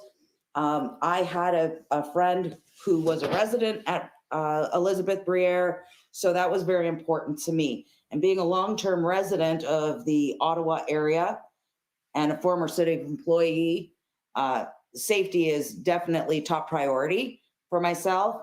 And we worked as a team to make that happen. So we were aware that there was a lot of vehicles in the area. We were trying to solve the parking problem and get more trucks off the street, making almost 2 lanes open. Some places we succeeded around the Bank Street area, lower Bank Street area. We were able to do that. So we were looking for other parking. The problem was getting them in and out of areas. So we knew there was parking down here. We knew there was parking over here. But to get big trucks in and out was an issue, and to make sure that the police didn't block off the access so trucks could come and go at their will should they decide that they wanted to leave. We also had notes on this map you'll see over here at the side.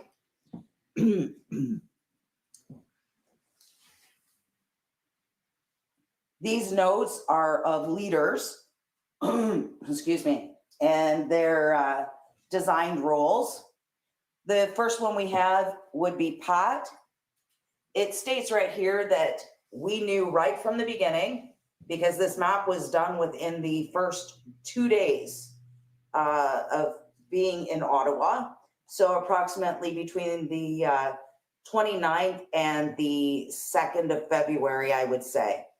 Approximately first 2 days, we started working on this. To the best of my knowledge, this map was done within the first few days of us being in Ottawa. We were working on a smaller printed map, but Andrew, of course, provided these for us, which was a great help. As you can see, Pat was on here. This is not my writing. To the best of my knowledge, this is Tom Morazzo's writing, but he would have to confirm that. Pat was here for video information and output of social media. That was his primary goal. However, Pat was very, very instrumental in helping us solve problems with great suggestions for the truck drivers. As you see, Tamara had Tamara Leach, and that was Pat King, sorry.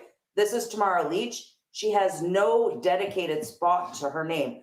However, when we were on a Zoom call, approximately between January 12th and January 14th, her role was designated as social media and fundraising, crowdfunding. This is Chris Barber, PR, talking to the troops. He did a very, very good job at talking to a lot of the truckers and getting his picture taken and being there for media shoots. These marks represent the amount of people I was giving credit to for bringing trucks here. And I have forgotten a lot now that I look at this map. There are far more than 8. And then we had 4 more, of course, those were the key. 8 were the 4 starters. So that would be myself, Chris Barber, Pat King, and James Bowder. Then we had 8 more underneath. Those would be ones that we had brought into the organization through social media calls. However, we touched base. The BC organizer is listed here as Sean. This is not the same writing. I'm not sure who wrote this on the map because the BC coordinator that I was dealing with was Colin, and his last name escapes me at the moment. We also have it as all of the West as Chris. Somebody wrote that in there. West was, there was a lady by the name of Kathy. There was Chris. There was James Bowder. I don't know Kathy's other name, her last name. Southwest, they have Ben. That would be myself. Ben, I don't have his last name. He's 880 Trucking. We have myself and Tim and Harold Yonker. The GTA was David Steinberg. We also have in Ontario, we have Mike Benson and Andrew Dieter. Those were also associated with myself. Quebec was Joni. Not sure of her last name. I know it starts with a P. The PC coordinator was Jonet. Her last name, to the best of my knowledge, is Pacat. I haven't checked my emails to give you that information 100%. I apologize. New Brunswick was PEI.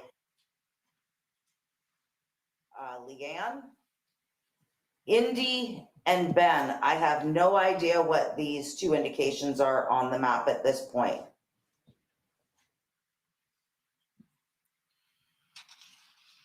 Okay. So I wanted to also have you indicate what transpired to change the leadership from what you've described there to what it ended up being? That would be the direction of Freedom Corp and Keith Wilson, JCCF, I assume. You have a number of emails with interactions between various members. With Chad. Yeah. Okay. Can you bring those up?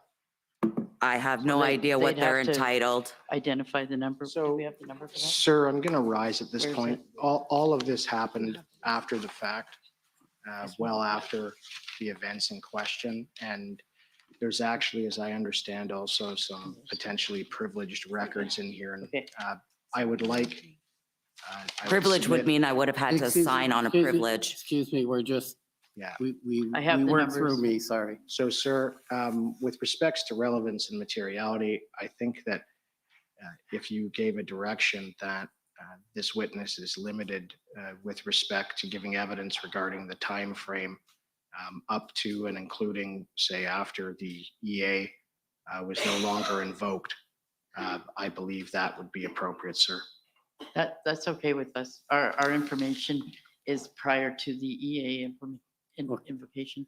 Okay, because I think, as is probably obvious, we're dealing with the Declaration of the Emergency Yeah, Act and That's fine. so on. There may be things after. Okay. Yeah, so I'm not that's- talking about that. Actually, could you give a timeline where you saw difficulties begin?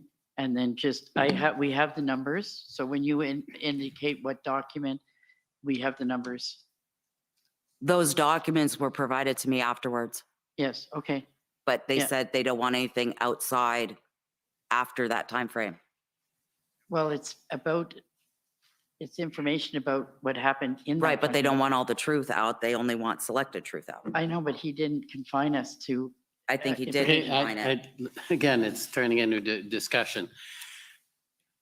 If it relates to events that occurred before the invocation, that's can be relevant. I don't know if it is, Yeah. but Yeah, we're ultimately, okay. we're concerned about the declaration of the emergency and the organization of the convoy and its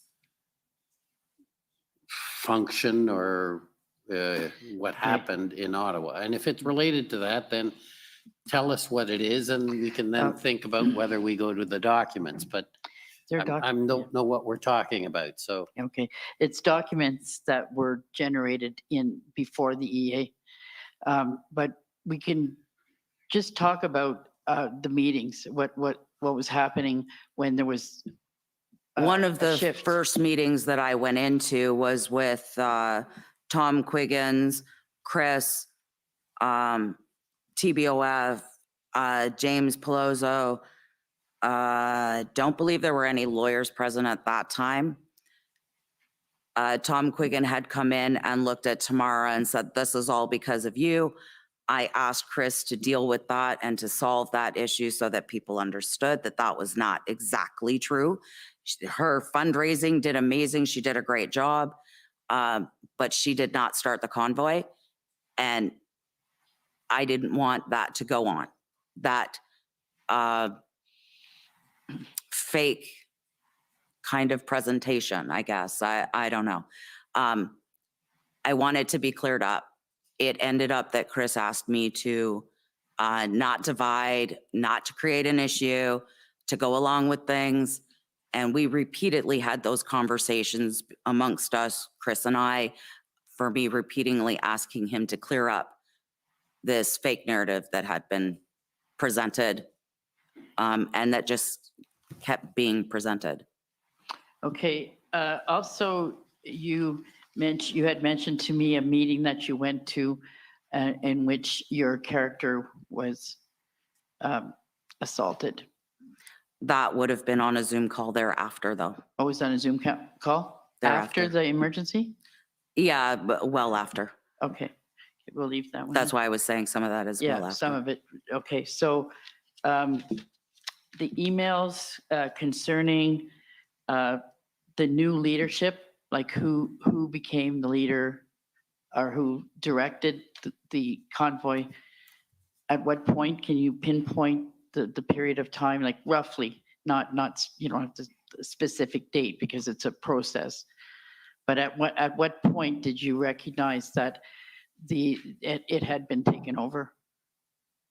As soon as we got to Ottawa, there were issues and they continued and started to magnify. Okay. At any point, did you feel that you were specifically undermined and targeted? Yeah, it just seemed like I provided the lawyers with a complete list of organizers. Not one of those names showed up on the Freedom Convoy documents for the NFP. My name didn't show up on there. I understood that the Freedom Convoy Corp, dealing with the monies that we had raised as a team, and we were to be a team, my name didn't show up. I was obviously being omitted. Okay.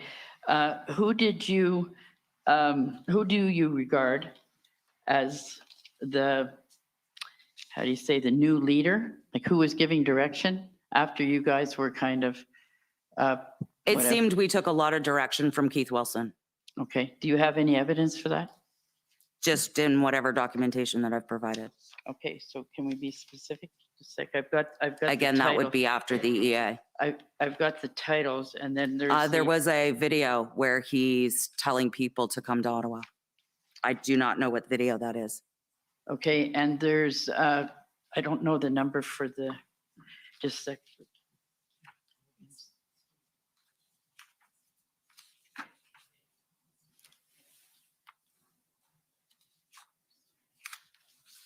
I'm looking for it. Hang on a minute.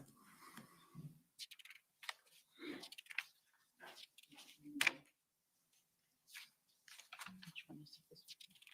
Yeah.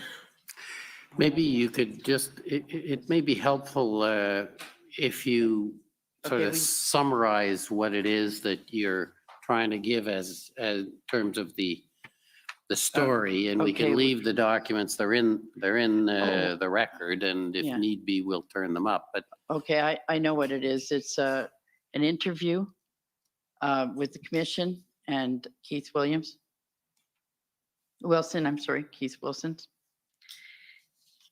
so it's Keith Wilson's witness statement, is that Yes. what you're referring Yes, to? for the commission. So the document ID for that would be WTS 58. I'm not sure how many zeros. I would note that that's, sorry, WTS 6058. It is a interview statement that would require leave. Okay. So is that what you want to refer to? Is that, or is there a need for that? Is there a need for the document? Yeah, Yes, okay, well, Is let's, it this one that we're referring to? yes. Can you indicate the three places that we wanted to focus? okay, if you could turn up the witness statement, let's see where we go with this. Yeah, we'd like it brought up and she's going to identify, what's that? Assistance. This is the kind of thing she needs assistance for. Or do you have it? You have it, okay. So which page are you looking at? Starts on page 2. And on the second paragraph. Second paragraph, page 2? Yeah. Yes. Paragraph, which paragraph was it? 4? Page 2, paragraph 2. Okay, so, and Oh, yes, okay. That paragraph, if, do you want me to read it or do you want to read it? If you wouldn't mind, please. Okay. Wilson found the TBOF leaders in the Arch Hotel and informed them that the Freedom Convoy organizers would be doing the press conference. Leach told Wilson that she was not in a position to respond to all the questions that may be posed by the press. Wilson agreed to lead the press conference. He decided the event needed to be focused with a clear message. Around this time, Wilson met with Daniel Bulford.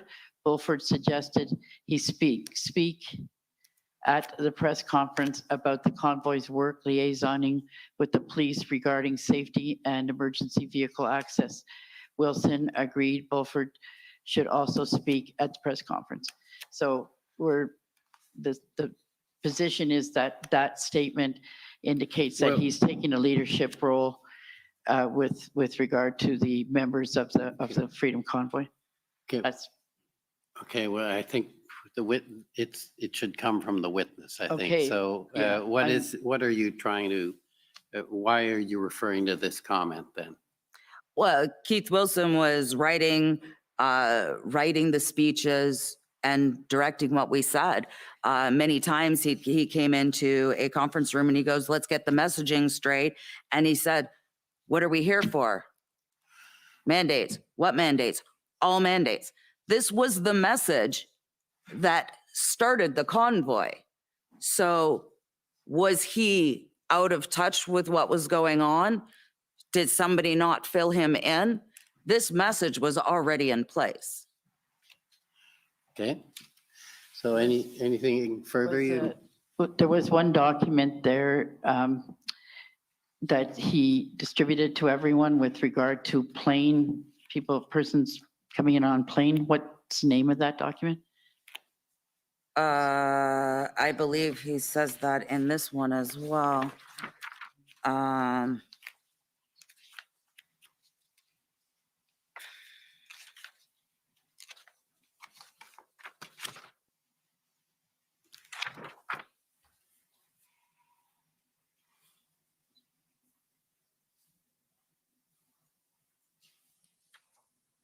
I don't think we marked it, but he did make statement that he came aboard on a flight with others that he picked up along the way.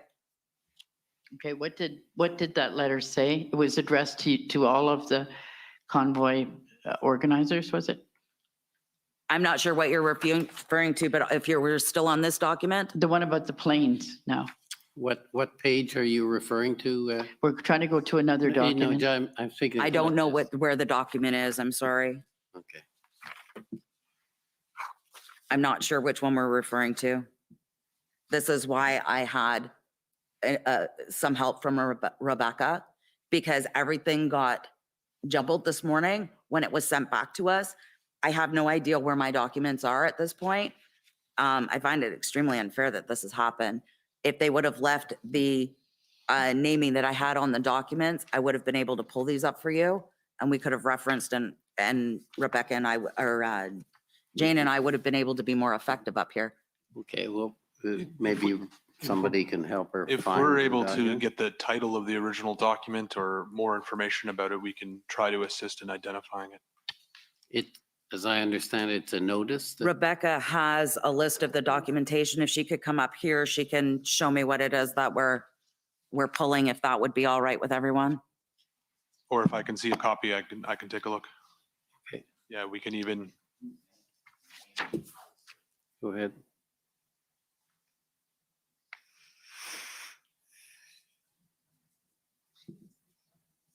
I need to go and speak with her. She has the marked documents. Okay, well, we got, come on up. Let's just get it done. Thank you. We're here to move it along and all the help we can get. Okay, so.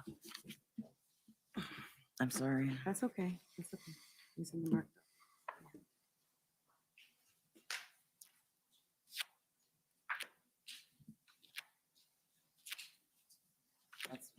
Is that it? She's saying no. No, it's this one. Yes, this one right there. On the Bible.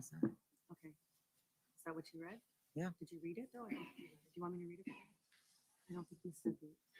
So just read what it says. Do you want me to read it for you? I'll do my best. Jane, it says, on February 2nd, Wilson traveled to Ottawa on a chartered flight with Eva. I'm sorry, Eva, I'm sorry. And I'm going to butcher your last name, so I'm just not going to do it. Dwayne Leach, Chad Eros, and others, Wilson and Eva boarded the flight in Edmonton, and others were picked up along the way. That's not what you were looking for?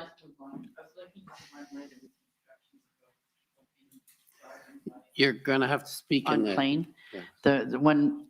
The email where we were instructed not to talk about anything to do with the plane? Yes, that's the one right. I'm sorry, I didn't make it clear. That was a signal message.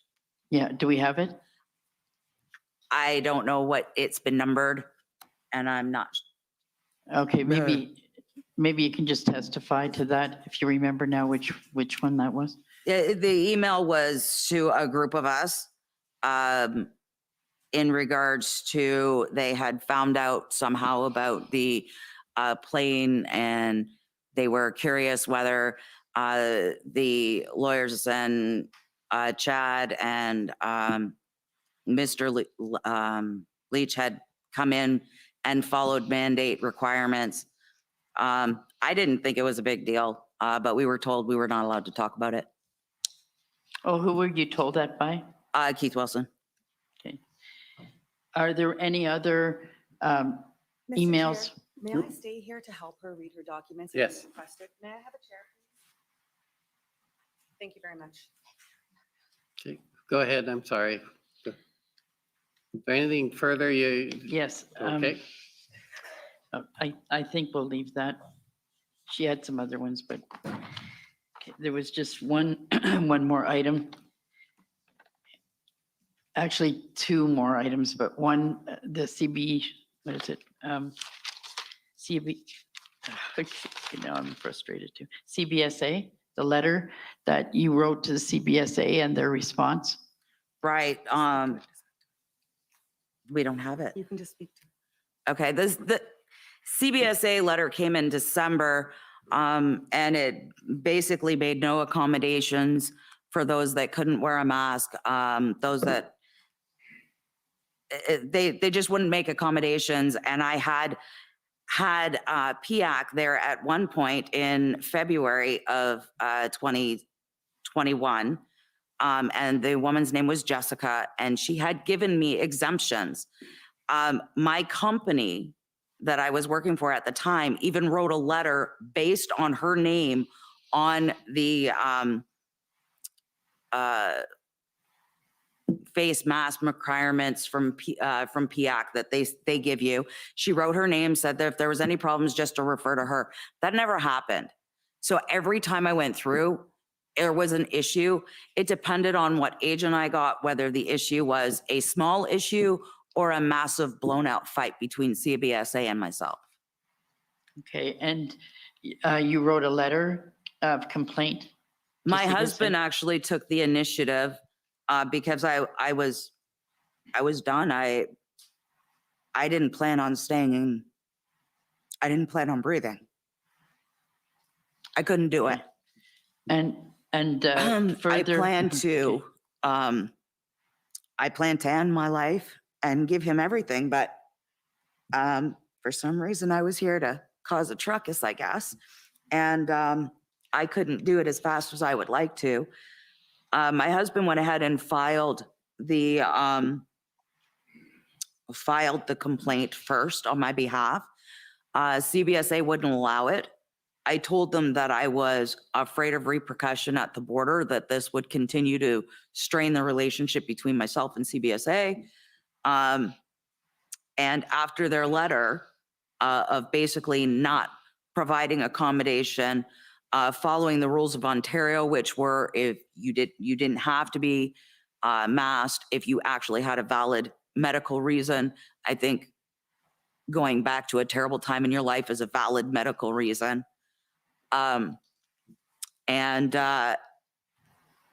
They minimized the suffering and the experience with them at CBSA. And I wrote them back and I said, please don't underestimate what you've done. I had at that point started on a downward spiral of rapid weight loss. My southbound trips were fine, but my northbound trips were unable to sleep, tossing and turning, not eating, losing rapid weight, shaking, driving up to CBSA.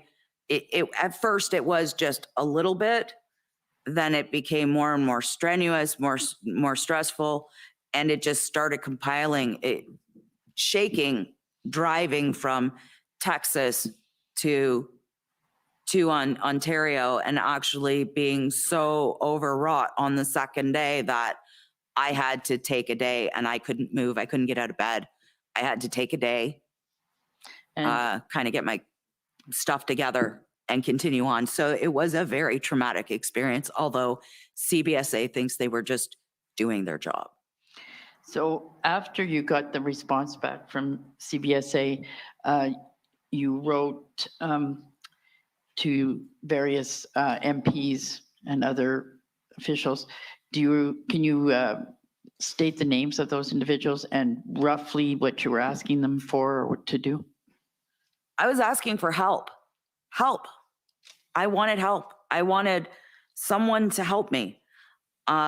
Some of those messages, I believe, start with 911, help, I need help. Randy Hillier, Roman Barber, Leanne Rude, maybe even Monty Naughton. I know there were letters to him. I went federal, I went provincial. Nobody listened. Nobody helped. I don't want to listen to your staff member when I'm having an issue that is life-changing. I want to talk to you.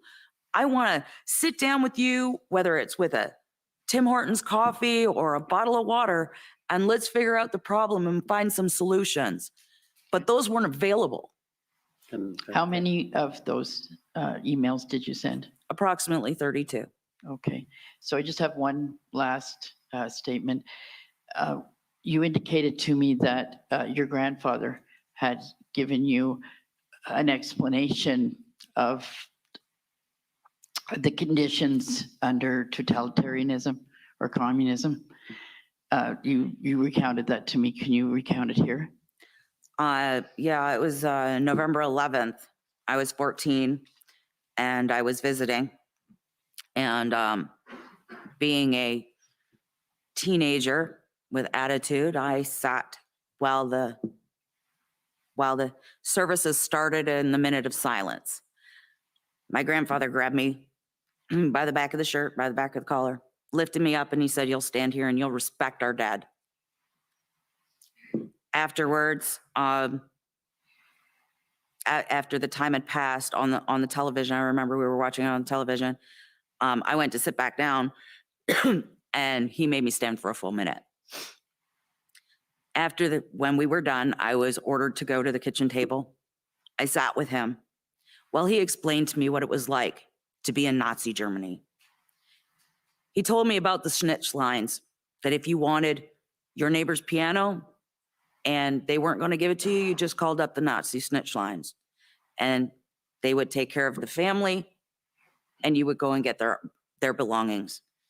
He talked to me about children who would go to school, and the teachers would ask, "What did your parents talk about last night?" And they would come home and find their families murdered because they said bad things about Hitler. The warning signs were here.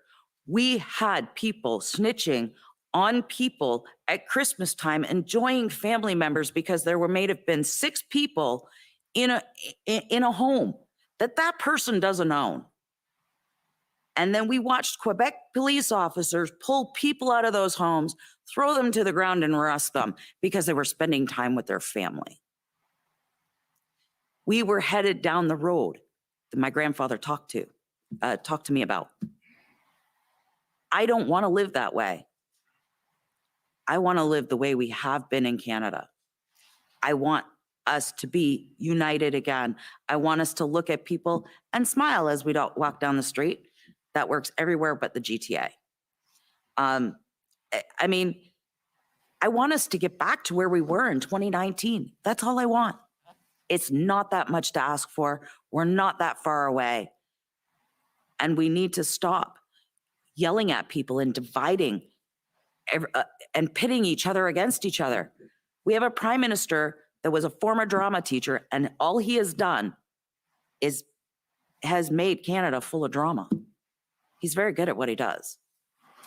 Okay, so that was the last question. Just Thank to you. conclude, do you believe that the Canadian Bill of Rights will help maintain our freedom?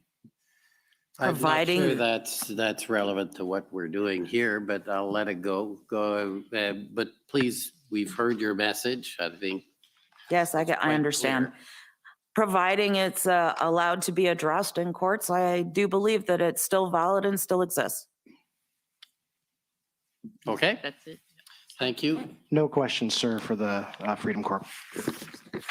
Okay, I have just one little trying to understand my notes, so it shouldn't be long. You talked about ADT Canada asking you were contacting you about Windsor, and my note isn't clear. ADT Canada was a company. I just got the ADT phone number. I know Ben was one of the heads, had owned the company, but the number came from the company number. So I can't recall who I was talking to at that time. It very may well have been Ben, but I'm not sure. And what did they ask you? If the Windsor border should be blocked, and absolutely not, I said. And I thought there was something, and I have a note about slow roll. Yeah, continue to slow roll, which is what the whole convoy was originally built on, was that we would slow roll in a convoy together across Canada. Okay, so this call was from ADT Canada, someone, and it had to do with the Ambassador Bridge, was it? Or was it the Blue Water? It was Ambassador. It was Ambassador. And you said slow roll. So would this have been before the Ottawa, the 28th, or just trying to get the date of No, this no, call? this would have been before the Windsor blockade happened. I was asked, should it happen? And I said, no. You said slow roll. Slow roll, as had we been. What happened was a lot of the convoy came to Ottawa, but in each region, there were people that couldn't make that trip. So they continued supporting us in their region. And I'm just trying to understand also about your pickup truck in Ottawa. You said you turned around when you got here and went, and because you had a pickup truck, you could turn around and go to Arnprior, I think it was? Yeah, I did go. I went to Ottawa West first to a family member, and then I went up to Arnprior. I actually have a video on my TikTok where I'm telling Chris to hurry up because I haven't got to meet him yet. Him and Tamara, I think. I'm saying, hurry up, guys. But in all fairness, they didn't know I was going there to meet them. So I do have a TikTok out on that day. You have to be fair. I have to be fair. I mean, I couldn't bust them up for not being. So then you picked up that convoy and went into Ottawa, and you described that and so on. Did you then stay there? That's what I'm trying to get at. No, I wasn't there for quite a few days. I actually came in and out of the city. And as long as you know how to sneak through the city, there was no issue. I got in, I believe it was on or about the Wednesday before I was offered a room. And I was told by Tom Marazzo that I should get a room there because I needed to be more accessible instead of coming in and working late, going home, going to my family's home and coming back in the morning. So. Okay, and just to close up on this, and when you would come back, where would your pickup truck go? Would it become part of the convoy again? Either on. Oh, no, sir. I paid for parking. Okay. And when I have those parking passes, if you'd like to see them. And I also have the little pass from the ARC where I parked my vehicle. I never parked on the street. Okay, so that's what I was trying to understand. No, I'm respectful. I'm not, I'm just trying to get the information. Okay, so that ends, I think, for the day. It's a long day today, and the good news is it'll be a long day tomorrow. So 9:30, please. The commission is adjourned. La commission est adjournée.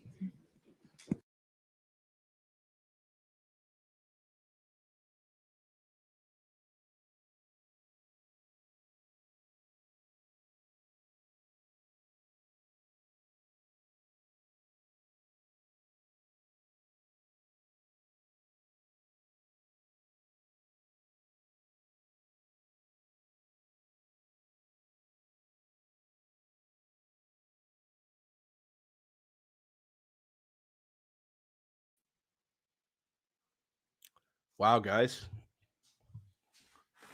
That was something to see. That's for sure. I'm first off, Bridgette, she's a warrior. That lady is a warrior. I did have a chance to meet her in Ottawa, give her a hug, shake her hand. And that was pretty much the gist of that. But wow, clearly she's very passionate. Clearly she's at her end's wit, and clearly she is living without fear, which is something that we all need to be doing. She's a very brave lady to get up there, and she clearly realizes that right now, we've done everything. Everyone has done so much. There was a time at the beginning where people wouldn't even, share their feelings on the internet, with their friends, with their family. Everything was hidden inside.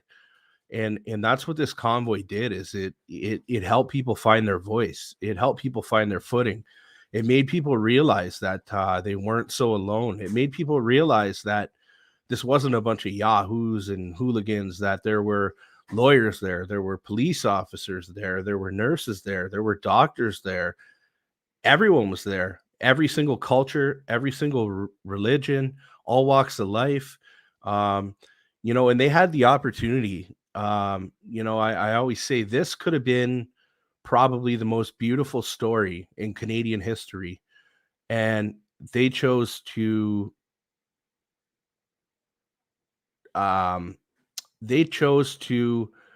write the ending the way they did. I think that had a different ending, some people would probably, I'm not saying myself, but some people would probably have some forgiveness in their heart. And I don't think too many people do right yet. I think a lot of people want to see accountability. I know I do more than anything. I want to see these people pay for what they've done to us, and I'll never stop fighting until they pay for it. And you're seeing it right now on full display. The things that she just brought up that were being broadcasted on global news, that were being broadcasted on CTV news, they were being broadcasted on all of these mainstream platforms that would never typically cover something like this. So that was really nice to see. So I'm not going to keep you guys on here too long, because we had a really long day together. Thanks for tuning in. But I do want to mention to you, tomorrow is going to be a very big day.